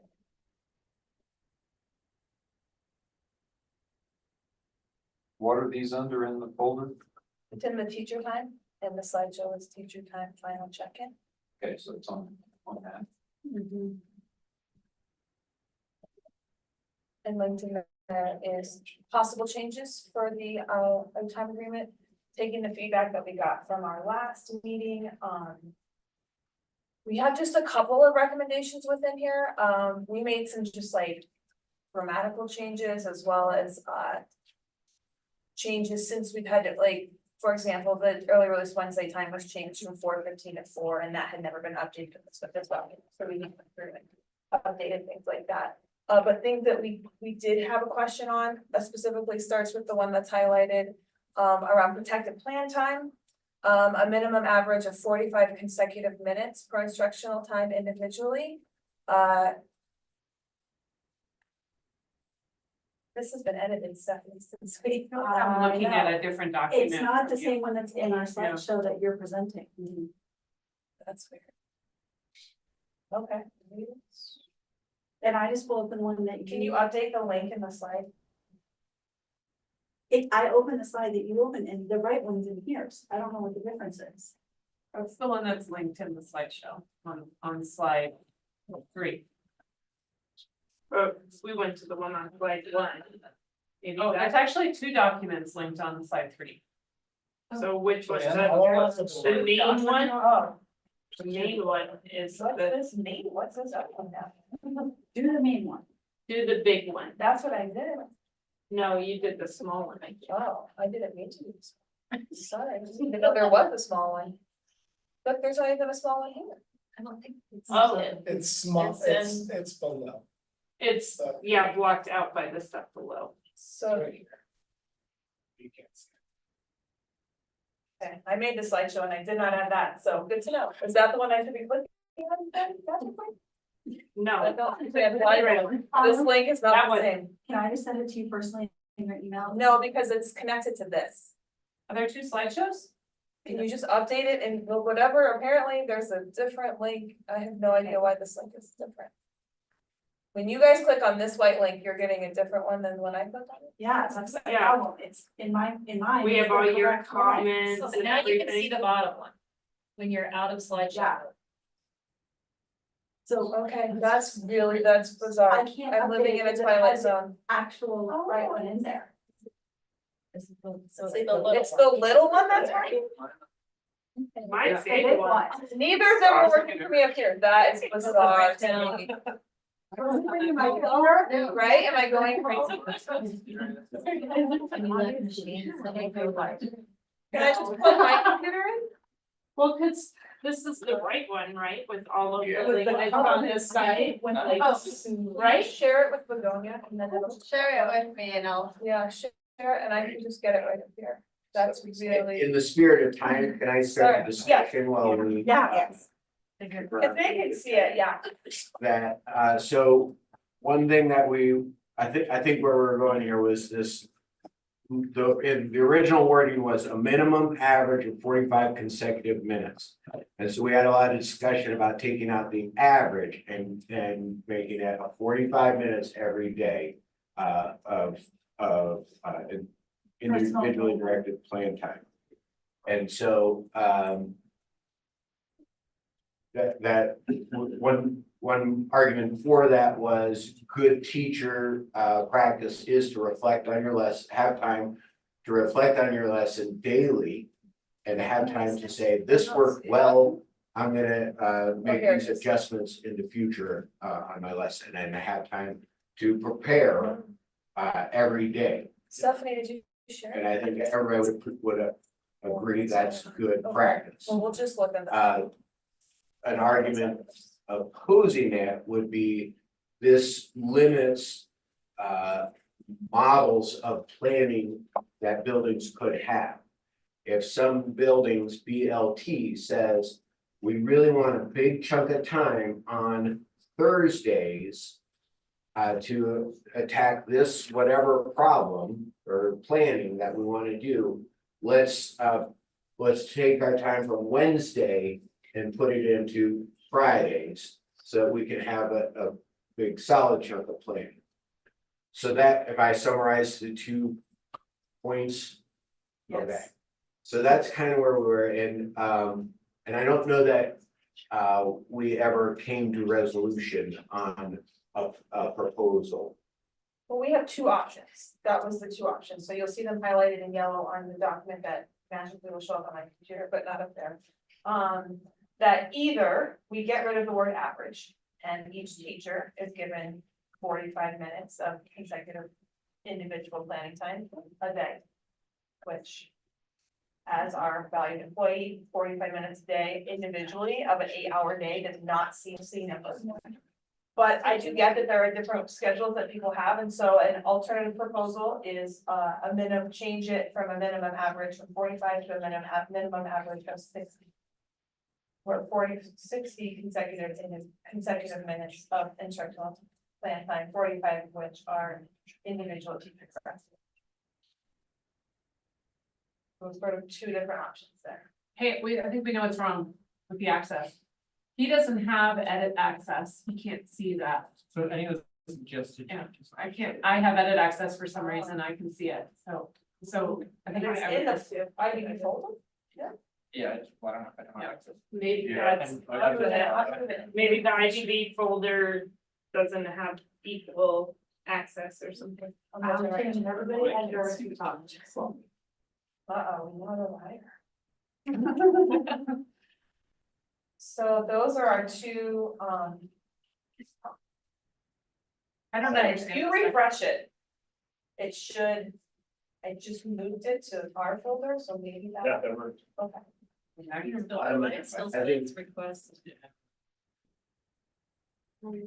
I think that I'd like to have a refined point added to the status quo as a 3rd option. That it state that we keep the original language of minimum average 45, and if that, as approved by the BLT, if this model is approved by the BLT, that still leaves that flexibility for a building that wants to do that, could still do that as long as it's approved by the BLT. Do what?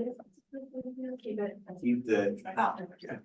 Keep it under the house, so it's fine. So minimum 45 minutes every day Minimum average. minimum average, no, minimum of 45 minutes every day Consecutive, right? consecutive. Yeah, okay. Or minimum average of 60 minutes a day, 45 of which is teacher directed. Or minimum average as approved by 45 minutes as approved by the BLT. So on your idea of building I'll take a day and put it on Thursday, is like, is that it covered in this minimum average of 60? I don't No, understand. that would be the Consecutive. minimum average. You don't have the word average though, right? Aren't you getting rid of average? For option 2. May I? Yes. And please. Is this board better or is that board better? That one. Can you, Heather, can you see if I read on this? Yes. Here, go black, You- like greens. Or this one? Probably that one. All right, this one. Oh. Yes, we're looking. Average 45. Minimum.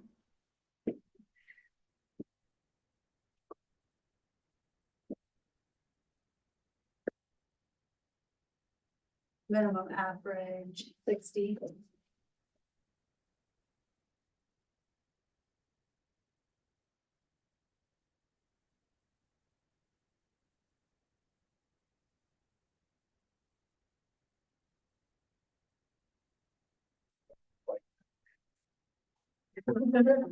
$45.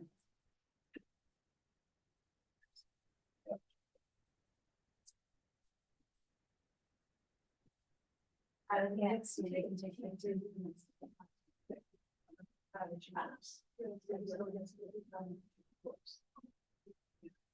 So this, Megan, could be the no time on Wednesday, but doubled up on Friday, if a school chose that. Or it could be 45 minutes every day, whatever the BLT agrees to. This average of 60 a day, so you could double up, but right, Stephanie, we're calling this the Stephanie West proposal. I'm just trying to move us. No, we're not. 45 minutes daily, straight.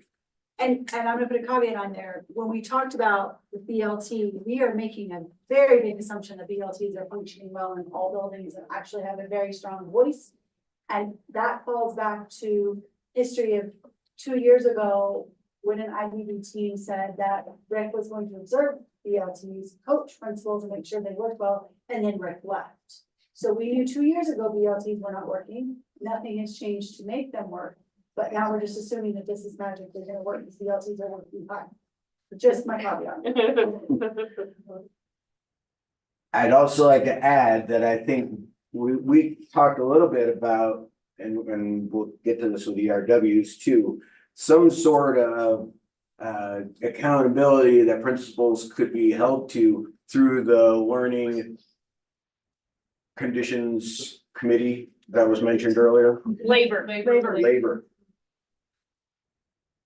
What did I say? What would that be for? So let's, if it didn't go, if the BLT could not reach agreement, it could go to the labor relations board or whatever. And So that's like the grievance, you're saying. kind of like a grievance mechanism. But I think to Stephanie's point, we're putting a lot on BLTs. How can we keep BLTs as they're intended? So this is like multiple choice. Yes. Adam. To me, just initially, C seems by far the clearest and most elegant option. And I guess I would just ask for clarification on what is the big obstacle? Like, you just said it, teacher needs time every day to reassess their lesson and plan for the next day to take a dump or whatever. Did I say that? Sorry, no, you did not say that, Grant, that was Adam. So that's just my question, I guess, is like, why? Can we just, You said C looks like the most elegant. yeah, to me, that's the one that needs to be that someone needs Least to make an explanation. argument against, like, Yeah, that seems to me like the clearest and most obvious. Is, sorry, with the 45-minute daily and the minimum average 45, this is teacher directed. Cause like I'm looking at B. And that there's a caveat that of the 60-45 needs teacher directed, so I'm assuming that this 45 daily and the minimum average 45 a day. Well, Are no, all teacher directed, the minimum like, average 45 day is not necessarily teacher directed, because if they decide to double up. And like, for sake of argument, take away a planning to do a data day one day. You don't get that 45 minutes, but you'll get that 45 minutes put in somewhere else later, and then you get to average it, and then, you know. so no, the answer is for A, no, Not but guaranteed. for C, is it is, guaranteed. okay. Just clarifying on what I'm voting. Adam, to your point, I think this includes this, but it allows for other options. Some buildings prefer to have that. And I would argue that I don't think it's helpful to take an option off the table for a building.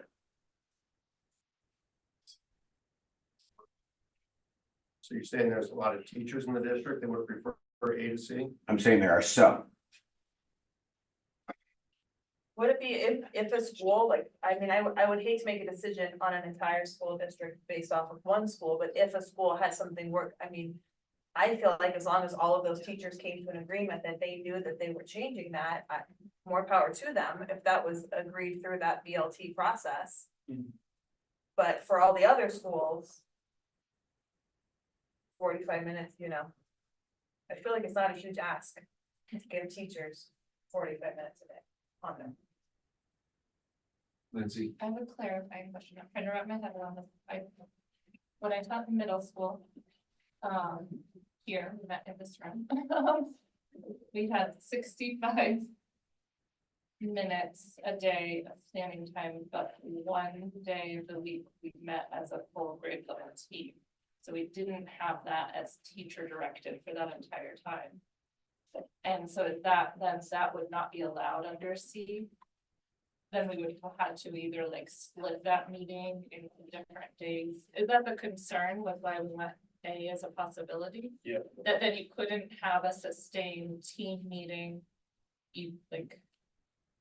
It would have to go to after school or before school or to be broken up on different days. I'm just trying to understand the reasoning behind wanting the flexibility. Yes. And that's what I can think of from my experience. Okay. okay, This feels like a process question. We have already gotten into our concerns, clarifications, recommendations.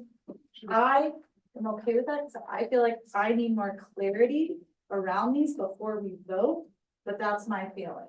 I don't know how you all feel, if we're sticking to our process, we were supposed to vote for this conversation. Yeah. but that was difficult to do with three options, Right, nothing else that's what waiting I'm saying. counter. So Can the, we agree to forego the first vote, get some clarification, and then do one vote at the yeah, end? because we've been getting clarification and this is one of those great dot moments, but I didn't get a chance to buy dots.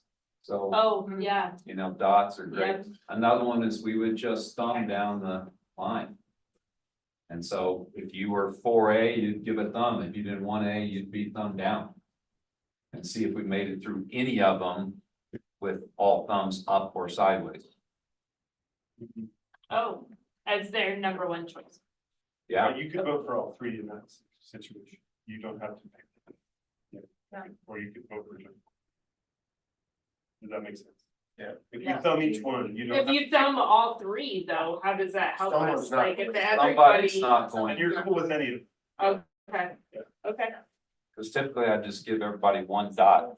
You'd go stick your thing up there and whichever one got the most. This should still work out in a similar way.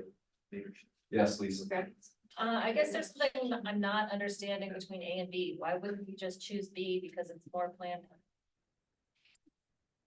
Can I just, like for CMS, like for Wednesdays, we wouldn't even have 60 minutes for plan. So like, that's a schedule. But like the minutes. But if we voted for this, you would have to That's, so I guess that's. I just the wonder, like, vote with minutes, against- like the minutes, the amount of minutes that we have to do with students, like with. They'd have to figure it out other ways, I guess, is what, if that got voted in. I'm still unclear, like, why wouldn't you vote for B instead of A if you could get 15 more minutes of plan time? Well, because if you were. It could be unintended. Classes. Yeah. That would be really hard.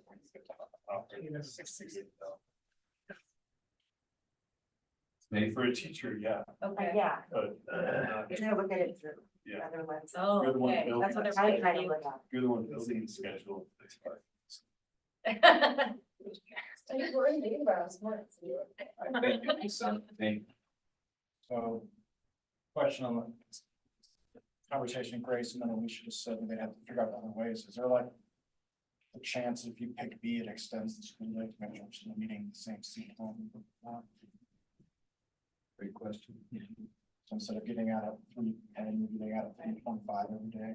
It's probably not a big change, but it's. Or that if you have like the time schedule that one of them goes away and now you actually have less time overall. Yeah. Yeah, then no, I'm done. Yeah, that. Question mark.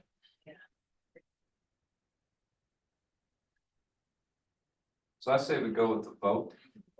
It's possible if we end up with two that do not get thumbs down, there's gonna be plenty of thumbs sideways. We do a little more evaluation to figure out. See what I'm saying? I mean, if we end up with all three, then we'll just go back to dialogue again. Well, then we can die. Yeah, then we'll go dots. Okay, so let's do thumbs on A, minimum average 45 per day, building level team approved, building leadership team approved. Okay, I got 1, 2.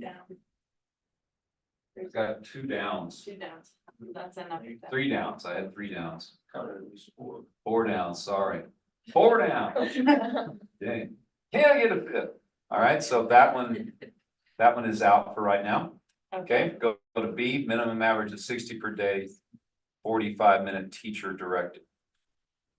Thumbs on that. Oh, down. Multiple downs. 4, 5, again, 5 down for that one. Okay, and then just the straight up 45 daily, thumbs on.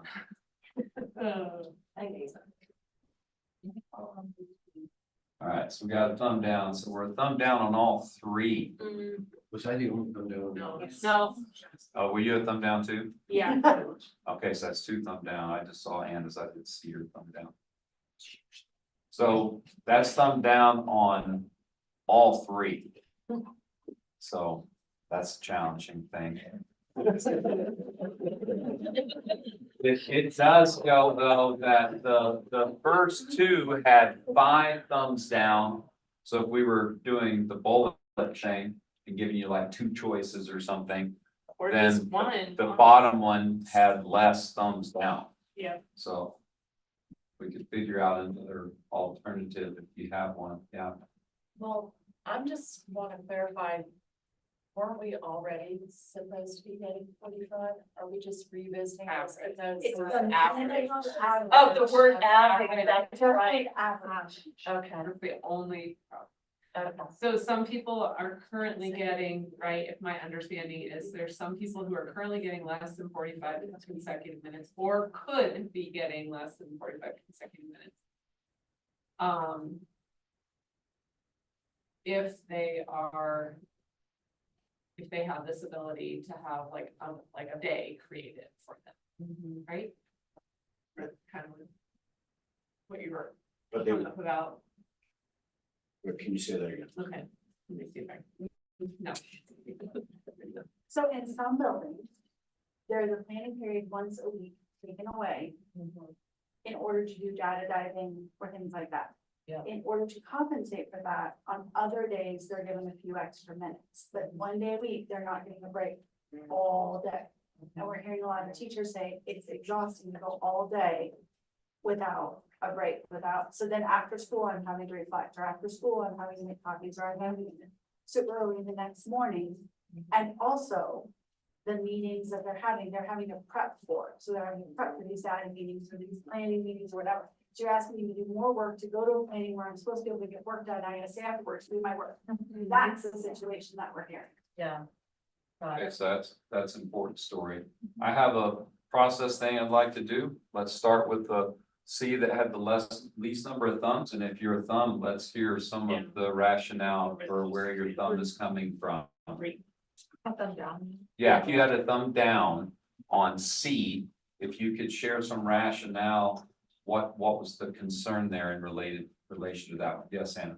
Yeah, just having heard conversations about this at like leadership levels, having principals really feeling like that eliminates the ability for them to be flexible and adaptive and work with their leadership teams to figure it out. And they were the leaders that I heard from in that discussion were pretty kind of freaked out about this. And felt that they wouldn't have the autonomy to be responsive, plan, and be able to adjust as needed. And so from that discussion, it sounds like you would have been sideways on A potentially. Were you thumbs down on A? No, okay with A because it has a BLT approved, so it's allowing that, and it also has the average. So that was that key component that was important to you there in reflection from other building administrators. Excellent, Grant. What, didn't you have a thumb down on C? I did. Yes, sir. Same as Hannah, I just don't want, if it's working in some buildings, why would we take that option? We combine A and C then? Could we put BLT approval for 45 minutes daily and then if it is working for some buildings, their BLT can come to that school-wide agreement that they're not gonna meet that requirement, but the buildings that can still honor that, like can we have a love child? An AC love child? Interesting thought, I might have to think on that. Okay, possible options. Jason? Yeah, I agree with Brent, and out of the 45 daily, it's just concerning as the team meetings, and does take a little bit of time, even if you're not anticipating it's gonna take something sidetracked within there, then not having the ability as a building leader to be able to say like, hey, we need to have those sorts of changes in the course of the day that we all of a sudden have to address, like we can't implement systems that we actually really need to implement effectively with our staff to be able to communicate. Okay, Miles?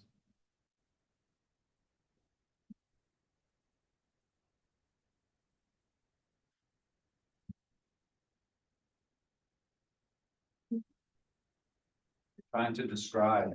I'm concerned for elementary school teachers in particular. You can't leave them at room to go to the bathroom. Who they're getting 10 minutes for lunch some days. They're having before and after school duties. What is the expectation for these teachers to plan for their classrooms? Are we saying flat out normalizing? Teachers are expected to work in the evenings and on the weekends. And if you're not interested in doing that, don't be a teacher. Or are we saying, and I'm not belittling the idea that administration needs to direct their teachers. But is that a priority over the teachers and lessons with their students? When is this work going to get done? Yeah, planning, elementary school, you're teaching multiple subjects. Lessons all day long. You're teaching what, 6 hours a day? You have kids in front of you? And you're teaching a different lesson all day long? Some teachers sent me numbers that an average, and I averaged them together, because there's different extremes. An average elementary teacher with differentiation, literacy group study is 65 lessons a week. Okay, so that's 11 a day. And so they're planning 11 lessons a day and we can't give them 45 minutes to do it. So is the administration saying the expectation of our elementary school teachers is that they will work weekends and evenings to do their job? That's what I want. Okay, thank you. Good job.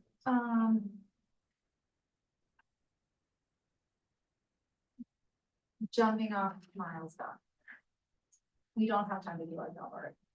And the administrative priorities, I understand that those are important.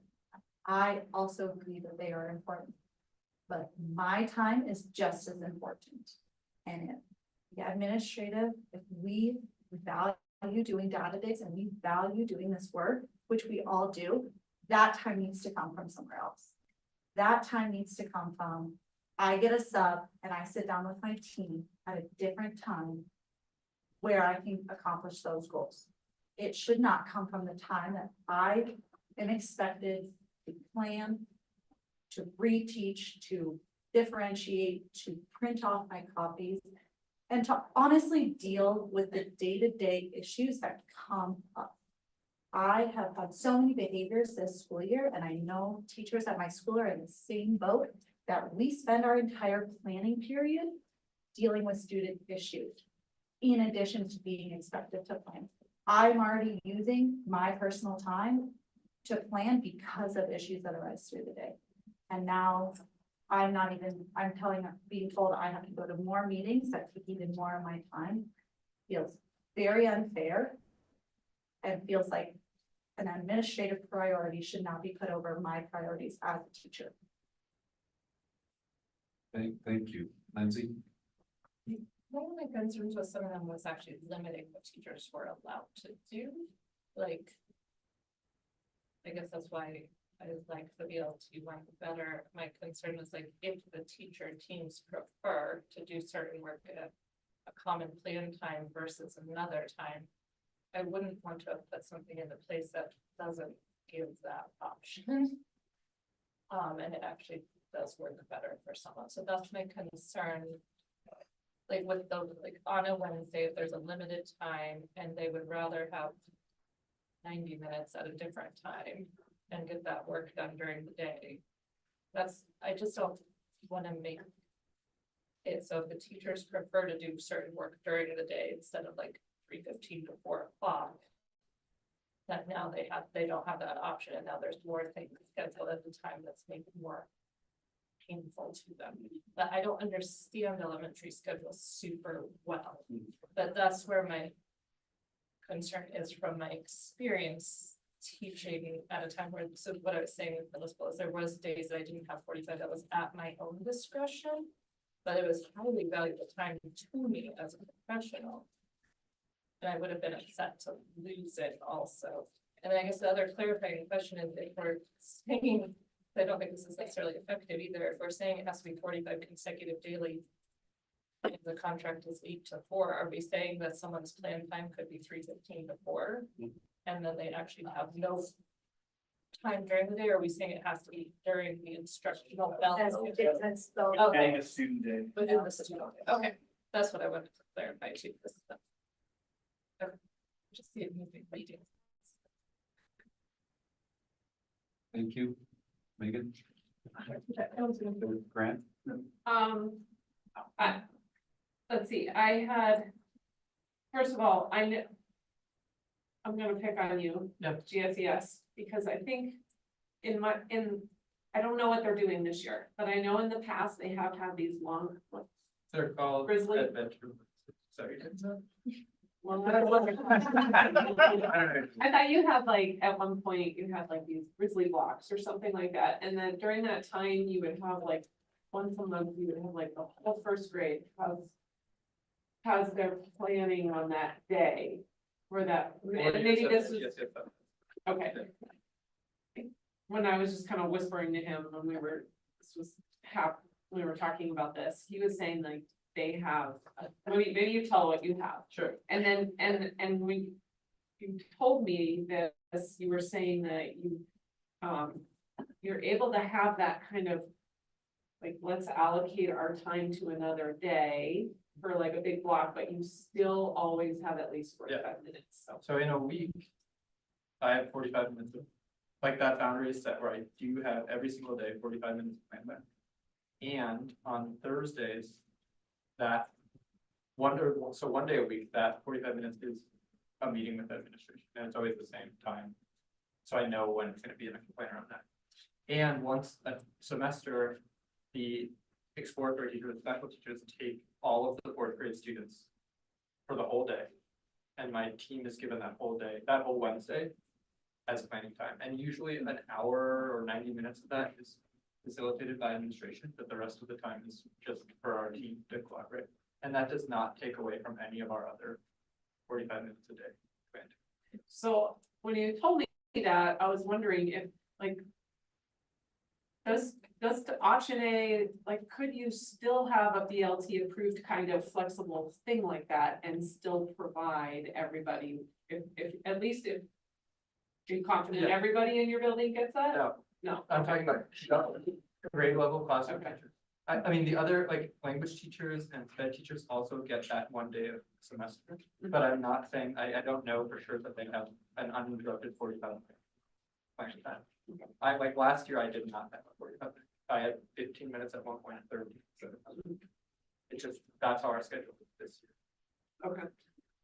Can I ask a So, and I- question about your schedule? You still have your 2 blocks where you have 2 plans a day, or you have 1 plan a day? It depends on the grade level team, not everyone has 2 plan times a day, but yeah. And I have 2 other things.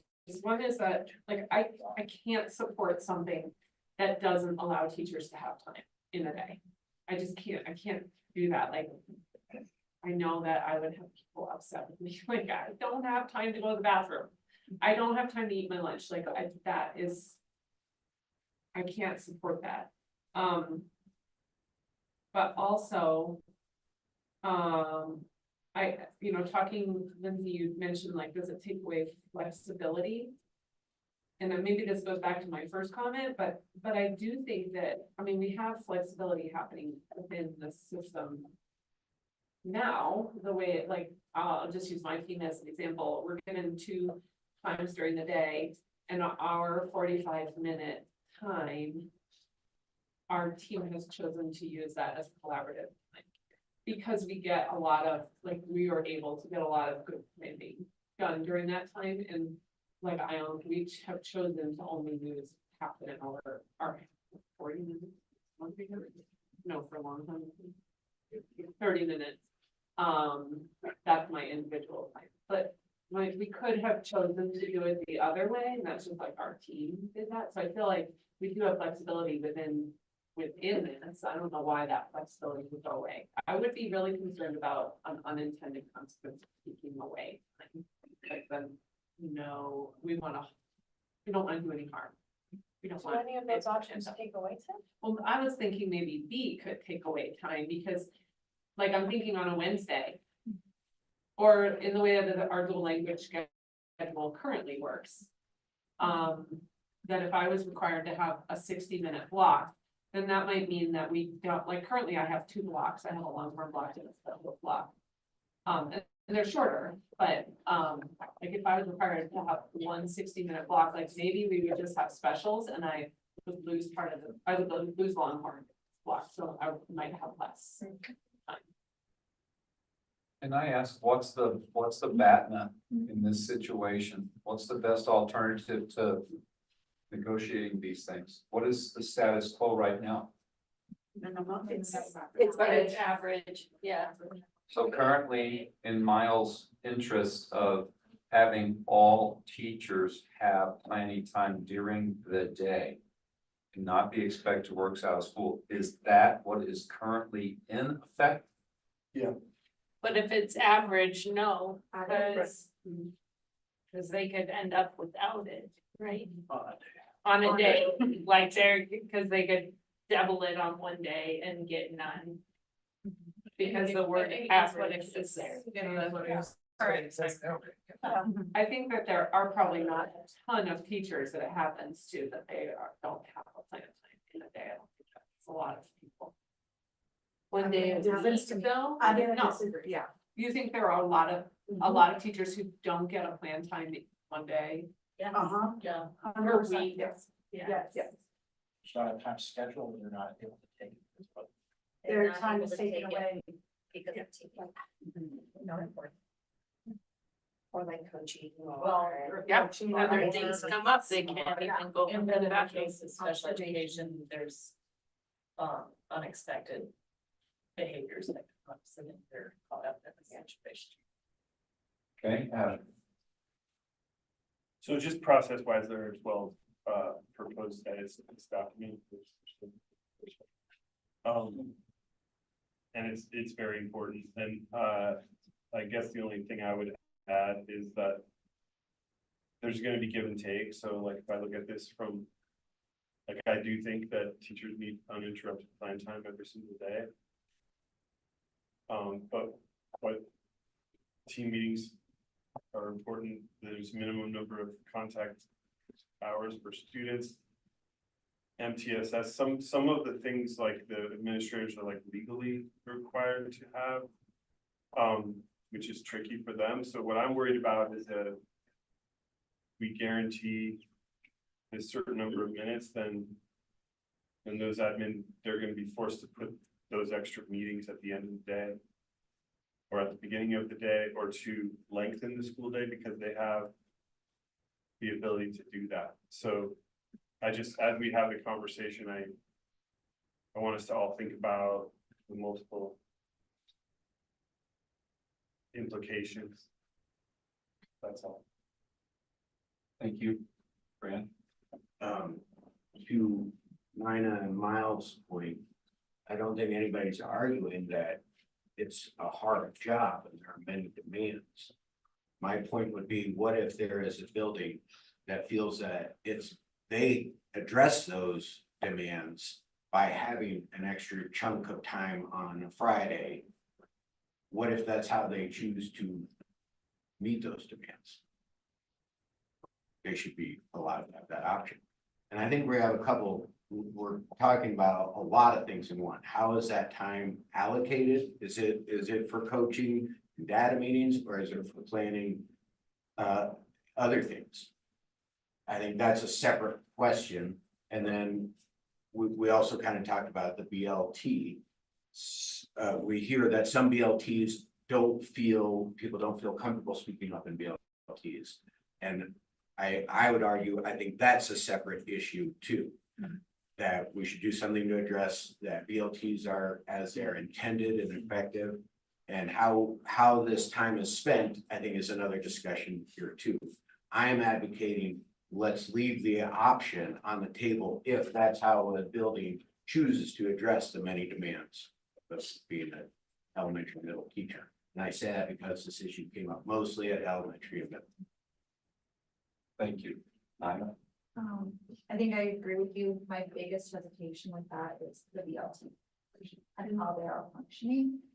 And I think that if we were able to come up with more clear guidelines and really make sure that these BLTs were functioning in a way, then I would feel a lot better about that decision.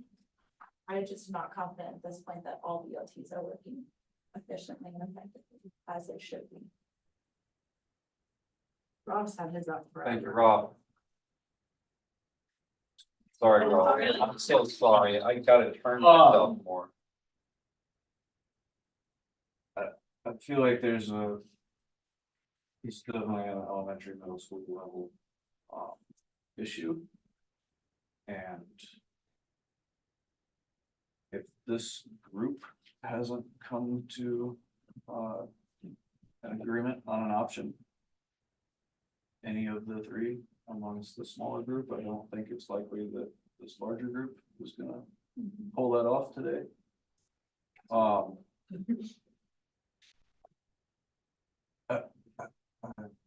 One of my things I wrote on my card was keep it simple, stupid.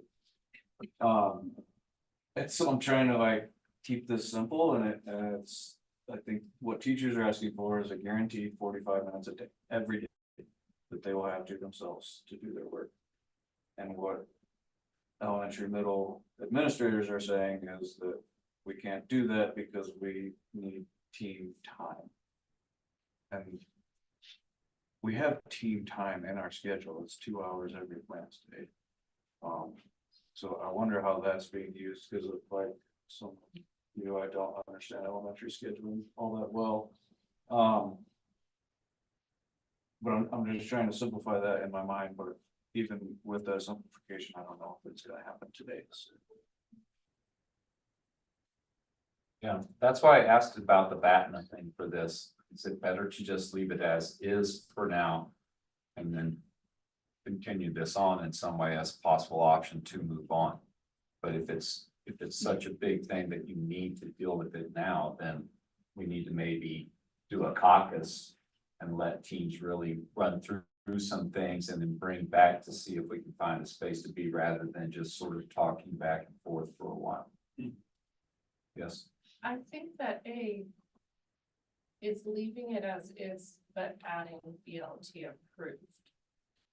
I would like, so it's not saying necessarily the best option, but it's leaving, like if we're just gonna leave it as is, would it be better to leave it as is with the caveat that it's BLT approved, and I would probably add the word annually? So it's not like somebody decided this 5 years ago and now you're stuck with it. Would that be at least a step forward? And then it needs to be still in there. I think. Yes, Maddie, and then Well, if BLT approved, it sounds like that's caused some discomfort for people because of certain buildings. Could it, instead of being BLT approved, be like team dependent? Because I do think each team is unique and it tends to be like, it depends on the school, whether it's grade level or content. I think that kind of varies, but like, if the challenge is finding a time to meet as teams or supporting the needs of a specific team, would that be more appropriate than BLT? I don't know, because again, I don't know how much it really operates either.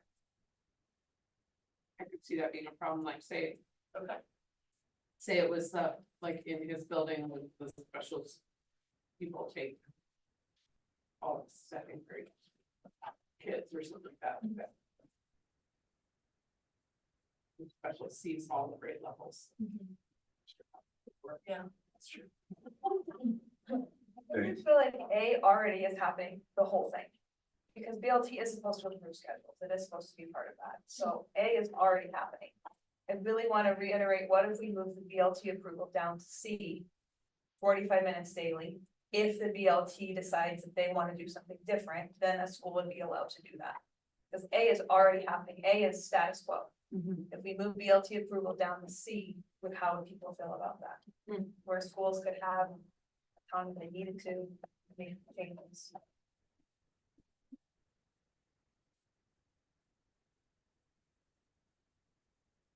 BLT includes teacher from at least one from every grade level or department. They're supposed to. And the leader, board leaders. And those teachers should be like self-chosen, not directed by the admin. Autumn, I was concerned that if it's 45 daily. 45 consecutive daily BLT approved, and then BLT approved not to have the 45 daily, and you didn't have minimum average, so that nobody gets that time made up. I guess that was my. If you Well, took that out same thing could minimum happen average. at A, it would be minimum 45 minutes, the same thing could happen at A. Well, then they have to give more time on another day to keep minimum average. My concern if it's just 45 daily BLT approved.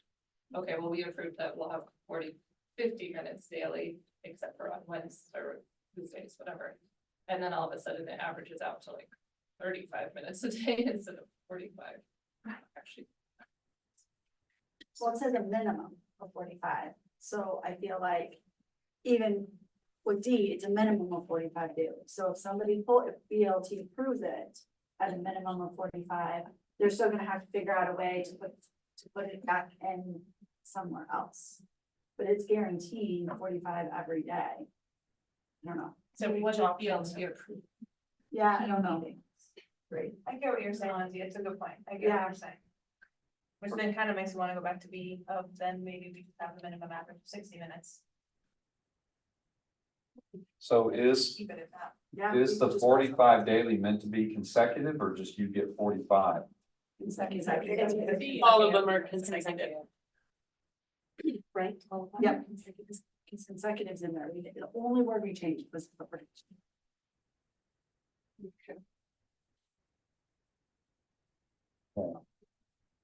Really stalling out here. Do we want to re-vote? Has anything changed for anybody? Yeah. I feel obligated and I was telling Megan earlier, I think I jinxed us by saying I'm excited about wrapping up today. But I feel like before I could commit to agreeing to D, I need to check with the people I represent. I wouldn't feel comfortable saying, yep, good idea, and then telling principals that this is the new plan. So I would ask for grace and somehow some sort of extension to check in. Maybe that might save us some time before we vote. Well, just to confirm, because I've still messed up in my head on this. In the current language, is there 45 minutes daily? And the building, is there no? Average. Look on right there, the average got crossed out, because that's what's being. Yeah. And so the problem with that minimum average is in the setup where they It's get in the done. daily. On some some days, there can be no times. We don't need to vote on A, that's what exists, we're really just deciding, do we wanna change it to B or C? Right? Or D. Or D. Well, there's no BLT in what exists. There's supposed, there is, there should, there's BLT. You have to approve the schedule. Yeah, but it's not in here. It's not written in here, but in, like, that's part of BLT's job, is to help approve the schedule. But that goes, everyone know that? if you didn't know that about BLT, is it inclusion well enough to be? It's a whole other. Yeah, Well, that's kind of work. With BLT. and then new principals, like. So I feel some process support before I just try and make some suggestion as to what to do, but I did hear is the ERW, is that something that can play a role? Should that be dealt with and then come back to this, or is that not possible? Or is that in your guys's, we don't know what is coming with the ERW. Is this part of some of the proposed solutions is to incorporate ERW into this or no? I don't think they're connected. Okay. We did not connect them. I do see where Rob brought up a point, they could be connected, but we did not have that conversation. Okay. I just, if it's already coming, then I don't wanna spell out. Okay, so process wise, should we vote again? Is that going to? It's not gonna do us anywhere. I think we should put it in the waiting room. So stick with the, Until the May date or waiting room? Well, we don't even know. What's our number? Right now, I organized it in, can this be done and finished by the end of the year, but I also have a column that says what needs to be explored next year. My hope is that by the end of this meeting, we can go through my to-do list that I have based on the discussions we've had and decide if it's this year or next year. so we're going to put it into the issues to revisit. And stick with the current language that's there. Okay, The next question, we just as an FYI, teacher work time for grading, this specifically had to do with high school teachers that weren't getting time off by quarter grades, the end of first quarter and the end of third quarter, so we just added language within 2 weeks prior to when quarterly grades are due. They have one early release Wednesday to get grades done for the first quarter and third quarter. We also added that elementary school teachers, because they mail report cards home, or I'm sorry, they give report cards, where in middle school and high school, we mail report cards home, so they have to have grades done like a week before the rest of us do, to provide them time at the end of the school year. They'll be given one ERW to complete report cards, so they can make sure that they're able to be sent home and sent out. Within 2 weeks of the. Yeah, within 2 weeks. Yeah, within 2 weeks. Can we find those two things? Yeah, what if the calendar for next year, is the end of the quarter, and then there's a full work day? Then do we End of also the third quarter? So then we there's a also line, need to do a Wednesday that before. that second line right there, sorry, just actually There you go. accounts for that. Okay, so it's not quarter three, so it's just quarter one. For the scheduled. For, yeah. for next year's, for next year's calendar. So let's do a thumbs. And the thumbs is got both of the things in yellow connected, because this is a special caveat for Yeah, elementary teachers. Okay, so let's do thumbs for this, if you're in favor of this. We're going, what do you thumbs? Okay, we're all thumbs. Yeah. So this is good, so thumbs those two things. And was that kindergarten Oh, still sorry. the same thing? That's just a FYI to principals, it's not anything we're asking for a formal approval on. Okay, Kindergarten teachers in narrow time for this thing called TS Gold. I don't know what it is, but. It's report card. It's not report cards. That doesn't align with any of our quarter work items. So then we went and looked at before and after school time. And a couple of things we added, the building administration will establish an 8-hour workday for all certified staff in the building. This does not include conferences. What did it say? Consistent workday.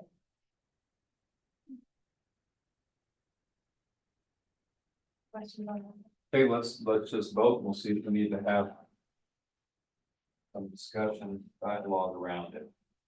Okay, it's both of these, that whole sentence structure right there.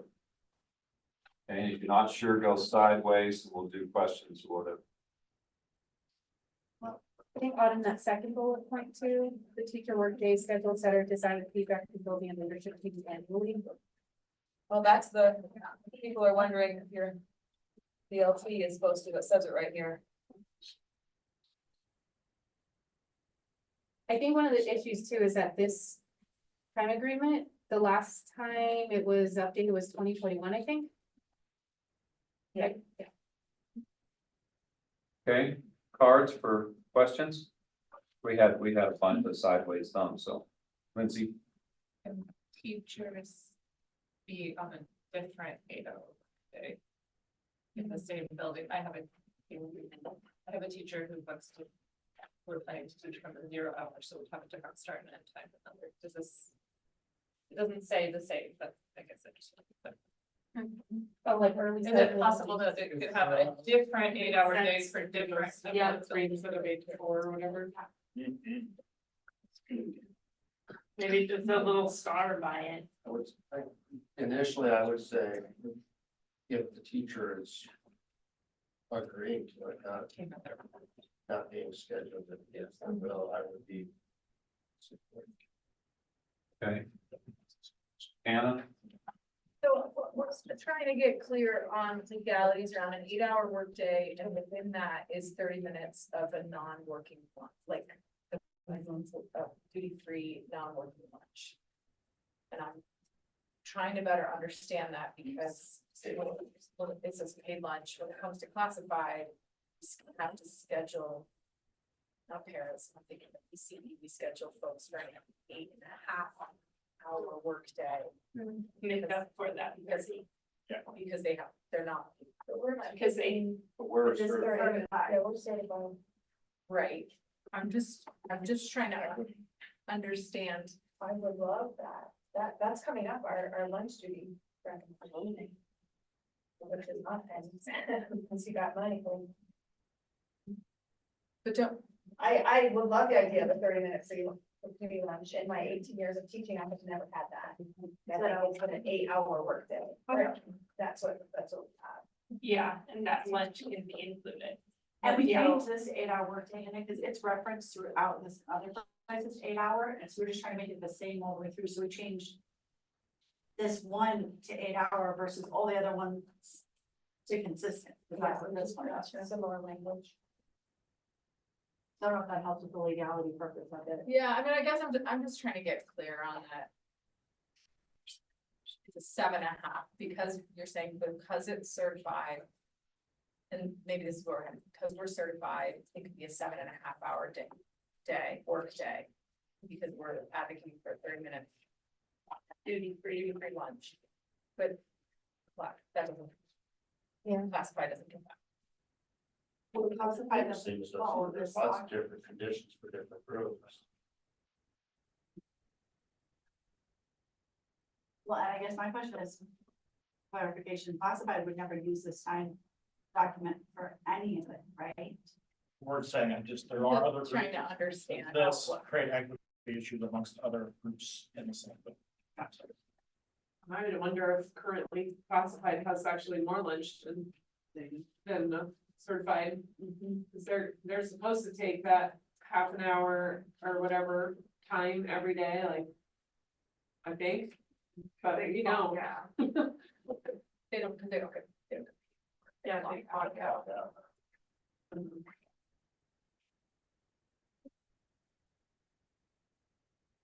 Okay, other, yes. So my question is around that, advocating for the 30-minute lunch. I mean, I know that happens to the best of their ability. I think most people get a 30-minute lunch in my building. Is that not written anywhere in time agreements? Nope, not currently. And I would, that's coming out, a lot of people don't. Yeah. We're coming to that. Getting it. Okay. Any other Alicia? clarifying questions? I, just wanted to know, like, who comes up with that?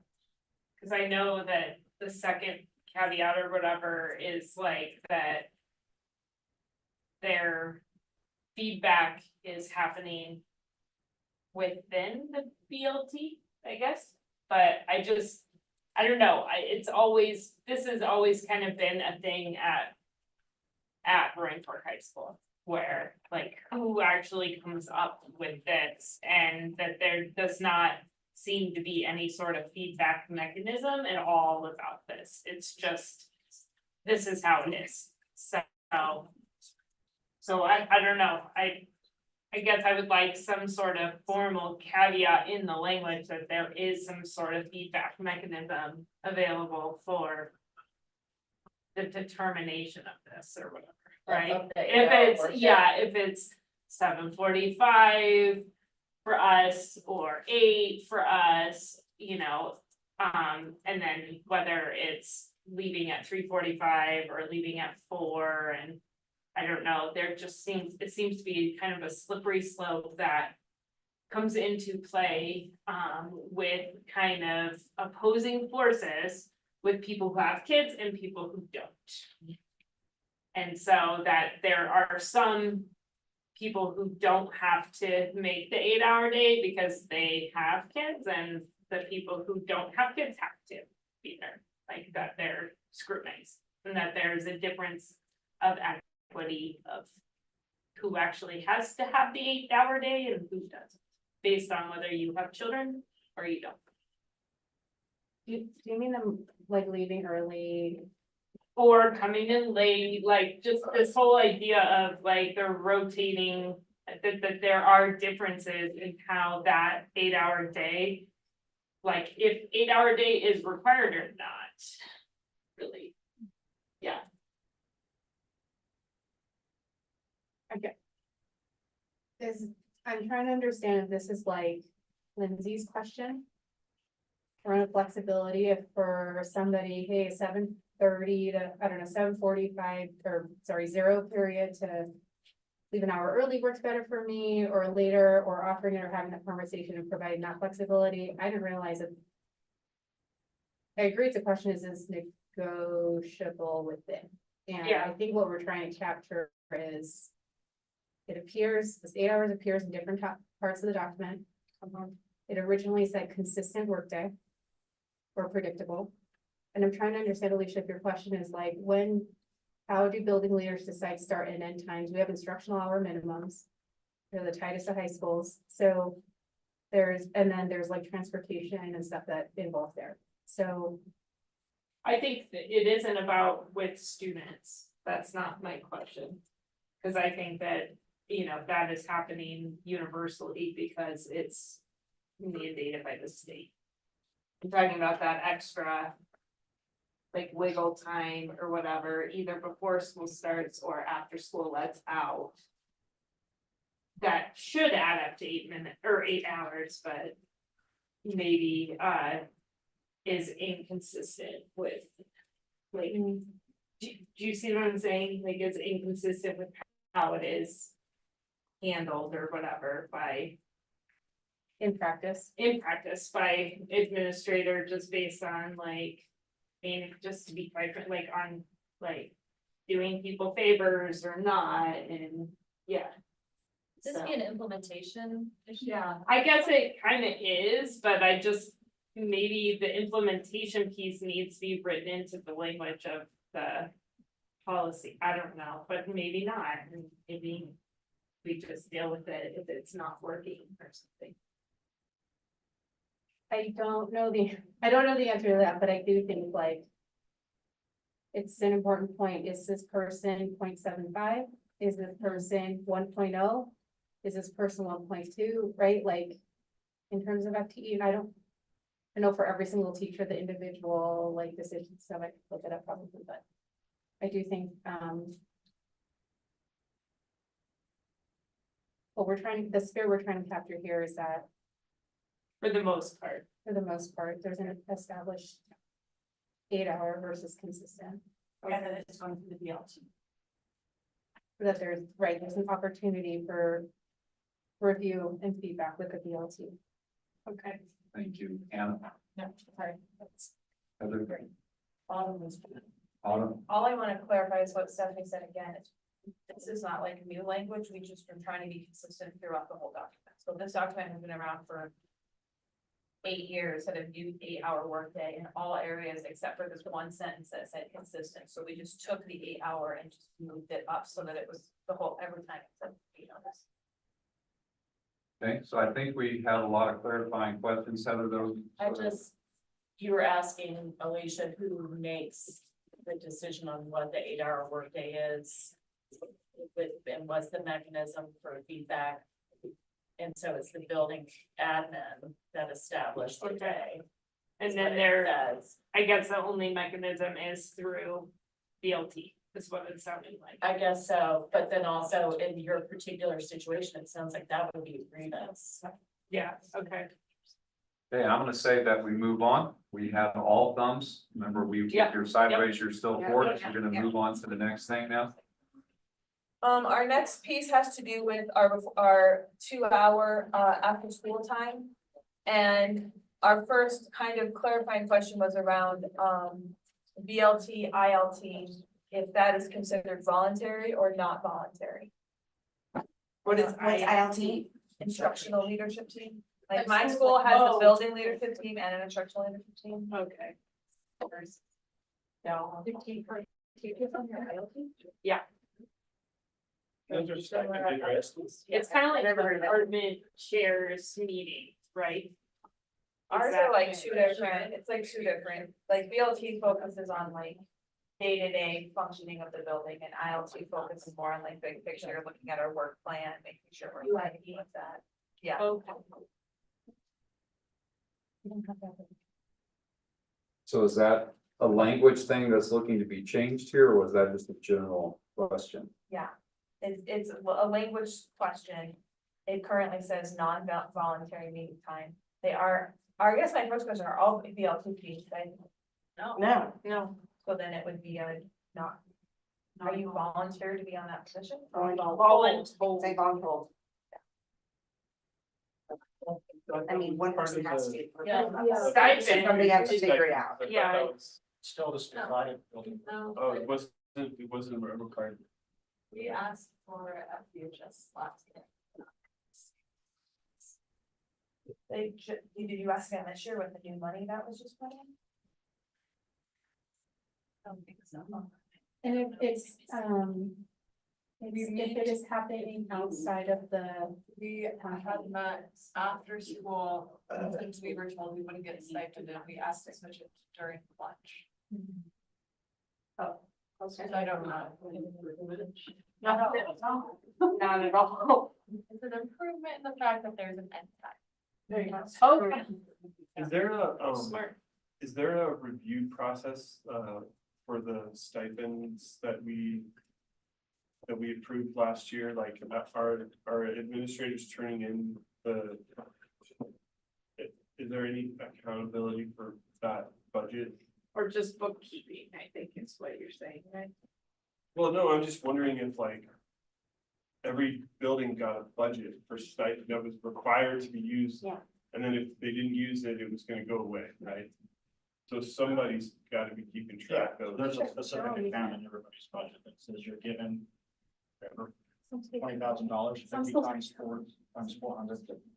And then as it gets spent, it gets charged against that account. But is there like line items where You you, have to come to the Google form for every single individual Okay, stipend, and you okay. can't put them together either, so let's say I have 8 people attending Yeah. the meeting, we fill it out 8 times. so you fill it out and then who, is there somebody that's looking over that Google form? Students are going to pay them. Yeah, so it goes to HR and then payroll. Okay, okay. And I checked with every leader, how's it working? Yeah. Is it enough? What are we using for it? They're all very appreciative that they have it. They're all using it, anticipate. Maybe need to cover a little bit by the end of the year, or it has budgeted throughout the whole year. Yeah, Like people are definitely using it. yeah, no, I just wanted to make sure it was getting used and Yeah. also that it was, Our. that it was fair, like the way that it's being allocated. Cause that doesn't seem fair to me, that people are being voluntold to be on BLTs and it's not being paid and it's on their own time. Like, that's definitely outside of our, We were told people don't receive stipends for it. That was last year. Last year, they could if they wanted to. yeah, there's. Well, one. It could happen. I think it was happening last year. Supposed to be happening, but now it's Yeah. supposed to be happening. Let's go with Nathan. Let's go across. So I think, and everybody in here can take this back to your BOTs if they're not on those teams, but how you use that stipend money in your building, we didn't put a lot of rules around it, other than like it's for additional duties at your school. There's a couple of caveats. So what is important at your school? Cap? So encourage your BOTs to have discussions with your building leadership. I really don't think it should be one person, a principal in their office saying, this is what I'm saying. They can certainly have their ideas and strong opinions and say, this is what we value, and this is. But I think that is the BLT is a great place to decide how to use that outline. So that it feels good in your school.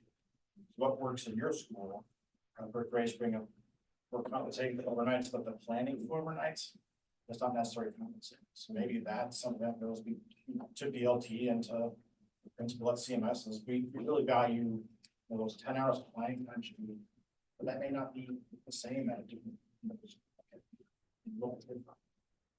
So is your BLT, are you guys looking at the stipends at all?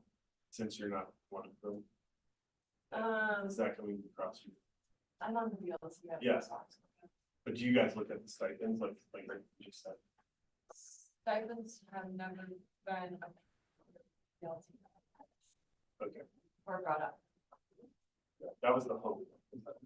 Yeah, I think it's a great question to ask. It's like, how are we spending that money? Yeah. Okay, so for process, I'm not sure where we're going, because I don't see something in yellow, I see it in the green, so I just want to know if that makes sense. That, it ties into what we have done here. So Okay, it's- okay. So this is for the 2 hour, no more than 2 hours per month. We had contractual duties included, the Title I events, back to school nights, open house, NPSS. That is actually not part of our contract. The only part of our contract is the conferences, and this is the like contract you sign at the beginning of the year, not the CBC that's being worked on right now. So at the beginning of the year, we are paid extra for 3 hours in the fall, 3 hours in the spring to do conferences after workday. So we moved those 3 down below. And so we added, the ones in yellow are the new ones we added, musical performances, We would like to remove overnight field trips as that has a separate stipending program now. So we didn't feel like that needed to be part of that. Add leadership meetings, ELT and ILT, graduation and continuation if you're required to be there. Title I events, back to school nights, MTSS. So we just shifted those pieces down. The other ones were already there. We could also, now that special education, we've made that decision, we could also remove this one right here as you're being studied. Yeah, get rid of that. Strike that. But we also shorted dances. We stipend everything below that. Yeah. Wouldn't that special education meeting still apply for special education? It's not in their contract. I have one of them pull up their contract, it's not in their contract, if we're gonna keep the burdens and contractual duties that are not included in the 2 hours. It can't be at the top for them.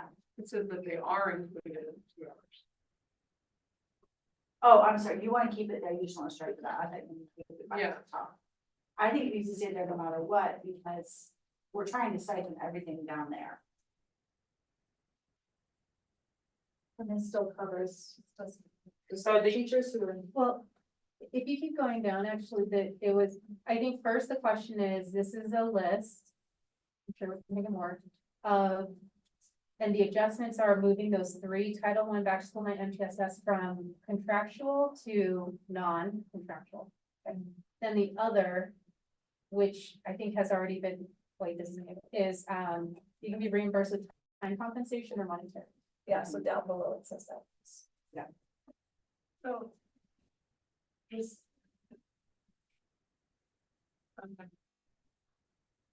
So why would we keep SPED meetings on there?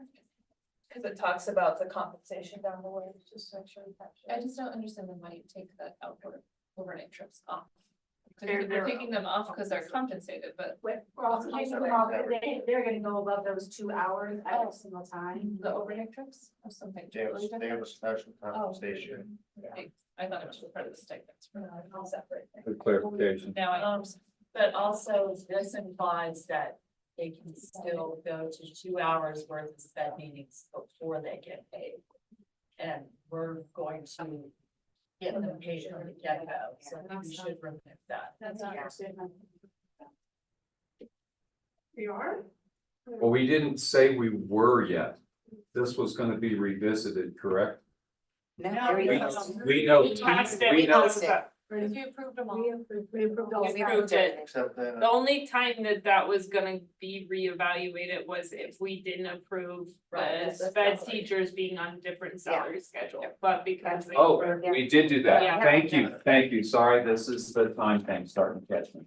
Okay, I thank think you you. said that special Given ed the 6 hours, teachers yeah. are required to go to those IEP meetings without additional. Yes. They They're are- at different salaries. They're at different salaries. But they're still, and I feel like that belongs somewhere else though. Yeah, That needs to be additional duties. And maybe this is something that we need to. So maybe once, Oh, yeah, once wait, is this special like Gen education Ed team teachers gets or something, something? that we can capture it here on this time. Right, Yeah, document, whatever is written up around that. Okay. We can go- I haven't heard, right now it just says special education meetings, period, but for gen ed or, you know, like non-special education teachers, we should include it here, right? Because they're not moving. Oh, to that's different right, places. you were gone when we did the funds. Yeah. You were in your meeting, so we proposed that all gen ed teachers and ELT teachers, if they're required, be paid for IEP meetings. Right, so should we just add should we just add the word non-special education teachers attending? No, because if we add that, then we still have to do 2 hours before we get. Got it, never mind, okay, sorry. And we're saying they get paid from the get. Right away. But this is. But something should that you the put final force CDC there? Because can those are not clarify. special education. Yeah, that's what I was trying to say. it's a combination. 504 should stay on there. are you? Sorry. And once we finish just that little bit there, we're gonna thumbs on this one? Will you scroll up to that list?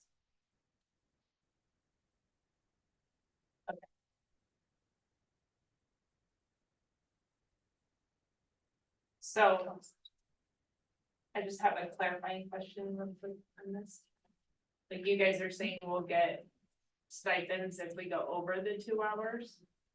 For IEP meetings? Just in general, like if, well, for example, if graduation happens to be on the same like month as awards and other like graduation related things, and you're required to go to or suggested to go to all. And then, so If a teacher staff members are in attendance that would exceed the 2 hours, they'll be compensated either monetarily or time. okay, And I think sometimes we trade time, right? Like some don't do early release stuff because we have back to school next that night. you guys do. Yeah, so I mean. Thank you. But there's the option. You're not in my building. But you could ask for that, right? Yeah. Who was supposed to keep track of all this? Yeah, I guess that was. Because like that type of moving around, or like, we're gonna give you this time in order for you to do this, like. I know a lot of teachers still stay at school and work. So they're still working. Or like. If you go to some of these events. Working doesn't count. Are you, That's like right, your but like, are you required to be keeping track of all these things and know when you hit that 2 hours and immediately go to your admin? Yeah. People should be. What hour is Next it? is, we have a time deal that. Oh, okay. If you don't. Okay. Can we just agree on this list? Yeah. Okay. Just real quick on this list, I'm sorry, You're fine. where it says monetary compensation, I wonder if we should say via the stipend, like Schedule. schedule. Yeah, I think Like that's where that money comes from, it's a stipend. Yeah, I think that's a good addition. Could be elsewhere. Yeah. Maybe you have a parent group that's. Yeah, so Where you could fund something. Yeah, is that allowed? Assault. Is it allowed? I like the idea. Parent group was like, hey, we wanna have math night, we have $10,000 for it, split it up for you. Have you seen it done? No, I don't think you can accept big gifts, like, and gift cards, monetary Okay. from external. I just want that to Can't be accept clear to You can do kind of like administrators. $10, $20, but not like a $200 gift card, you can't accept. No gift cards. No gift. But they're different, I don't know amounts. If you cannot accept gift card, I don't want. Our rec considers it cash, we get audited. Don't tell them in my career, I got probably. As long as it's He's like, I'm glad that it wasn't. You can accept like a Maybe we don't need to name it. Okay. Yeah. So let's- Parent group can give them, but they cannot give them to the school then give them, like, it's confusing and there's great, but. The school cannot, it's essentially the school is paying, Okay, so that's like if the parent group just mails them out, that's great. okay, okay. So we do the. Can we thumbs on this whole thing? Not include the little bit that's up above? I did, we took it away, I just said it's not true. Okay, so we're doing thumbs on this. And Nathan thumbs, okay, we're all thumbs on this, let's move to the next thing. Whip it up. You know, saying we're all thumbs on something means that we're clumsy. Yeah. Thumbs up. Right? She's all thumbs. Yeah. Well, that's like, Like she's clumsy. hey, you feeling rusty today? No, my whole life, it's nothing but iron oxide. Some days I'm iron 2 oxide, some days I'm iron 3, depends on my oxidation state. Are you sure those are both of the iron It is oxides? my, Is it 2 and 3? Are you sure? yes, I am, there's iron 2 and there's iron 3, transitional metals. All right, So the next one, and I guess like, should we finish this document and then go into the time appeals process? Okay, so then I'm gonna skip this one, because that's about the time appeals process. Parent teacher conferences, we just wanted to add language about when they were happening, so we did 3 hours in the fall, 3 hours in the spring. And capture the 3-hour evening conferences. If you decide to have more, it was determined that a building could designate an additional 3-hour evening conference during the 2 weeks before and after the release day to assist working parents in attending the conferences. In exchange for the extra evening, staff may be released for the equivalent time on the non-student contact day designated for conferences. So that's it. Change. May to will.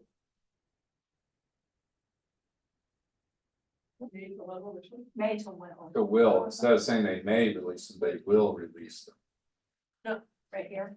Oh, thank Yes. you. I was looking. When it says that it was determined that the building could designate an additional 3-hour evening conference during the two before and after, I know that's current language. I just wonder if like, the buildings ever wonder if that's supposed to be like, say the release day is on the 5th, is it a week? Is it a week before the 5th and a week after the 5th, or is it 2 weeks before the 5th and 2 weeks after the 5th? I just wonder if that wording is clear, if principals need that clarification. I would read that as the 2 weeks before and the 2 weeks after. So is that the? I would read that as before, as in the 2 weeks around it. Wait, what's the But I'm not a concern? principal. As long as you're having a conference in 2 weeks. No, I understand Oh, that. Is the concern I just wonder if having it that, be tighter? no, I just wonder if, like, our principals, I don't know, our principals, are you guys ever hearing, like, your colleagues saying like, wait a minute, our day is on the 5th, can I go 2 weeks before that? And 2 weeks after it, or does it have to be within a week before and after? I just wonder if that's a confusion that we can clear out in the language here to make the language more clear. Yeah, there's a plus and minus 2 weeks here that you're saying. The intention was for it to be 1 week. So maybe it's like during the week before and week after the release day.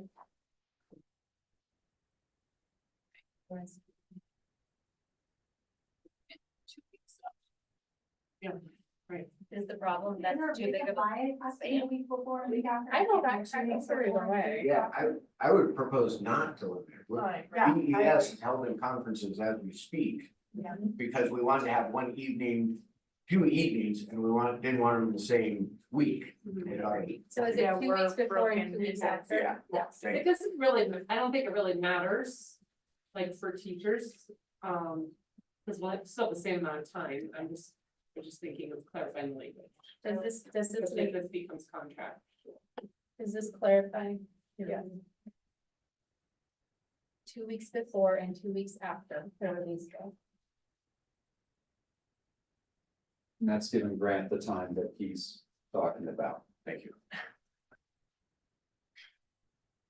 Okay, we're ready to go thumbs on this? What you got, Lindsay? Question. So can we not, because there's definitely schools who trade for 2 more evenings and don't meet it all on the conference day. Is this saying that's not allowed now? They're only allowed to trade 3 hours?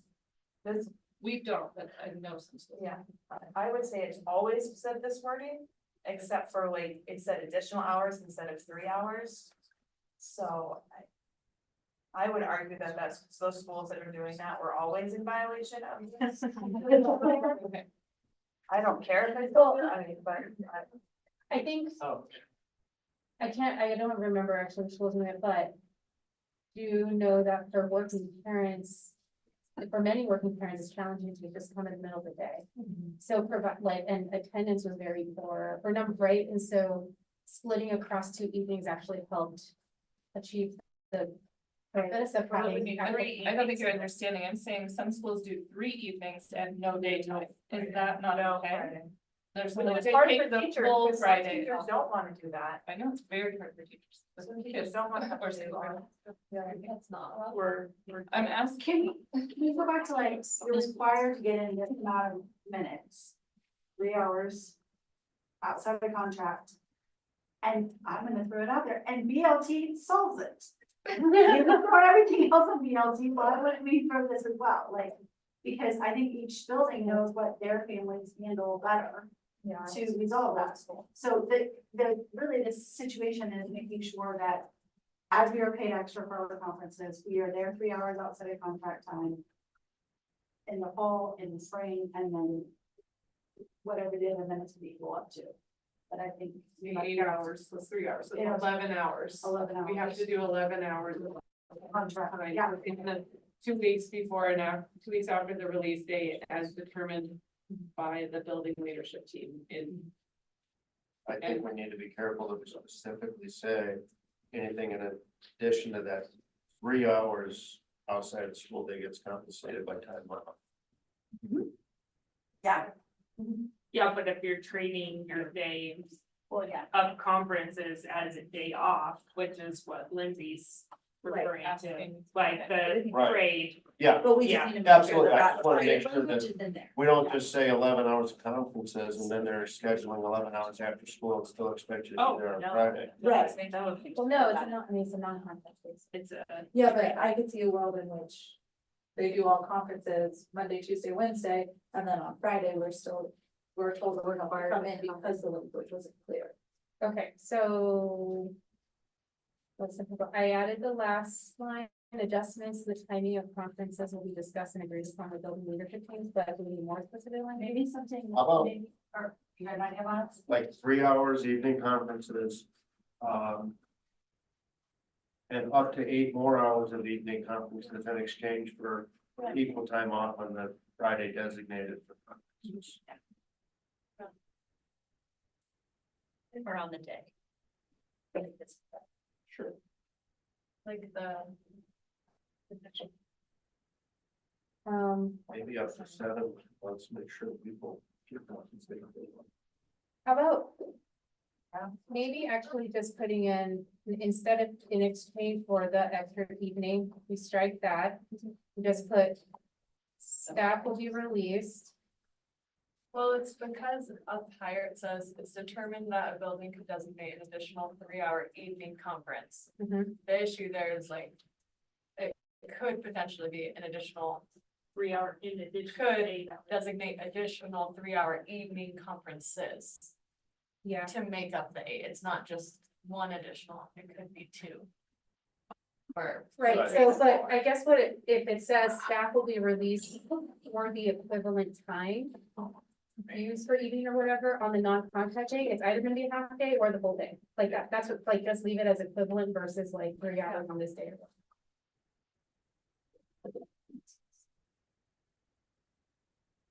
Okay, so we'll get this language and make sure we get it dialed here. I would suggest also taking out it was determined, if this is going into a contract, we just wanna say a building can designate. There may be other parts of this, I think you're looking at that originally, Stephanie giving you that kind of. I tried to not let them change like 8 hour and Yeah. some of the other stuff and their work. We just say a building could designate. We don't wanna tell a story in here.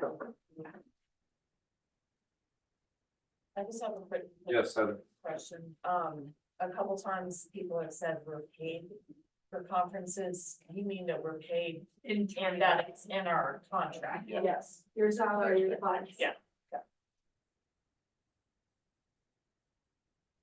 Okay, ready to thumbs this? This is Rob's stuff. We don't Yeah. want to give it that. That's what I drew. Okay, all right. Oh, really?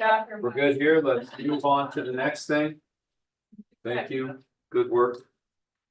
So that's it in that document. So now we go to the, what happens if this is not being, oh, there is one part with lunch duty. Yeah, you have. Oh, yeah. I was gonna say that later, but we can add it, talk about it now. Those are the times it feels because that. Actually, this is all in real life and lunch duty may or may not. Yeah. actually ever happen. Okay. Well, I don't. Is this one of those situations where you can't see the edits again?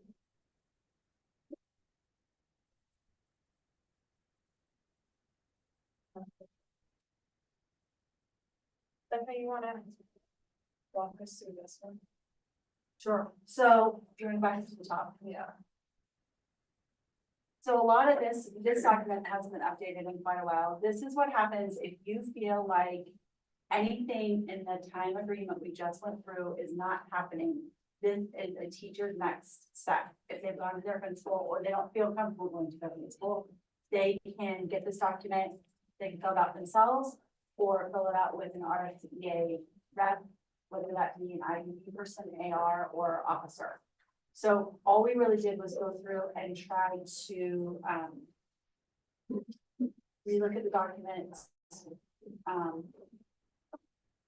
So the first thing is that we just changed who they could talk to. Not step one, we just were very specific with it because it goes into the contract. We wanted to make sure the right people were listed there. Should be association representative. So we had that and then we changed it back, so. What? Association, right? Actually, it's both ways. You can wire. One of the CBA documents. Oh, I feel like Miles explained this. I was confused. Well, I just clarified that the area was, there's the representative. For this. But if they're not available, it could be somebody else. So so I'm fine with us going back to this. I think the important thing is that a teacher has options. And it's whomever they feel most comfortable asking to be in there with them or helping them with this. All right, Grant? Oh, sorry, No, I was not. Okay, I great. was just, I was just gonna say process thing. Should we go through it first and then do clarifying questions? Yeah, it's nicknaming this process. Oh, okay. That's good, Yeah. that's good, because it's Thank you. easy when we're tired to Yep. get distracted. Okay. Okay, so down to step two, again, we added scheduling a meeting, because that wasn't in there, it was set a meeting. And we again listed the people. It also says, you're scheduling with your representative principal. Basically, it was all just trying to revamp it and reword it to be more precise and exactly who can be in there, when it happens, how it happens. We changed IDD to RFCEA because again, we want teachers to have that opportunity, and some buildings, some years don't have IDD reps, so they need to be able to get a hold of whomever they can. And then you scroll down. This is the opposite of my notes. Sorry. We added that you needed to have a date when the issue would be addressed. So holding everybody to a timeline. And then we added in step three that there will be an investigation. Step three felt very similar to step two in the verbiage, although it was a very different process when you lived it. So investigating made more sense, like, why is this happening? What's the story behind it? Kind of what we do with IBD. And then.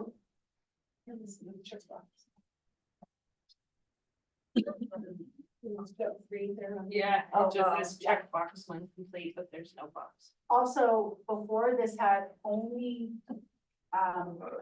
describe if the agreement was being violated, if the principal agreed to yes, but we wanted them to explain if they think it's no, because clearly there's an issue, so we need to hear both sides and understand why. So we just want them to explain. And again, we're changing it to RFCEA instead of IDD. So a lot of it was just changing whom they can talk to and making it broader for them to have more people that they can bring into the process. And we will change. We'll be everywhere in there. And Clarifying question, or are we gonna vote first? Well, we're not done. Okay, we're not done. No. Okay. What else? Is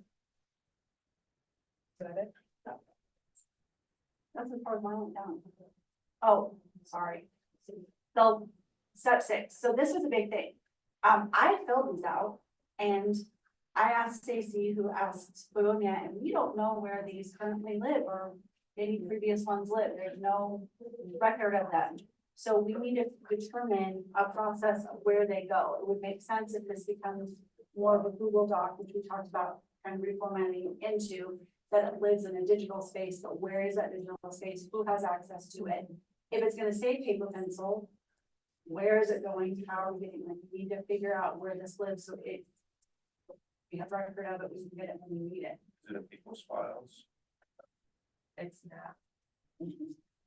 What's your teachers, is it what? In people's individuals' files, Like drawers, like physical. like. No, like an employee file. If we, oh, I don't know. I propose we go electronic. I feel like a piece of paper, especially this with 6 steps, like if it gets lost in some shuffle, that's gonna be hard, so maybe we can figure out some kind of electronic form. With the Google form option, you can have a copy sent right back to you, so that would be a safeguard. Yeah. Anna. But regarding steps, I don't, in the CDC contract, the time agreements will be in there. And we have this whole grievance process for any violation of the contract. I don't understand then why we would need to. That's the point, so very good. That seems really. Thanks, Robin. Everybody's. Yeah, that we were working on that, yeah. Reasonably less. So, Well- Is Hannah recommending we not do this at all because it'll be done in the CDC? Yeah, it's not in the CDC, I'm fine. don't vote on it. All right, so this is gonna be done within the CDC. Yes. Grievance component in there that relates to time, Yeah. okay? All right. Good job. All right, that means that in the current, we need to like strike that whole time appeals communication protocol. Or something like aligned with existing grievance process. What I So don't then want people to here- have is read this and be like, wait, Yeah, there's gotta be. So we need to reword this this. change. Yeah, It's true, just get rid of the whole section. and then replace it with Yeah, because for they don't. the grievance Oh, nice. protocol. I mean, Is that gonna be in but place aren't too, anything in the thing that we have to go through the grievance protocol, so do we need to even write that in there? Like, I do see Stacy's point of if something's reading this and. no, I think we should delete this part. Yeah. Right, I don't know if we need to add anything else though. that's what I'm saying, I don't feel like we do, because if somebody is reading this and feels like something's violated, and they don't know there's a grievance process. Well, they would know, it's in the Money in the contract. Yeah, and it would, yeah, well, all this language will be in the contract. Yes. And I'll make it. So this is just bringing us back to this morning, we were talking about the, what do we call it, CBC? How we were talking about there are some things that are working to go in the contract that we've never negotiated, like this is one of those things we've never negotiated, the grievance process. But it's really important that it works. So that's just one of those examples. I'm just wondering if I should leave that there until the contract's voted on, so that there is a process. We have this For the next. insert into our contract. Okay, but like, we're not Getting getting real today, like in real Okay. time. There's a form that's takes us. You're talking about like. If somebody has a for the time rest appeal of this right year, now, they would still use the same. would thing, they because we still don't need have access to this? Yes. No, it's. This is just a possible change in the future. We didn't create it, we just made edits on it, so it already exists. I think the thing I wanna, like the first sentence in there is around. Will attempt to address the issue at the building level, BLT and or administrator and or the building IDB rep. Then if it's not resolved within 30 days, then it's a time appeal is to be submitted. Like, I think we don't wanna lose the spirit of like open communication with each other first, like as humans, like saying, hey, I need blah, blah, this time or second, whatever. But that is being built into our Yeah. grievance Great. process. Then Yeah, I but make sure that. We have like steps, like make sure you take it to this person or that person or. Oh, well, that's great. I'm just saying, between now, if something happens tomorrow, and someone comes to you and says, hey, this thing happened, I would encourage to solve it. Right. Okay, we good there? Do you feel like we need to vote on this then? And just say, in the interim between now and the contract, how do we want this language still? Oh, I don't need it, but I just wanted to Because point it's out. still there. We Yeah. haven't changed it. We haven't changed anything to the original document. Okay. So we're. So we're okay with us striking this section? Yeah, let's stop that. Maybe we're good. Gonna strike, yeah, to strike this grievance section. Okay, thumbs. Great. Hooray, look at this. We're done with this. Dinner is here. Whenever we're ready. Oh, we get dinner? No, we don't need that. You didn't need that. We did have. What do you think? We had two more things, and I don't wanna say that. Don't, yeah, don't, Adam, bite your tongue.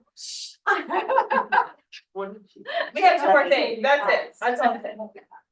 The first one we were tasked with is early release Wednesdays. This has come up time and time again.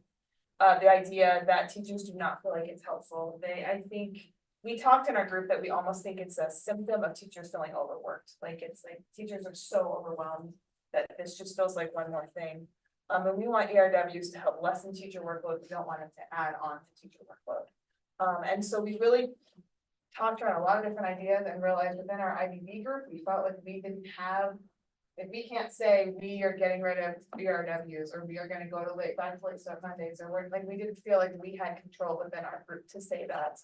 But we also feel like this is something that needs to be really teased out more than at a surface IBB survey that we give at the beginning of the year. Like, this really needs to be dug out and have people figure out what's going on, talking with teachers, having more data than just higher level. It needs to be dug down. So a possible solution is to create an ERW task force to really review how our ERWs are being held and how to help increase those. We would love to have instructional team members and possible IBB members, again, the committee of the willing, as we're calling it, to figure out what is the actual issue with early release Wednesdays, because I think if you were to ask each individual person what the issue is, it would be different for each. And so kind of drilling down to what that core issue is, and then create recommendations for how early release Wednesdays should be run. Another possible solution is to help with the teacher workload is one early release Wednesday a month for teacher prep time, or 4 early release Wednesdays a year for teacher prep time if we needed to have just, it was becoming so overwhelming. Again, teachers are doing that right now. I mean, elementary school teachers are the 2 with their done, but I don't know how you guys are doing it, so just really having time to get things done. So since they're solutions, are we voting on them then? I guess. Recommendation. Yeah. We had a similar slide, and in the interest of time, we didn't review that. I just want to clarify where this type of information is being kept. It's going to one of has 2 columns. Okay, Oh, yeah. okay. If you look at the valley. Did you get that from the SPED presentation then, of our further recommendations? Yes, I think so. I've been taking so many notes. If you Well, look at it. well, we didn't I have present columns. it. It's If within you our give me all that, slideshow. Feel free to add it. Okay. There's, for each option, I have concerns, clarifications, recommendations. Yeah. Table, and then at the very, very, very bottom, it's the waiting area. And I've kind of just been pulling stuff down Okay, as we're thinking about it, so check that if it's not there, please add it. okay, sounds good. Okay, so is this something that we need to agree on? There's two different possibilities. I think we could summarize it as this task force should be recommended to be part of the labor something committee. I think they're different. I think they're different. It's more similar to the healthcare advisories. Yeah. Okay. And I feel like we didn't put on, oh, we're getting in my, I feel like HR is running that, instructional team needs to run this committee. This might be shorter term. Those are healthcare has to be outgoing. Like, this is like a review. Like a review working group. Yeah, a review working. I wouldn't think it would be. Yeah. And this decision on the whiteboard has implications possibly for early release Wednesday, because if we vote for 45 continuous minutes, that means team meetings need to possibly move to some Wednesdays. Right? It could, I think just a bigger picture of. Yes, there's more to hear.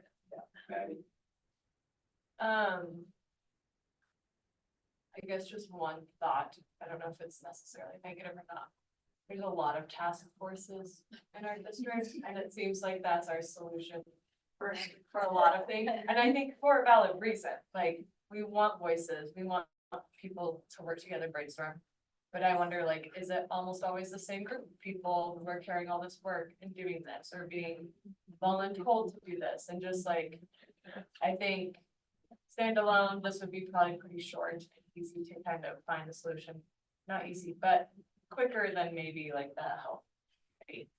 But I do wonder, as we move forward, like creating task forces, if there are ones that can be combined or aligned in a way, I don't know, I feel like more and more, I just hear like, oh, join this task force, you wanna be on the housing committee, you wanna talk about this, do you have a problem with this, come join us, come to this meeting, and it's like, next thing you know, I have no free weeknights for a whole month because I'm going to meetings and things, so they're optional, of course, but like, I think just if there are opportunities to combine or join them moving forward, I think that would be really powerful to continue supporting people who can show up for these things.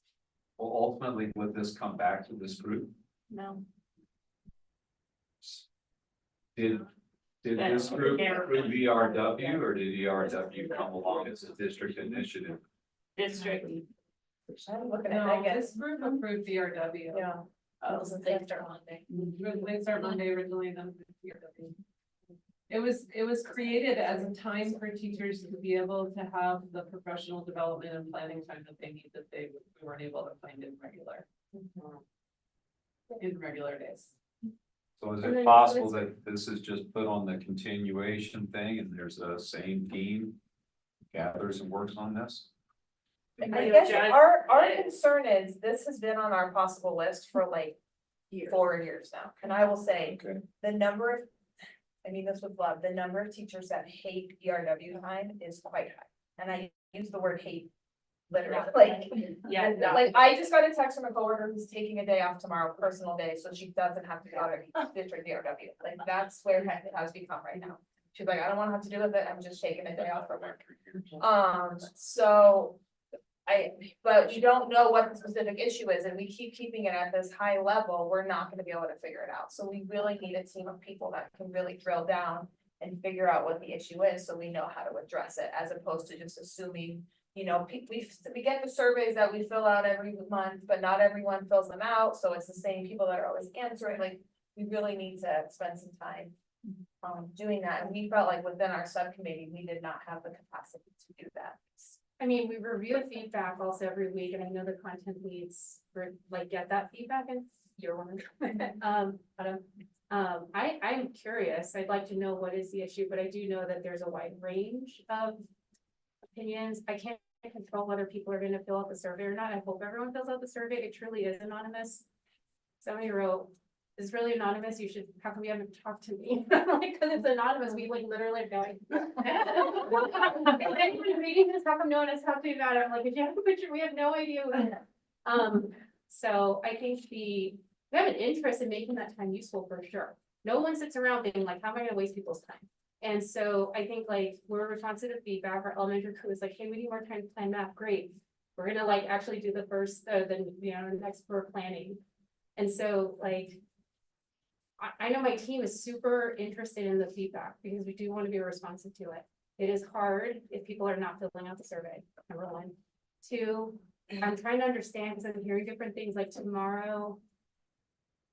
Is it like only the district ones that are in the first? Is it every single time? Does it vary by school? There's a lot. All of the above, and none of the above. I mean, we have lots of information on this, but I do like the idea of a task force, the more we're talking about this, because it does provide a place. I mean, we talk about this in IBB and several of us are actually content leads, but we don't have, and you are here, but like, we don't have Audra here, we don't have Amy Fairbanks here, we don't have other people who would be a part of that kind of, and it's always just this, like, we keep hearing this, and yes, we hear all those things, they don't wanna travel, they don't wanna be online, they don't think it's relevant, they don't, they are feeling like they're being micromanaged, they're, wondering why, they're just feeling like their time is like totally wasted. They don't think it's run well, they don't answer this. I know when I've seen for my science ones that I've done, I've got like 7 responses after getting into the whole district, so. And they don't answer the survey because for 4 years they've answered it, or 3 years they've Nothing's answered it, changed. nothing has changed, so why could they Yeah. answer? I don't think nothing has changed. But Prior Well, to, that's what That's teachers feel. Yeah. People stopped answering the survey before you got here. Yeah. Like, people stopped waiting. And like, Some people presented the same survey question, and they got it. And Stacy, sometimes, like, most of the times I have homework before my just like the ERW. And I have home, like, I have to prep for it as well, and I'm not leaving. And they don't. And I'm doing, and it's like 2-hour prep, because, you know, we're doing something, we have to implement it. It's like it's like so stressful, and then you're presenting your little group, took me 2 hours to prep. And I'm not a leader of anything. Okay, I'm gonna stop us here now. And I'm gonna ask us to give thumbs on a task force. Okay, because that seems to Run by be the the big, instructional team, is that the ask? I would have a task force managed by the instructional team. Yes. Yes. okay, thumbs. Okay, task force managed by the instructional team, and then that's gonna need to be figured out how that's gonna be structured. We need to make sure there's some implementation behind that. Okay, I would just ask that there is teacher voice in that, not just the instructional team. That Yes, would be my, it should be a mixture so that the instructional team has a full pulse of what's going on within the at district. all levels, yes, with all content areas. And I would also open it up to non-IBB and non-RSE. Yes, definitely. You are gonna find a lot more teachers who are willing to be on this task force, who are not the ones showing up in this room, because we know. Man, Quick clarifying question for number 2. Is there a reason that it's only 4 a year instead of the like 6 or 7 that happen if it were 1 a month? Give options. These are just recommendations of the task force to look at when they, yeah. Either or. Possible. If one felt like too much per month, then maybe 1 per quarter is an either or situation. So we're not voting them to, No, that was just. we just voted Okay. on the idea of forming Yeah. this Okay. team. just making sure, because there's a 1 and a 2. Yeah. And if Sorry, anybody in that's this what- room is on that team, they can suggest the number 2. Okay. As this. Okay, what's the next thing? This is the last one. Oh. We looked at lunch duty and we talked about lunch duty a lot and providing a duty-free lunch. There's one school in the district that does offer this. We researched into that. For that to happen, it's covered by, general ed paraprofessionals. So you have to have those, And office staff and leader. yeah. And I don't think it's no or not, it's whether it's a full 30, because it's like a range of time. I think in our subcommittee meeting that we had last week, there, like multiple schools. Like I know in my school, we could not make this happen. Like literally every single adult is being used at that time, like that, so we feel like. When we talked last week that, like, this is a school to school specific situation, that it would be hard to enforce. District-wide, and that our solution would be to provide money towards that, but then that would take money away from our, What else? yeah, our teacher pot, and so we just were. That's where we are right now, and we can add that to issues to revisit next year. I think you People need want to, but we did a lot of research, talked to different people, and there's only one school that's doing it. Recommendation is not to do anything in relation to this. Yeah, At this time, because there is no official language about this, right? yeah. Okay. Stephanie? Well, so my question goes to Anna, then, because you brought up 30 minutes before, was that because you thought we were coming in with that? That's, okay, just as long as. Basically, don't really need to vote on this. What do you? Or was that because you thought that that's what buildings are trying to do? That's what I thought we were trying to do. I thought that it was kind of like 45 minutes trying to get to. Yeah. I'll say the impression we got from other people, from the administration, is that it probably was not doing. Yeah. I mean, you know, so we wanted it, but we couldn't come to an agreement in our committee, so we. Gotcha. Well, you don't think we could solve it here? Oh. In your room? We don't have so much left. 5 minutes or less, let's go. So we're now finished with teacher time. Yeah, so we have one more group, right? Yep. Yep, the group now is compensation. Easy. Okay, It is. we will follow the same protocols we've been doing. Should we, What's it called? final recommendation, salary. So I don't want Yeah, do to. people wanna eat Dinner dinner? form, so you Oh, there's dinner here, so we do a working dinner. Yeah, working Yeah. dinner, grab dinner, Right, grab it's dinner. work. Yeah. Yeah. Eat, work, and try not to speak food when you talk. Fair enough. And just trying not to It have us is, be hangry. Dash, Salary. 15 minutes to grab me. Yeah, try and grab dinner and then come back in. As soon as everybody's in here, we begin. That's what? They're gonna say 30 loud. Make sure you finish the bathroom in there too. And I'm gonna, so you have to drive. Yeah, can you pause there?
All right, so our priorities, number one was updating the 23-24 salary schedule.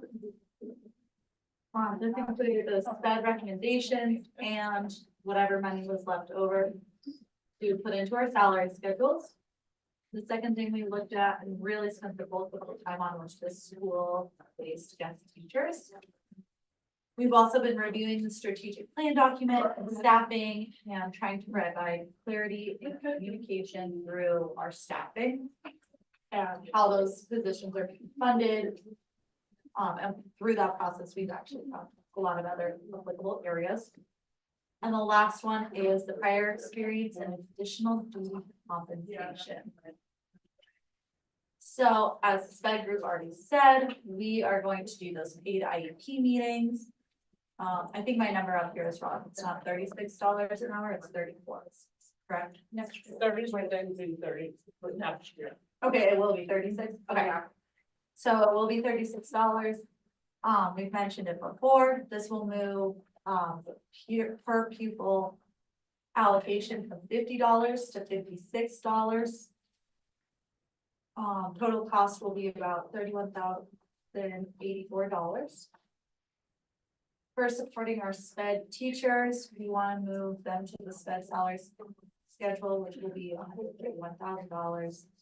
On 4 sub days for each SPED staff would came out to $32,196.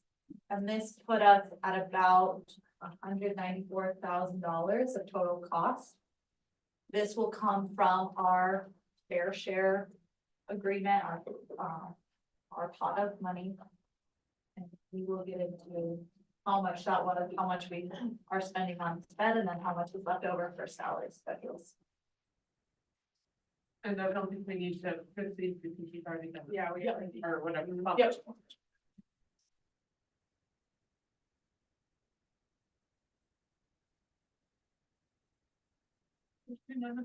Oh, there's just only. Oh, that's fine. Oh, no, maybe So it's it's you, sorry. Rebecca. It's me. Oh. Okay. Is her gone? Yeah, the Yeah, the class from 4 to 6. I'm in backup, so I'm the wingman. I can be. All right, so as Nina mentioned, we spent a huge amount of time on permanent guest teachers, buildings, i.e. building subs.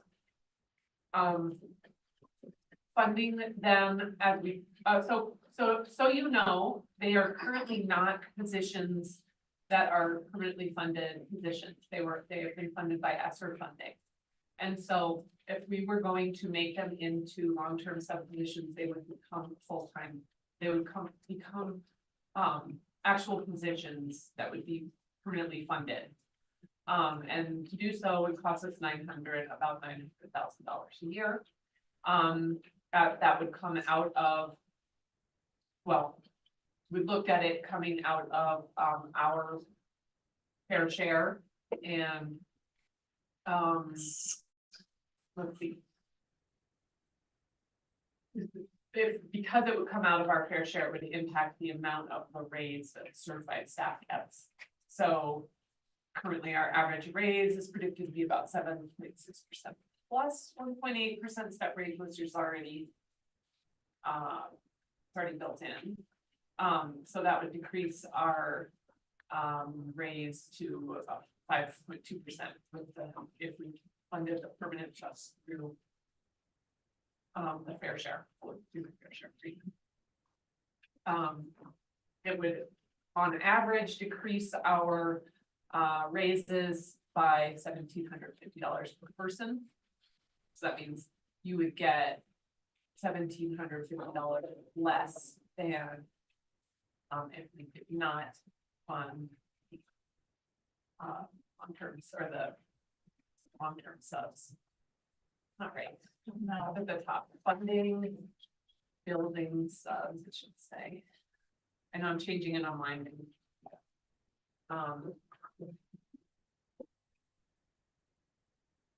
Over Kenny came up with this, he's like, over time, how much does that money equal out to? So if you were in the district 20 years, funding the building subs would equal out to about a $35 loss in income. I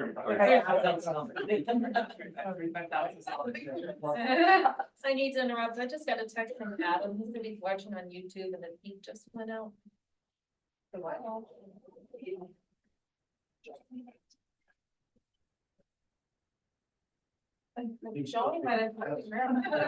means that the rest of the world didn't hear $35. Right.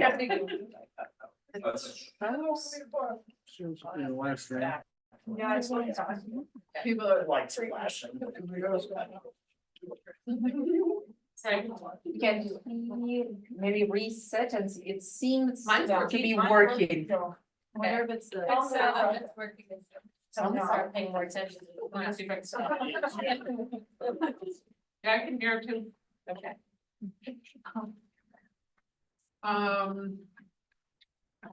So. Well, we really struggle with this because we recognize that this role is super important in our schools. But we felt that creating these newly funded positions solely out of the teacher salary pot would be too big of a burden. And we would need to have to figure out a way that we could fund this position and not have it come out of the fair share agreement or not fully out of the fair share agreement, but we just couldn't figure out how to do that. Either equitably or fully outside of the fair share. Some buildings are currently looking at funding this out of their own FTE next year. So. The recommendation, I guess we didn't actually put the recommendation. Recommendation is that we discontinue this position. And Anna says that they've already been talking to buildings about that possibility. We have been talking over the last 3 years about this would be the last year anyway for it. So we just felt like it wasn't something that we wanted to take that much money out of the certified schedule, especially because it doesn't only benefit certified staff. So also along with that, can you put that recommendation? Can you actually type the recommendation in there? We talked about increasing the availability of guest teachers.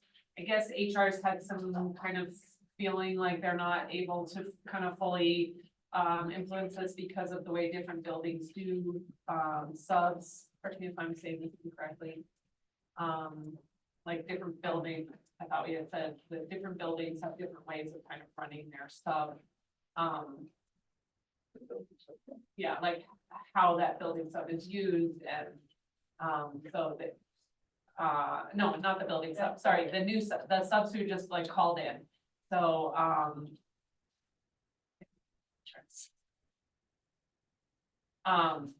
why hasn't, last year we talked about increasing the guest teacher availability.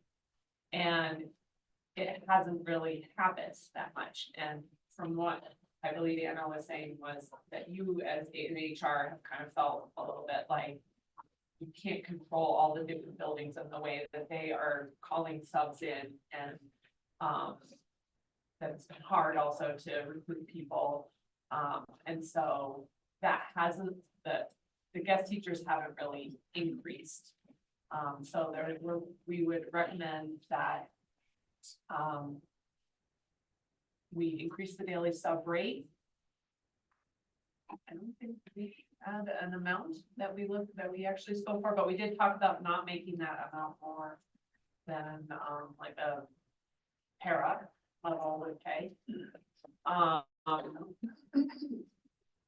Talked about, you know, putting incentives in, like having, like you get more pay if you work more days. And then, you know, forming a task force that would help to improve through sub availability in buildings, and we recommend that. Yay, have a list. Yeah.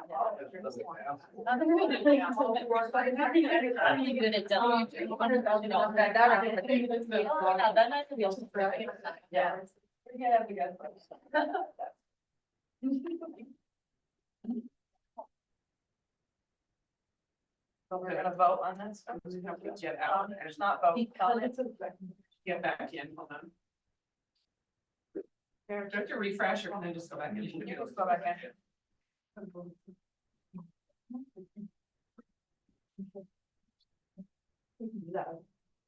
Our recommendations. So.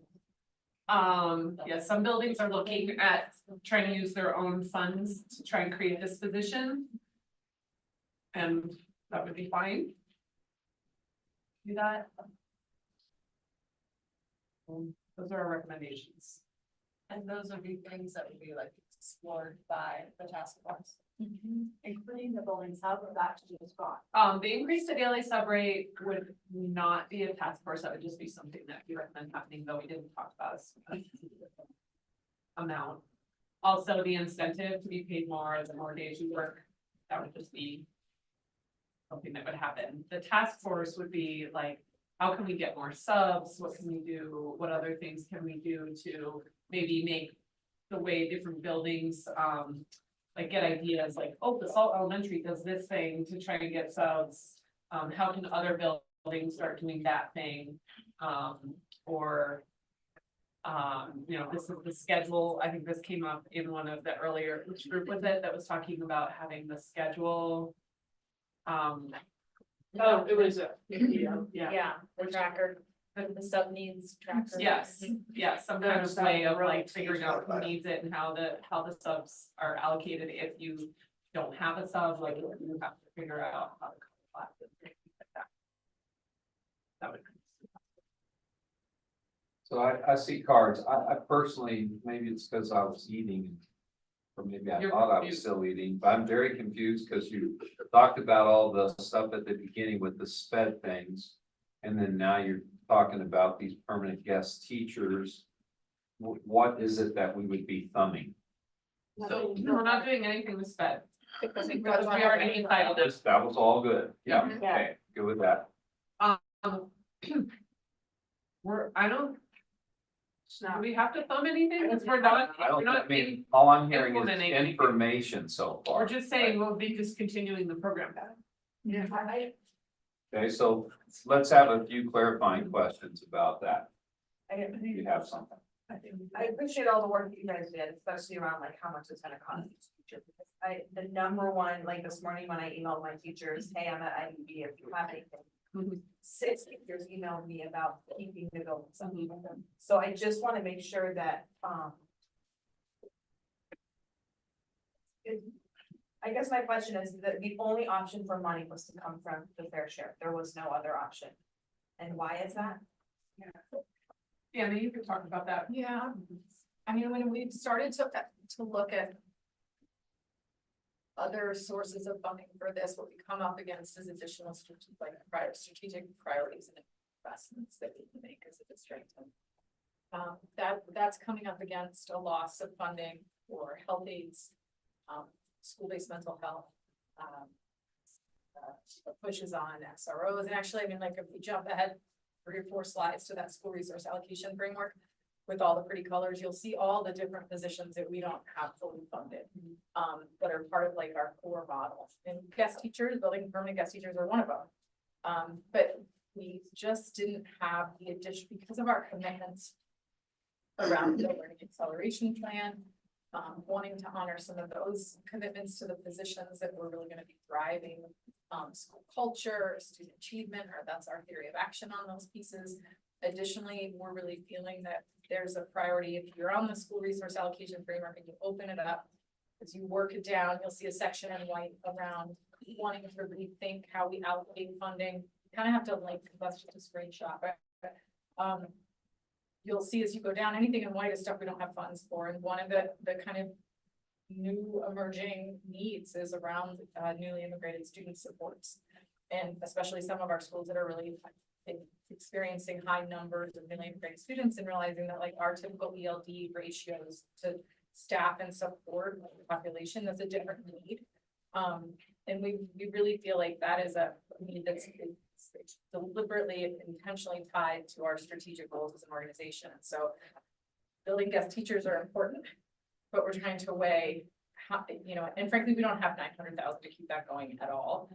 We're trying to scrape by 200,000 to keep school-based mental health providers and start to take maybe some, not pressure off, but to try to allocate a little more funding for FTE to support newly integrated students. So it's coming up against, like, what else, other funding we can kind of shake loose. But I would say generally speaking, after we consider when we look at the overall budget and we look at our enrollments flat or declining in most of our schools, which has pretty profound impacts on the overall budget.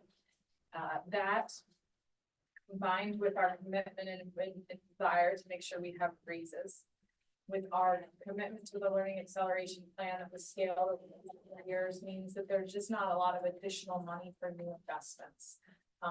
And when we look at what there is, just building guest teachers are trumping right now newly immigrated student supports. I think in the way we're weighing those priorities. And I don't know if Stacy may think you want to weigh in on that. No, that's basic. And we did look at the idea of just using our certified pot for that, but we just felt the cost was way too big. We thought, well, maybe we just use part of the pot, but then those are like permanent positions that we're creating. Yeah, you know, they're not like 1-year positions. It just didn't feel right to do that. No, I appreciate it, and I'm not disagreeing with it, I just wanted to make sure that it's explained to all the people, and I think when we present this, how you both just explained it, I totally agree with it, like we only have so much, I just need to make sure we communicate that with our general group. And just one last question, we used to have, rural sustainability fund, did that go away? We do have that this year. Being used to cover some strategic plan stuff.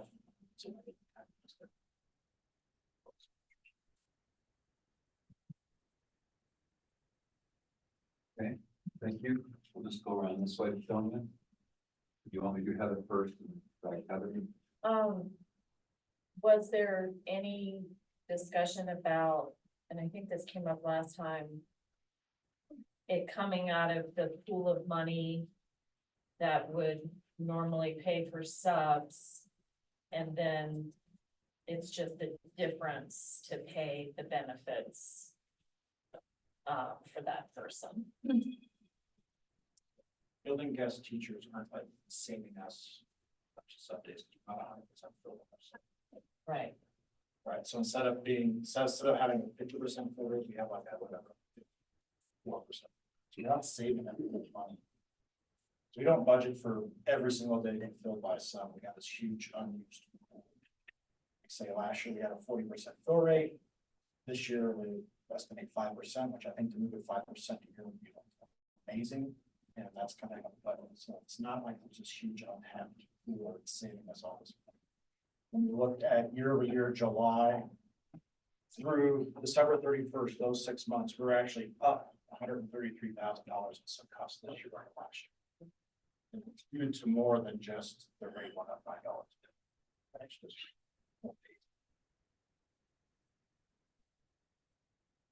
Thank you. Oh, Begonia, can't skip Begonia, sorry, thank you. It's okay. Sorry, Begonia. Looking at those suggestions, you have mentioned that we should increase the daily sub rate, but nothing above what a professional makes. And there's already there. That is what a professional makes. So We started to have that conversation. Okay. And then we decided like we can continue because it would then push paras into being more, we ran into that same problem. And Okay. we didn't know where to go with it. And so we kind of just left it on the back burner. So maybe that wouldn't be that if. So that's not a. Not really a recommendation, recommendation. we would recommend. I mean, it could still be a recommendation if we also look at. Fair enough. Well, and we also talked about increasing the daily sub, or this team came up with the idea to increase the daily sub rate for certified teachers who are coming back, right? Because that's a very different skill set than a para. So I think that that justification is you to say, you've got a retired teacher, Penny Tyler, who has a license, can jump in there K-12, and, you know, I think that that is I think those kinds of things that this team brought up at the mid-year were really worth chewing and working on. There were a couple of other numbers that felt like doable. I'd like to see a certified guest teacher rate, classified guest teacher rate. And I think there's some amazing people who, if they felt like were retired, if they felt like it was more. Wasn't such a pay cut for them, would spend more time. And then the other point, change the progressive daily rate based on the day's work. We do have a bonus system currently. So when they work 25, 50, or 100 assignments, they do get, it's not a higher rate, they do get a bonus. I wonder if this option is to remove the bonuses and. Bonuses are extra funds, right? And I wouldn't make you pay too much. I mean, these were just kind of general ideas. I don't think we're making any specific. Okay, yeah, no, there's nothing super concrete here. Thank you. Okay, Stephanie? So I guess I'm confused about recommendations versus thumbs and things. I do feel like as a committee, we should thumbs removing the position that we had. Because I don't want it to fall on one small group of teachers and admin that made that decision. I felt that should come from the collective IEP group as a unified decision. The other parts, if we're not going to attack them, are they now going in the next year's situation column? Which part? Everything under increased guest teacher. That. The bottom part. Yeah. Those, no, that would be like, we did recommend that started soon. There's a new guest teacher coordinator who's supposed to start within a couple of weeks. But if we're gonna increase the daily sub rate, shouldn't that be done in here? Hasn't that been done here before? No, I think haven't we always pegged that rate somehow To the certified increase. I know that's what teachers make. We've increased it in here before. I feel like we have. I feel like it's it's been around something though, isn't it? If you don't have to go through that. The last couple of years, we've kind of done it outside because it hasn't been, flow rate has been so low, but it's not making. So it's actually. Is it coming from our fair share? Okay. And your comment about like thumbsing it, like, okay, so what if we all what if we had a thumb down, like we're not gonna fund it. It's like, so what? Classified where was position. that? Funded by this performance. Okay. We're just not doing to change the outcome. I mean, I guess alternatively, the group could say. We all agree that we are gonna fund it.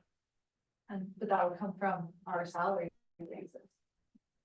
Which I don't think people. But I think that if we gave our constituents a choice.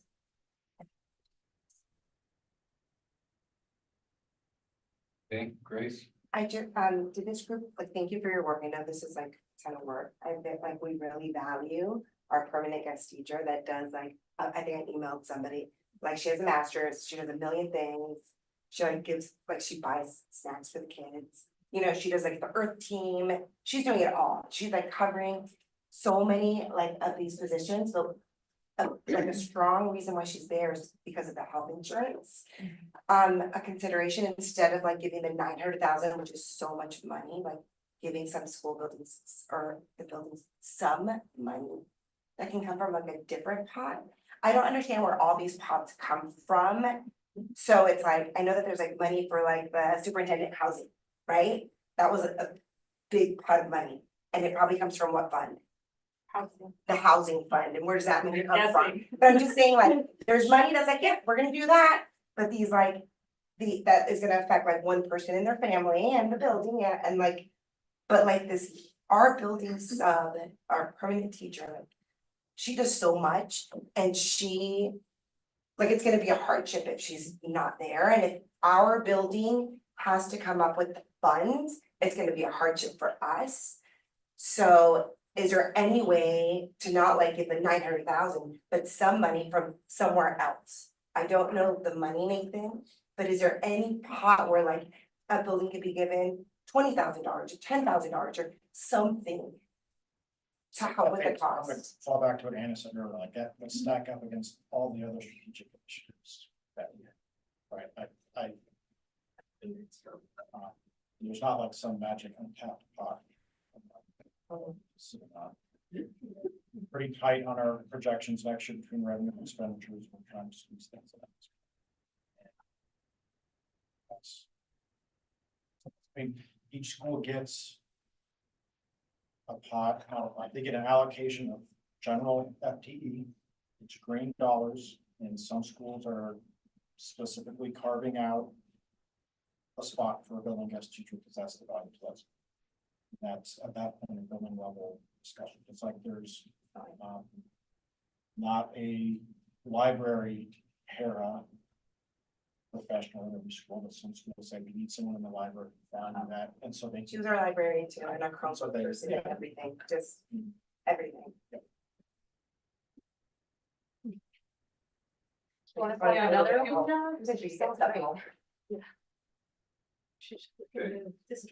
I know, like, Teaching. two questions. The first one is, could it, a school then, when you're given certain amount of FTE, right? For example, dean of culture is part of that. Like, for this example, like, if we really value this position, so they not have dean of culture and instead have this position, or? Dean of culture is red and must be spent for the manner of which it's. Okay. So just like a principal or a sped teacher, like you couldn't take all your sped money, Yeah. and say, hey, workshop for everybody.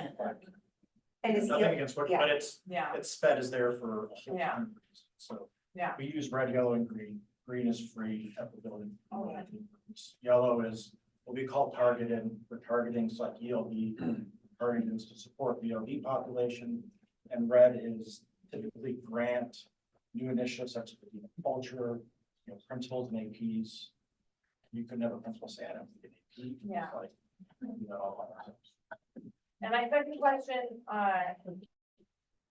currently right now, like if I'm gone today and a sub covered for me and that's $160, that was paid. But if the building sub had covered for me, like where did that $160 go? That's not being used for me, that's not to just stay in the sub pot. So again, like we're budgeting for a certain fill rate, like we're not saying that there's 5,000 possible sub positions throughout the year, and that's how much we're budgeting. It's 5,000 times 40%, and we're expecting to fill. So just stay in the sub. Yeah, it gets Yeah. used again some other day, like it's, I think we think too granular, like I've gone through somehow, like here's all the different days we're gonna have, and it's super detailed, it's like, look at the data from last year, get total number of days times some sort of fill rate based on historical data. Finds the daily rate. And some things come in under, some come out every year. Thank you, Diana. I think this conversation about how buildings can fund it will be helpful when Anna goes through that spreadsheet and kind of talking more about it. Because with what Nathan said, there are red, yellow, and green positions, and that document aims to lay that all out. So that we can clearly see where is the dean of culture being funded from, where is their playground? So that's coming. And I apologize for not explaining this better, I was working on eating. No, you go. So there isn't anything to thumbs here. I disagree with that because I feel like not necessarily do we continue or not, but we found not using teacher money to support this position. I feel like that part needs to be decided. whatever the district decides to do on that part is whatever, but we are deciding not to use money from the teacher pot, like, that's a decision we're making. You're right, that is the proposal. That's really, it's not, do we use this money or not, and the recommendation is no. And I feel like we should fund that. Alright, let's do it. Everybody clear on that? Yep. Okay, the use So yes is enough. these Yeah. Yes, it's a matter. guest teacher positions will not come out of the fair share agreement funds. Yes. That's All right, I'm adding that on to that slide here. I'll refresh it in just a second. Thanks, Megan.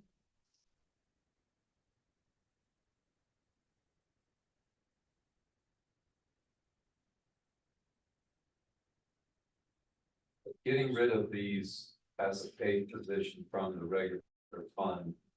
Some may be able to be figured out some other way, but you're not eliminating subs. It's not like subs are going away. You're just not gonna be paying them and offering them benefits in the structure they've been in. And just Buildings, building. Just one per Yeah, building. right. Yeah, that was We're not extra eliminating funded. it, it was always going away. We're just saying we We're are not not gonna- supporting it with money from fair share. We're not funding. Yeah. I just making sure you guys don't lose the ability to have subs. That was the case, because nobody's gonna be going for that. Okay. The other, this is another, like, we're trying to close the loop, but we're not, this isn't a proposal. Our team was tasked with trying to come up with better tools to be more transparent and clear about how we are staffing and allocating resources both within the district office and to our schools. And so we pulled together a couple of documents and fleshed out like an org chart a little more. You can see we started to create kind of master lists of who's at the DO and what, just had a lot of questions of like, how many people are there? What do they do? And so tried to really pull together some tools. This org chart, the DO central office positions. I think if you jump to the next slide, this foundational service ratios or school resource allocation, I would encourage you to open it up as its own document. You can see it's definitely like a mess. But I think conceptually, this has been, I think, helpful for us to have different kinds of conversations and for folks to be able to see more clearly how we're trying to allocate funding to the schools. You'll see the target staffing for different levels, the types of positions that we're allocating funding for, the types of ratios that inform those allocations. I think this opens up a whole lot of questions. Are those right? Are those the right ratios? Is that the right allocation? Is that the right funding? Especially as you scroll down through those different positions, you'll notice SPED's not even on here in terms of those allocations. You'll see it down if you are on the actual spreadsheet down in row 43, where we've started to look at other recommendations as we talk to groups. You can see there's like feedback from school leaders, feedback from the salary group, and trying to make this more useful and helpful. I think we see this as version 1.0, and we really want to see additional versions of this. We want a narrative to go behind it. I think a lot of us wonder, especially at smaller schools, well, what's the target if your school's staffing and enrollment is 350 or is slipping towards 350 or is increasing? How would this shift? And so I think those are some of the iterations that we want to continue to develop. And right now, work on the later slide is codified in the strategic plan at district strategic plan to continue working on this as a tool to explain kind of to help us answer these questions of where are we allocating funding? What are we trying to do? And where do we and don't we have funding for those positions? I think once you understand how that tool works, you just have more questions, which is really interesting, but that's good. At least we all see it now. So there's that tool. I think the next slide, this was the staff ratios by position. And we were looking at our staffing stacked up to other districts. You can see there's a link to just a couple of general position comps. This is pulled off of the CDE's website. we didn't take this much farther, and I'm sorry, I'm on the, if you go to the next slide. Yeah, click on that staff ratios by position, you go to a big old spreadsheet. That stacks are, it's not perfectly clean, and again, this is probably something that's gonna have folks asking more questions. And it's also 22, 23, not 23, 24 data. I think what came up for us and our salary group was that we really felt like, a possible deliverable or something that we should create through IBB is a process that like every 5 years we go full in and really dig into this data, look at it and make sure that we're sharing this information, because at our initial meeting, right, a lot of questions came up of like, feels like there's a lot of positions being created. It feels like we're overstaffed in different departments in different areas. How do we actually see what's going on? And so that was the purpose of these. I think, next steps with them, I think they keep popping up on, if we go to the next slide. It's been interesting in the like CBC, the contract conversations, a couple of times we've had questions like when we're talking about the grievance process. And folks might not know if you were, let's say, wanted to take a grievance related to your content team, like who do you go to? People don't always know who's in charge of content leads. And so we felt like, oh, then we really need to add that level of detail on the org chart. And so I think what we're finding is a lot of areas where through the work we're gonna do with the contract, probably with Labor Relations Committee. This is a good start with some tools, but I think where we landed was like, now what, so what, where do they live? How do we make sure they're accessible to staff all the time? How do we make sure that they're updated and cleaned up? So slide 10 just owns that the district strategic plan is going to keep us working on that foundational service ratio document. And this is very non-committal, but that we kind of felt like we're going to keep working on these tools and we should keep them fresh in this work. And you'll see on slide 10, there is a link to the district strategic plan. That's the slide deck that will be shared with teachers in the next couple of weeks of meetings with updates on the strategic. So if you wanted to see like where is that priority on that resource allocation, you can see it there as priority 3, and there's a strategic initiative on that actual further refinement of that tool. So I think I can pause. Yeah, I can pause if there's clarifying questions. I think this is all a work in progress, but it feels like they keep coming up as helpful and relevant. So that feels like we're on to something. You did a great job with this, so much information. There clearly defines that for like admin at the building level, there has to be a ratio for students.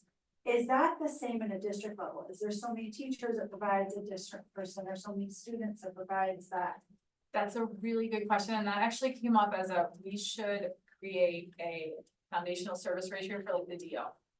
Like, okay, so in a department of that size in ELD, what kind of admin do you need for that? For this content team? So that has been like a 2.0, and I think we have it in if you look at row 67, that was a similar feedback from the salary group. Could you do a similar sheet for district positions and departments? Because I think that's what you're getting to. Yes. I just didn't know if there was already one there, because if it was, just put it up, but that would be really helpful. It would be helpful. Great question. 67, there's something on 67. Yeah, I don't have anything.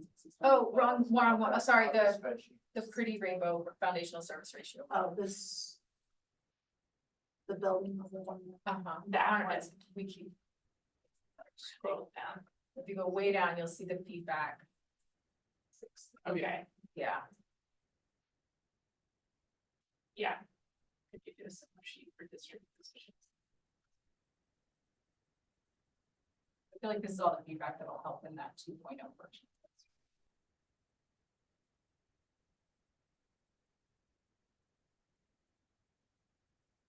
So nothing that's on here either. Just like more communication and kind of digging into things and trying to come to this idea of, are we being equitable and how we're funding the positions and the process. And also knowing that, we already talked about how this is gonna apply to their students. We were talking about the grievance policy and how some of these tools are gonna be useful for that. we're talking about other places where this can be applied. But not just for, I mean, it is for transparency, but we're finding as we work through more places where this stuff works.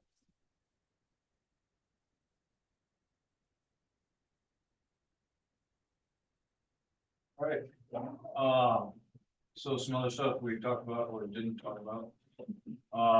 So that the first couple lines there is just to kind of show where the funding for the IEP meeting stipends, is coming from or where it's being applied. Last year when we did the additional duty compensation, we just kind of had a guesstimate number that $50 per student would be a good start for that. Nathan talked to building administrators, and that seems like that was a pretty good number for the way that those stipends are being used. So we're adding $6 per student. So adding those IEP stipends. Things we didn't have time to talk about, the prior experience, largely from our teachers here working on visas. I guess it wasn't exclusive to those teachers coming from other countries. We also have teachers, native teachers who have worked in other countries that we're looking for how that experience might be factored into their salary calculation. We did not get to outdoor ed compensation in the additional duty schedule. And we did not talk about what happens to the funds allocated to unfilled positions.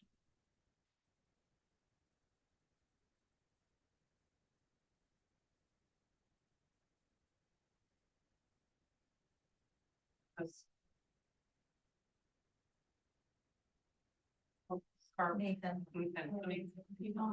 Okay, well, here's our new salary schedule. That was all card. So this, I'll talk about it. Nathan, it's not here. We created this after we decided on an amount to give for the sped. We ended up still having about $2,800,000 to funnel into the salary schedule. Our biggest things that we did, number one was we increased the base to $54,000, which is pretty significant. That puts us at one of the highest in the state of Colorado. But also something really cool that we did is, go to the next slide or the next two slides. That one. Not only are we going to be very competitive in our minimum salary, so VA step 1, but we're targeting those top thirds of all of these major categories. Our average salary is going to be $74,921, which puts us right around the top of the state as well. Our maximum salary was a tricky one for us to funnel money into. The new salary will be 110, which we are about $4,000 off where we wanted to be. However, we're still competitive and we are still in the range that we wanted to be in terms of staying competitive against other districts, neighboring districts. Our MA 40/15 is 83,000, which puts us right on target where we want to be, that top third. And our MA minimum is at 55,700, which also puts us on target of that midpoint of the top third in the state of Colorado. So all that's to say, we are staying competitive with neighboring districts and districts in Colorado. And it's something to be proud of. We've also looked at how we've increased over the past 5 years and also comparing ourselves to other districts. We have increased, but we have increased 24,000. Since 2017. 2017, so in the past 5 Average salary. average salary. Which we felt was very important to highlight and recognize here, because that was an agreement just to get our base up to 50K by this year, right? That was an agreement we made 3 or 4 years ago. And not only are we there, we're past that. And our average salaries are much higher. So. And you guys see, do you know, when you go to this slide and you click on the link, you're gonna see a bunch of different tabs. Yeah. Let's see. We are Yeah, on the one on the So the one here is the only one that you wanna To look look at. at, if you, I mean, if you were interested in looking at other, I guess he looks like he took out the other things, so. Just have, like our scattergram, which is super interesting. It tells you how many people are on each cell. You know, salary comparisons. The only one we would share with staff would be that first one. And another talking point when we go to tell staff if they like to hear percentage, we did not put on a flat percentage rate. Because that's not equitable, we feel so, but we were still able to get from a 7 to an 8% rate. So it's somewhere within there. If you scroll down on this salary schedule and just keep going, you can actually see the scattergram there too. Of the percentage. And then, the green area was, Oh, that was an old formula that. you see the amount of money allocated to each cell, which is reflective of how many people are in each cell. And then if you keep going, you will see the change per cell. Percent change per cell. So when you said you didn't give a flat percentage, that relates to the fact that the more money you make, it affects things differently. I'm confused. by Yeah, that. so if we just gave an 8% flat rate, our highest paid, our step 30 PhDs would be getting a huge amount of money. More than our BA step 2. BA step 2 would be getting like 3,000, whereas PhD step 30 would be getting a couple thousand. So how did you adjust that? What was your So formula? we went up, if you go all the way up to the top. In the orange cells there, you can see how much we added into each cell, like the base, we put 4,000 in. Steps 1 through 7, we added an additional 75, 100, and then we didn't do any additional funding for education. It was just all. We did the education mention. It's on a scroll. Oh, sorry. Oh, yeah, there it is. The milestone, we didn't do those, that's right. Yeah, and then if you look. This section here is probably a bit interesting. Maybe. That just basically states how much money we put into the salary schedule, so the total new money, the 3,880,000. That was our cost plus benefits that we, or I think minus benefits. Plus benefits? Total cost. Total cost. And up here at the top here, you can see our minimum and maximum. Percent and amounts. So there's the headline, average of 7.6. Exactly, exactly. Yeah, I think when we present this to people, we would. All this extra stuff in. Do you have a link on there to the old salary schedule anywhere? I think it's one of the bottom tops. It should be on Yeah. Teacher, I didn't. for RFP, current scattergram. I think you might have taken that out. No, it's on, it's the current scattergram. So when you list this average percent of 7.6, that includes a percentage and a step? How are those, how is it working? No, it doesn't talk about the step. It just, if you were in cell step 4 BA, that went up 7%. You still get your step though. So the step is 1.8%. Yeah, we didn't change that. Okay. Also, this would be retroactive to the beginning of the year. Yes. We have to add that in. Yep.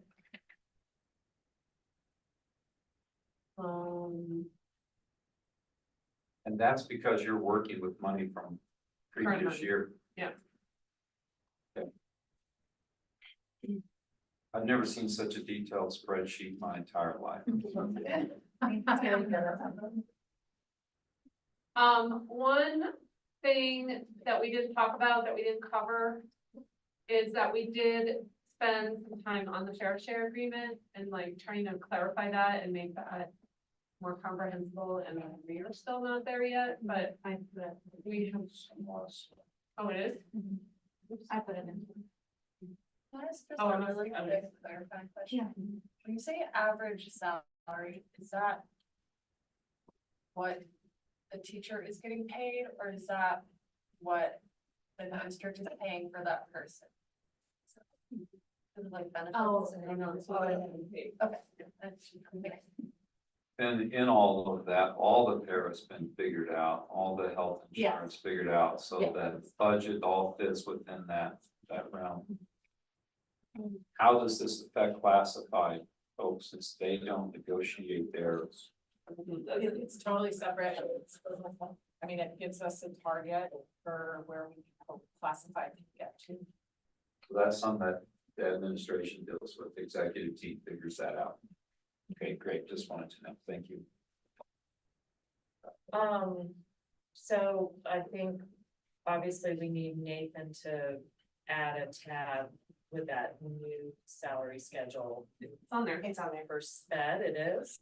Oh, for the that. sped, yes. And I just thought of something like.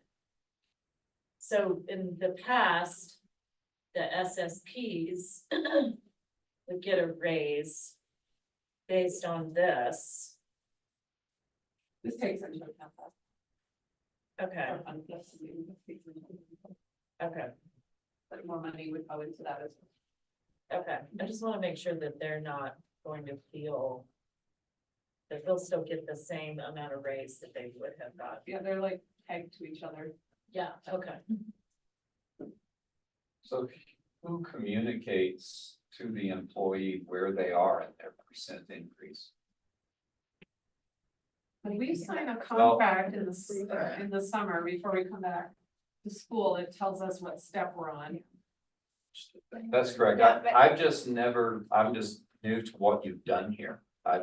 Because in the districts I've worked with, I've never seen them match up that it's gonna be a different percentage at the higher end in terms of years than it is at another place. And so you're not saying it's a flat percent increase, it's adjusted. And so is there some simple scale to say if you're at this step, because people are way out in education in different ways, it's like, how did you formulate it? So the spreadsheet's available to them, look at the spreadsheet, you see your raise, but what was I don't wanna get in the weeds, I'm gonna be quiet. I'm not making this. There's a lot of value I'm shutting up, judgment in sorry. this. There's Yes. a lot of conversation, like we did, like Nina said, we did look at like, let's give everybody the same amount. What does that look like?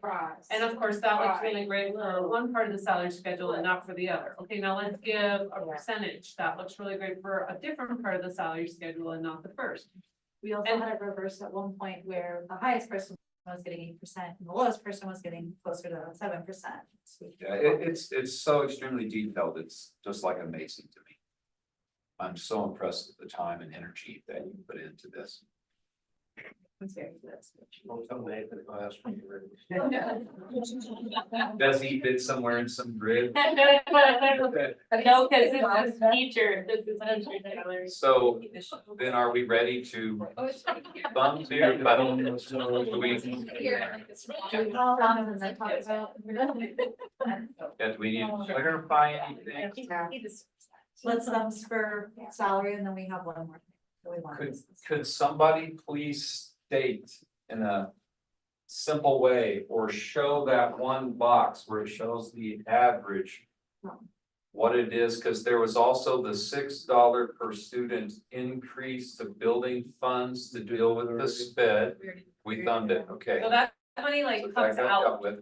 like it all comes out first and then that, so then we have money that's left and then that's what funds. Okay, so all we're really giving a thumbs on is this final Distribution. setup that you. This distribution. Yeah, do you like the way we distributed it? Does anybody have any problems with how it's? And if you're communicating, everybody knows they already got their step, that's 1.8. If I was one of the people that averaged at 7.6, I'm putting those together and I got a 9.4% raise. Yes. Okay, Yeah, we need to have the total amount on there. So I mean, that's something that's really, that everywhere I go, that's the big thing that they want to say, what that total percent was. And I see a lot of people want to compare to the other districts as you did, but just kind of having that final thing. So is everybody clear what we're thumbing here? Any clarifying questions needed? Okay, thumbs. All right, congratulations. I think a little clap would be good. Much more fun to do this when we have money as opposed to years past.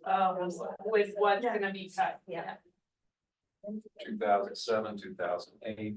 Yeah, remember it. Or actually, the big money year, so I think we have one more year and then we're back. Yeah. But that base sure looks good right now. Yeah, do you have a fiscal cliff out there somewhere? We're hearing we have one more year. It's just awful because funding from the state is based on inflation. I think that's one of the reasons. Yeah. Okay. Our last thing? Yeah, our last thing is that, we didn't have anybody, I'll talk about this, so the fair share agreement determines how we get. What we, it The money it that. defines the money that comes in to the district. As kind of being from two sources, one is based on our per pupil funding and the other one is based on other stuff like the mill levy or specific ownership taxes, which comes from license plate renewals or oil and gas revenue, things like that. And it talks about how, what percentage, like, what part of that money is negotiable? And what percent of that money we get. So according to the fair share agreement, the money that's coming in from the state based on per pupil operating revenue, which is like how many kids you have and this funding formula from the state. We get 61% of that to decide, to allocate like salary schedules, or if we wanted to do the building subs or the special ed, whatever. Then there's the other part that's coming in from those other sources like the mill levy and specific ownership taxes, et cetera. And that's negotiable in that sometimes those are based on district initiative. Like, so important things that are going on in the district. So like if the district is wanting to fund the learning acceleration plan, that would come from that portion.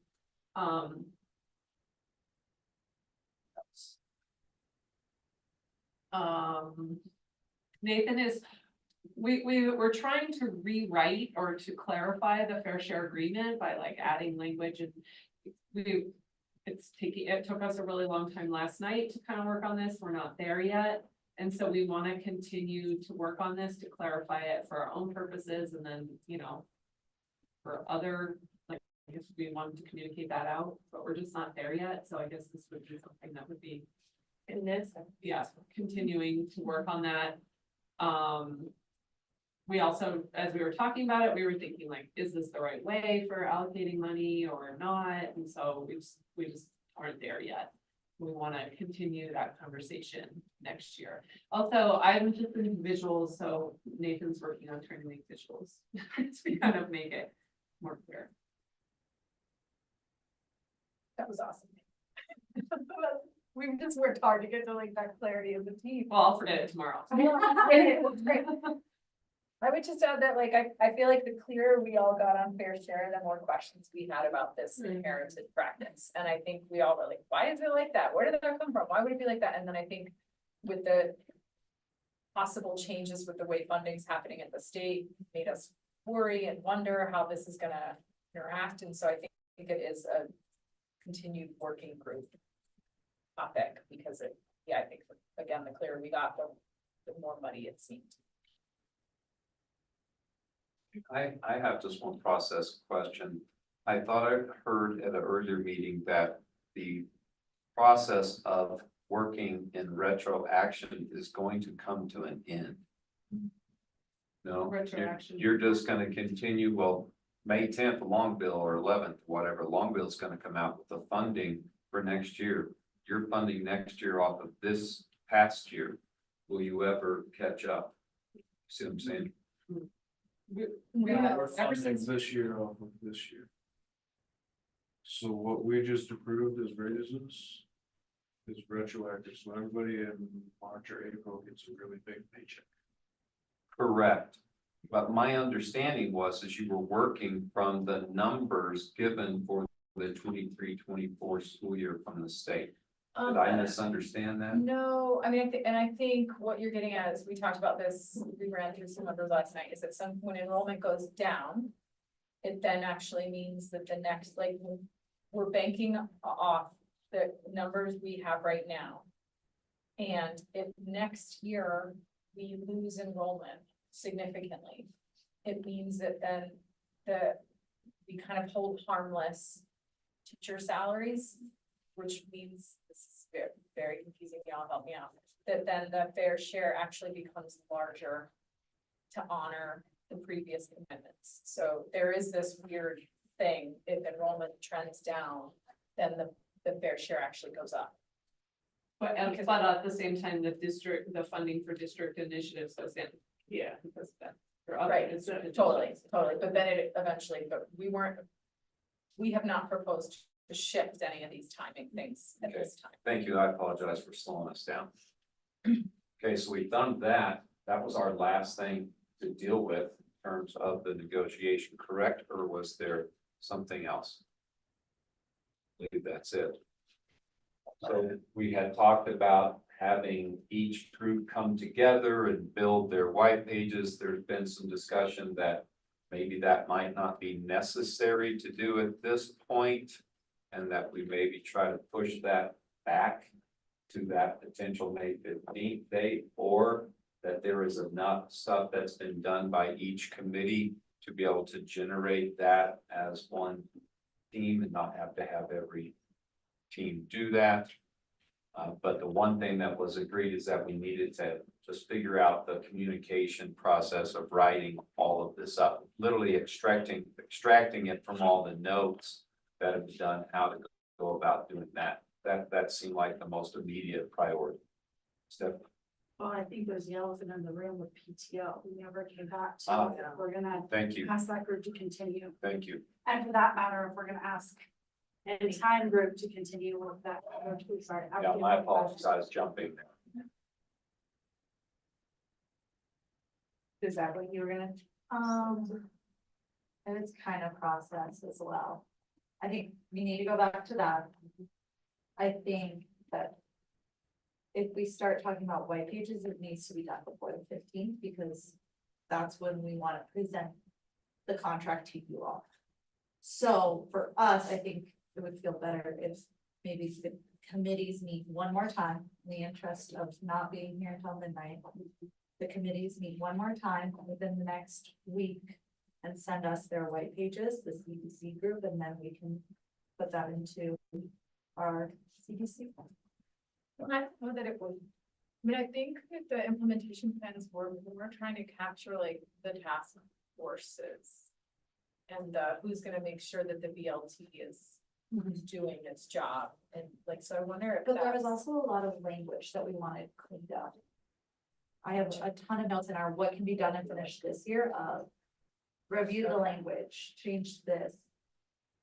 And like, that's something that we could take on, but It seems like each group needs to it review. feels like each group needs to the review. what can be done and finished this year column. Yep. And do that. And then we can. And then I think a different conversation about the committees. And then process wise, so let's go, but do we wanna go back to PTO right now? Yeah, we should Yeah, please. clarify what white pages are. It's the slides, basically. Yeah, And the whole staff. a very clear typed out explanation of what the change is, and why we're deciding to do it. For some sort of like, for the sped staff, we really need that like clear reason why. For the salary committee, we really need that clear reason why the building stuff. Communication that goes out. That's what we as IBB reps present to our staff. And to the board, right? Yeah. Well, that's what my question is. I zoned out for a moment. I will apologize. I'm back. I'm focused. Usually we present to the board and that meeting is next week. Yeah. So I think we're talking about two different things. One is the like commitments, the agreements that we just approved.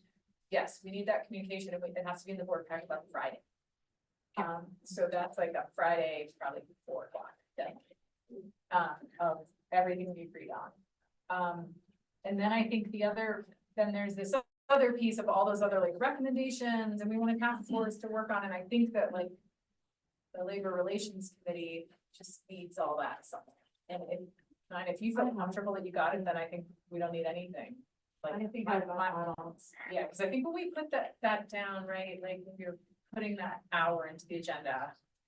It was on the assumption that you weren't catching it at all. It's like, And I encourage everyone to go back and check and make sure that I caught it all.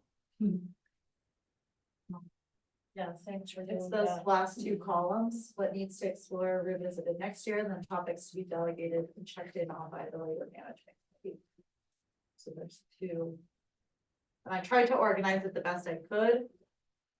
I feel like in the interest of time, we don't have to go through everything. Double check my work unless you all really want to. You know, one thing that just occurred to me that at the beginning of the season, we designated a group called the Scope of IBB. And that group never met, but then as we were working on the IBB or on the CDC contract, we realized like that's that group. So it's different people, and I think Autumn and Steph, you might have been on that group. And we were like, I think you'd be okay if you didn't have to meet in another group, so we just kind of made that decision that we would be deciding all those kind of scope things, like the logistics of the timeline and all that kind of stuff in that group, and then move that forward in later. That we didn't discuss that. I'm sorry, I wasn't actively listening. Which I put on my thing, but Anna, I just kind of glazed over for a second. So tell me again, like, when we want the white page, we want the white pages done before we present to the board, With right? recommendations that we vote. Right. So only the things that passed. So when do we present to the board again? Wednesday. But The that's board the- packet is Friday. Is this Friday? Yes. Yeah. So, No, it is next. It is Wednesday. It's Wednesday. yeah, okay, so we need to meet again and do our white pages before Friday. Well, why don't we just do now? I didn't know I that. just copied the paper from last year. I have it in the thing and leaving out the old stuff. Just put it in the stuff. But only the stuff Have that a was template passed. for that? Yeah. I was hoping there was a template for that, because that would be a wonderful thing. But there is, so those white pages though are separate from the actual essential tentative agreement that's been reached. I It's thought all one thing. Anna say, white pages are now a no-go, because Nina has everything. Yes. And we only need to get the stuff that Autumn has a template for into the board that we can do right now, and then it goes to the packet on Friday. Is that right, or did I zone out? No. Okay, great, that's what I was hoping. Document called. My other question I'll verify for that. process is in the past, we have let staff know prior to the board that they were about to get this raise, because that's what they're most interested in. With the contingency that the board has to pass it. Are we doing that? How are we doing that? When are we doing that? Good question. I feel like we've done it both ways. I've done it like right before. I've done it right after.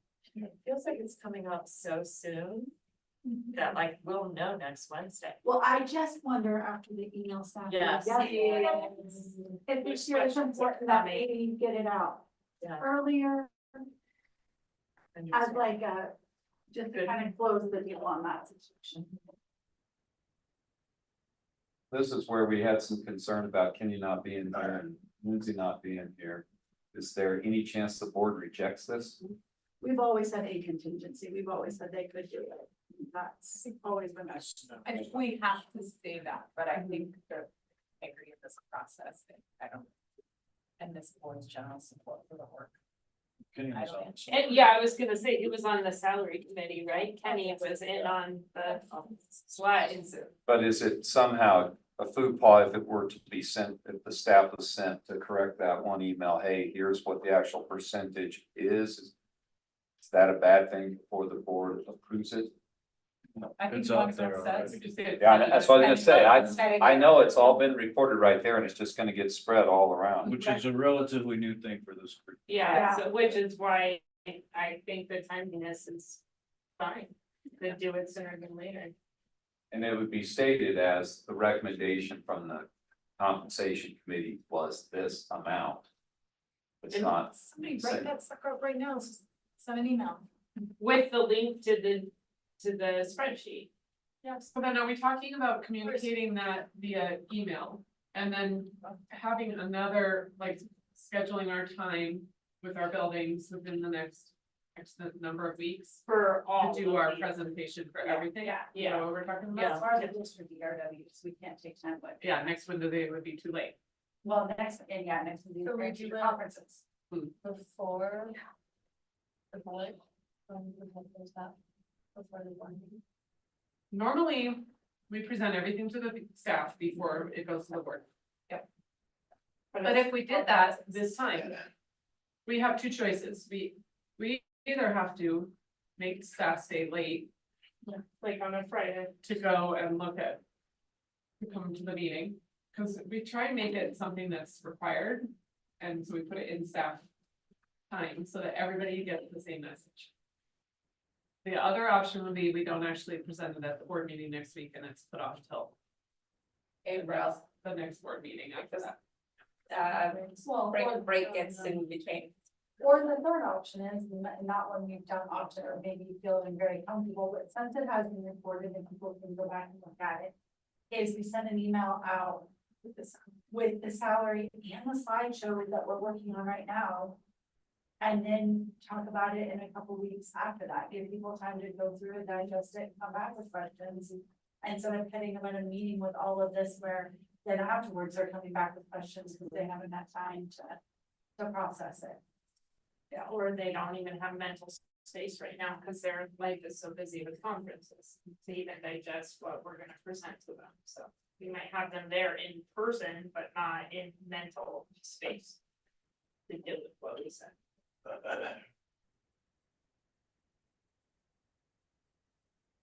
Well, I think people are expecting the board meeting, like us to present at the board meetings. That makes me nervous to not. To put it off till April. Is it okay that we don't though? Cause I feel like that is something that we've always done in the past. We've always had IBB reps, but I think all of us have conferences. So we cannot person. Ours is Thursday night. Okay, so we have some. Some people can, but we were in the same situation last year where it seemed like there was at least one person from each group that was able to go and do it. So we just, that's another thing we need to work out before we leave. Yeah. Is who from your subcommittee can present your slides Yeah, to the board on Wednesday. yeah. Before we dive into all that, do we want to deal with PTO first? Because we can't keep Yeah. pushing it back and back because it'll just get pushed away. So we need to decide what we want to do with that. And the question, like, do we have a subcommittee that can keep working? Yeah, with representation from both our teams, right? And if that team says yes, then I feel like we let that team find some time, sit down, decide what they can actually pull together. And does that sound right? Like, let that coalition of the willing determine how far, how fast they think they can get. Feels right? Sounds right. But what's the, I guess, what's the timeline? And because we wouldn't be bringing that back to this group for a final. But like, are we gonna ask that everybody comes, then would it be, since it's only one issue, like, with those recommendations that everybody would come like after school one day, or like, how would the timing of the final thumbs up? You know, I agree. down, The CBC day. Well, then, Yeah, yeah, but- before that, it's fresh. It yeah, has to be included in the seats. I mean, it's not just PTO, it's the time too, because we never came to a situation with that. It's those two issues, PTO and planning. If we, I'm just thinking through May 15th. So on May 15th, I think, or whatever date we plan, we're gonna come back to the group with the CBC completed, we hope. At that point, we would present it to you and then,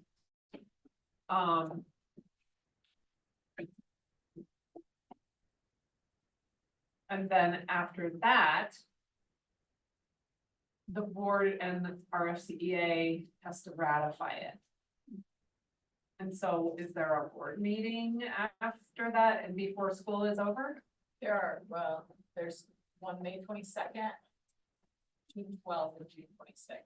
But we could shoot for May 22nd. We would wanna have ratification happen before teachers leave, because once they're gone, we're not gonna Yeah. get at people to be checking email and stuff. Is that something that's gonna need more than one read at the board, or is it a one read? I was thinking, I had the exact same question, Stephanie. I think that because it's a contract, they just sign it.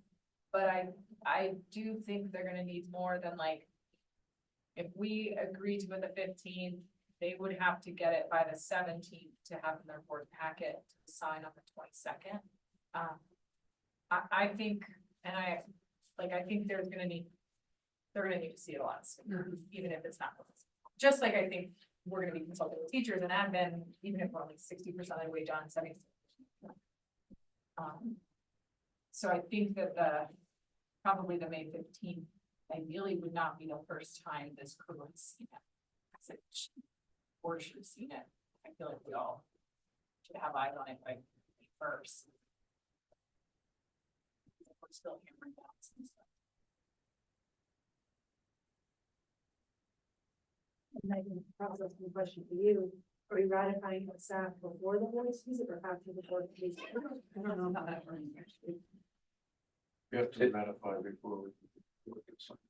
I was gonna say typically it's ratified by the EA first, by the association, then it goes. So then it couldn't go on the 20 something, there's not that we could get it ratified in 5 days, 2 days, whatever. What's the ratification? Ratification is just voting, But yes like or the no. process, how long, you just send emails out or? I'm not sure what the process is. It could be an in-person meeting, or it could be a Google form. Oh, But that would, like, people don't answer their yeah, emails. I mean, it's gonna require all of us going into our buildings and being like, you need to vote yeah, today. yeah.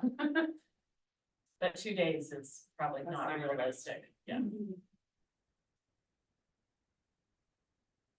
I mean, we could make like more meetings and instead of meeting once a week or whatever, we could try and meet a couple times a week and try and move the date up or something like that. We need to have staff ratified before they leave. I'm not sure. That's my opinion. It's a smart.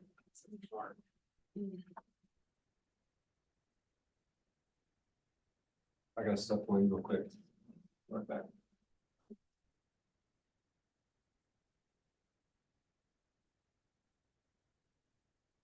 Want to address another elephant in the room. And I know IBB is built on trust. I feel I let my team down and not bringing bow ties. We're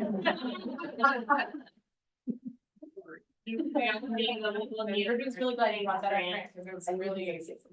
I thought it might be about. I thought it was.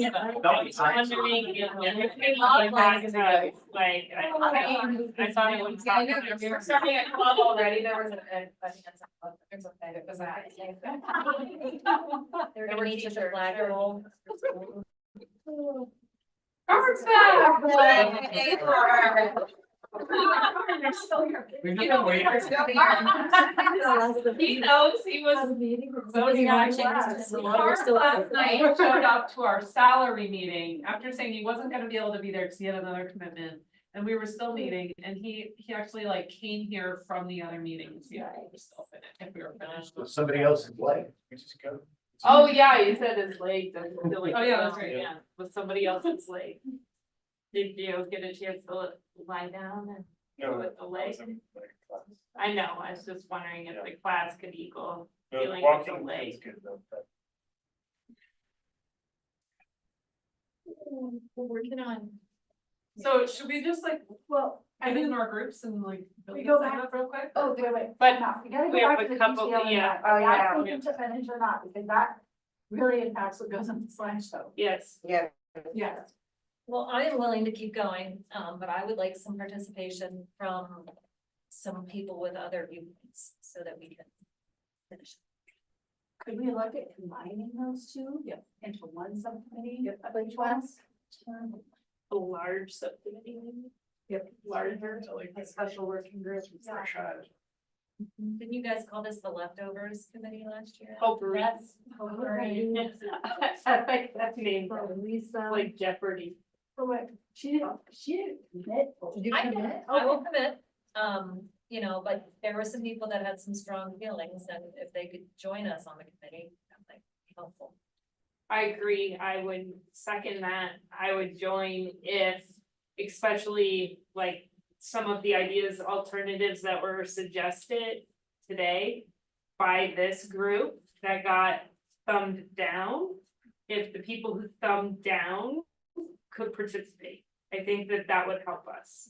Because we started down the path of alternatives, but got sidelined with thumbs down. And so I think anybody who thumbed down on the alternative, if you could join, I agree, I could commit. But that's if people could join. Yeah, I mean. We're I'll- unwilling. I'll join. And is this team tackling both PTO and time? I'm wondering. I think the suggestion is that we make a larger committee so that the people who were doing time can look at PTO and give it another perspective and vice versa. Or other people, like Heather's willing to jump on from SPED. So gonna make it hard to schedule. Probably. I just want equal representation from the various group, like, I don't want just a teacher group, because I feel like that brings a specific.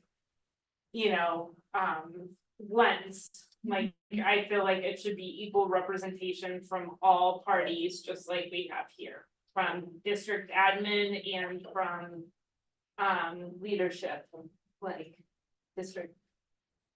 Just building admin too, you know, like that, it's very important to have everybody's perspective on ideas, on fresh ideas for this. I'm comfortable working on the PTO, I really feel like. There's a lot of unseen consequences with the elementary schedules that I don't fully grasp, so I feel less confident. Being an admin rep for the impact one. I would second that. I don't have much to offer for the time group because I'm not at an elementary level. And I I feel don't, like I can't predict that for senior concepts, I'm certain decisions. So does that need to be somebody from outside the team? Well, I mean, That I is wonder how possible. hard do we need to. Maybe we can't, maybe we do what we can do, maybe it sounds like Coalition of the Willing sounds like it could tackle PTO. If that could happen this year, I think that's a win, if that group can keep working, maybe we don't get to time because we don't have the bandwidth and representation. To pull it off in a representative way. And then. I get the same sense. We're going this year for a long run. I feel like we're closer on PTO. Okay. Yeah. I think our whole committee, I don't know, we're all, I'm down to keep going, as long as what Alicia said, that there are people who are dissenting who could provide their opinion, because we've presented what we thought were appropriate solutions to the interests that we could narrowly focus on. So I think we just need help from that, so. I will try to make those meetings. My life is really busy in about 2 weeks. So between my CMC calls and my physical therapy, I won't go out. But if I can make them, I will try to be there, because I was one of the people that stopped out. So, Well, I want, or if there's notes I can like read over, you know. the thing I want is for like, we came up with an alternative solution. And it just was really, like, in the thumbs down, it was very bimodal. And it was based on teacher or non-teacher. With the alternative solution being that we scratched that one line. And so I feel like that's the part I'm saying, like, we already as a group came up with an alternative. And it was very bimodal. Okay. And so that's why I'm concerned that if we just have teacher representation, that obviously worked for us because we did not come and sit down. But others did, and that's the representatives I want in the room, because I want to know what can we do to make that thumb go to a sideways, at least. For, If we don't want to come back and get a bunch of thumbs No. down, because that's really going to be deflating. You would want to be able to have a mixed representation to Yes. generate a quality recommendation that beforehand people see it and go yay, and boom, it's done. because we already kind of threw out some ideas and came up with an alternative suggestion for how to handle it moving forward, and then that's where it became bimodal. That it was like teachers were in 100% thumbs up, and the people who thumbs down were not teachers. So far, all I've heard is one administrator. I haven't heard anything from district leadership. Begonia. Okay, And you got Begonia. Lynn, We got, you got Lindsay, you got Lindsay. Begonia. how about other district leaders? Like, cause I think we would probably need, maybe, I'm just phasing on people who thumbs down.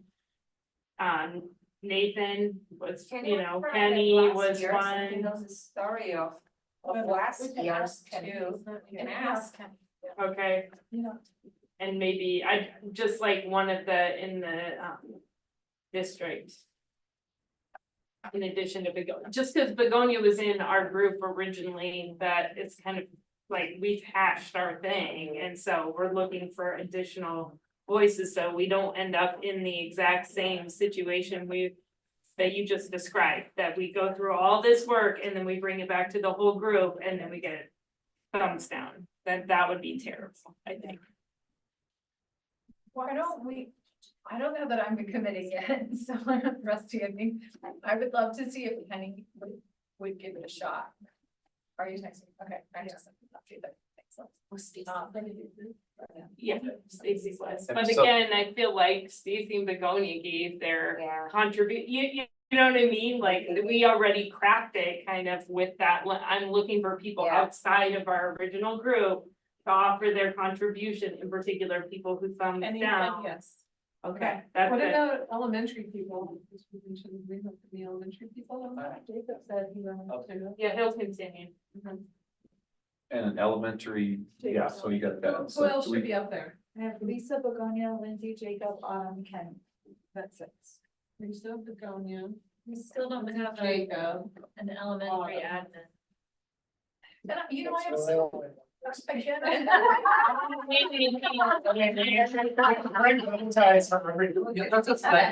I mean, I also think that this is kind of a Hail Mary, right? Like, we're there, we didn't come to consensus on this topic. We're seeing if there's like a 13th hour crew that is again willing to do it. I think if we don't, I think you're right, Alicia, like, if that team feels like we're not hearing the voices, then we're not gonna do the work, it's not gonna be worth everybody's time. And I think that's okay. I mean, I don't would like to have some clarity on this sucker, but I also feel like I don't want to force anybody into it. They'll all put a lot of time into the work, and if somebody's tired, we're not gonna get there. And then if we don't get there, the policy that we did last year just remains. Yes. Okay. Well, that's another thing is, I think someone said that Kenny was on this committee last year. Yeah. I'd love for someone who was on the committee last year to provide some. Oh, he was. Someone had- It was Kate. Oh, yeah, because he was. Oh, yeah, he was. Yeah. Sorry. Okay, but it'd be nice if someone who was on PTO last year could provide that context. So are we moving forward or not? That seems like enough people, doesn't it? Yeah. Are we moving forward with both PTO and time? No, just PTO. No, Just PTO. I think this was an issue to revisit. That goes into next year. And you know, my other thought on that crew is like, so we're gonna keep rolling with the CDC. We're gonna have a baseline of the PTO agreement that was agreed upon last year in that document, right, in that contract. We're gonna hold, I think you're right, Rob, May 1st has gotta be the date to get that thing in front of people. And I would say if that PTO group needs until May 17th to come up with a brilliant solution, which is added as an MOU to the CDC, that's how we do this, it's okay. That's right. I think if, you know, when it's okay, like it's built for that adjustment and flexibility, and so if it ends up that the board and the RCA can ratify a contract that we can get done on May 22nd, awesome, and if PTO comes in May 30th with a really great solution and we can all look at it virtually, people are fired up, we can come together somehow and go, oh my gosh, that's it, yes, perfect, great, we'll just make it and we'll go. With that thought, those of us who aren't on the committee, who might still be processing this, would the committee be open to us shooting you guys ideas if we think of them to talk about at meetings? Yes, please. Okay. Ideas, yes. Okay, so I didn't get everybody on the board here, but does everybody know who's on it? Because Lana's got it. I said I would do it. Heather. So who's spearheading, who's leading that, like, who's gonna do the emails that Yeah, we got to get going, just gonna. Gonya is? Yeah. And then that group will figure out their time to meet. Very last bottom. Topics that I think I would checked. Autumn, you have a comment? Is that Well, all? there's a slide deck that's been created and the final document that's been created to upload your committee's final, is it in the IBB document? They're both in the folder. Thank you. Sorry, one last thing about the PTO group. How are we going, if we come up with a brilliant plan, is that just the end of it? Or does it need to go to a vote? If so, how is that gonna look? Sorry, I need the logistical. Yeah, we need to go back on our whatever meeting date we set. In for the May, CBC. and that will be Yeah. on the agenda. Okay, sorry, get me stuck out of me. We want to have date for the CBC, Yes. May 15th, all day, half day, Well, it has to be May 1st. May 1st. It's gotta be May 1st. Somewhere around. Okay, we'll just see what I got. May first is. Yeah, like, I go to Canyon City May 1st, I work in Canyon City on the 2nd. And the 3rd. Available the 30th, or I suppose I could work here on the 1st if it was just a half day.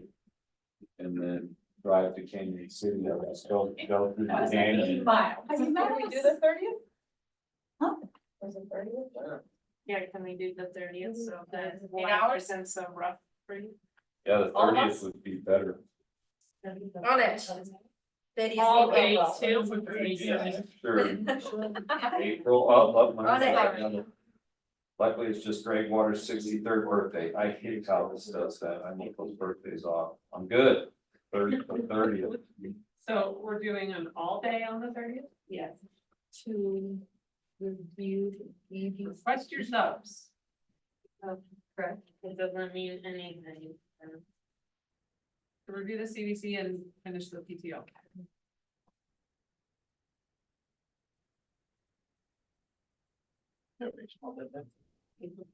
Yep, 4 days in a day.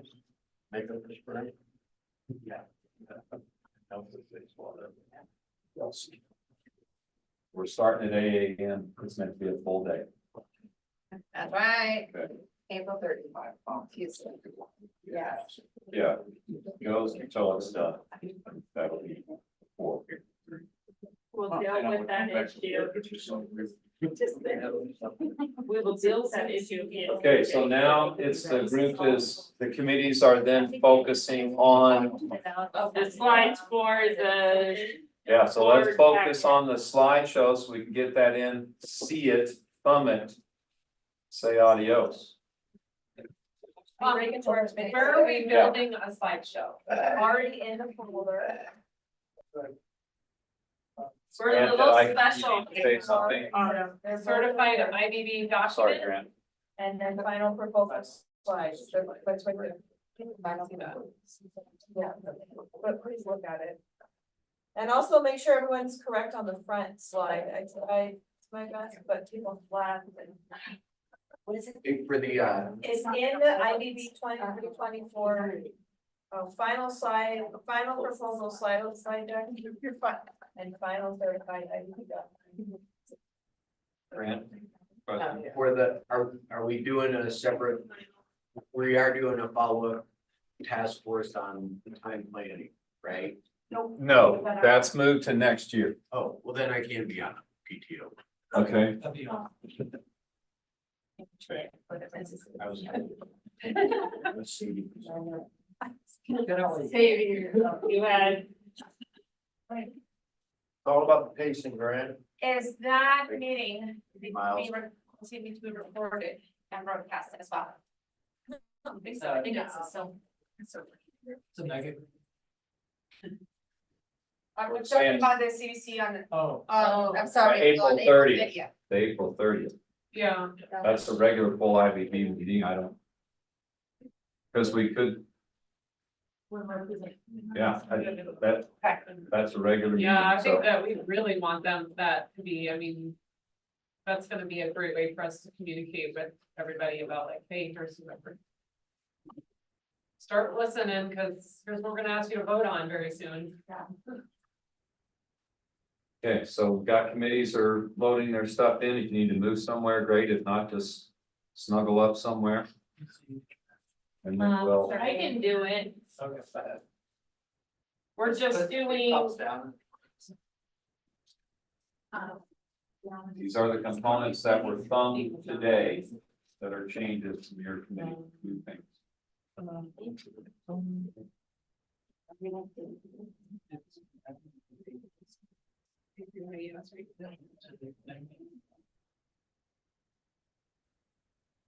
And then each one. Did I?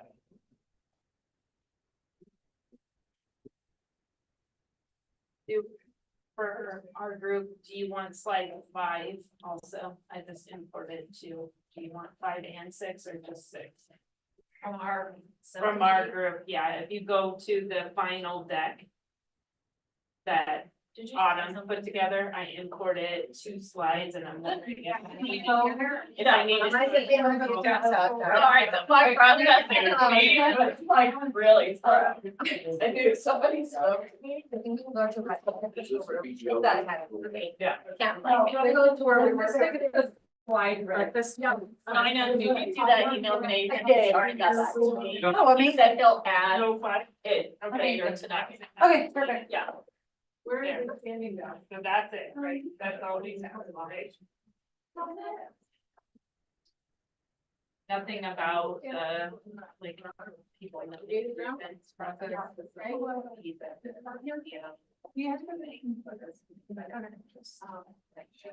Away from this process. Yeah. Okay. All right, then our one slide has been imported. And there's such information. Well, we did it already. Question is we linked Yeah, the we did it. time agreement in there, but. You have the slide, yep, so I have the documents. Okay, so. We need to, just thinking about how people who were not on our subcommittee are presenting this. For the second bullet, when it says review the health insurance providers tips through various resources, should we put in parentheses? On corner and newsletter, Yeah. possible health insurance. Yeah. Next Wednesday. Is you guys' conference is the next Thursday? Have that class. And I think Autumn has conferences. I don't know. Third person being for next Wednesday. And so- If you're busy that Wednesday. I have conferences. I'm here. I do, I have conferences on both days. No. I have one Tuesday and then I have on board next time. Oh. Well, happy birthday. If we don't get to see you. Okay, well, it's only 2 minutes. Yeah, exactly. Well, what about publicizing the appeal process? Is that something that we can put out? Our time, man, she knows a lot. Because we're gonna put it in, it's gonna be in the CBC. Yeah, if it gets approved.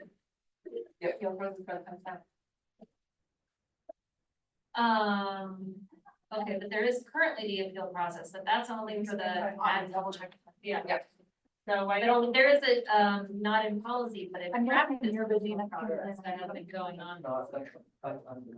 yeah, And that's just, if you hear about it through word of mouth. yeah. Yes, so. Or if people come to you and you want to follow that process. To ask. To ask for leniency. I guess I'll put it sick. Well, if they're not allowed to have any reason to be compensated. We can. Could we propose Or Thursdays for any. a good time? Sure. I mean, I know the word good time for also sorts, we have That's a meetings, starting place. and we need to consider that. And when do we want to start? Not next Thursday. Yeah. Because I have conference. Thursday. I have conferences both this Thursday and next Thursday. It'd be nice to have. Like, good. So that's. I can't do the 21st, We're trying to. we start back up in April, I'm so sorry, in April, and we have only 4 weeks for it. You don't. We only need one meeting. I'm sorry. Who are they with? Don't. Like, I feel like. I'm just double. We hash it out. and then I'm the first. You're the first, second, third, Yeah, I just- I'm wondering if it shouldn't be. So a that's- routine time. Yeah, I was like- We should try to pick like, wow. the time that I just looked at it and I was like, just like sit together what do you know? for longer, for like one chunk. And just like sit and do like really hashing it out in one person. Okay. Yeah. Instead of like continuing to be just being like. I think I understand why, and it's gotta be a hybrid of those two. Okay. Like there's some right things already, there's. If we, Because the wording of that second one is not just striking it, it's what exactly. Okay, so. so there's a. So I think there is too, like, heard it now. Yeah, I just hope that people who are thumbs down get their voices heard. So that we can make. Are they in Madison? Comes in Thumbs now, down, yeah, again, yeah. that's my limit, I mean, that's why I brought that up, I don't want it. There was time when they told me, well, I should just try to about. Who? Yeah, I'd love to know why. If that is gonna be, like, that's the only solution, so. They're so painful. That's why I got mine out. I was like, I don't. But she wasn't opposed to Why am striking I that having line this? out. She Yeah, wasn't. she was. She was, yes, for that. I thought it was only. We verify with No, I was not. Oh, you weren't. I wasn't opposed to the proposed changes, but taking out the yellow. Oh, No, I was not opposed, just the Just first the one. appeal. The appeal, yeah, the first ones. Not the second. Just our original, but our whole group The whole ideas, you were not opposed to. It was not Okay, opposed. I think it was only non-teachers. That's why I said, I like looked around, it was only non. Who comes in there, and that's why I'm saying this group needs to have equal representation of teachers and non-teachers. Because, to help people move it to a sideways, we need to have their voice. You might just check over, so we need to link the time. What do you guys think? Trying to do. I read it, it looks. Should we all marry? Let's make, why don't you make a copy? Like, I don't know, I will I'm make just a gonna copy, throw I'll it make out it there, there. maybe this is Well, totally. question, When when we talk about leaving all we marks, get there's people thought we changed initially. PD day. We make a clean copy In and have April. it, yeah, like April ninth. I like that. Where we don't have students. I'll link would it the be proposed, feasible right. that even if. And we then at just the did it top of the virtually, proposed, that we could carve I'll out put a time copy, okay. either You can- at the very end of that day or, you know, I think before the it's not day even, starts. that's not a so PD day, there's- the PD day is Monday, the 22nd. I think the 19th is That's like That's a day. the day off, yeah. Then, I would know. But what about the 22nd? After near the. It's really late, see, we wanna present it, it feels very late, we don't come to an agreement on that day. I thought there was one earlier than that, no, it's wrong, there's nothing in the. In April, after spring break, we don't have. There's nothing Okay. until April. Handle this protected plan time. Okay, take it off. So March I mean, 23rd just doesn't take work it for off. somebody, right? Or maybe make a note to the. Yes, that was the donation. If there's a discussion that can't get resolved, has to be moved to the 24th. Can we do like April 4th in the That's afternoon? wonderful for me, yep. Yeah, We but discussed it. even April 4th, It's a tricky issue. we have a day off, right, in April. In But early April April. 19th to You're 22nd. talking about that last Oh, slide. Yeah, So the, No. No, That's another. same thing. okay, yeah, we're saying that's too late. That's not in the. I mean, if we. No, that's a chunk But that's just ours, we still have to bring it back to the whole group after. We still probably wanna get, that's why I'm saying, like, could we wanna get that date? So if we met on April 19th and then we shared with the whole group, On the could we 30th, still, could we get an answer, yes or no, by the time we meet with CBC? Right? That's our question. Yeah. Yeah, do we just do it virtually? yeah, on the 19th. on the 19th, I think. On your day? No, not the 19th, the 22nd. 22nd, yeah, Okay. the work people. People. The 22nd of March. Welcome. Okay, In I the have my afternoon. reservations about that. We're in this room. Okay, I'm trying to figure out what. Lindsay, is it back to the whole meeting? Is it back? Oh, to the okay. whole- Okay. No, we're- Oh, that's the same. That's 30, okay. So Which is basically, still 1 the week away. dates between them are only 8 days, but I think in In a good meeting, we could hash it out. Yeah. We could come up with a proposal that meets We're not everybody's starting from needs. scratch. No, Is we- it okay? I mean, like, I didn't understand. I just actually bring this to have it. Yes. yeah, like it's. Please. I just talked about that. Perfect. Ideas as in. Yeah, what are your ideas? Yeah, yes, I think in between now and then, any Anything feedback. We really. Okay, so we're okay with the 22nd, do we wanna pick a time? Yeah, I mean, it sounds like. You might not know. If there are no people, may I put for a in-person meeting? An in-person meeting? I think so. If there are no Okay with kids. that. Yes, It was just- I mean, for fair. The techniques. Sure. Yeah. And of the day. Oh, Well, maybe whoever could meet in person, Yeah. and then whoever can't will just be virtual. And that's okay too, we've done that before, right? so there's Really like, hard to do, I mean, you can't, it's hard for it not to be two separate. Okay. there's building level PD going on that day, right? Yeah, So we would need the blessings of our building administrators to do that. but I'm saying like, I was Yours thought no? over. Yeah.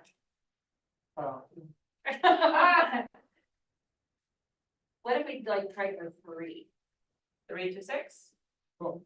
How about you though, because sometimes you end up like leading stuff. Oh, we won't mention. Okay.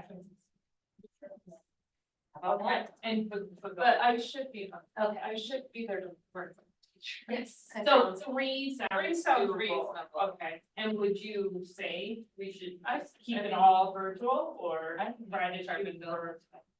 I think we probably already. I mean, I just don't wanna go, but I can't. I just go in my car and I could get it and make it work. You can get a ride with us. Yeah. Yeah, Okay. no, if you live in the. I would, Right, sort of still. I know. Figure it out. I walked through this one. But if we have more people coming from Glenwood, like Autumn lives in Glenwood. Yeah. Autumn, are you hearing this conversation in the? Off and on. April We- 22nd. We're contemplating doing it on our PD Yes. day after school, like after our PD is over. And then we're throwing around the idea of trying to do it in person since we don't have students. I can do it virtually, I can not do it. Okay. How about you, Grant? It's a 45-minute drive. Yeah, the Yes. PTO on the 22nd, what is your thoughts on? 3 to 6, and I can come here, so I'll be up. Okay. Okay. Oh, I don't. so potentially. Yeah, You get can it caught. get a ride, Update it, Okay. okay?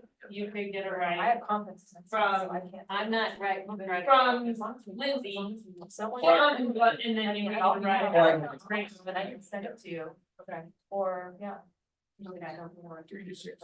3 to I 6, think- okay. Yeah. I think we're very close. And we'll try to do in person, but It it also depends on, No, I have to individually. the other people we didn't get a chance to meet and talk, like Heather, we didn't talk to Heather, to make sure we didn't talk to postcards and that. Kenny, so. There were some permanents. Okay. I leave. Okay. I was gonna go for it, but I'm not a great night driver and I don't. I got room in the back of my minivan. We got you.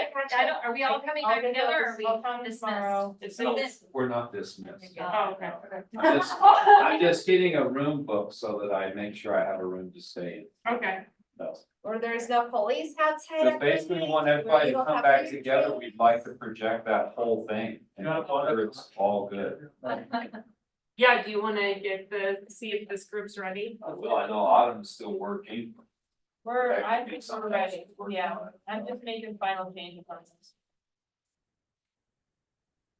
And then this will be what it will send out to our staff. Well, it's not so small, but Jim. I think it's a good idea, I think listen that. especially during this time where you randomly, during conferences, you randomly have like these. Like, I have no time to think versus like, well, I've That is got working some hard. time or whatever, so. I can spend. Compensation is as well. What's today? Today is Yeah.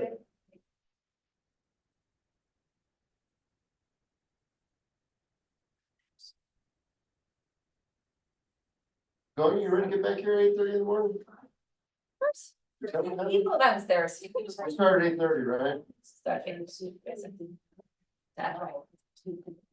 It's really gonna work out better. It's only a 45-minute drive for me, so. Oh, yeah. And so it burdened, You have a 45-minute drive, but it was because 40. they knew. Newcastle? Down to Newcastle. They knew this for as long as it's been on the calendar.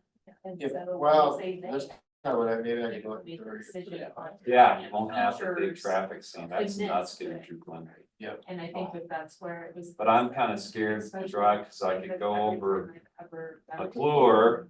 And I drive it slower, which is less scary, but deer can come out any moment.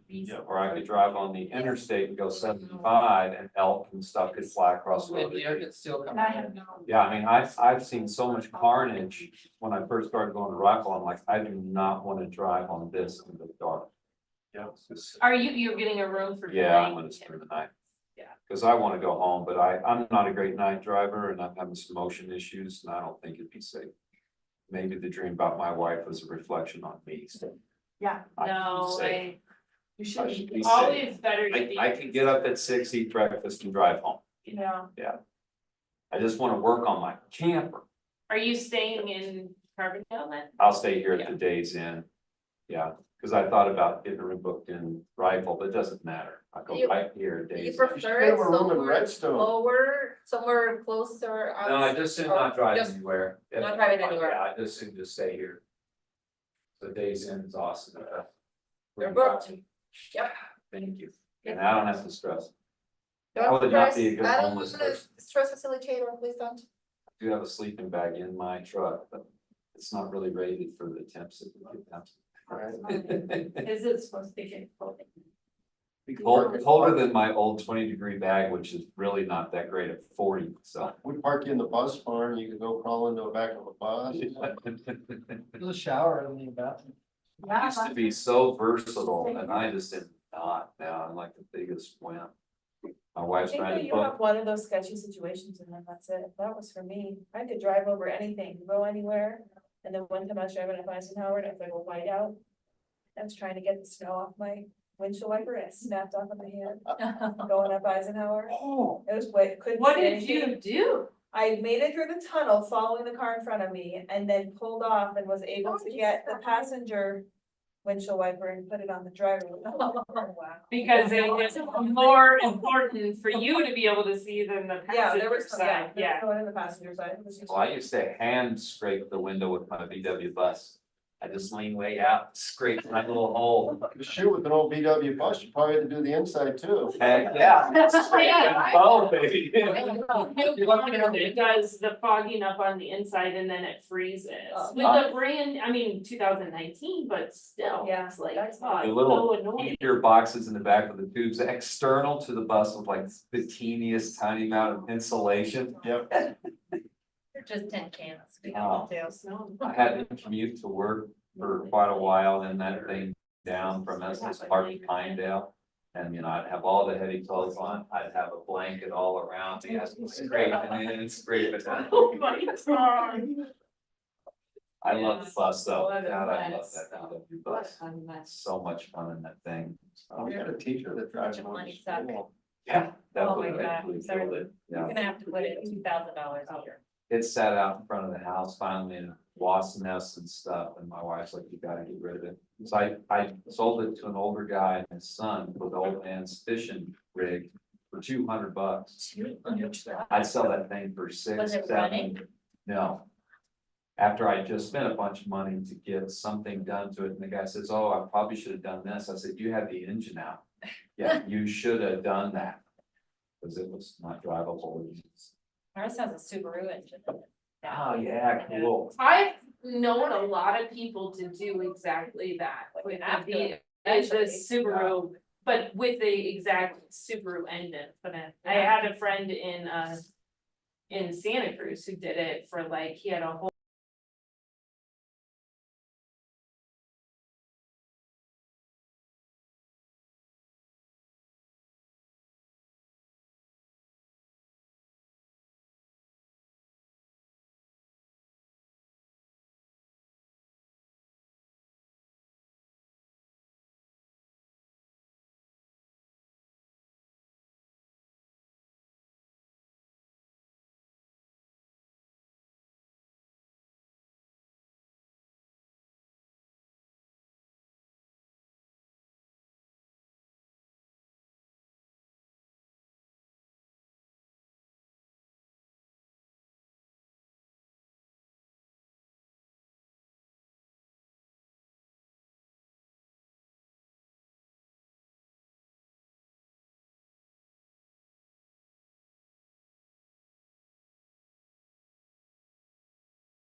Okay, Yeah, and we're rolling. okay. Okay. What's in the average blank percent step increase? Oh, that's it, 1.8. We need to get the Okay. final number. Yes. That is Oh, yeah. receiving Yeah. an average. Yeah, Someone and edit. Got it. Thank you, Adam.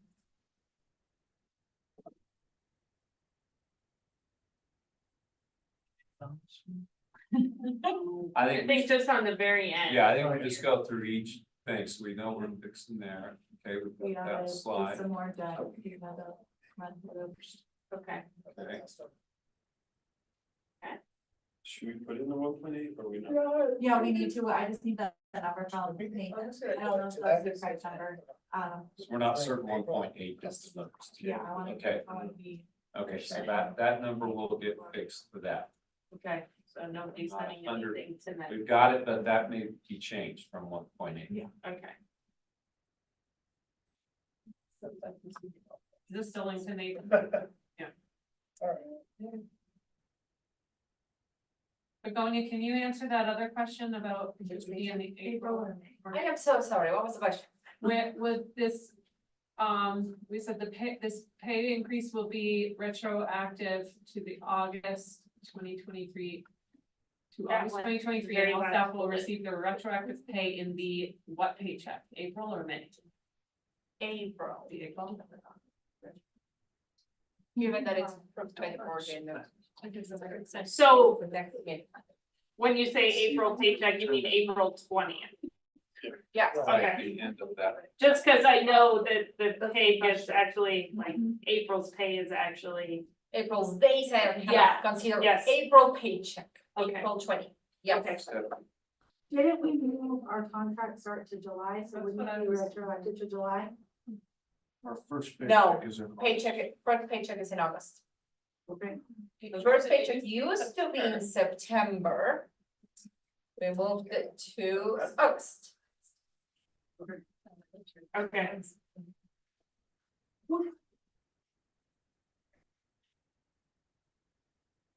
Probably link the schedules at the top of slide 4. Okay, I'll set the schedules there. Yeah. Okay. And we talked in the CBC about how to name those schedules. So we're not sure how to, I don't think we're gonna name them special ed or service provider, because there's some reason why there was a group that would have not been in there that. The counselors, we wouldn't name them special service providers, because technically counselors are special service providers, But they're not on that. but they're not on that schedule. Right, so we talked about naming it the special education. We thought we would name it A and B. This is, I think, where Oh. we last kind of landed, Okay. but I don't know that we have decided that for sure. Okay, If you're on schedule A or on schedule B. gotcha, okay, Similar to what you guys did with the masters and the BA schedule, you guys did. okay. That sounds fun. You remember when they had 2 different. And then maybe on the schedule, it would say when you open it up. Right, Yeah, that's a fine, so we should probably change that slide. Okay, but no, we haven't decided for sure, but. Okay, just so you okay. guys know.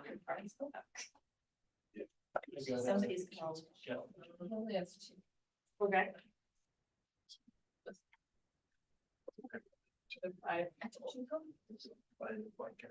Yes, let's say it's just.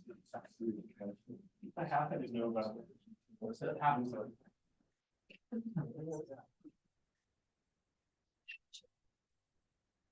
Yes. Were we gonna add the line? Maybe it would be after the cost would be approximately $17.50 per certified staff member per year. I thought we wanted to put the line about $35,000. Yeah, I mean, I think we just left that out because. Number one, not everybody. Is gonna be here for 20 more years. So 20 this more, way, yeah. you could do the math yourself, Yeah. you know, Yeah, you could cost it out. but I just, yeah, I mean, that is, It's a lot of story on it. yeah. Yep. What I heard people saying when we presented it before is that they wanted to be sure that that information wasn't. I think Autumn said that she wanted to be sure that was presented to teachers when we presented. Do you think it's enough to say that it would cost everybody $17.50? Is that understandable? I mean, maybe the cost, maybe that isn't understandable, well, maybe it would say something like, people would. They would receive if we- $17.50 I less think in if you the raise. specifically said, yeah, in order to cut, yeah, The raise would be $17.50 less than it. Yeah, it would reduce the certified staff. Raise is. I have that in already. Yeah. I got it. That's because people perceive a loss way more intensely than something they don't really gain. It's nothing compared to a loss. Phrasing it that way, help that people come.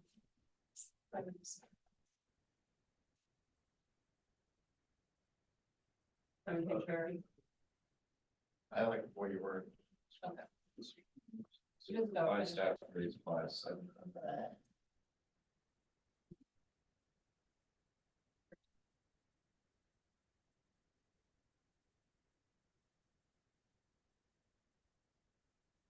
No, not per year. Just this year. No, No, every year. per year. Every year. And then, no, that's not the raise every year. And then a comma after the 1 on 1750. But we never refunded them. Yeah. We could also say a switch cost. Certified staff 17, no, that's. Look how we started. Yeah. No. Okay. Don't pay attention to the person who had to.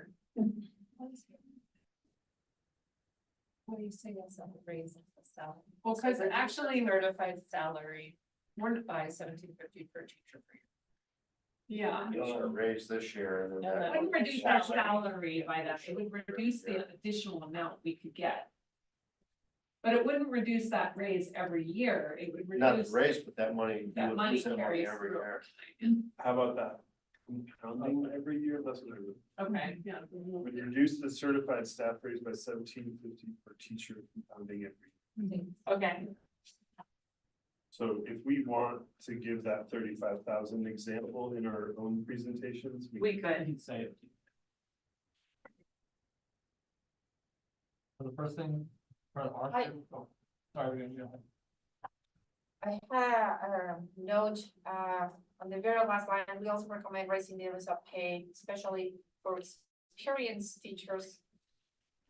Well, I think it'll be a lot of experience for certified former teachers. It's certified teachers. Yeah. Certified teachers. Rather than experienced teachers. Sure. Thank you.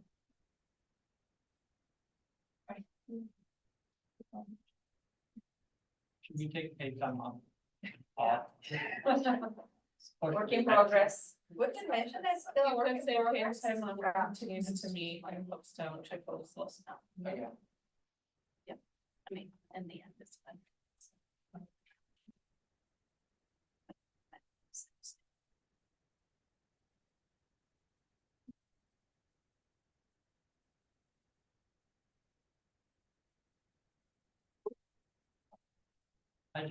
I duplicated the slide. Oh. And I made it. Okay. Sorry. We're moving to fast forward. That's why I am not in charge of that thing.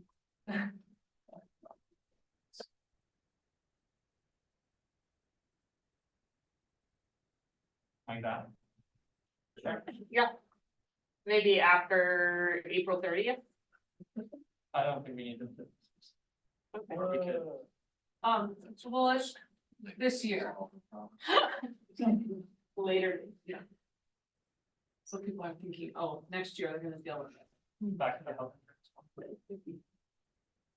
Should we mention that the Health Insurance Advisory Committee is made up of teachers, district level people, and it's open to Open people to who want to be anybody. on it? Yes.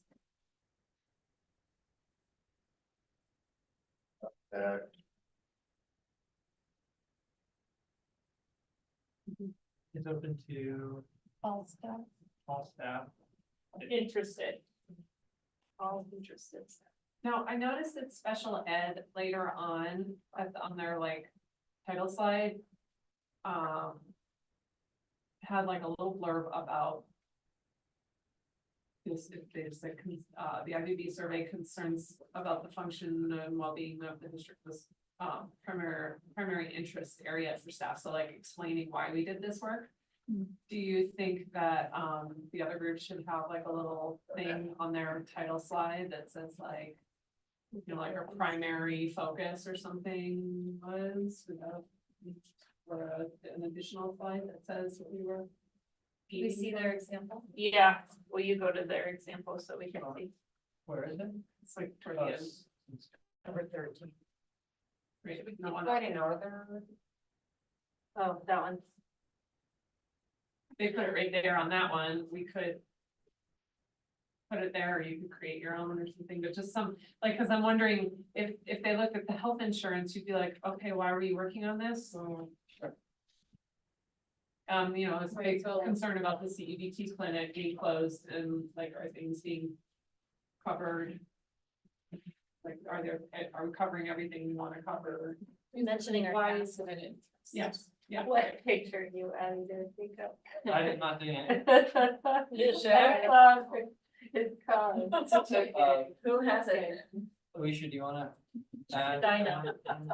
Which do you just want me to say what our Maybe you should put interests that were? slide back in. She was a little kid hurting. Or you could put our.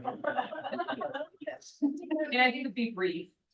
Up there Yeah, so. in slide 7. In blue. Somewhere. Well, we'd also have the.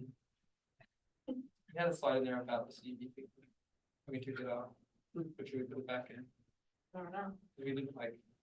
I think it's okay. Yeah, we didn't vote. I don't think one. Why do we take theirs out? So ours doesn't look bad. Yeah. Should I just? I mean, we could copy and paste theirs and. We could say we have an we had an interest in. I'll just doing say new our- health insurance. I'm just gonna say our interest in Yeah, that. correct, perfect. Given changes to health insurance this year, this was a commonly cited interest.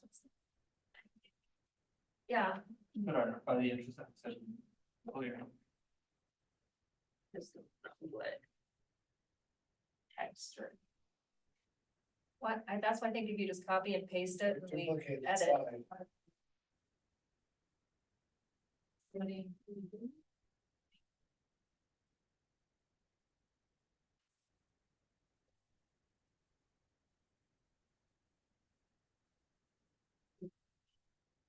One, or putting it, and then it will need to be changed. Before. Okay. Concerns about the health and safety of employees in the district were primary interests.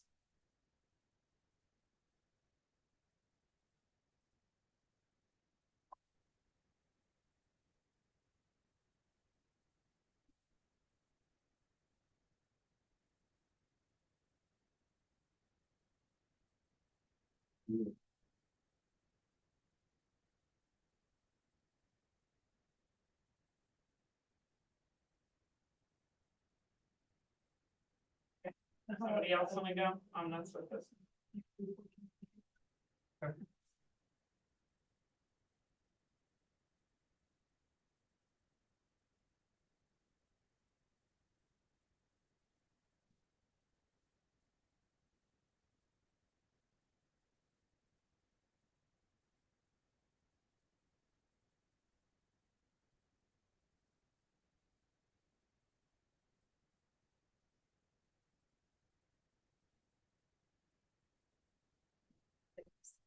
There it is. Concerns were raised from teachers.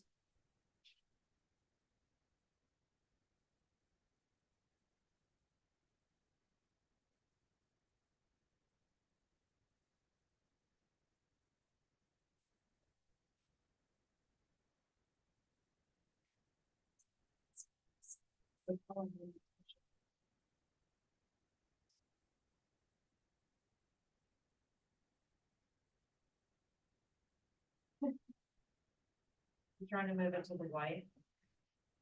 Relation? No, I shouldn't be doing special education. I was doing special education. So tired we are. I should. It's okay. It's okay. Now I'm on teacher time. Okay. Go to teacher time. Told you, the pumpkin came out. Any comments on this slide? I think it looks great. Yeah.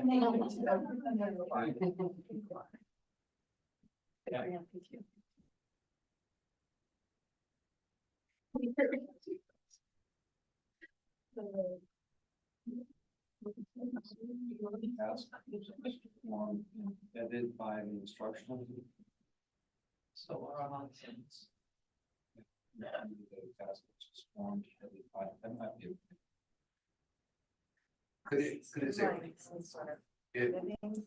Could we say into why some teachers believe ERW times?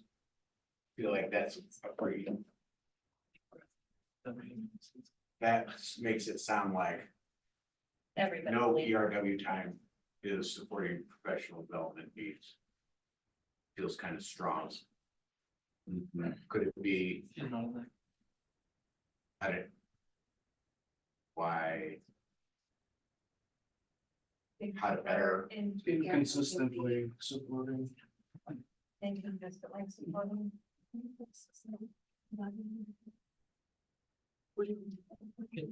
That's a great sentence. I don't like Oh, to sorry. follow me around.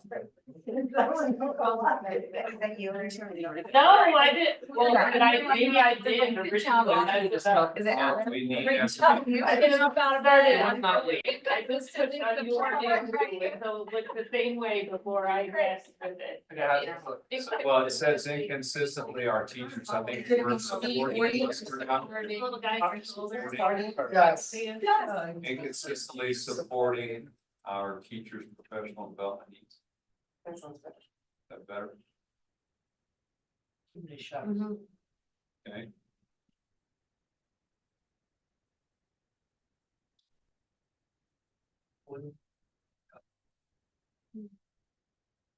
Well-being is one or two words.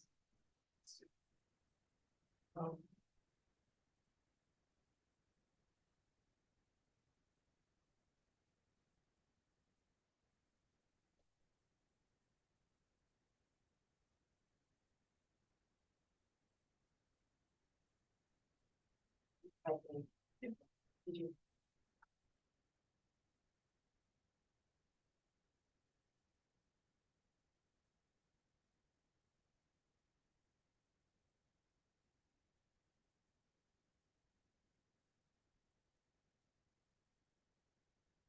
Looks good. Can we say will be allocated? Are allocated on the first line? Over these days will be allocated.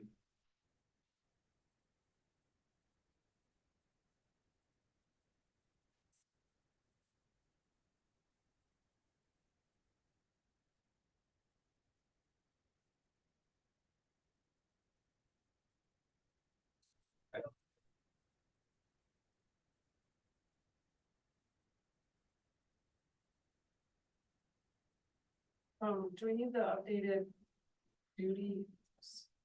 Additional duty? Schedule? Especially because. Maddie was like, I didn't know that. You could get paid for IBB meeting or. Yeah, PLT. I was like, other around. Please.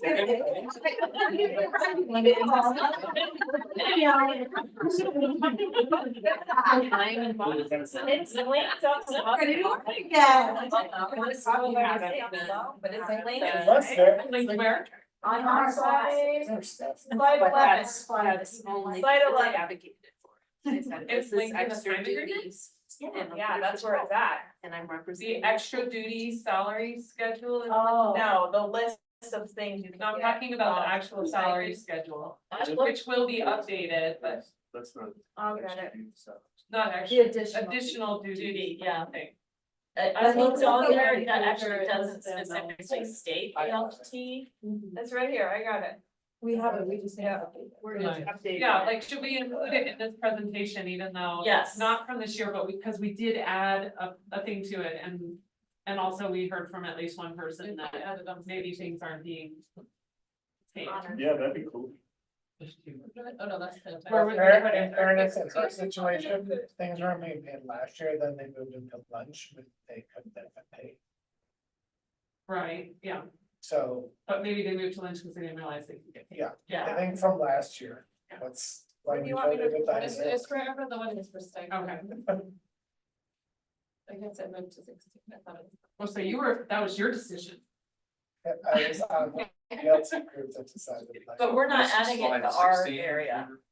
We're not adding it to the special education slides. We've added to 16 of the stipends. Okay. And we can, I'll tag Nathan and ask him to update it. Okay.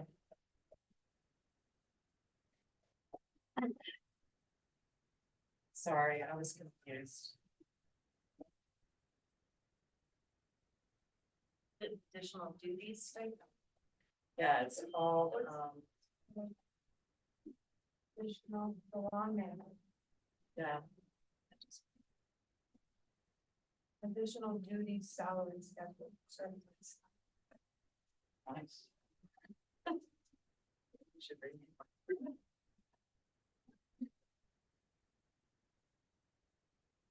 All right. It's all right. Pretty well, that's great. Okay, any other comments on this? Oh, Did we skip this? We just changed something there. no, someone hit enter right when I hit enter, so. Oh, no, undo. No, I don't have to do. It's probably me, I'm sorry. Any cooks in the kitchen? The thank you slide? Did we phrase that correctly? Thank you. Thank you. Thank you Do all. we need an interest below? No. Thank you. Juanine. Taking applications for next year. Yes, click here. Yes. We'll take a group picture now and put it. With like her delayed, available in all positions. So- Every school has openings. So did we hit everything? Yeah, we thumbs up. the Thumbs session. on. I'm not bumming that, I'm not sure we hit everything, but I think we did our best job. But there is gonna I be have a a list. revisiting of this before you put it out. No. Cause you were talking about how Nathan's gotta go add something. or- Nathan just at 1.8, that's it. So what you see, What what we you give get. to the board, the typed up document that we give to the board, that's given on Friday, do we need to review that too? What about the CBC? Do Yes. you wanna put that in here? Not the actual CBC. Oh, I was like, yeah, just throw But it I mean, in. like, we want a slide that says we are working on the I think we CBC. should have one of those, but I'm also talking about this document right Yes. here, Yes, Yes. that needs to be. that we give to the board, that's supposed to go in the packet on Friday. Yes. Do we need to review this? Yes. Yes. Yes, because the board's not getting the slideshow, correct? Just the packet. They'll get them by Okay, they'll get both. But before we leave that, should we put in the CBC? I'm putting that in the last one. And bottom, what's that one called? I'll open it up. It's final certified IDB document.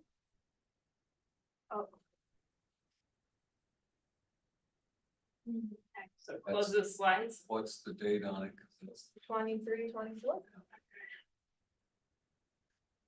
It's in the folder. Okay.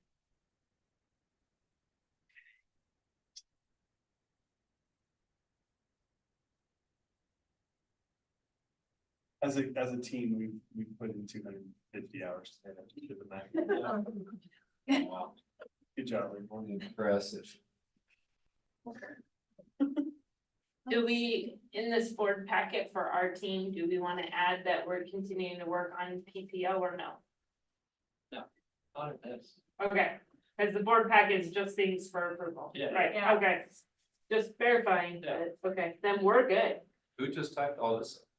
Was this? Yeah. Everybody. This We is- did, just now. This is This sort of boilerplate. Yeah, the history thing. Oh, the history thing. Oh, that was I just copied it from the last. Okay. Should I put today's date, March 5th? at the top or just March? I just did March because it's going in the March board packet. Okay. Did you guys check out slide 17? Yeah. I got it. Oh, there you go.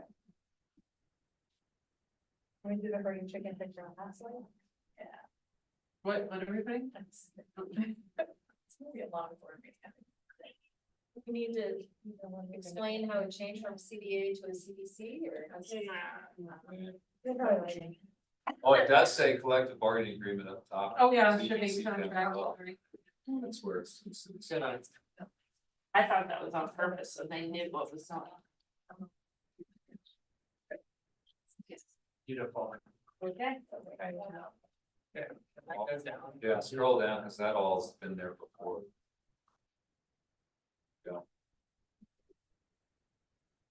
Change that to contract. Nobody's looking I know, at we're- working here. We're deleting that though, aren't we? Yeah, I copied this from the email that we sent out at the beginning of the year, okay. so I don't know if you want to keep that in there or, no. I think if we're gonna put it in there, maybe just call it the collective bargaining contract.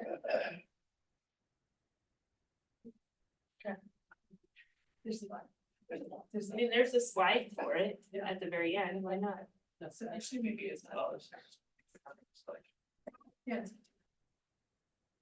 So we just have to do that 1.8 or whatever. I'm gonna tag Nathan. Yeah, Okay. that was the one thing I was thinking about. Bill, that-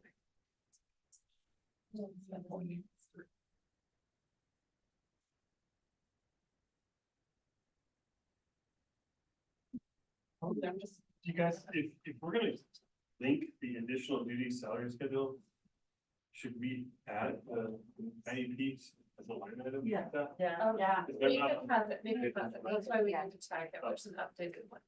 Oh, okay, He showed it to me. recently. okay. Where he included it. He already included did it. Yeah, he already made it. So I just checked the one that's on there is not. Nathan made it already. Okay. So you just take a link off the new where like, just unlink it. And I then tag him in the slides too. He's tagged already. So Okay. unlink it. I might have deleted the tag when I was trying to type my thing in. It's still there. I think it's there. Okay. I just saw it. Thank you. I am linked it.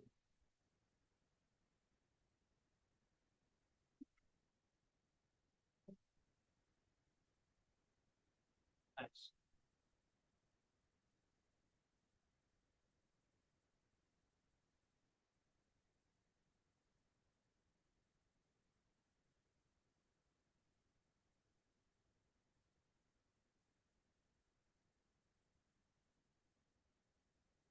Being is one word again. Below interest number 2 in the first sentence.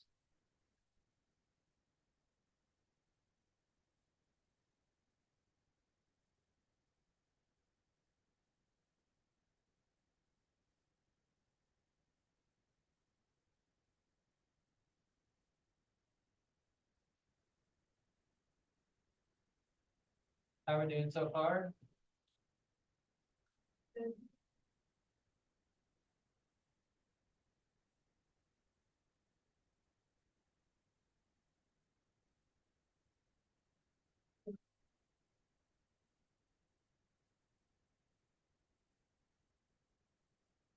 I thought the 4 days. No, release days. That's not in here. No. Since we have. Yes.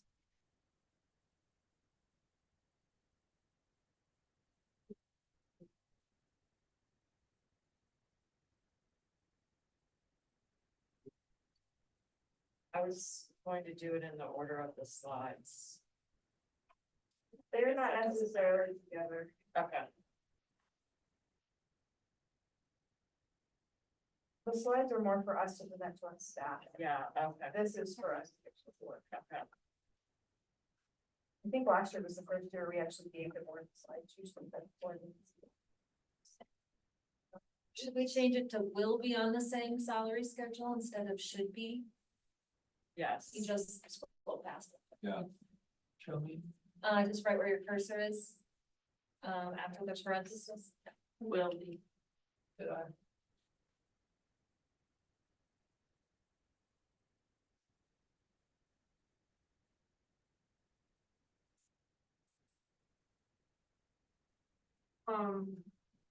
I feel like we've talked about the IEPs twice. Yeah. We talked about it in the third paragraph and from the top of. For page 2, compensation. And then we also talked about it in the second paragraph under special education. Just pick one place and put it. I agree. Get rid of, I think get rid of it under the special education one. Especially because you just added all that new stuff. Okay, so delete not that one. I know, I was trying to make this black. So then Is the little. That one. Oh. Sorry. I'm waiting this one, correct? Oh, yeah. Yeah. Everything there in the other. Yeah. In the intro paragraph, we can say. One elementary recognizes that participating in IEPs is a critical component. That was explained above. Yeah. Is somebody changing that or am I supposed to change that? It's not Done, thank you. Okay, keep scrolling down. That was.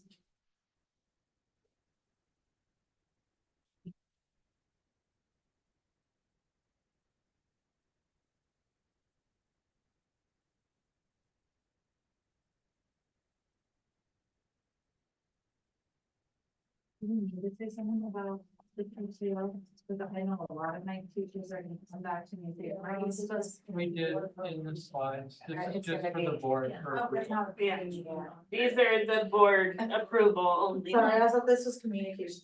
No, this is just. That's the- for the board. It's like, those slides are for this stuff. Yeah. Correct. And maybe we'll get an email when it's appropriate to send those, when they're finalized. Yes. Is that okay? And we usually present them, Yeah, we still. have to Initially, so we got a problem this year. I won't be able to, I'm gonna have to record a video and send it. Well, we could almost have like this email. Usually we want it next. We week. want to present it, and it's really important. But I think we can start with. Remember, we used to do it live and we had to run to video. Anything not change on top? Anything on info school there? that's. Great, nice, nice, focused. Does it break your read this school?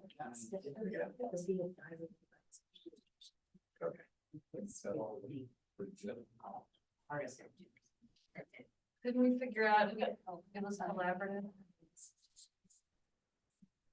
Not collaborative. 67. That's not correct spelling. They have it until Friday. Language. Is it collaborative? Yes.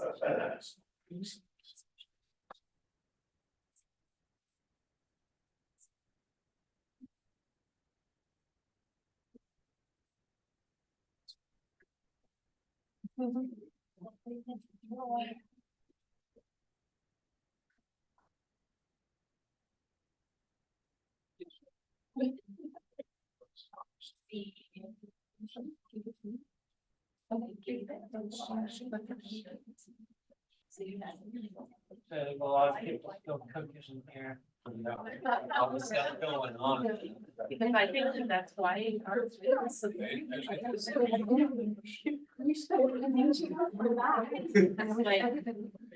See, that's what in the past I have done. I. Customers, but instead it was at the end of the very. And then it's just been plugged occasionally in our like little letter, whatever, that nobody reads. What about it's just cursors random? Do we need to put our names on this document or not? Sure. Yeah,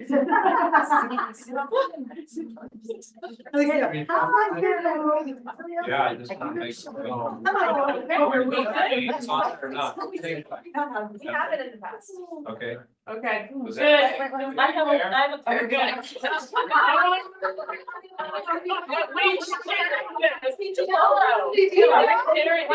Cherry, what's the fun cherry? Yes. I think it's an important. Yeah. Talk about it. Run out the doors, run out. Look, you can share it, slideshow, right?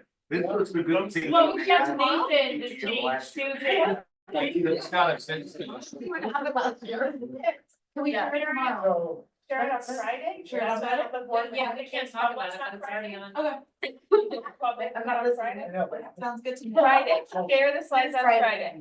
Who, if somebody can send us an email that says it's time to share. Yeah, I'd love to see that.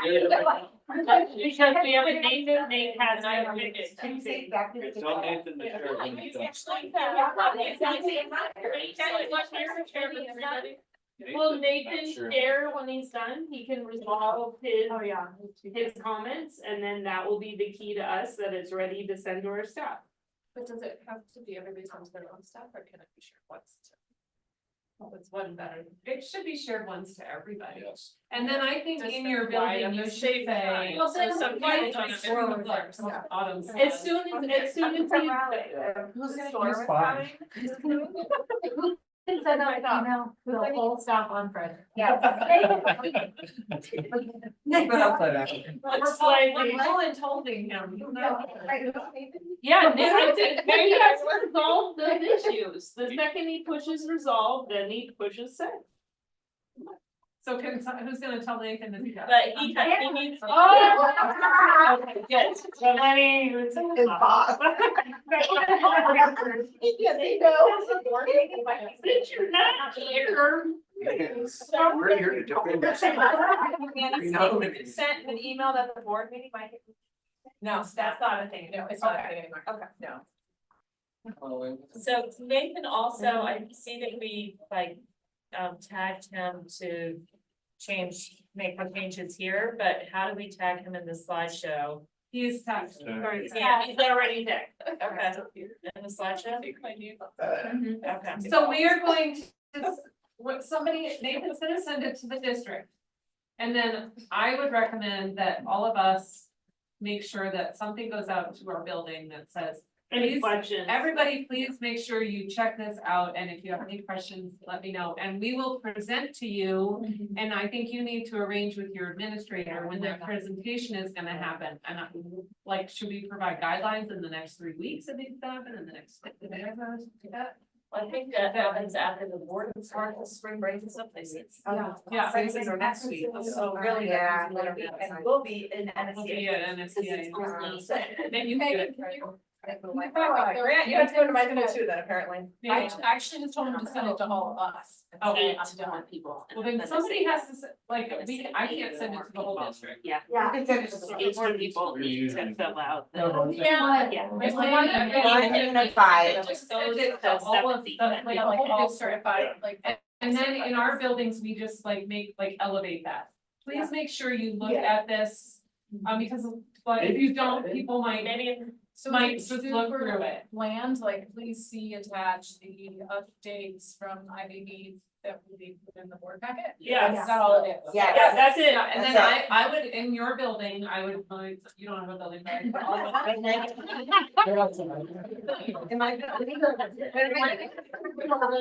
It's her building. say, okay, everybody, this just came from the district. I'd like you to make sure you look at it. It has your new salary in it. It has information about the guest speech building, please look at it. I will be presenting this to you and I think we need to determine what that time is with our building administrator, let's say before spring break. Yeah, I mean, would that be reasonable? What are the options possible? That's not possible. Okay, well then, maybe by the week after spring break.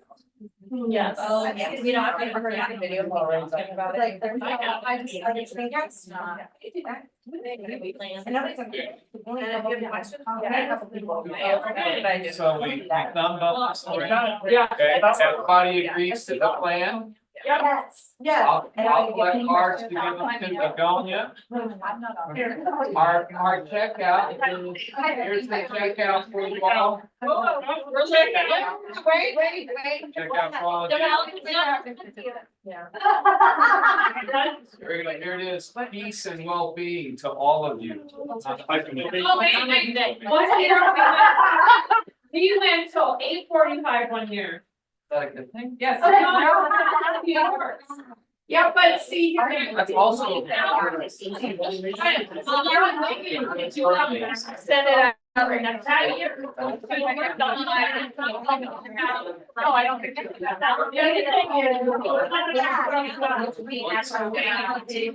Yeah. And it's an not that I want to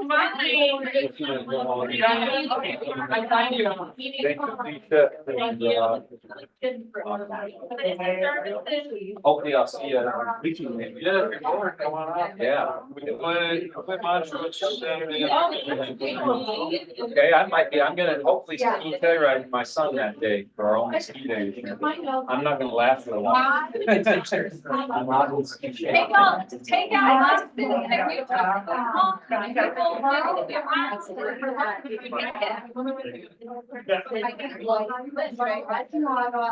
Hey. I don't know. But you're okay with that?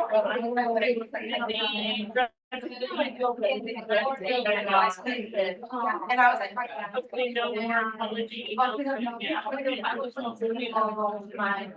You give me a They're totally for you. I'm hoping you're not gonna be able to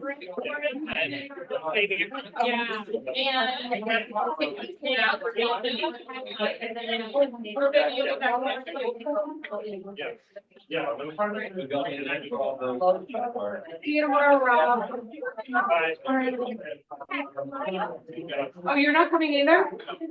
Okay, well, neither's Nina. No, she just. So it's just gonna be Miles. Right on. Harmony. Oh, I mean, Oh, and Ben.